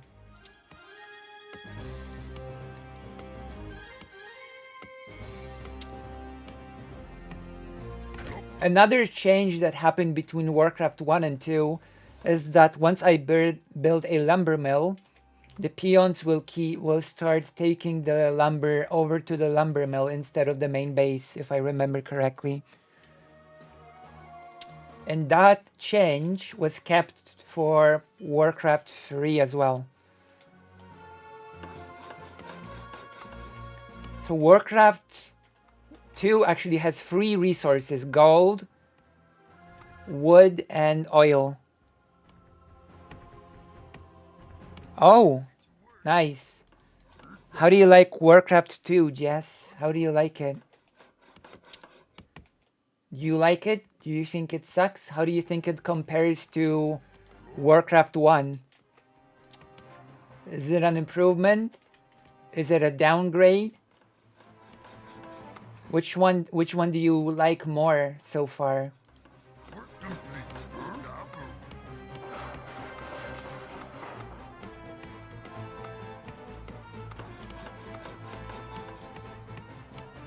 You don't like Warcraft 2? Oh no, that's not nice. I really like Warcraft 2. I've played it so much as a child. I've played Warcraft 2 so much as a child. It's been my childhood game. Our family computer was at my grandmother's place, so I would just visit my grandmother to play Warcraft 2. You know? Oh, looks better, but I've never been interested. You don't like RTS games? Jess, you don't like RTS games?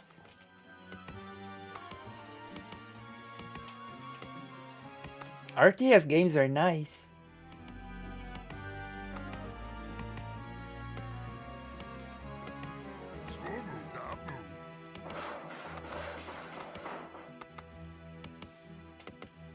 Ah, I see. I know we've gotten our computer from my grandfather, who bought it and deducted it from his tax. You know?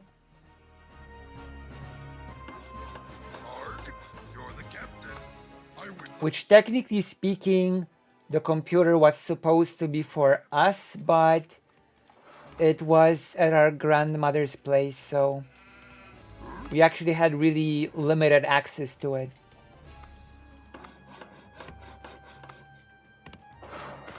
Oh, those were the times.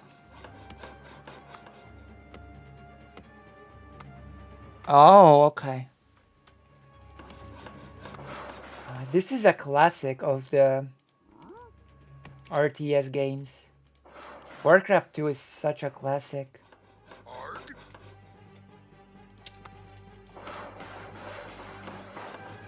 We're gonna build the shipyard.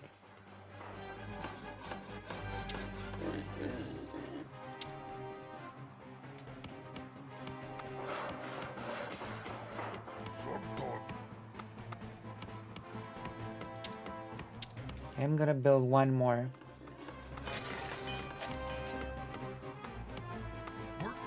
Work is complete. Where is it? Oh, here. My gosh.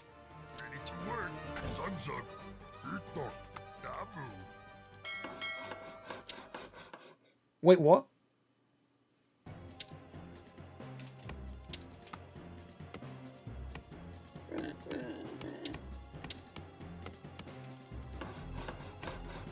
Alright. We're gonna finish this game in a moment. This is an oil path. Oh gosh, so much oil. So much oil.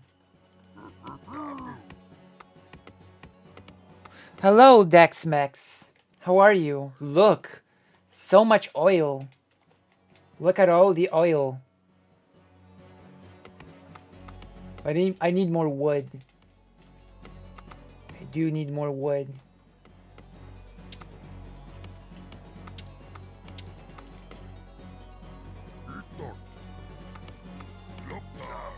Taboo. Yeah, I think I know what you're... Yeah. You mentioned the Destiny video yesterday, right? And I will tell you what I said my problem with, because I don't think you were there when I said what my problem with the Destiny video was.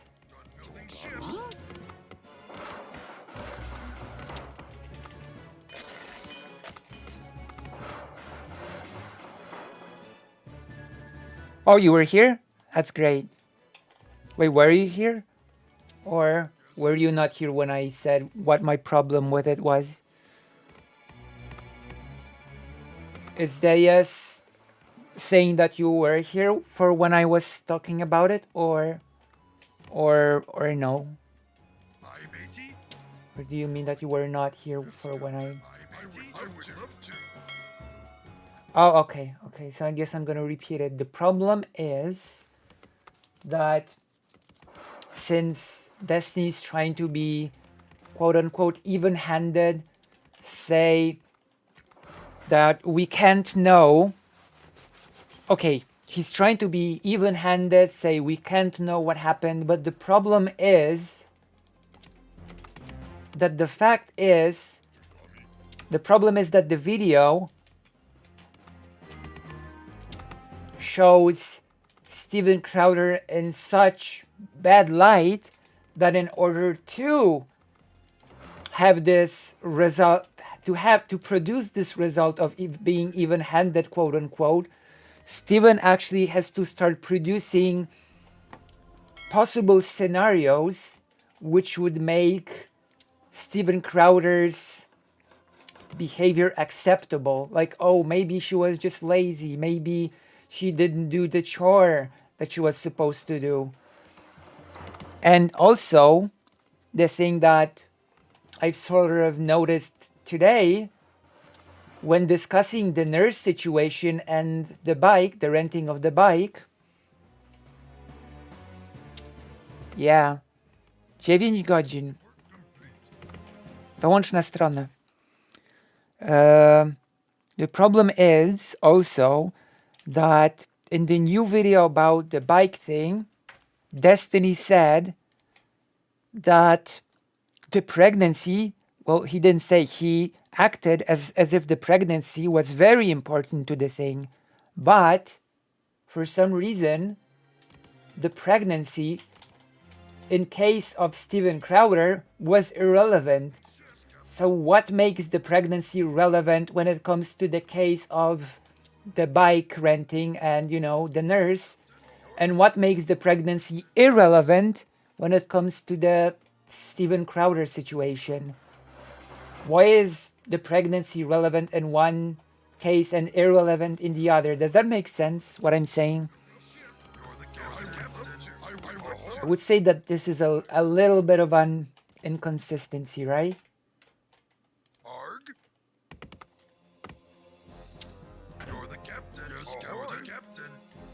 Do you agree? Or do you think this is like BS? If you disagree, then tell me why. Naval warfare. Beautiful.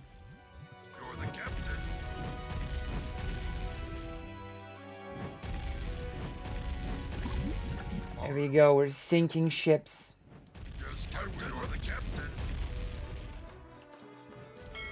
Should build some more. Oh, more farms. I need more farms.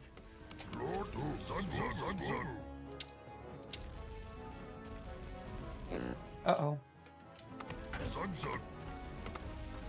So what do you think?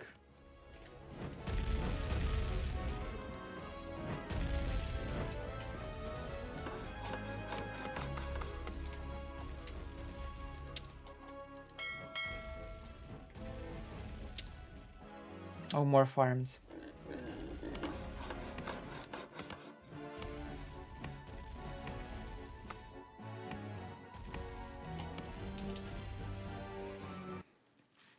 And do you think that wait, are you saying that a pregnant woman having a dispute with are you saying the pregnancy is irrelevant when a pregnant woman is having a dispute with a significant other? I hope you're not saying that. I really hope you're not saying that.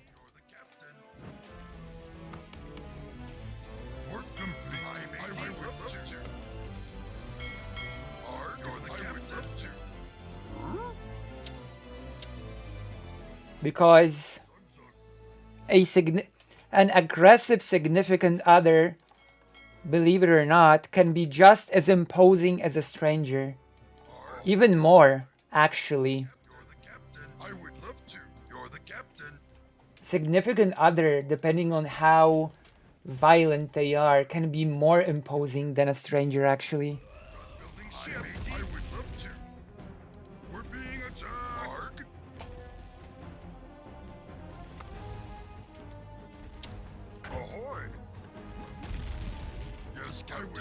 So I genuinely don't know why the pregnancy is relevant in one case and in the other it's considered to be irrelevant. If you want to be really consistent, then the pregnancy should be relevant in both cases. Or Steven should be saying that in both cases it's not relevant. But he cannot just say that it's relevant in one and irrelevant in the other.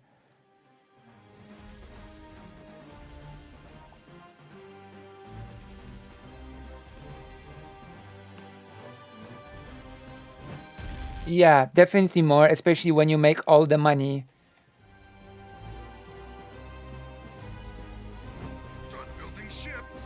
That's actually not true. Also, keep in mind. Keep in mind, it doesn't have to escalate to violence. You know? You do realize that a pregnancy can be lost due to a very heated verbal disagreement when a woman is pregnant, right? It doesn't really have to escalate to violence for there to be a risk of losing the pregnancy.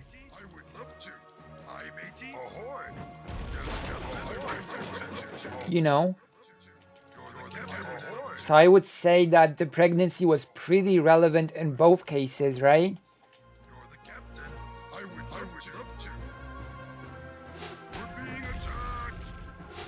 We can bombard the units as a yeah, with impunity. This is a thing that you can do in this game.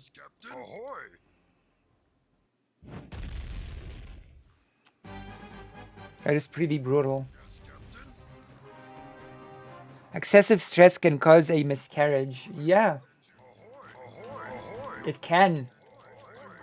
And it does. You know?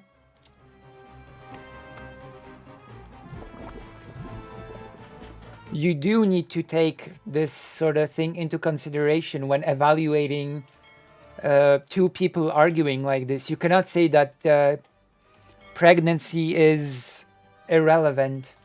You absolutely cannot.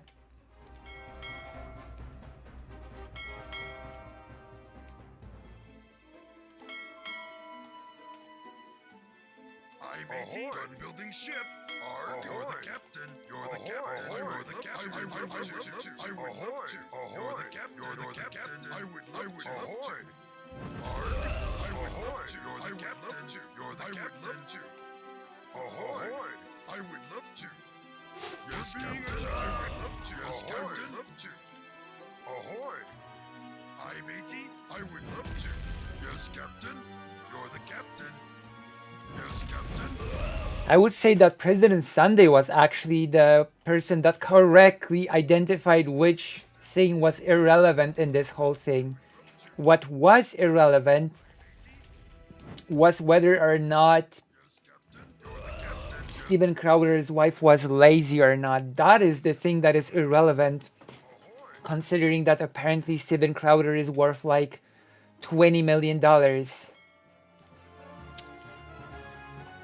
You know? So it actually doesn't matter if she's super lazy, doesn't want to do the one chore that she's given. It actually is irrelevant to how he acted towards her.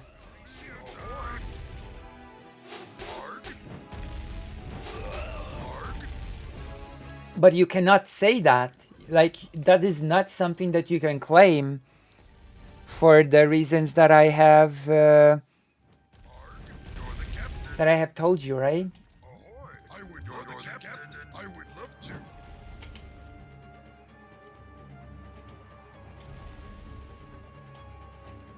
Yes, captain.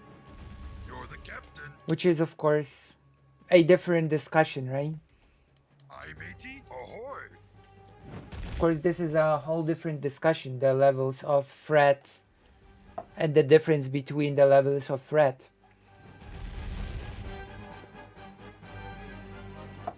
Because Destiny's claim is not even that the level of threat was different. No. Steven's claim was that in one case, the pregnancy was totally irrelevant. And in one case, it was relevant, which I don't agree with. I don't agree that it wasn't. You know?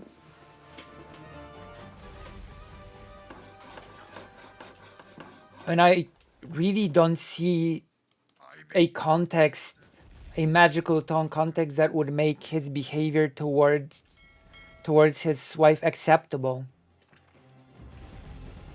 none of the scenarios that Steven has given would make the behavior acceptable. You know? And Steven probably tried to think of all the scenarios that would, in his mind, make it the most acceptable. And all of the examples that he has given were actually pretty weak. It is a very inconsistent standard, yeah.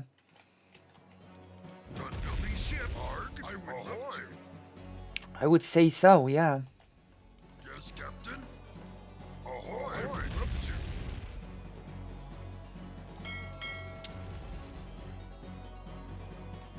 Yes, Captain. Ahoy.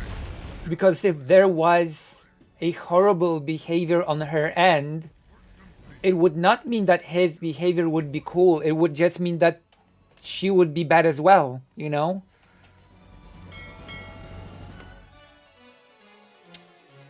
Does that make sense, what I'm saying?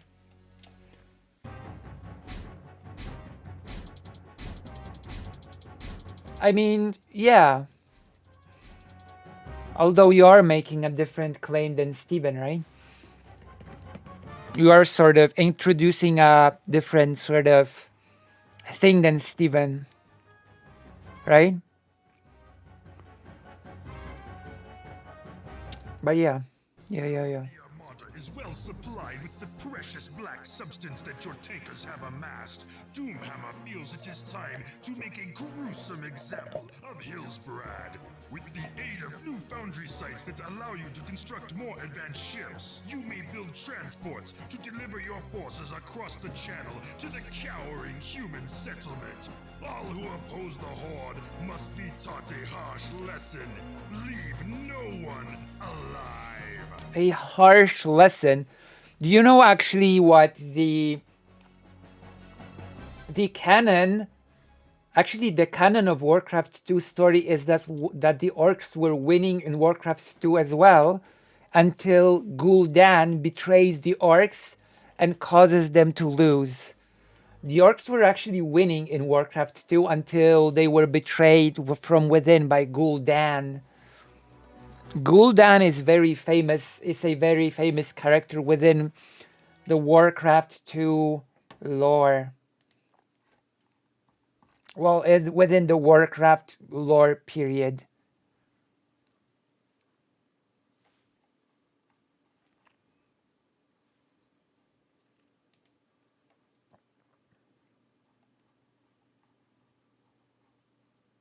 Well, being a nurse is a pretty stressful job, you know. Being a nurse is a pretty stressful job. I think we can all agree on that, right? That being a nurse is like a pretty stressful affair. My gosh. What is happening to my subscriber thing? You know? It's really strange what is happening. 60 views, 5 should press like and comment on the video. Okay, we're gonna do a little bit of a thing now. Let me see if I've got the, because apparently the, oh wait, we're actually still in the middle of this video. Okay, we're gonna finish watching this and then we're gonna move on to the next thing. That's nice. Okay. Up to have the crows peck at their flesh like it's a torture weapon. That's the main symbol of the Christian faith. And now we're gonna complain that the gays are like ruining the PR of Christianity. I don't know, man. I think kissing guys and, you know, torture when it comes to the symbology of the faith, I feel like I would be more comfortable being related to the kissing of the guys, to be quite frank. To be quite honest. Christianity is BDSM now. Okay, calm down. And that he essentially had restored humanity to a loving God. That this community would adopt that as their symbol. So now whenever kids and children see rainbows, they're to associate it with the LGBTQ community. And here's the thing, guys. We are living in crazy, demonic times. Yeah, you're right. We need to speak with our dollars. We need to speak with our dollars. Although, I must admit that the PlayStation 1 Warcraft 2 port controls had a little bit to be left a little bit to be desired on the, the controller controls. I myself will 100% Did a little bit to be not desired. be shopping at Target ever again. I thought Oh, about no. it years ago when they did I the whole thought of transgender bathroom thing where they were supporting Oh that. God. And as a mom with a 2-year-old and a newborn, Yes, I guess I now like Target. with their giant rainbow displays, their queer I shirts, guess I'm now in favor of Target. naked people on it. Wait, what's that last one? Shirts with naked people on it. Their tuck-it-in swimsuits for little boys, their sports bras for little boys. No, this I is guess I'm now a big proponent of Target. speak up. Do not be afraid to speak the truth. The problem is, evil. Actually, that's how I was converted. That's how actually I got indoctrinated into the homosexuality. Yeah? I went to Target with my uncle. I actually played Diablo 1 I was a small boy on the PlayStation a lot. even though I denied it for years. This is when it happened. I went to Target and I saw a True. rainbow on a pair of socks, and I turned to my uncle and I pulled down on his sleeve. I pulled down on his sleeve and he looked down at me and he said, Dylan, what's the matter? You young whippersnapper. You're right, you young heterosexual. I've seen a rainbow and I need a man. I mean, I don't know, like how weak. What's wrong, Dylan, you young heterosexual boy? If just seeing a rainbow, it's gonna turn them gay. Gay sock. If all that was standing between your child being gay was seeing a rainbow on a shirt. Maybe, just maybe, they were gay to begin with. Gonna be gay, and there's nothing you can do about it. Like that. Like, man. it's done. It's over. Unless you're gonna lock them in the closet, and I don't. Literal closet or in an attempt to I don't know, keep them as like the literal closet or the masculine as possible. They were gonna turn gay, if it was that easy. Well, that video's over. Now we're gonna watch a quickie.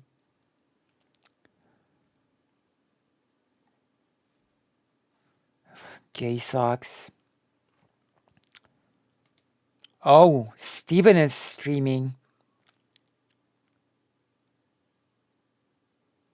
Damn. Oh. Lauren Northern as opposed to Lauren Southern. The insufferable drama won't stop. Okay, let's see some Vosh. What is the insufferable drama? I'm wondering now. Tell us about the insufferable drama. And why won't it stop?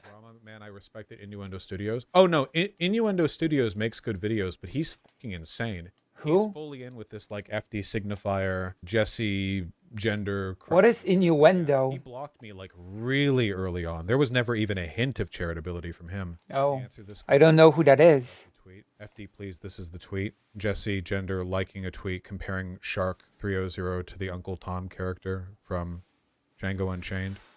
I don't know who that is. The innuendo person. Innuendo Studio says off. Say that to his face. Kiss my. Oh, this person. Oh my. Wait, this is a content creator. Innuendo Studios is a content creators. The leftist YouTuber. Their videos aren't that bad, but this person is so wild on Twitter. My God. This person is I don't know. Wow. Wait, really? Okay. Oh, damn. Okay. What did you link? Did you link? Okay, their YouTube.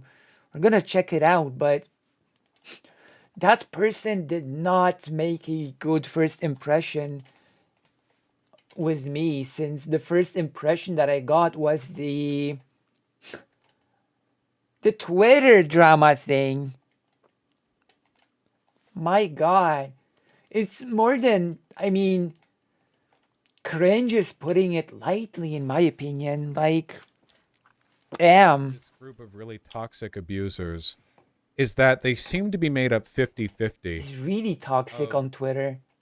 Horribly abusive, manipulative pieces of shit and doormats, where like you have like half the I'm people not are, kidding. like, moral Very radicals, toxic. and the other half are like, I'll do whatever you say, my queen, and like they like protect this like orbital shield. You know what I mean?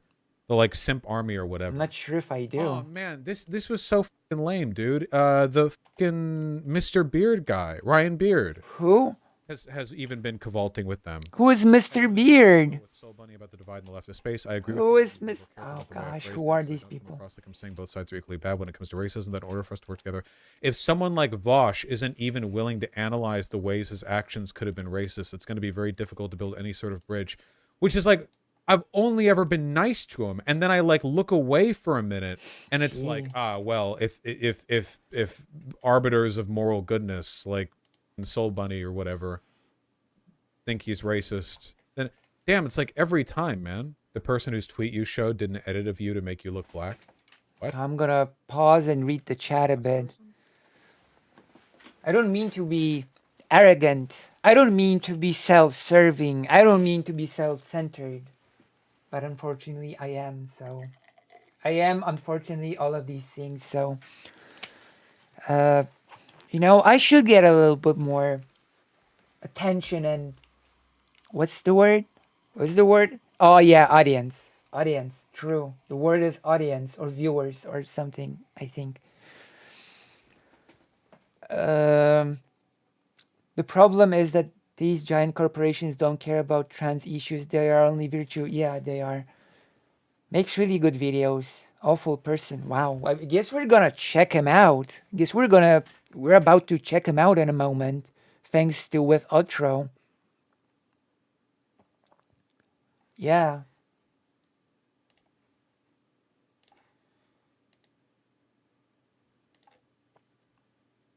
Hey, do you ever do any of you actually ever recommend the Lucy Haza content to people? Okay, let's start this again. And we're gonna check out this person.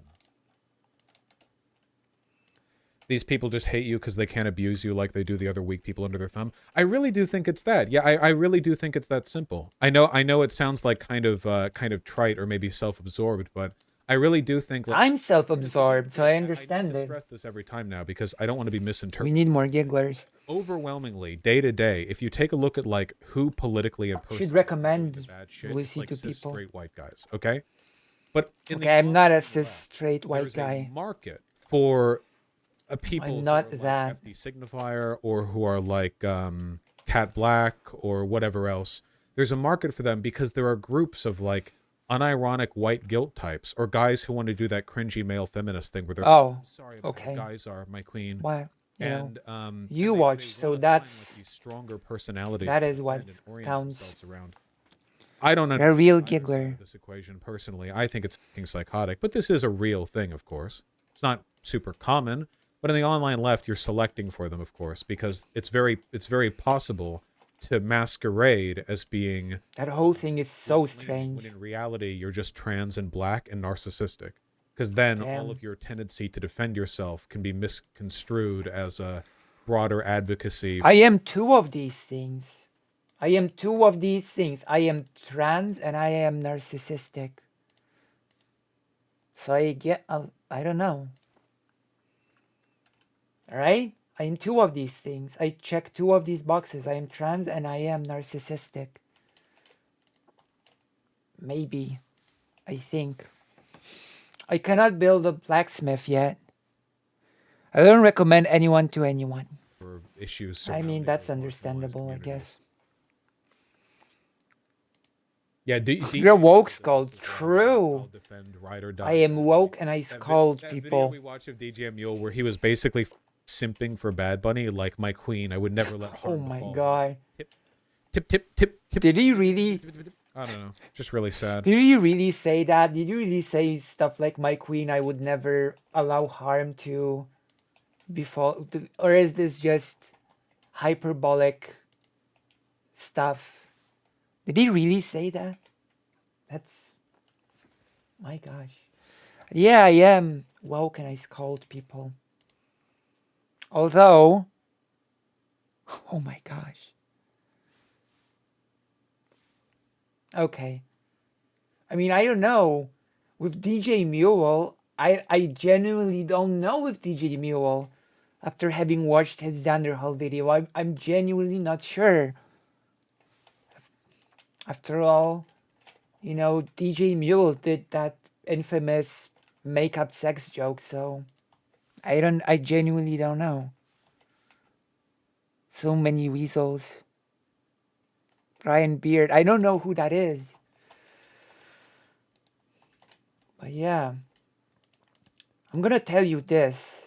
You know you know non-comment chick, right? I would say she's sort of in that sphere as well. Sort of. Would you agree with that or not?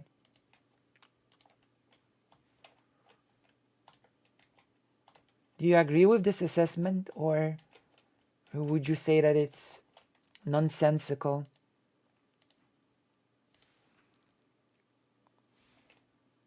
What do you think? Non-comment chick. Do you know non-comment chick? A friend of poly people? Neutral here. Do you know? Or are you not familiar?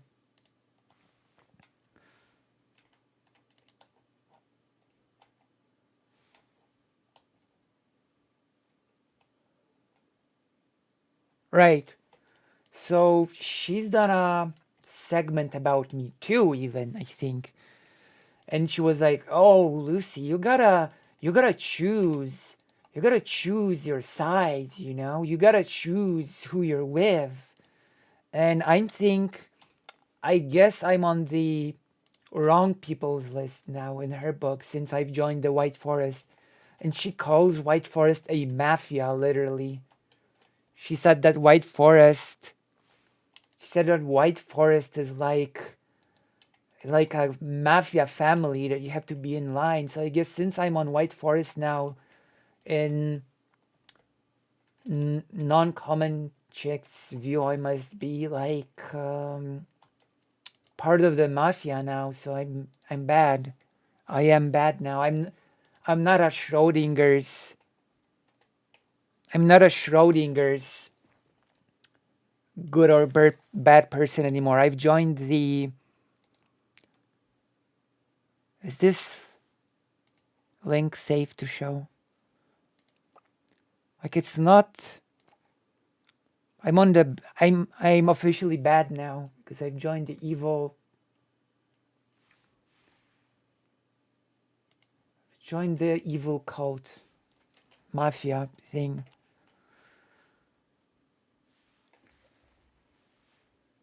Okay, where's the DJ Mule thing? Where's the DJ Mule? The answer discussion starts with she likes a tweet. Who's your girl?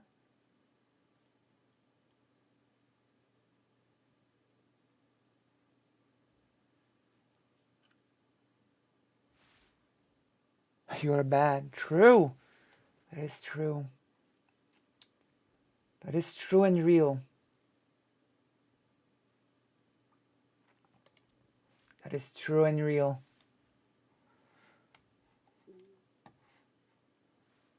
Wait, she hangs out with Bad Empanada? Okay. Alright, that tells me everything that I need to know. Especially with the Ryan Beard thing, because he's always been... I DM'd him, too. I was like, yo... That tells me everything I need to know. Why the f*** do you think I'm racist now? And he basically just, like, listed out, like, the text... Yeah, you are. Clip gems, where he's like, you said black culture doesn't matter, and also you said this, you said that, or whatever. Indeed. It's really... You know, when I hear negative things about other content creators, I tend to, like, be a really light touch if I'm on good terms with them until I can talk to them directly and figure out what's going on. But nobody extends me that shareability. Everyone just, like... I guess I should take it as a sign of, I guess as a kind of compliment, because people generally assume that I'm large, influential, and wealthy enough. I mean, I'm charitable towards Vosh, even though non-common chicks would say that that's because Now he's my boss. That is what she would say, that I have to be charitable towards Vosh because I have no other choice. He is now my lord and master, my boss. That I'm not like a Actually, soft target, you know? my God. I remember there was this one comment under Jessie Gender's tweet where she lied and said her next video would be about me. And one of her fans said, are you sure you wouldn't like to go after a softer target like, I don't know, Donald Trump or Jordan Peterson or Ben Shapiro? Which I thought was pretty funny. I guess I'm considered a pretty hard target, which I obviously am because like people have made 1 billion hit pieces on me and it doesn't do anything. I'm like the sun. I rise every. Does she not understand what a co-op is? To my perception that there is just No. like a frustration that I'm not like. The answer is no. Just be told, hey, you need. Vosh is my boss, and I have to stay in line. I cannot criticize him in any way. And I don't just like fall in line with that. Beard also said the death threat. The funniest thing was that she gave an example of a person that didn't fall in line and dared to criticize Vosh. Do you know what the example was? I think you know. I think you know, and I think you're gonna write the example's name in the chat right now, which is hilarious to me, the example given. But if you don't know, then tell me and I will give you the example given of a person who was quote unquote fired for. People call themselves leftists and yet they don't understand leftist theory. So do you know? It's Rose Wrist. Yes, it was Rose Wrist. The example of a person being fired for not staying in line. This is so ridiculous. I don't even know what to say to that.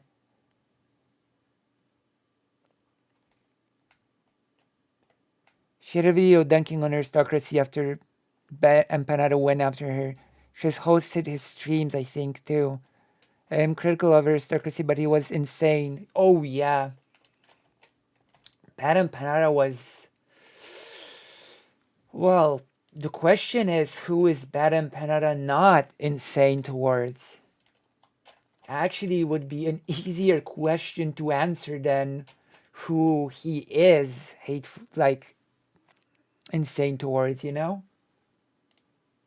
Would be easier to list people that he is not insane towards. This whole thing is so silly as well. If you were toxic, maybe you can still talk to him. Maybe. I mean, I DM'd him, so that'd be nice. Her fans are deranged. They've been claiming I said the N-word because I pointed out that Jessie Gender liked a tweet calling Shark a raccoon. Can I say that? Raccoon emoji? Lance made a comment about the situation briefly. It's just so, I don't know. The one thing that gives me, like some solace in terms of all of their abusive behavior is the fact that I have at night I get to fall asleep like cozy and clean and they don't, you know? Like if you asked me, Bosch, are you the type of YouTuber who will disagree with a black woman and even make edgy jokes? Edgy jokes? Oh no. Daily. Daily? Oh, God. But if you asked, say, Noah Sampson, like, hey, are you the type of YouTuber to promote, like, death threats against other YouTubers? Oh, my God. Because you don't like them. And he would say, like, no, man, I'd never do that. Oh, but that time I did, like, it wasn't like that, actually, you know? Or if I, you know, like, hey, oh, are you the type of YouTuber to call black people you disagree with a raccoon? By the way, speaking of, this is a bit of a tangent, but I really like the fact that you actually see the numbers on your units now. Damage, armor. You had none of that in Warcraft 1. Just saying. Just, you know, a little bit of an aside that you can see what the results of the upgrades are. Damage from 3 to 9 plus 2 from the upgrade. Right? That is really nice. I really like that you can see the things now. Emoji. They'd be like, no, man. The difference is that whenever I engage in the bants, whenever I engage in negativity, it's me, I'm here, and I'm okay with it. But they all feel like they're really emotionally compromised, you know? Like they think and talk about me all the time, constantly. They called Shark a raccoon emoji because he's even associated with me, even though we like never talk privately. I like orient. I'm like the 3D model of me is rotating in their mind all the time, and I cause them great emotional distress. You know, like I make their lives worse just by existing. Damn. Which seems kind of deserved, considering they're choosing to be horrible and obsess over me. You know, like I'm glad that their obsessive, abusive tendencies cause them harm. Like I'm a prickly thorn that they keep like trying to pick up and throw, and it hurts their hands. But it doesn't affect me. My viewership at this point is pretty much like concrete. You know how many DMs that I've gotten from smaller creators, though, where they've basically been like, holy shit, I've never seen this much abuse? I got one from a smaller creator just like 2 days ago, and it's always from the left. It's never like, oh, these Nazis found my video. It's always like this same group of leftists online, these same like video essayists who all jerk themselves off over how like woke they are and are actually huge abusive piece of shit. They hurt other people, but they can't really hurt me, and I think that frustrates them a lot. You know what I mean? I guess. Leak DMs. Man, if I was the kind of person to leak DMs, there would be content for months on this channel. Oh god. You have any idea? No, but obviously I won't, because if you leak DMs, you don't get more DMs. That's how it works. But man, there is so much shit that goes on. It's like it's impossible to summarize. Holy shit, do it? No, of course not. I would never do that. But yeah, just like, man. And so much dirt on these people, too. God. Have you ever considered doing a monthly harassment roundup to show people the crazy shit people send / threaten you with? Nah, not really, because I think, because that like they live for me. I don't care whether or not these people exist, but my attention, I'm like the sun, you know, like it's even the little bit of rays they get from me gives them life. And they would take like great joy in it, I think, because a lot of them are like just abusive people, you know? They probably abuse their partners, their families, their friends as well. And you just see it online too. I don't believe in the compartmentalization of abuse. Other lefties are scared of the abusive content creators. I'm not afraid. I mean, comparatively, I'm not afraid. And tell people about me. I'm not afraid. Rosarist Fed posted at Vosh and acted like a total jerk. Then Nervosa just stopped letting him use the White Forest, which he was using for free. Well, he did more than just Fed post at Vosh. He co-created a manifesto directed at Vosh. I'm not even sure it was just directed at Vosh, but I don't know. I don't think that co-creating a manifesto dedicated to someone counts as criticizing someone, quote unquote, you know? I don't think an unhinged manifesto quite fits the bill, in my personal opinion. Maybe I'm wrong. Maybe I'm, you know, out of touch with reality when it comes to this. Go somewhere? Nah. FD's first hit piece on the debate bro thing, where he walked back everything after talking to Shark, but he would only talk to Shark because Shark was black. And then he made another video randomly, which like 20 minutes of attacking me, including like calling me a pedophile. He literally did the like, I'm not going to call Vosh a pedophile despite clips like this. And then showed literal clip compilations made by neo-Nazis in order to discredit me that are like the easiest thing in the world to debate. Like he actually lies so much. I'm not exaggerating. That's literally what he did. So like it again, like it's using Rosarist as an example is so hilarious. Destroy them, and they're fully aware of that. Okay, let's check that person. Let's check that link.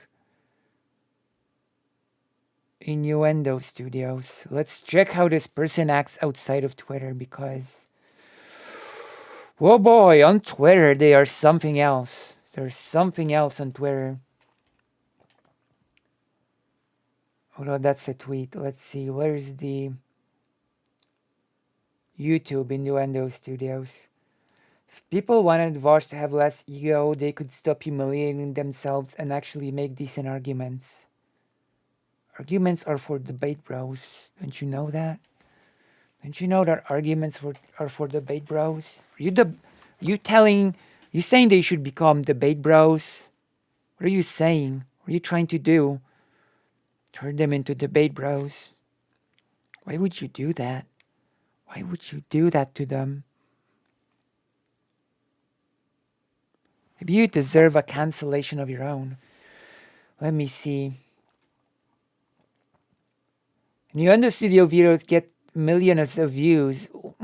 Why can't I get millions of views? The cost of doing business, Gamergate. I want to see a new video, not some old one.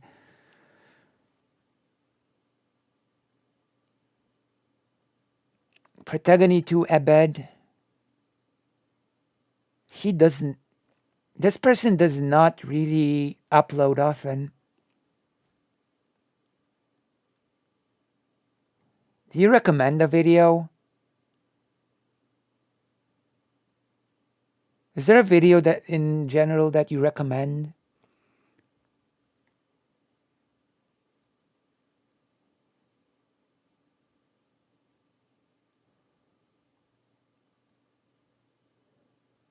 Is there anything that you actually recommend here?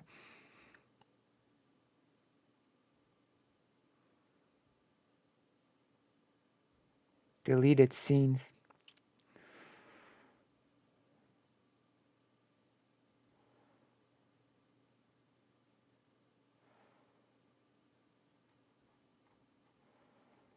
Okay, I'm gonna wait for a recommendation here. Something that best represents the person.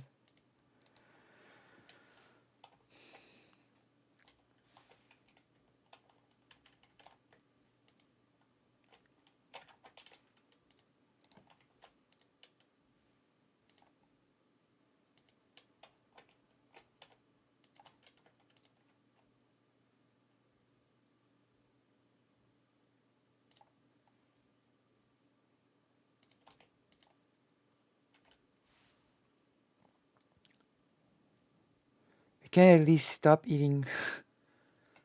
True.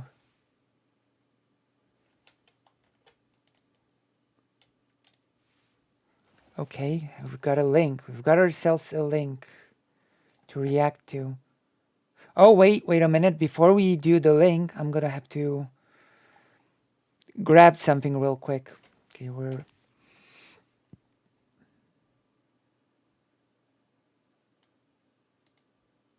oh, damn.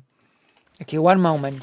There's a thing that I need to get because without it, I'm just narcissistic and not trans. The left sucks on Ukraine and America. Oh, yeah, I know. I've noticed. I have noticed.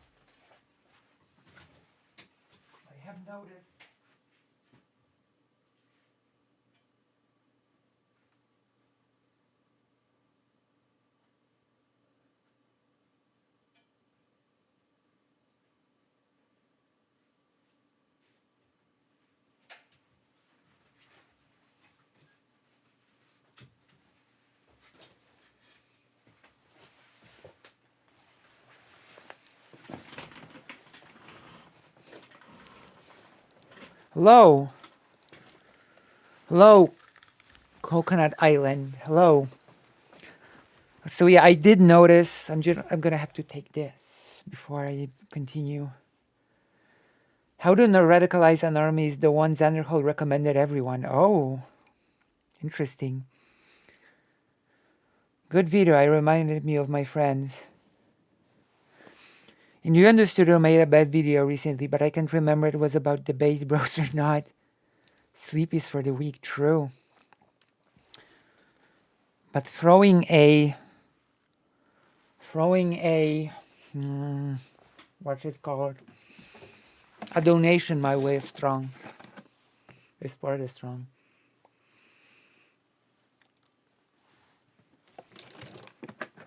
If you throw a donation my way, you're one of the strong. I guess. I think. Or at least you make my situation stronger. That part is true. If you throw a dono my way, my situation does indeed become stronger.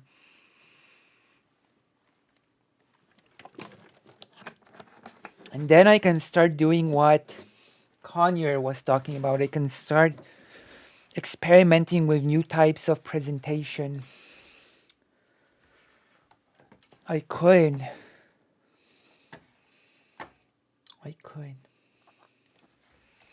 Say for the sake of argument, your friend Gabe is starting to worry you. Wow. It's always been just, you know, This person is so soft-spoken for the... Oh, thank you. Thank you for the $10 donation. I am the strongest. Thank you. You are indeed. And you're making my situation stronger. But as I said, this person is so soft-spoken. I expected this person's voice to be quite different considering how they act on Twitter. Oh my gosh.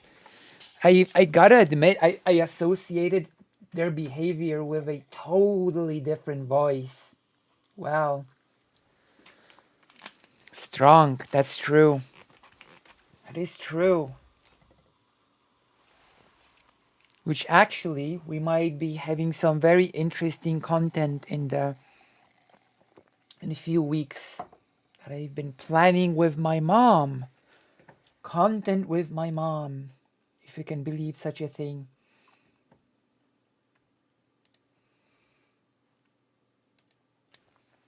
Can you believe such a thing? YouTubers are pretty wild. It's true, I am pretty wild. regular guy, not very political. He likes video games, sci-fi, comics, Star Wars, and anime. Oh. White guy shit. The only offbeat thing about him is you suspect there's like a 20... Wait. chance he's a furry. For all What a weird thing to say. Wait, that is... Okay. Okay, you say this is a good video, but I'm gonna nitpick a bit. Is it okay if I nitpick the video a bit? Beat thing about him is you suspect there's... and anime. Not very political. He likes video games, sci-fi, comics, Star Wars, and anime. White guy shit. Anime is white guy shit, quote unquote? Wow. I never realized that the whole Japanese industry just exists to produce white guy shit. Thank you. Thank you. Thank you for this. Thank you for saying that anime is white guy shit. Japanese people exist to just produce white guy shit, I guess. I guess this is a little bit of a nitpick of mine, you know? It's a weird thing to say that anime is white people stuff, white guy shit. But okay. Okay. How to radicalize enemies, the ones under how recommended. The only offbeat thing about him is you suspect there's like a 20% chance he's a furry. For all intents and purposes, Gabe is a normie. But recently, Gabe's been spending a lot of time on some radically conservative forums and listening to radically conservative podcasts and picking some radically conservative arguments with you and your friends. You never would have expected this, not from Gabe. And given the speed it's happened, it's worrying to think where it might be headed. How have the alt-right gotten their hooks into your friend? If you've ever known a Gabe, this video's for you. Here's how to radicalize a normie. Step 1, identify the audience. What you need to know before we begin is around 2013, I like nitpicking. The Nazis went online. Hate group. I mean, isn't Innuendo Studios a person that tends to sort of nitpick, you know?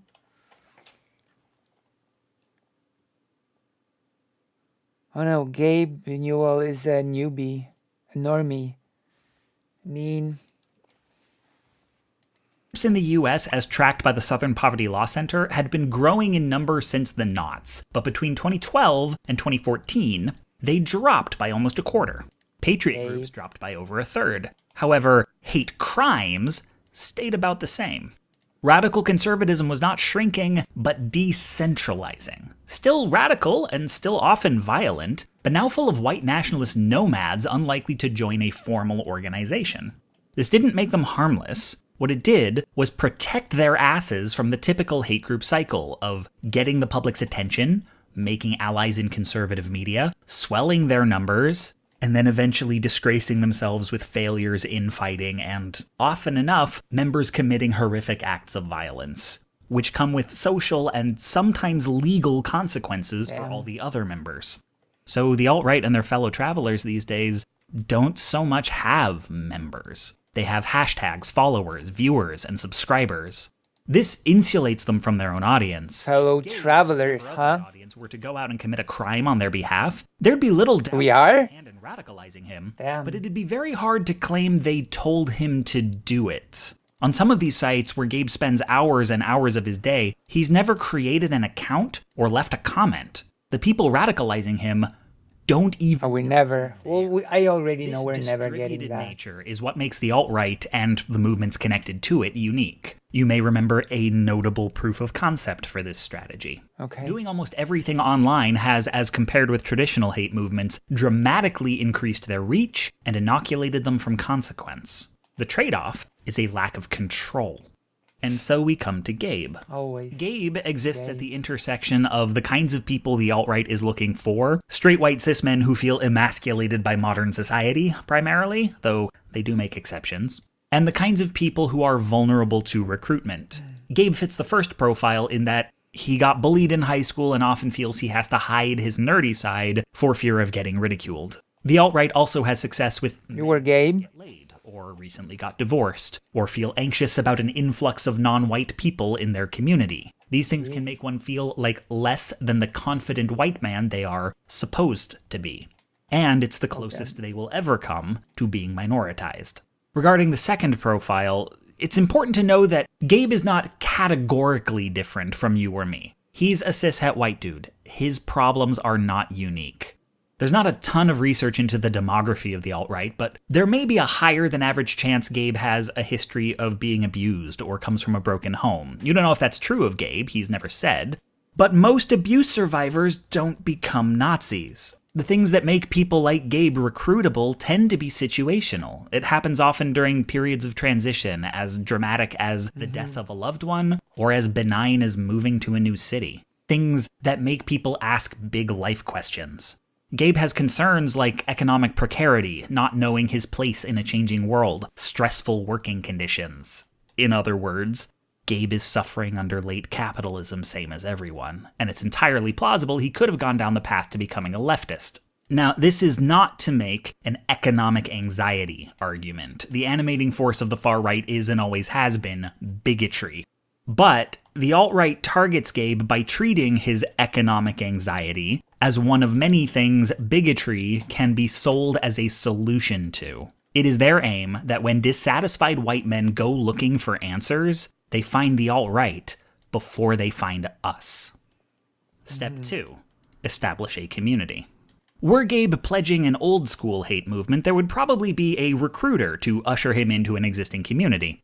But that's the kind of formalized interaction modern extremists tend to avoid. Online extremism has many points of entry and everybody's journey is unique, so rather than be comprehensive, we will focus on what are, in my estimation, the two most common pathways. The far right creates a community Gabe is likely to stumble into, or infiltrates a community Gabe is already in.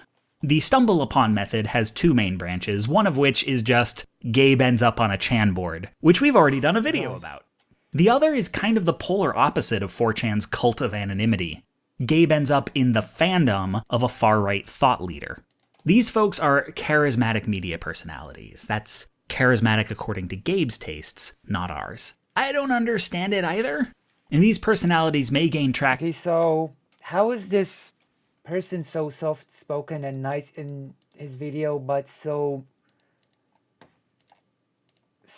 aggressive and wild on Twitter? It's like two different people. On any number of platforms, from podcasts to reportage to blogging, though the most effective platform for red pilling is, and yes, I am biting the hand that feeds me, YouTube.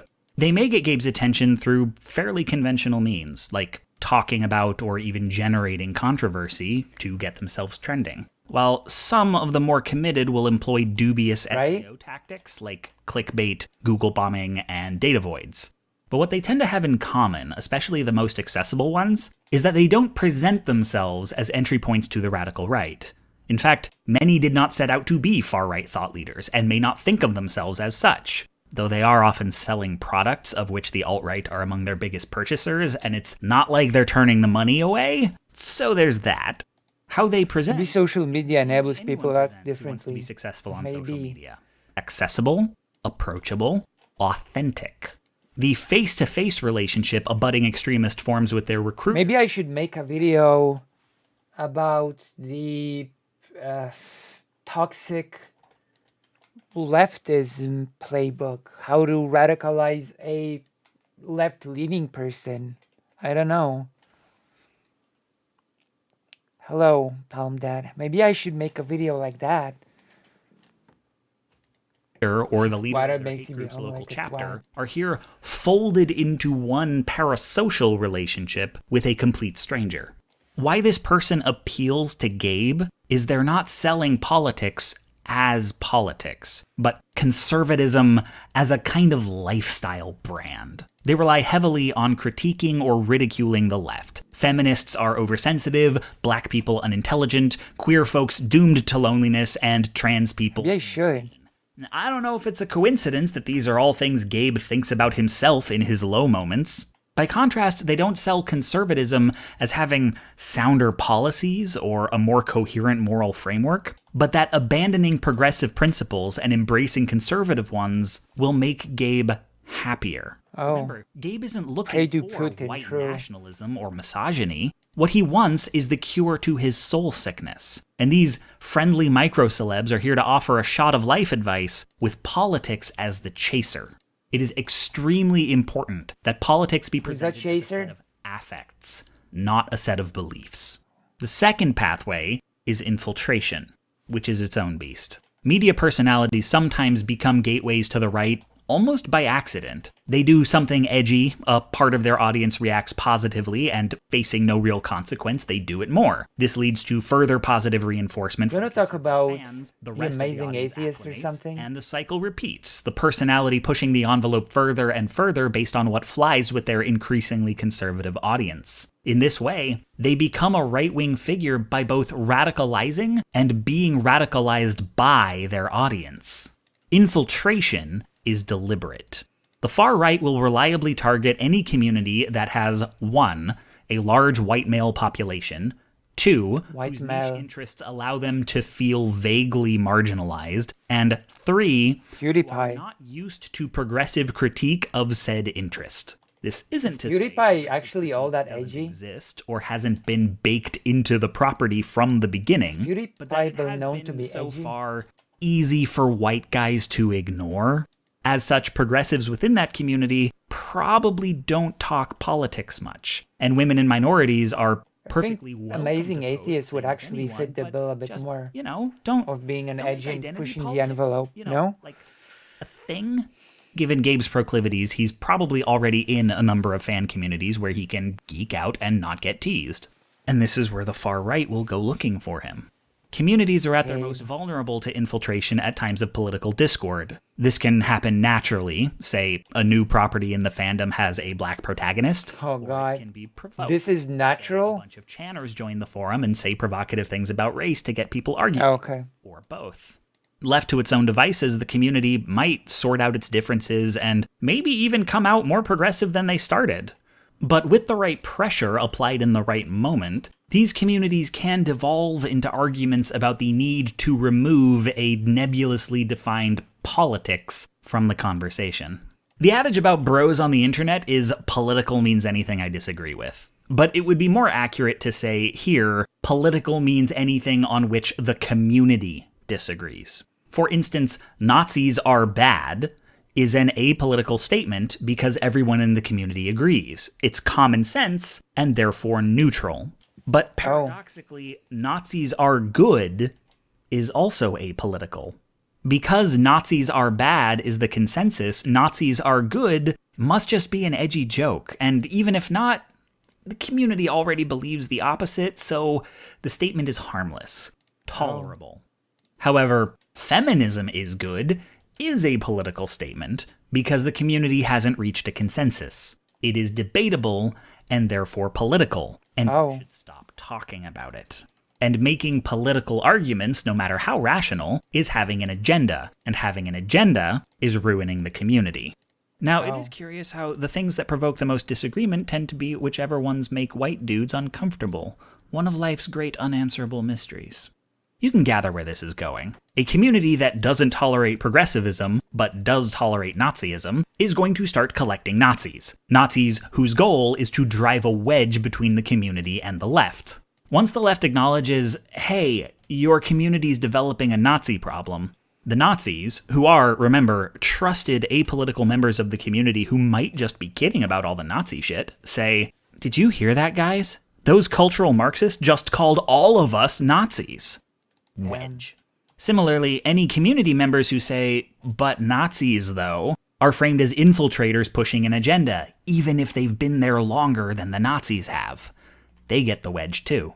This is how fandoms radicalize. They are built as, yeah, I'll say it, safe spaces for nerds, weebs, and furries, and are told that the left is a threat to their safety. Given a choice between leaving a community that has mattered to him for years and simply adjusting to the community's shifting politics, the assumption is that Gabe will stay. Political. This assumption is right often enough that a lot of fandoms have been colonized. What is true of both these methods, Gabe finding the right or the right finding him, is that Gabe does not come nor stay for the ideology. He's here for the community, the sense of being with his people, of having his fears validated and his enjoyment. So how does that, I'm asking genuinely, how does that differ from the clique that called Shark a Slayer? People that just are there for the community and not really for the politics. How do those two groups differ? I would pose this question to Innuendo Studios, actually. I would pose this question to the audience right now. What do you think? And I'm going to be honest, from what I'm seeing, a lot of the people that sort of enter these cliques are also sort of in it for the community, mainly. People that sort of laugh from or mock the forceful detransition of a Middle Eastern trans woman. I don't know. What do you think?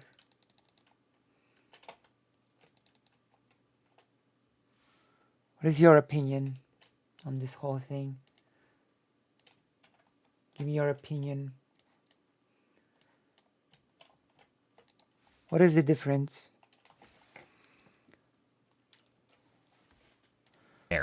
The ideology is simply the price of admission. Step 3. Isolate. There is a vast, interconnected network of far-right communities out there, and Gabe is, at this point, only on the periphery. In order to keep him in, they need to disrupt his relationships to other communities and become more and more his primary online social space. Having made this space hostile to the left, they now seek to break his connections to progressives elsewhere in his life. This is hard to do online. The whole appeal of moving radicalism to the internet is that your away from keyboard life doesn't have to change. You are crypto the moment you log off. Some thought leaders will encourage their audience to cut ties with family of origin, or DFU. Family of origin. Even then, they can't monitor whether the audience has actually done it in the way an in-person movement could. And so alienating Gabe from the left is less controlled, and consequently, maybe less total. How much Gabe isolates is up to him. But the vast majority of far-right media presumes an alienation from the left. Part of conservative bloggers and YouTubers making the left look pathetic is doing a lot of takedowns and responses. This is a constant repetition of the left's arguments for the purpose of mockery. And for Gabe, it starts to replace any engagement with progressive media directly. He soon knows the left. Me, it really feels like Woskos are conservatives. Only through caricature. It also trains him, if he does directly engage, to approach the left with the same combative stance as his role models. For reference, see my comment section. And this is only if he doesn't partake in one of the many active boycotts of SJW media. In addition to mocking the left's arguments, they also, curiously, appropriate them. This is one part sanitization because liberal centrism is more socially acceptable. Indeed, many figures on the outer layers think of themselves as moderates even as they serve as gateways to radicalism. But also, many of Gabe's problems could be addressed by progressive leftism, so they sell him racist and sexist versions of it.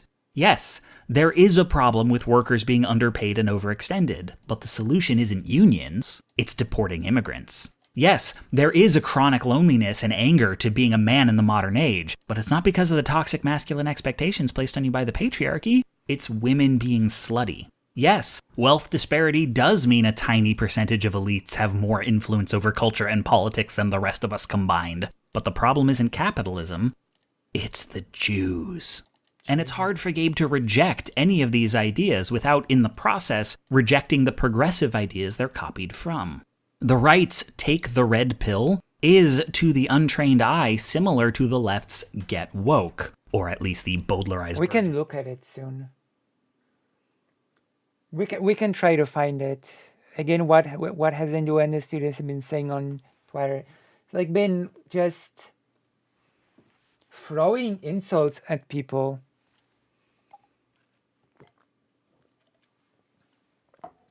Like someone said, hey, maybe you should not call shark a slur or something like that. Maybe people should not call shark a slur. And Innuendo Studios' response was something like, fuck off, just fuck you. Get woke, that is no longer Nobody cares about your opinion. This is so weird.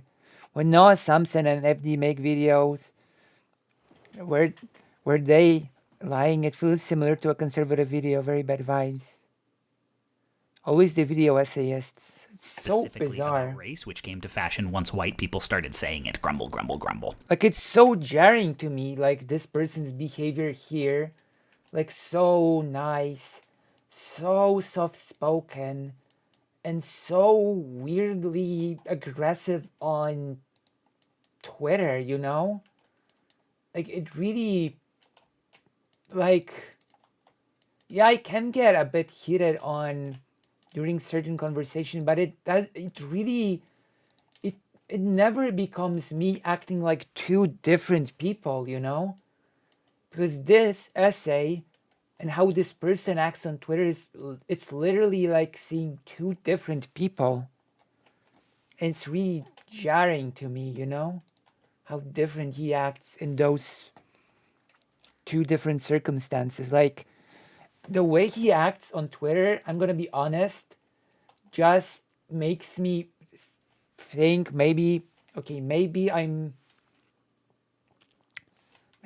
being overly harsh about this, but it just makes me feel like the essay is tailored and fake, you know?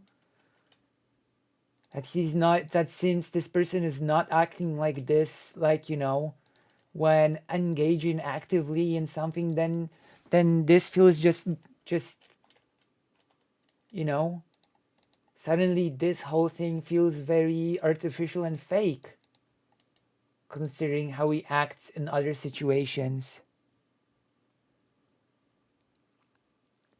My only take is the essays are performance and not necessarily representative of what they actually think or do. I think we just read each other's minds. I mean, it does feel that way. I'm sorry if you're so nice and, you know, cordial in a video essay, and then you just throw vile insults at people when it comes to actual real interactions. It feels yeah, like, at least, like, let's take the person. I'm gonna use an example of a person, of President Sunday. Of course I have to use the example of President Sunday because I'm President Sunday's orbiter, so it's sort of a duty of mine to use him as an example. But President Sunday acts more or less the same in his essays, in his live streams, and on Twitter. Like, his behavior does not radically change depending on the mediums, you know? It's not like, oh, President Sunday is cordial on streams or in essays, but suddenly becomes vile on Twitter. No, you can still tell that it's the same person with the same values, with the same set of behaviors, you know? The way he acts does not radically change depending on the medium. That's what I'm trying to say, you know? And it shouldn't. It really shouldn't.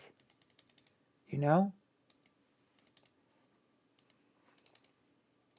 It's really weird that for some people it does.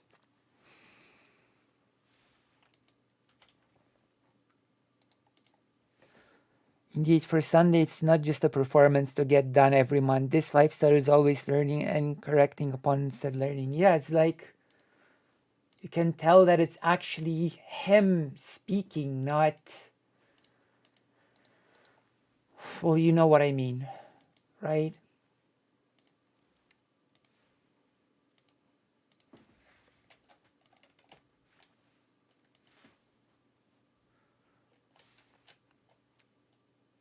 This is really jarring to me. Really jarring. Take the red pill or reject them both. Either is a step to the right. As this rhetoric slips into his day-to-day conversation, even as seemingly harmless irreverence, it may strain relationships with people who are not entertained by this shit. Off-color comments about race and gender can certainly be wearying for female and non-white friends, which can lead to a passive distance or an eventual confrontation, which only seems to confirm what his reactionary community says about liberal snowflakes.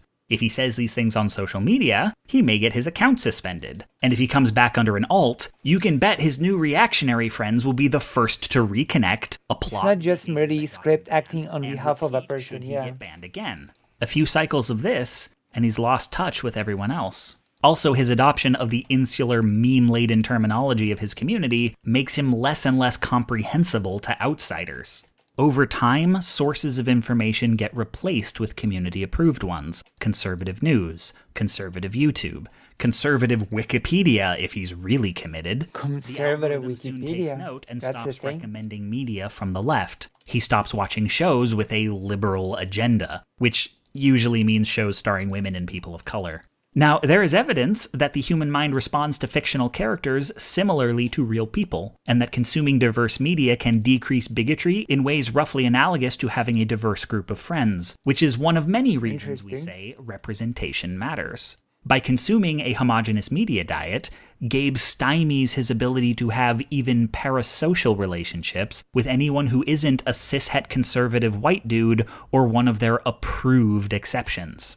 To the extent that any of this happens, it happens at Gabe's discretion and at his own chosen pace. It has not been forced on him, only encouraged and rewarded. Do like diverse but the fact media. that it hasn't been forced can make him all the more willing to accept it, because it seems safe to consider.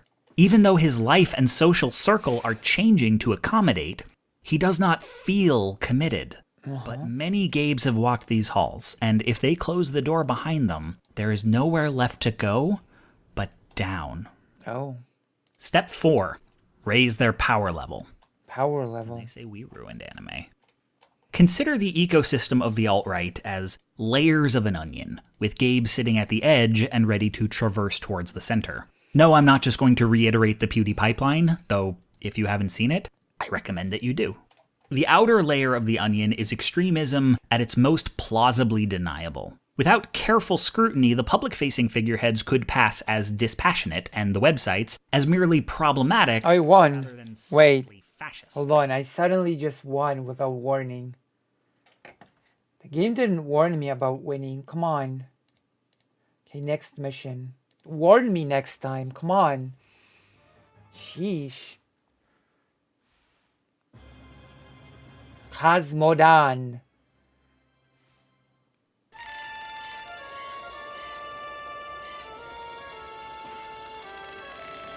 Damn.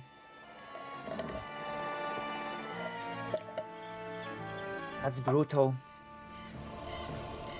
Shall we actually get a hold of the point-and-click adventure game? Has been decimated, and throughout the human kingdoms, the rumors of impending doom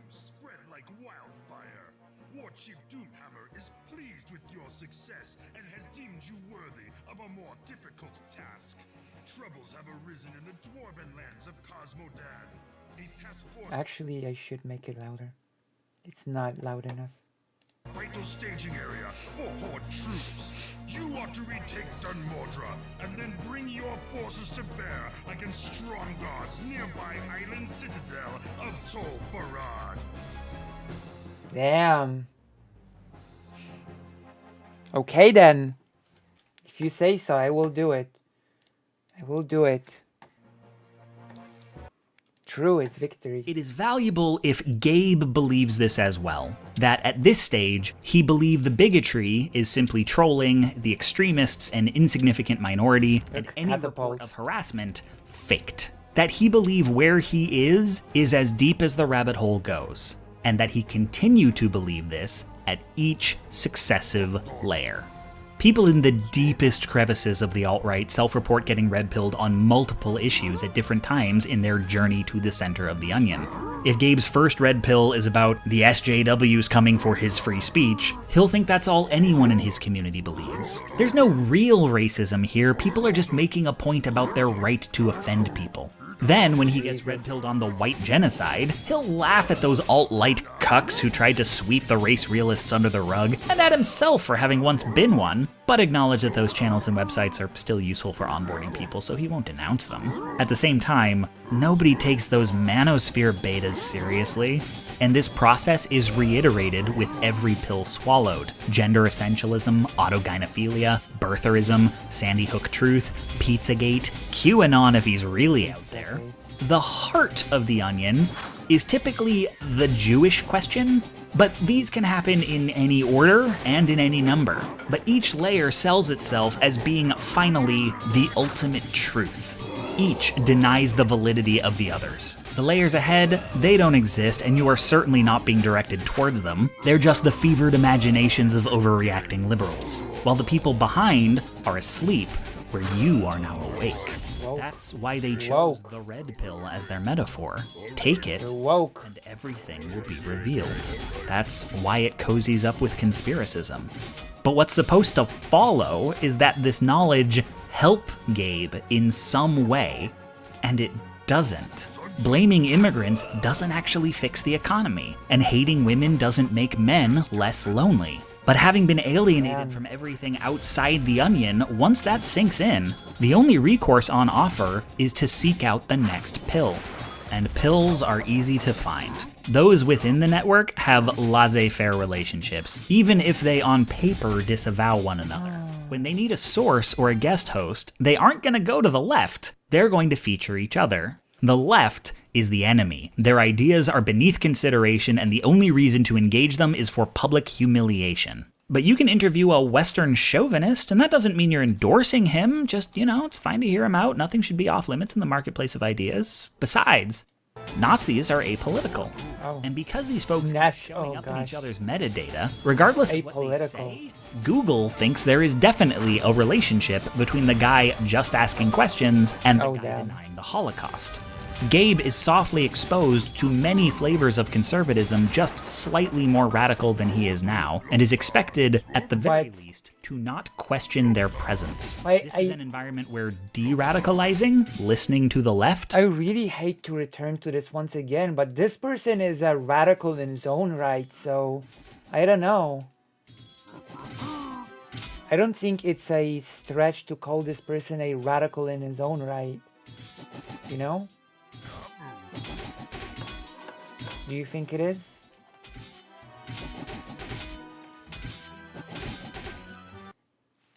Would be sleeping with the enemy. But radicalizing further, you do you, buddy. Gabe's emotional journey, however, is somewhat more complex. If you spend any time reading or watching reactionary media, you've probably noticed it's really fucking repetitive. It's a few thousand phrasings of the same handful of arguments, like there's only so many jokes about attack helicopters. But these people just crank out content, and most of it's derivative. The reason to pick one personality over another isn't because they say something different, but because they say it differently. Almost attacked Gabe just picks the affect it's delivered in. Repetition dulls the shock of the most egregious statements, making them appear normal and prepping him for more extreme ideas. Meanwhile, the arguments themselves, they're not good. Like, BreadTube will never run out of shit to debunk. They are repetitive because they're not good. They're mantric. True, they do. Argument you only need to hear one time. If you can follow it, internalize it. But I mean, oh god, I hate to return to this once more, but you're sort of becoming like them, I'm sorry to say. Like, your content, apart from deconstructing things like this, it's also derivative. It's also repetitive, you know? I do hate to say it, but talking about the evils of the bait bros is actually just as derivative and repetitive as the far right videos. Like, am I mad for pointing this out? What do you think? Like, I'm asking genuinely, what do you think? Also, doesn't the Great Hulk give me any food? Like, I don't know. Explain it to someone else, you know you've understood it. But a bad argument can't convince you on its own merits, so it will often rely on affect. This can be the snappy, thought-terminating cliche, or the long, winding diatribe that sounds really sensible while you're hearing it, but when someone asks you for the gist, you can only say, go watch these 17 videos and okay. Both approaches are interesting. Largely devoid of content, but oh no. Gosh, if they don't sound sure of themselves. And that mode can be very persuasive. Yeah, it reminds me of the Soul Bunny video. What's it? Soul Bunny?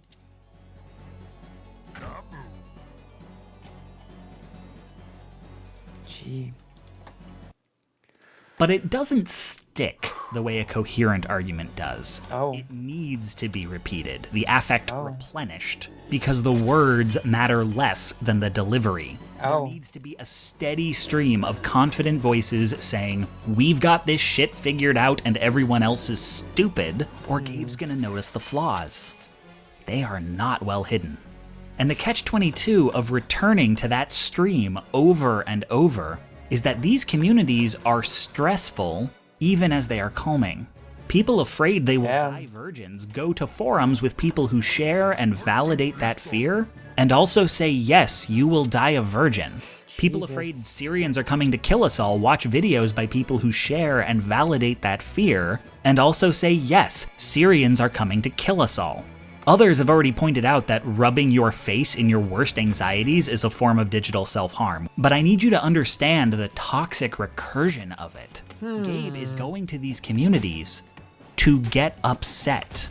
Every emotion is converted into anger, because sadness, fear, and despair are paralyzing, but anger is motivating. Whatever his problems, there's always someone. Oh, that is so interesting. That is so interesting that you've shifted to sort of, that these circles have shifted to sort of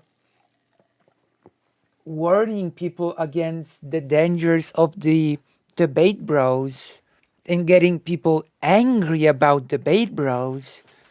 Wow, this is very interesting. You're opening my eyes to many things. Thank you, Innuendo Studios. And scapegoat for them. And Gabe feels less helpless when he's pissed off. It does sound familiar. Up on reassuring nonsense, he's also topping up on stress. And being cut off from everyone outside the network, the only place he knows to go to release that stress is back to the place that gives it to him. It's a feedback loop, pulling him deeper and deeper on the promise that at some point, relief will come. It is a similar dynamic that keeps people in abusive relationships. When someone in Gabe's community makes a racist joke, they are presenting Gabe with a choice between the human interaction of laughing with his friends and his societal responsibility not to be a fucking racist. And not laughing seems ridiculous. Everybody's friends here, no one's getting hurt. This is harmless. And so the irreverent race joke draws a line between the personal and the political and suggests that one can be safely prioritized over the other. One way to look at radicalization is being asked to stick with that seemingly innocuous decision as the stakes are raised incrementally. First with edgier humor, and then comments that are funny because they're shocking, but you couldn't really call them jokes, and then funny comments that are also sincerely angry. But in each instance, since he laughed with his bros the last time, it stands to reason he should keep favoring the personal over some abstracted notion of politics. This is why the progressive adage, the personal is political, is among the most threatening things you can say in these spaces. I'm not trying to make a slippery slope argument. Most of us who laughed at edgy jokes when we were teenagers didn't grow up to be Nazis. It is a slippery slope in the specific context of being in community with people trying to radicalize you. Gabe is a lonely white boy in need of friends, and laughing at a racist joke is personal, and not laughing is political. Staying in a community that has Nazis in it is personal, and leaving is political. The personal is what brings people together, and the political drives them apart. The only if some of them are bigots part of that sentence is usually lopped off. There's this joke on the internet that nerds perceive only two races, white and political. Following that logic, what could be more apolitical than an ethno-state? They are banking on his willingness to adapt his beliefs to suit an environment that meets a need. Apolitical need can be satisfied by white nationalism. There are few things more seductive to people who doubt their own worth than being told, you are valuable simply for being white. And you can sub in male, cis, straight, allosexual, or able-bodied. It just takes priming. By the time Gabe officially embraces bigotry, he's already been acting like a bigot for months. The red pill is just the moment he says it out loud. Change Gabe's surroundings, and you change Gabe. Step 5. The final step in a traditional extremist group would be getting a mission. But that is one thing the alt-right can't do. Once you start giving clear directives, you can't play yourselves off as a bunch of unaffiliated hashtags and think tanks. You are now a formalized movement accountable to its followers, and can be judged and policed as such. To my mind, Charlottesville was an attempt to become such a movement, taking things offline and getting all the different groups working collectively. And as so often happens when these people get in the same space, especially with no official leaders and no means of control over their members, it backfired. Their true colors came out before they were ready, and a counter-protester lost her life.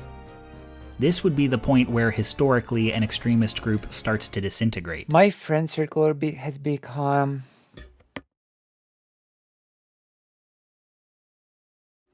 My friend circle has become increasingly edgy while I was political, by pointing out how racism is not funny. True. This is so... yeah. Unfortunate.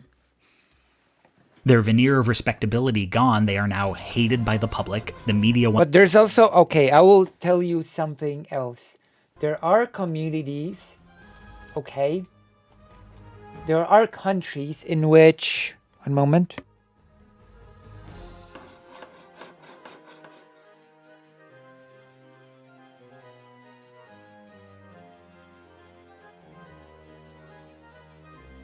There are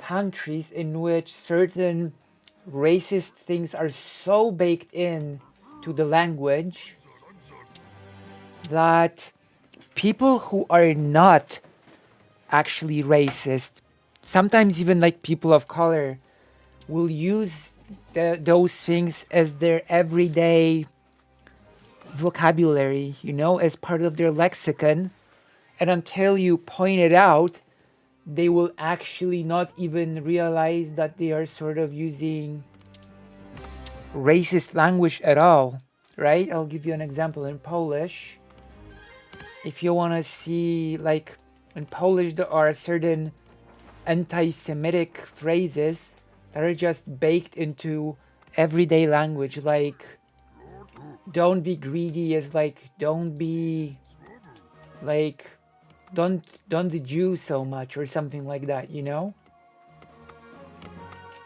And my friend once, you know, said it in my present, and I said, wait, you do realize that when you say that, you're basically saying that greed is something inherently Jewish, right? That it has like certain bigoted, like it actually has certain bigoted meaning, even if it's like baked into the language and like a lot of people use it. And the person was like, oh damn, I actually didn't think about it this way till now. And they just stopped saying it, you know? So that's a little bit of a tricky situation too, right? Everyone not in jail turns on each other or goes underground. This is also the point where the liberal establishment says, my job here is done, and utterly fails to retake control of the narrative, allowing the next batch of radicals to pick up more or less where the last one left off. But to an already decentralized group like the alt-right, Charlottesville was bad, but eminently survivable. People retreated back to the internet with its code words and anonymous forums, but that's where much of the work was already done anyway. The platforms where they organized kept tolerating them, the authorities didn't classify them as terrorists, and any disgraced figureheads were replaced with up-and-comers. The major change in strategy is that it doesn't seem anyone has tried to formalize the alt-right since. So where does that leave Gabe? He's gone through this whole process of largely hands-off indoctrination, and I should stress, his journey may look like what we've outlined here, or it may look different in places. This video is not comprehensive. But now he's swallowed every pill he cares to, he blames half a dozen minorities for everything he sees as wrong with the world, and no one will give him anything to do.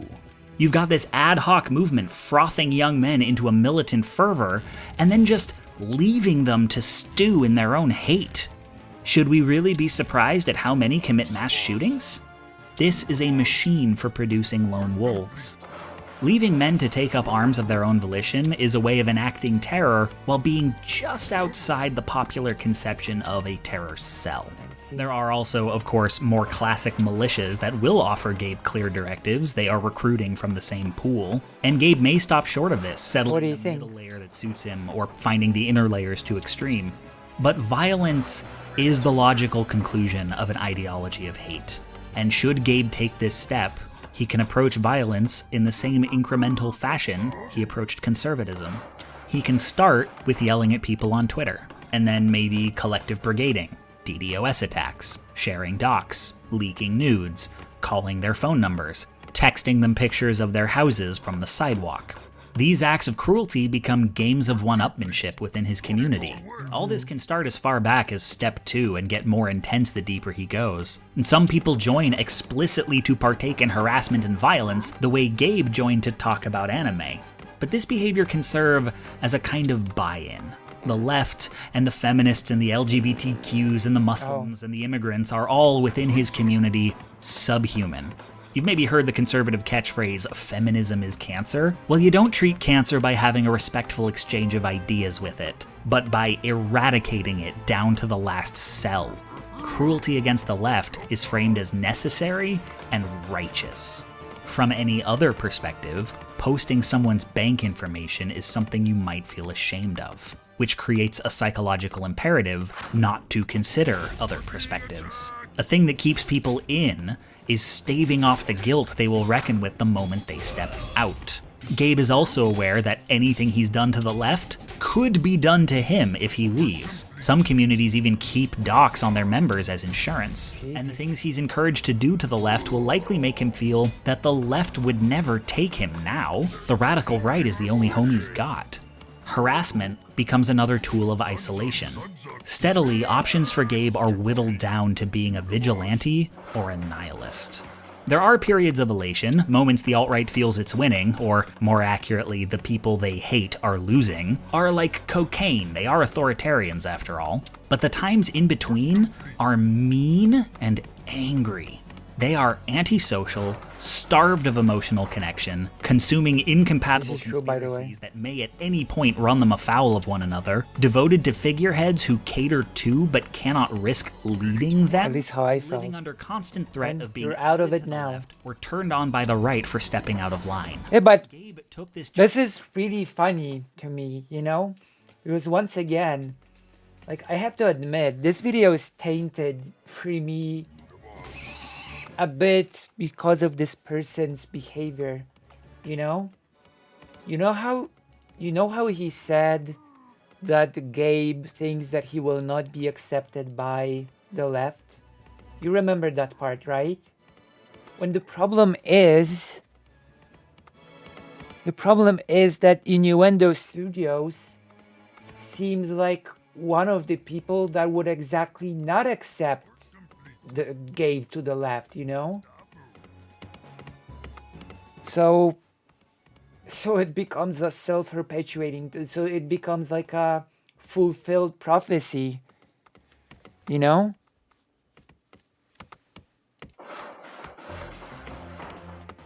Does that make sense?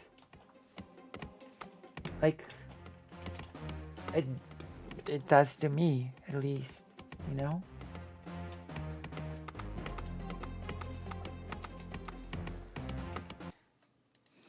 Journey for the sense of community and purpose. And but for the rare moments everything goes their way, the alt-right can't maintain either.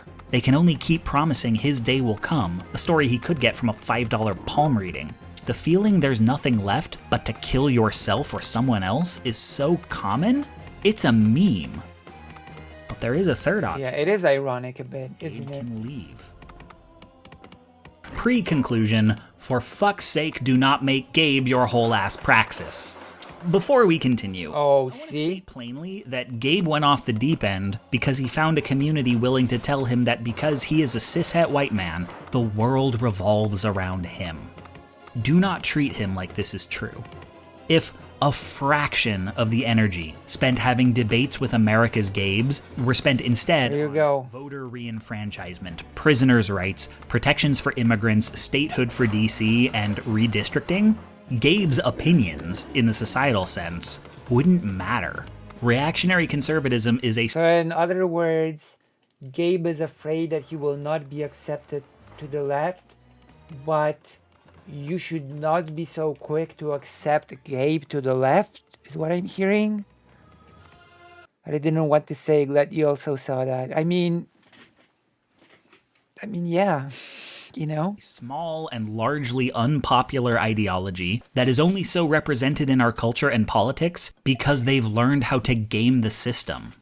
And I get it. Those are huge problems that are going to take years to address, where if you know a Gabe, that's a conversation you could have today. And if you think you can get through to him, it's worthwhile to try. That's why I'm your... on many fronts, and that's why I'm, you know, the streamer for the new generation of streaming. Even though I'm old, so I'm not the new generation, but you know what I mean. You know what is one of them. What is up? But it is only one. So please keep it in perspective. It sends an awful message when we spend more time trying to get bigots back on our side than we do the people they are bigoted. So you're saying we should not accept Gabe? Does not hinge on whether you can change Gabe's mind. Conclusion. How Gabe gets out. He may just grow out of it. These communities skew young, and some folks hit a point where hanging out with edgy teens doesn't feel cool anymore. He may become disillusioned after the movement fails to deliver on its many promises. He may become disillusioned if something goes wrong in his life and his community isn't there for him. If he feels they like his race and his gender, but don't actually care about him. He may be shocked if he sees the alt-right at its worst before being appropriately conditioned. Charlottesville was a step too far for a lot of people. His community may turn on him for any perceived unorthodoxy, and he may leave out of necessity. He may be separated by circumstance from the community, a trip with no internet, hospitalization, arrest, and not be able to top up on the rhetoric. This may lead him to question his beliefs. His community may disappear, either tearing itself apart or getting shut down by authorities. He may have incidental contact with populations he is supposed to hate, and have trouble reconciling who they are in person with what he's been told about them. In his community, people bond over shared intolerance, but suddenly being tolerant helps him make friends. This is one reason the alt-right has made a battleground of the liberal arts college campus.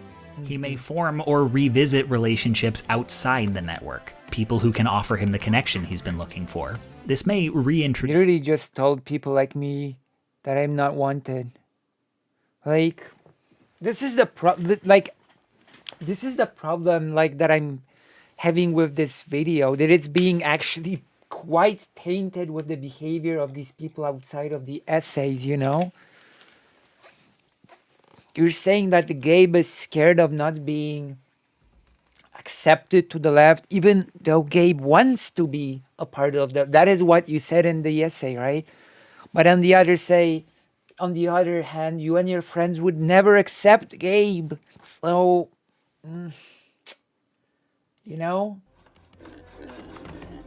that is not, and yeah, it is basically saying that, you know, I just don't think it's good or helpful, you know, like,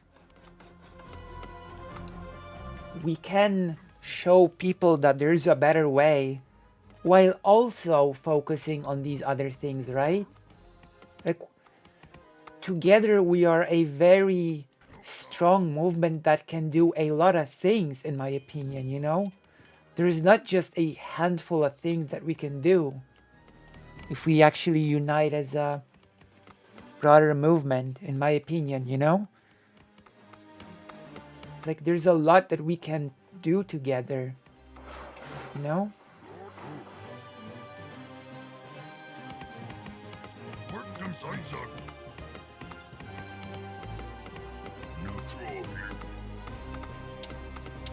Oh. This right there is why I don't consider myself a leftist. I certainly consider myself as like a left-leaning person. I certainly consider myself a left-leaning person, you know? I just think we need a different kind of strategy from what this person is proposing, you know? We need more, I mean, that is my mantra. We need more love and solidarity, actual love and solidarity, you know? But you want me to kill, alright.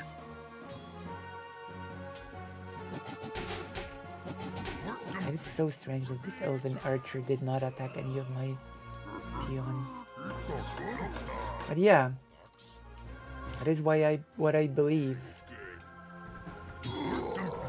Oh gosh.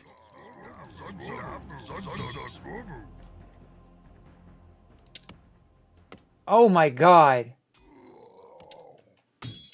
Oh my god. What am I doing? I have to upgrade them. Oh my god. Oh gosh. Oh, you did not see that. Oh, you did not see that. Oh my. Oh god. I'm left-leaning, but I'm not a leftist.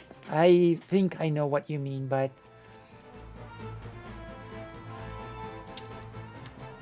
what I do hope is that you consider yourself a part of a movement that I keep talking about, you know? I do hope that you consider yourself a part of that, you know? Because together we can do a lot. Use outside perspectives, but more importantly, it rekindles his ability to have healthy relationships at all, something the alt-right has estranged him from. As with recruiters, it's... Well, the problem is that the author of the video does not have very healthy relationship himself. Like, again, I don't know. Maybe I should make a video essay of my own, just as you said that I should. This is pretty... I consider myself a Ratfim anti-capitalist.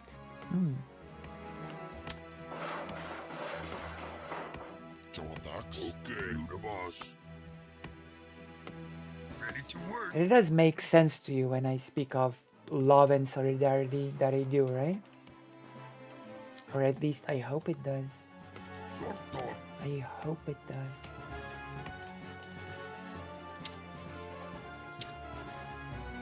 Chop more trees.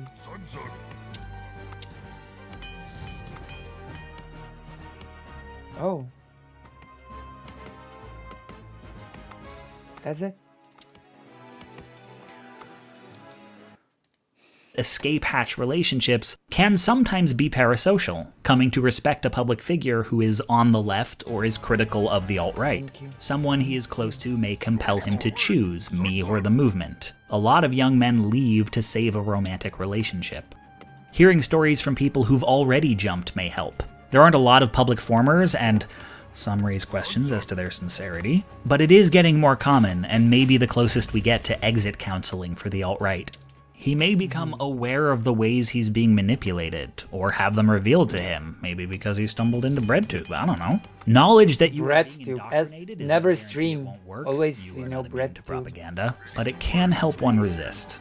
And he may read I do. System that used to guide him, be it I do want universal mutual aid, across borders. To know that we don't really, that we divorce ourselves from this bad idea of only looking for your own, whatever your own is supposed to mean. I'm libertarian, socialist, Voshite, anarcho, Bidenist, pro-nuclear power, green, no butter, Euro-federalist. I always really, I don't know what word to use. I cringe hard inside when I hear anyone says we need to look for our own.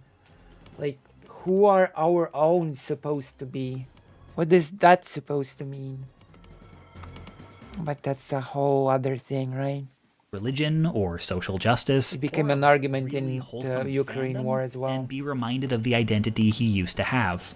Moments like these, in isolation or in aggregate, can inspire Gabe to jump. They are also good times for friends to intervene. The reach and the impunity that comes with the internet means it has never been easier to fall into reactionary conservatism. It has also never been easier to get out. People who exit skinhead gangs often fear for their lives. For Gabe, there's a chance getting out is as simple as going to a different website. Much of his community does not know his name or his face, and he may not be important enough to dox. What doesn't get Gabe out, not reliably, not that I have seen, I don't is think an I'm argument important with a enough stranger to who dox proves all quite his yet. facts wrong and his ideology bunk. Facts don't always work because facts don't care about his feelings.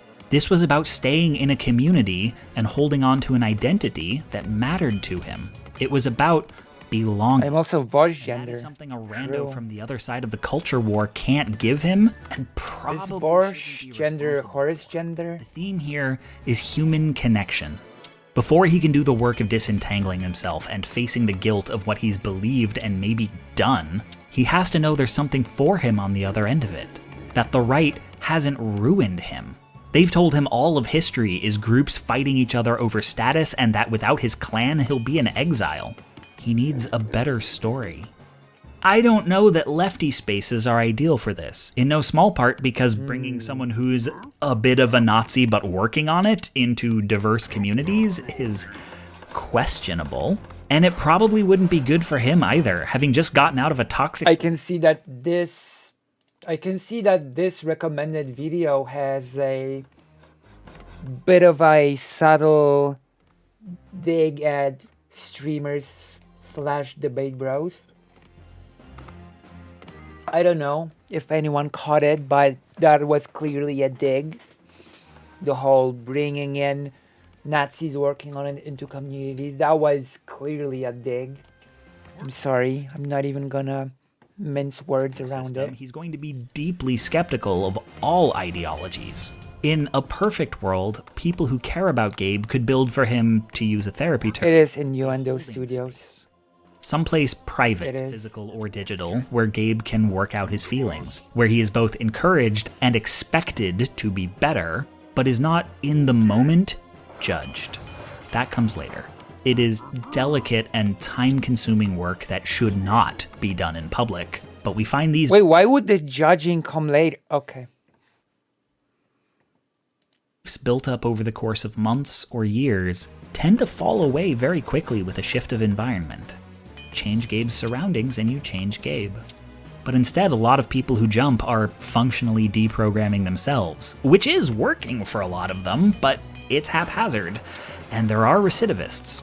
If you don't personally know a Gabe or have training as a counselor, you may not be in a position to help him. Possibly there are things you can do to disrupt the recruitment process or prevent infiltration of spaces you're in. I'm looking into it, but talk to your mods. But elephant in the room, meaningful change will require reform on the part of platform holders. Tools to disrupt this process already exist and are being used on groups like ISIS, but they're not being used on the alt-right because they try oh so hard not to get classified as terrorists. And also any functioning anti-radicalization policy would require banning a lot of conservative politicians. So there's that. Oh, you mean the Nazis working on it being in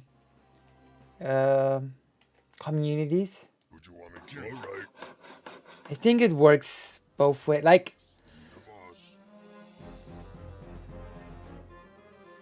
I will tell you this. I am a bit biased because I know how this person acts in different settings than a video essay, you know?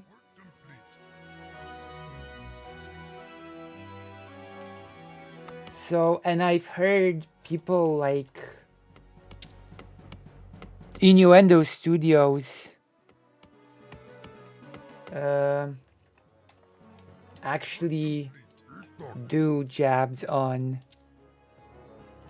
to the so-called debate bros about keeping Nazis on, that are working on it, you know?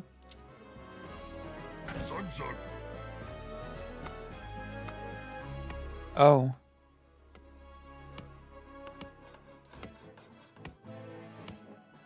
I see. Right.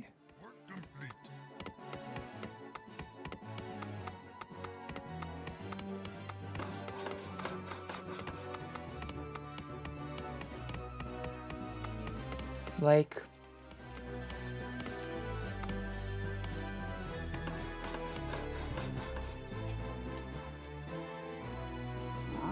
I'm gonna be like, I've already said this before, and I might as well repeat it again since new people are watching right now. But it is really jarring to me when someone is so soft-spoken, so, you know, cordial and nice in a video essay, you know, and so different in other mediums, if that makes sense, you know? And even in the video in which he is correct, he does say a couple of telling things, like the fragment in which he says, Gabe is afraid to join the left, and because he's afraid that he will not be accepted by the left. But the problem that I'm having with this is Innuendo Studios is absolutely one of the people that would not accept Gabe into the left, you see, you know?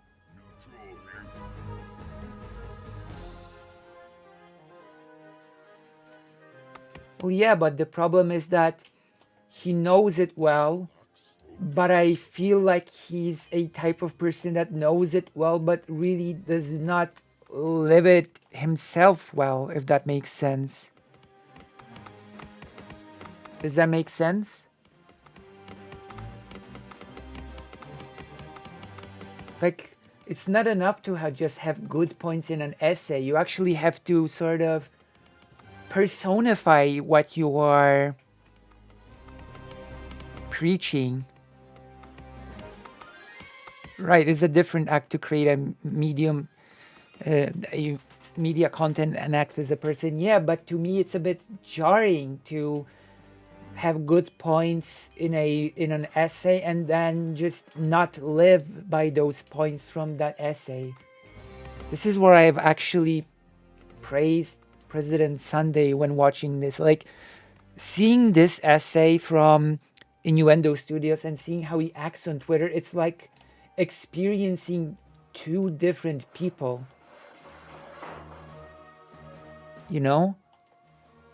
And when I see President Sunday in his, whether it be essays, whether it be streams, Twitter, he basically acts the same. It's not like, oh my god, Twitter President Sunday is like a totally different person from essays. No, you actually feel like it's the same person living the same, you know, values or principles or whatever, you know, that it's just consistent across the board, across the mediums, you know. And here it actually is extremely jarring to me.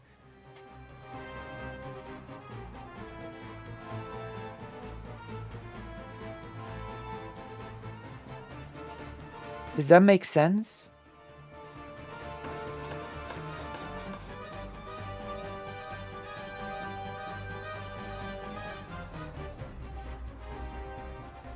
Absolutely makes sense. Yeah, I mean, it's enough to have, if the activity of their remain, his own life is not contradicting.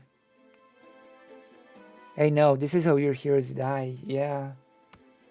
Like, I don't know, if you're going to believe in something, then you should try to live it. I don't know,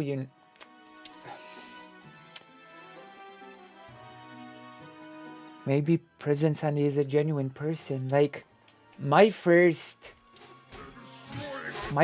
glimpse into Innuendo Studios was not a reasonable essay. It was a weird attack on people on Twitter, you know?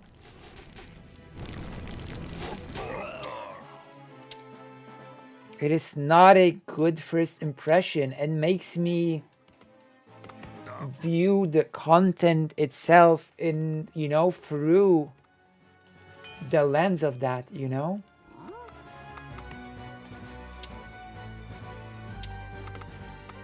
To a certain degree.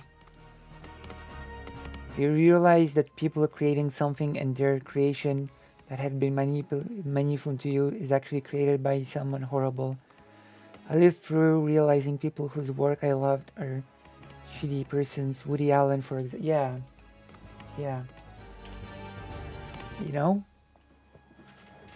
But it is also a little bit different here because, like, people like Woody Allen or like, you can make, like, they can make great art, right?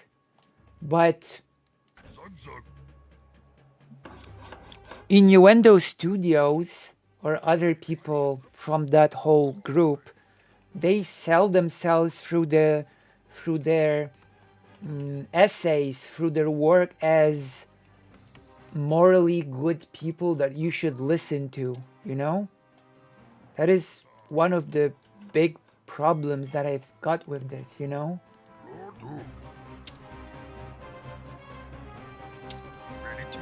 That is why the change of behavior is so jarring to me.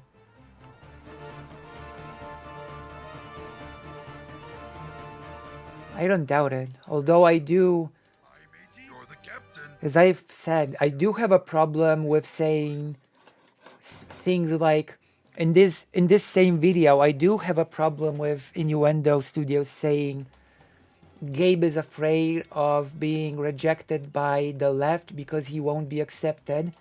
And then Gabe saying in the same video, but we should not be so quick to accept Gabe into the left. You know? That just tells me that Innuendo Studios would be a person that makes Gabe's fears of not being accepted into the left legitimate, you know?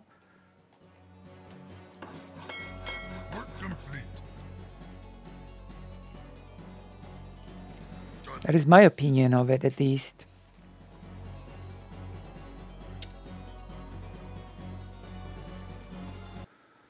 Makes our story better. Well, I never understood him as a morally good person. Better than theirs I see. is that the fight for social and economic. Well, I never understood him as anything. I'm learning about it right now. And unfortunately, my first contact with this person was the Twitter thing. Which you can imagine is not the best first impression. This is the first video that I'm watching from him. I'm learning about this person today. Quite literally.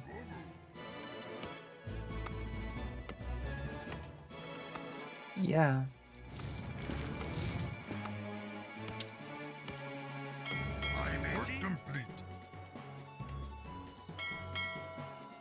You know?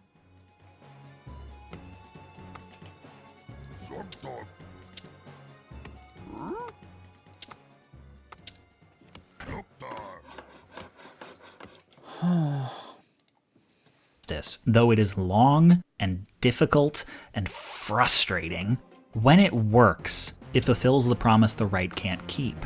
It materially makes people's lives better. I am not prone to sentimentality or to giving these videos happy endings, but one thing we have that the alt-right doesn't is hope.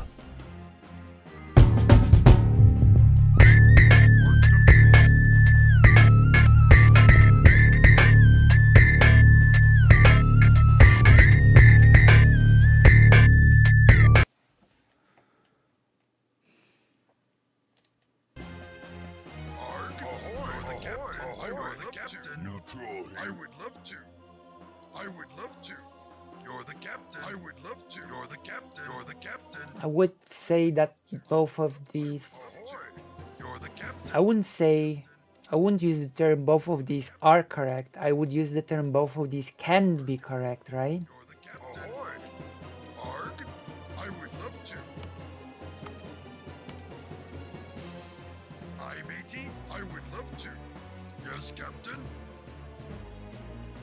It's like... Okay.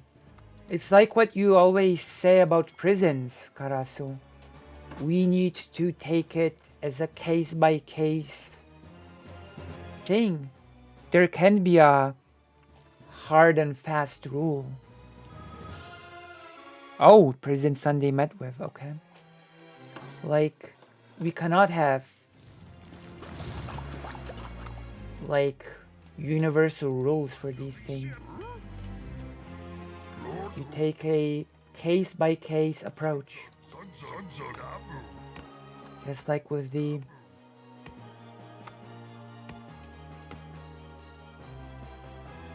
It's true. I'm also using a new camera, which is like, you know, my frame rate is better. Can also see my books, can see everything. You're the captain.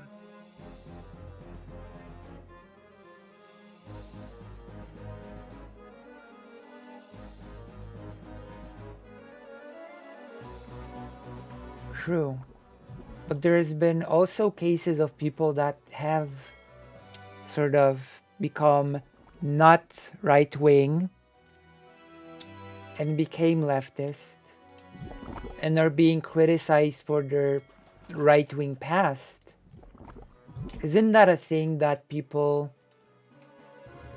sort of brought up when it came to Xander Hall, for example?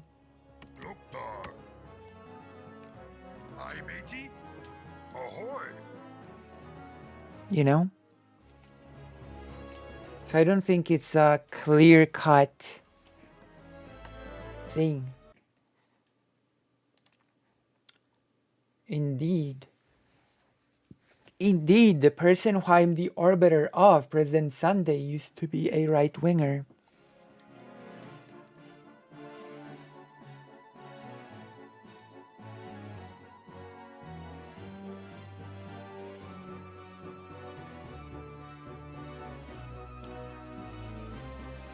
Well, I'm gonna be honest. I am viewing his advice through the lens of how he acts, you know?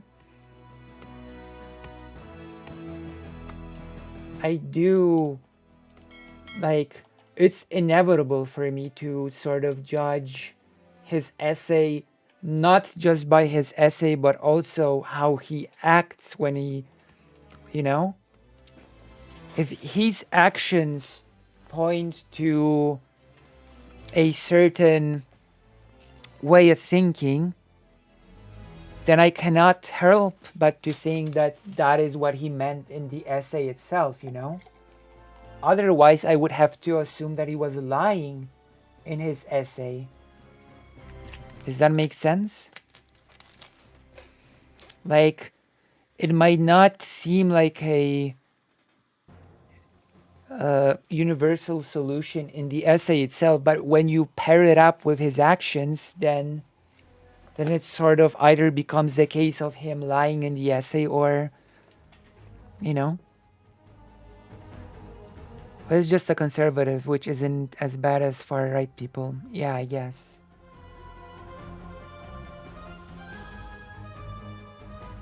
Oh. Yeah.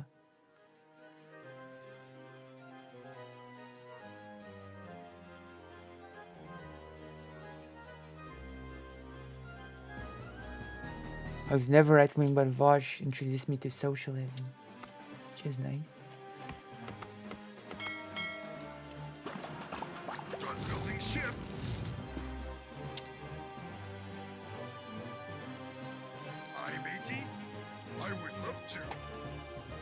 You know?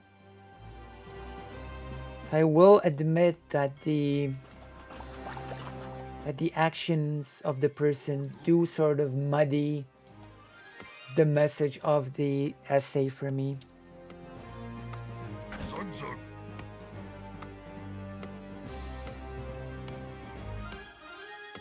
Oh. Hello, random stream. I hope I'm making sense. I hope you know where I'm coming from with this, right?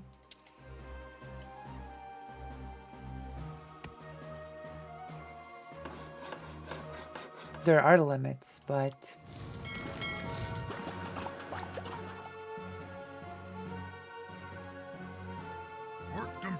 yeah, that is true.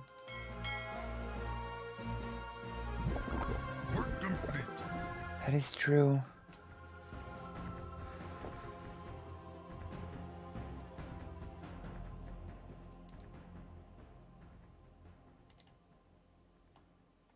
Maybe fake Alec Kyle Parker. I'm used to the fake Alec Kyle Parker a bit. Also, join the page because it's nice to be on the page. We're on the same page.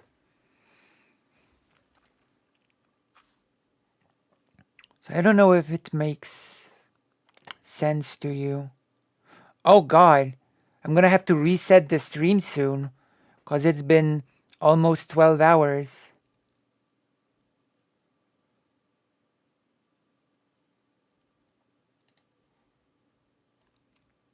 Like, it's like what Karasu often says about the prison thing in Britain. You take it case by case, you know? You take it case by case.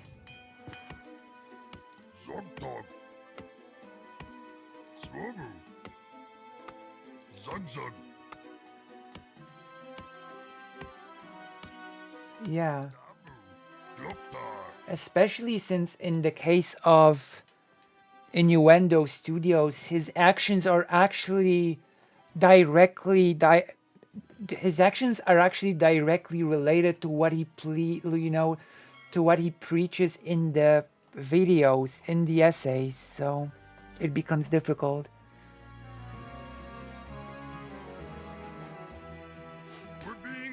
It's sad when important messages presented by bad people. This is what Sunday has been talking about. Yeah.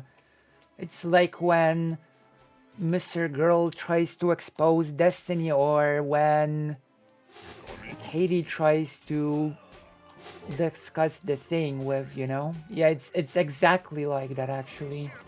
That is a really good comparison. It's actually a really good comparison. It's almost 12 hours.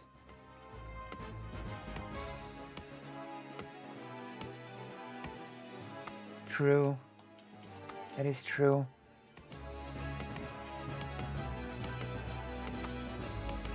Oh, if you could DM me the name. If you can DM me the name, that would be great. 12-hour stream, that's right. I think I've earned a donation or something. Tomorrow I'll be visiting my mom as well. Oh god, weapon smuggling. My gosh. Oh, damn. DM me the name and we will check it out. I know, like I'm a...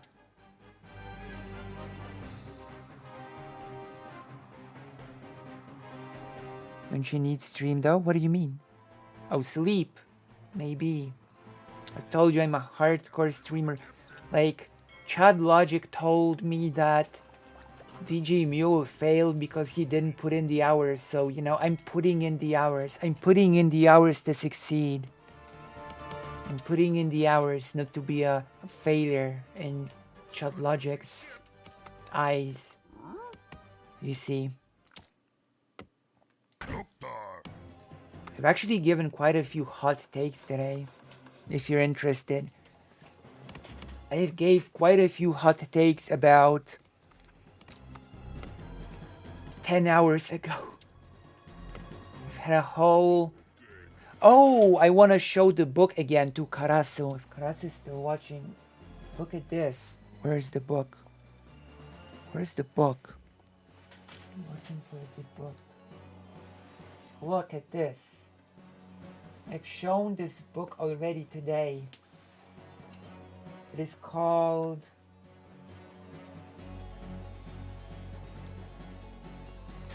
Orient. This one too. It is like the Orient of the deported. Oh no, I'm not. I'm actually not. It's almost 12 hours now. The Orient of the deported. It's about Polish refugees during World War II in Iran. It's a really nice book actually. Okay, it's 11 hours, 30 minutes, more or less right now. I told you I'm like a power streamer. Or put in the hours and I, you know how it is. You know how it is. If you have any extra change, oh this one. It's written by Bartłomiej Noszczak, Orient, this one too. The Orient of the deported. You know?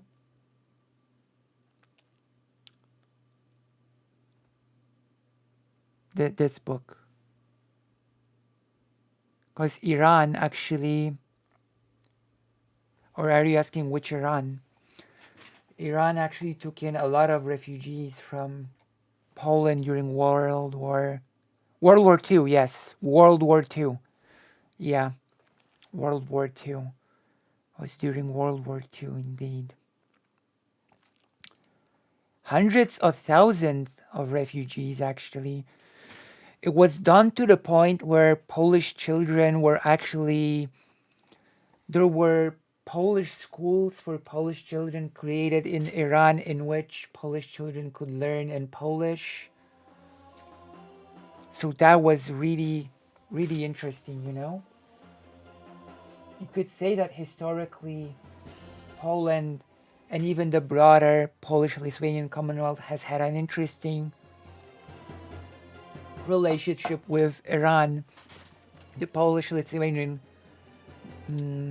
nobles actually thought of themselves as descendants of Iranian people. My grandparents were such refugees. Oh, that is really interesting. That is really interesting. In Iran, that is interesting. So this book basically is about your great grandparents. Yeah.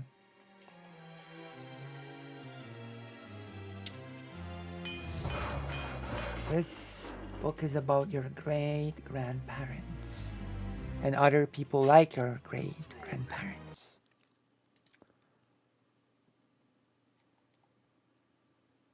Hardcore stream. As always, feel free to throw in a donation my way. I hate Mondays.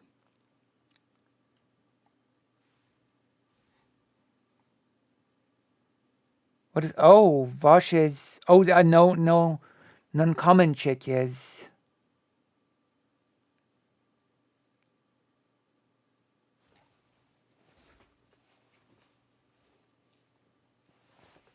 There you go. A moth. A moth has been destroyed. Vosh versus that Katie on video Vosh refused to watch.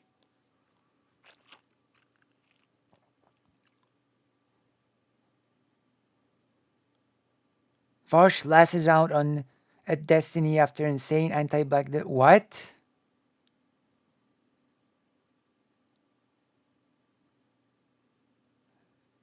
I see. I see. Oh yeah, her. Oh yeah. Alexander, I know Alexander.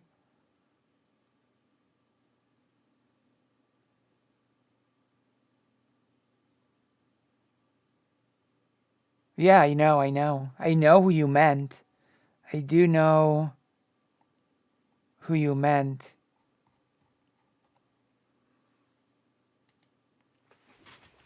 Very interesting stuff. Very interesting. What have we got here?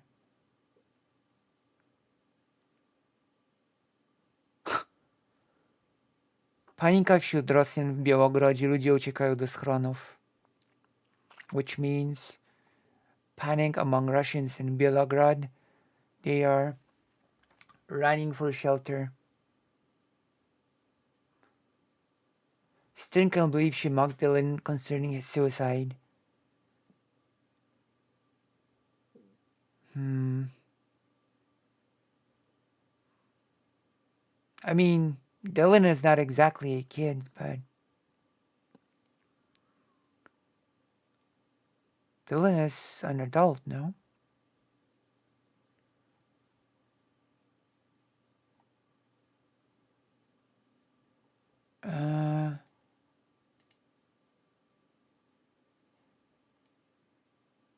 A war journalist. Amazing work that he's doing now. Amazing work. Wait, let me see. Let me check something.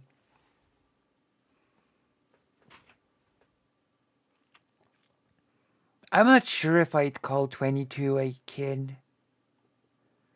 He was in his teens when he tried to commit. Was he? Was that suicide attempt when he was 19? Was that suicide attempt at the time when he was 19? Oh, wait. Wasn't there a far more recent one? Attempt, you know?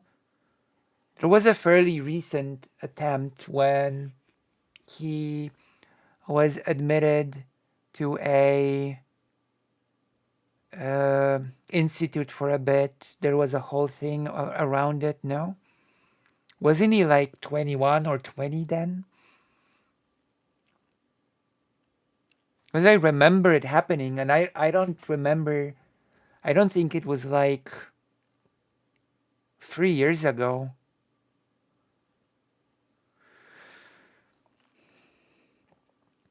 I think he is 22 or something, yeah.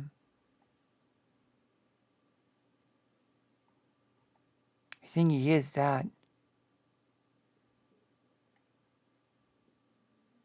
A couple of years ago, but I'm not quite sure if it was 3 years ago.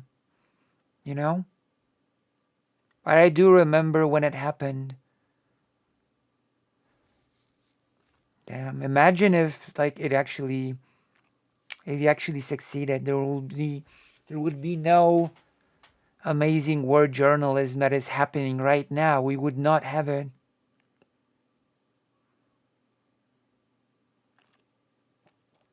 You know? Speaking of Dylan, debating nationalists on Trump's town hall Ukraine rant. You want to see that? You want to see a debate about Trump?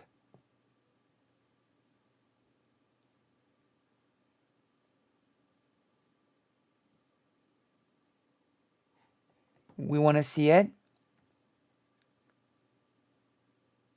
That could be a great primary source, true.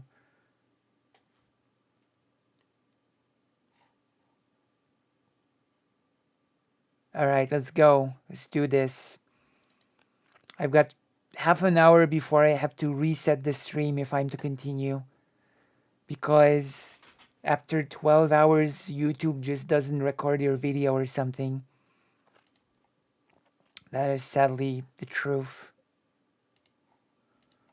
Last night you made a tweet where you called Trump a coward for not taking a feckless coward, a feckless coward for making a stance one way or the other. How you doing, Dylan? I'm doing okay. I'm wrapping up filming today. Well, it's today my time because it's very early in the morning. It's gonna be my last day. Last day of filming out here with the deminers for a bit. I might redeploy. I've been out here for about a month, so I might redeploy in another month or two and get some more filming with deminers in Mykolaiv, but I don't know. I'm gonna have to go through all the footage and figure out if I have enough to make something out of it. But I want to interview more people. I don't feel like I interviewed enough deminers. I want hours and hours of more interview footage. Literally no one is doing what he's doing. At least not the levels he's volunteering. Yeah, of course. That is why we should always respect Dylan for what he's doing.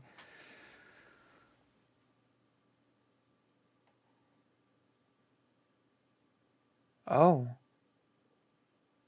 Right. So, I bet, man. Dude, the stuff you're doing out there is awesome. 2021. So like 2 years ago. So it was like 20, right? 20-ish or something. About 20. I'm happy for you to do that, man. I think that's good. You're bringing a perspective out there that isn't being covered. And yeah, that's a good thing, man. Keep up the good work. There's not really any, definitely in the Western speaking press, the English speaking press, coverage of demining efforts in Ukraine. People don't know how bad it is in this country, where they're going to be demining this country for the next 70 to 100 years. Yeah. For the amount of explosives, cluster munitions, Mon 50, Mon 100s, Mon 20s, Mon 200s, T62Ms. Just all these different explosives that have been laid, just tripwires and homes and villages and the countryside, butterflies, PFMM-1s that have been dropped all across the country. They are going to be doing work for so long, and they lose people every month. Deminers in the not in even military sappers, but like emergency services deminers. Not only explosions from their work. We've had people in our area in the last 2 weeks get killed. People with the emergency service with CESU, but also sappers getting shelled by the Russian, not even sappers, emergency service workers getting shelled by the Russian army. 6 were killed earlier this week when they were shelled by the Russians. A war crime, obviously. They're emergency service workers, so it's gotten very little attention, and I want to bring a tiny bit of attention to it if I can. Yeah, man, that's good stuff, dude. Yeah, mining is evil. Period. I think most mines, although they're not made illegal completely by the Geneva Convention, I think that It does. Yeah, he is, and it does. Because from my conversation with most of the deminers, I like a few of them. So this conversation is okay, pretty okay so far. So when will it go off the rails? This is a debated nationalist on Trump's town hall. So when does this conversation go off the rails exactly? Because from the title, I'm sort of expecting the conversation to go off the rails.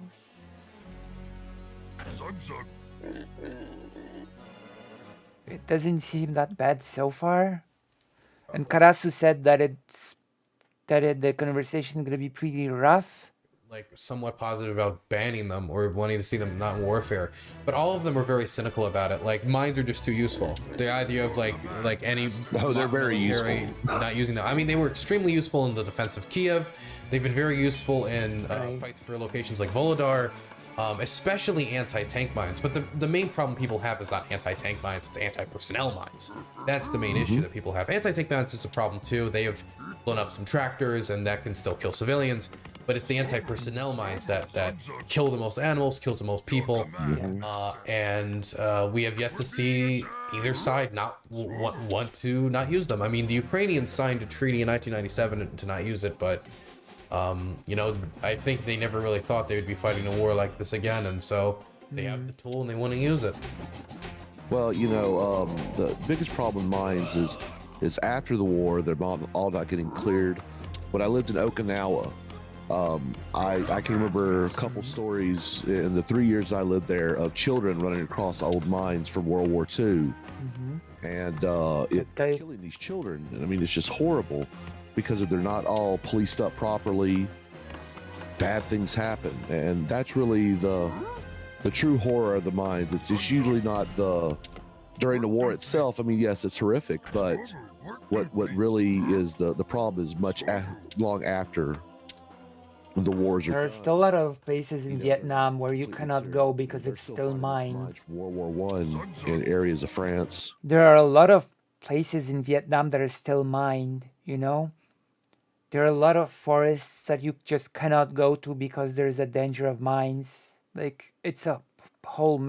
Vietnam is, from what I gather, not nearly done with its demining effort, you know? Finding mines and bombs from World War I in Ukraine and World War II. Yeah. In fact, they were like bombs from World War II are still being found in Poland as well. In Warsaw, I once started a language course. In the center of Warsaw.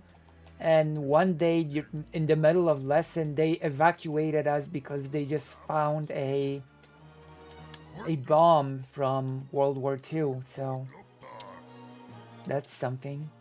That's something else. Which reminds me how my grandfather told me about that time, the times during World War II when he almost died. But by some miracle, he actually didn't. One of those times was when he was sleeping in the same room with his mom, so my great-grandmother, and suddenly through the roof, a German bomb fell in. It fell straight on the table, and the bomb just didn't go off. It just laid on the table and it just didn't explode, you know? So the only reason why they survived was because the bomb did not explode. Your command, Master. Like, goddamn, you know? It was during the bombardment of Warsaw. That was one of those moments that he told me about during World War, to where he sort of almost died, but sort of by some miraculous chance he just didn't. The other time was when he said he was spreading illegal magazines, illegal materials against the Nazis.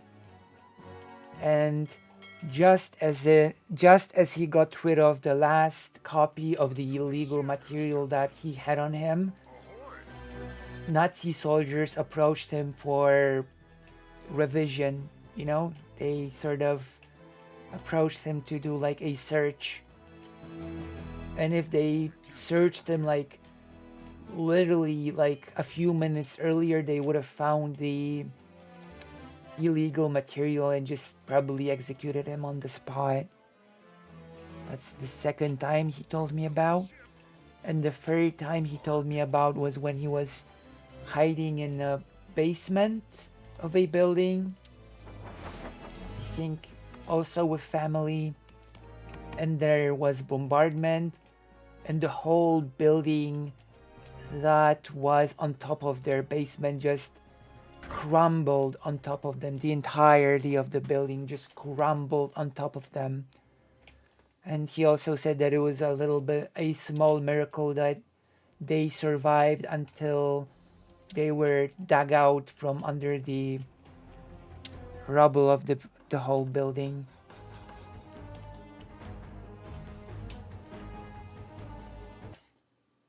I think it was like 70,000 a year or some like crazy number of bombs from World War I and World War II still in Ukraine. And now that is being layered upon by a whole new wave of bombs and explosives due to this war. That's why they're going to be doing this for, I think the estimate was, if the war was to end 5 months ago, then they would be doing this work for 70 years. Obviously it didn't end. We're probably looking at like roughly 80 to 100 years of demining work. If conditions don't change. They're trying to get different developments in the field. Drones are heavily used by demining crews now. It does not surprise me at all, by the way. Using drones to kind of like automatically like just look at Vietnam and take pictures of like huge fields which are mined. I've personally seen how effective that can be in spotting where the mines are, which is like 90% of the work is spotting where the mine is, because most of the mining is just like going back and forth trying to find where these mines are. I think that can probably shave off a lot of years. There's talking about ground penetrating radar, but I mean, I've heard people like advertise like, oh, we can do ground penetrating radar now. I've heard some very hopeful things from Ukrainian deminers, but that's a very untested technology, definitely when it comes to being put on drones. So I'm hoping there's more innovations in the field, not only to help in this war, but also in other conflicts, like doing more work in Cambodia and Libya and Syria and other locations that have a lot of unexploded ordinances. Yeah. Yeah, UXOs, man. And Vietnam, of course. That has a lot of mines still. Last night, you made a tweet where you called Trump a coward for not taking a feckless coward for making a stance one way or the other. And I just basically said bad take, and that's what good take. You want to come on the look, if he wants to be a moderator, he's basically acting as a judge. You know, he is someone who is. We're gonna be resetting the stream in a few minutes, so please come back to the stream once we reset, okay? And don't leave me. It would be wrong and improper. Don't leave me. I'm gonna be resetting the stream. Actually, I might as well reset it now, right? Okay, let's reset it now. Also consider throwing a donation my way. Always consider that. So I'm gonna see you in a few seconds, a few moments. I'm gonna be seeing you in a few moments. When I reset,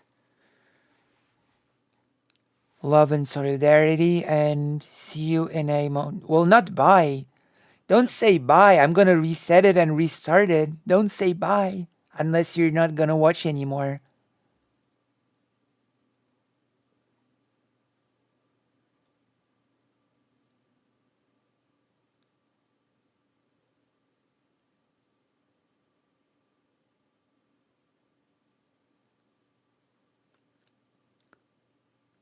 Okay.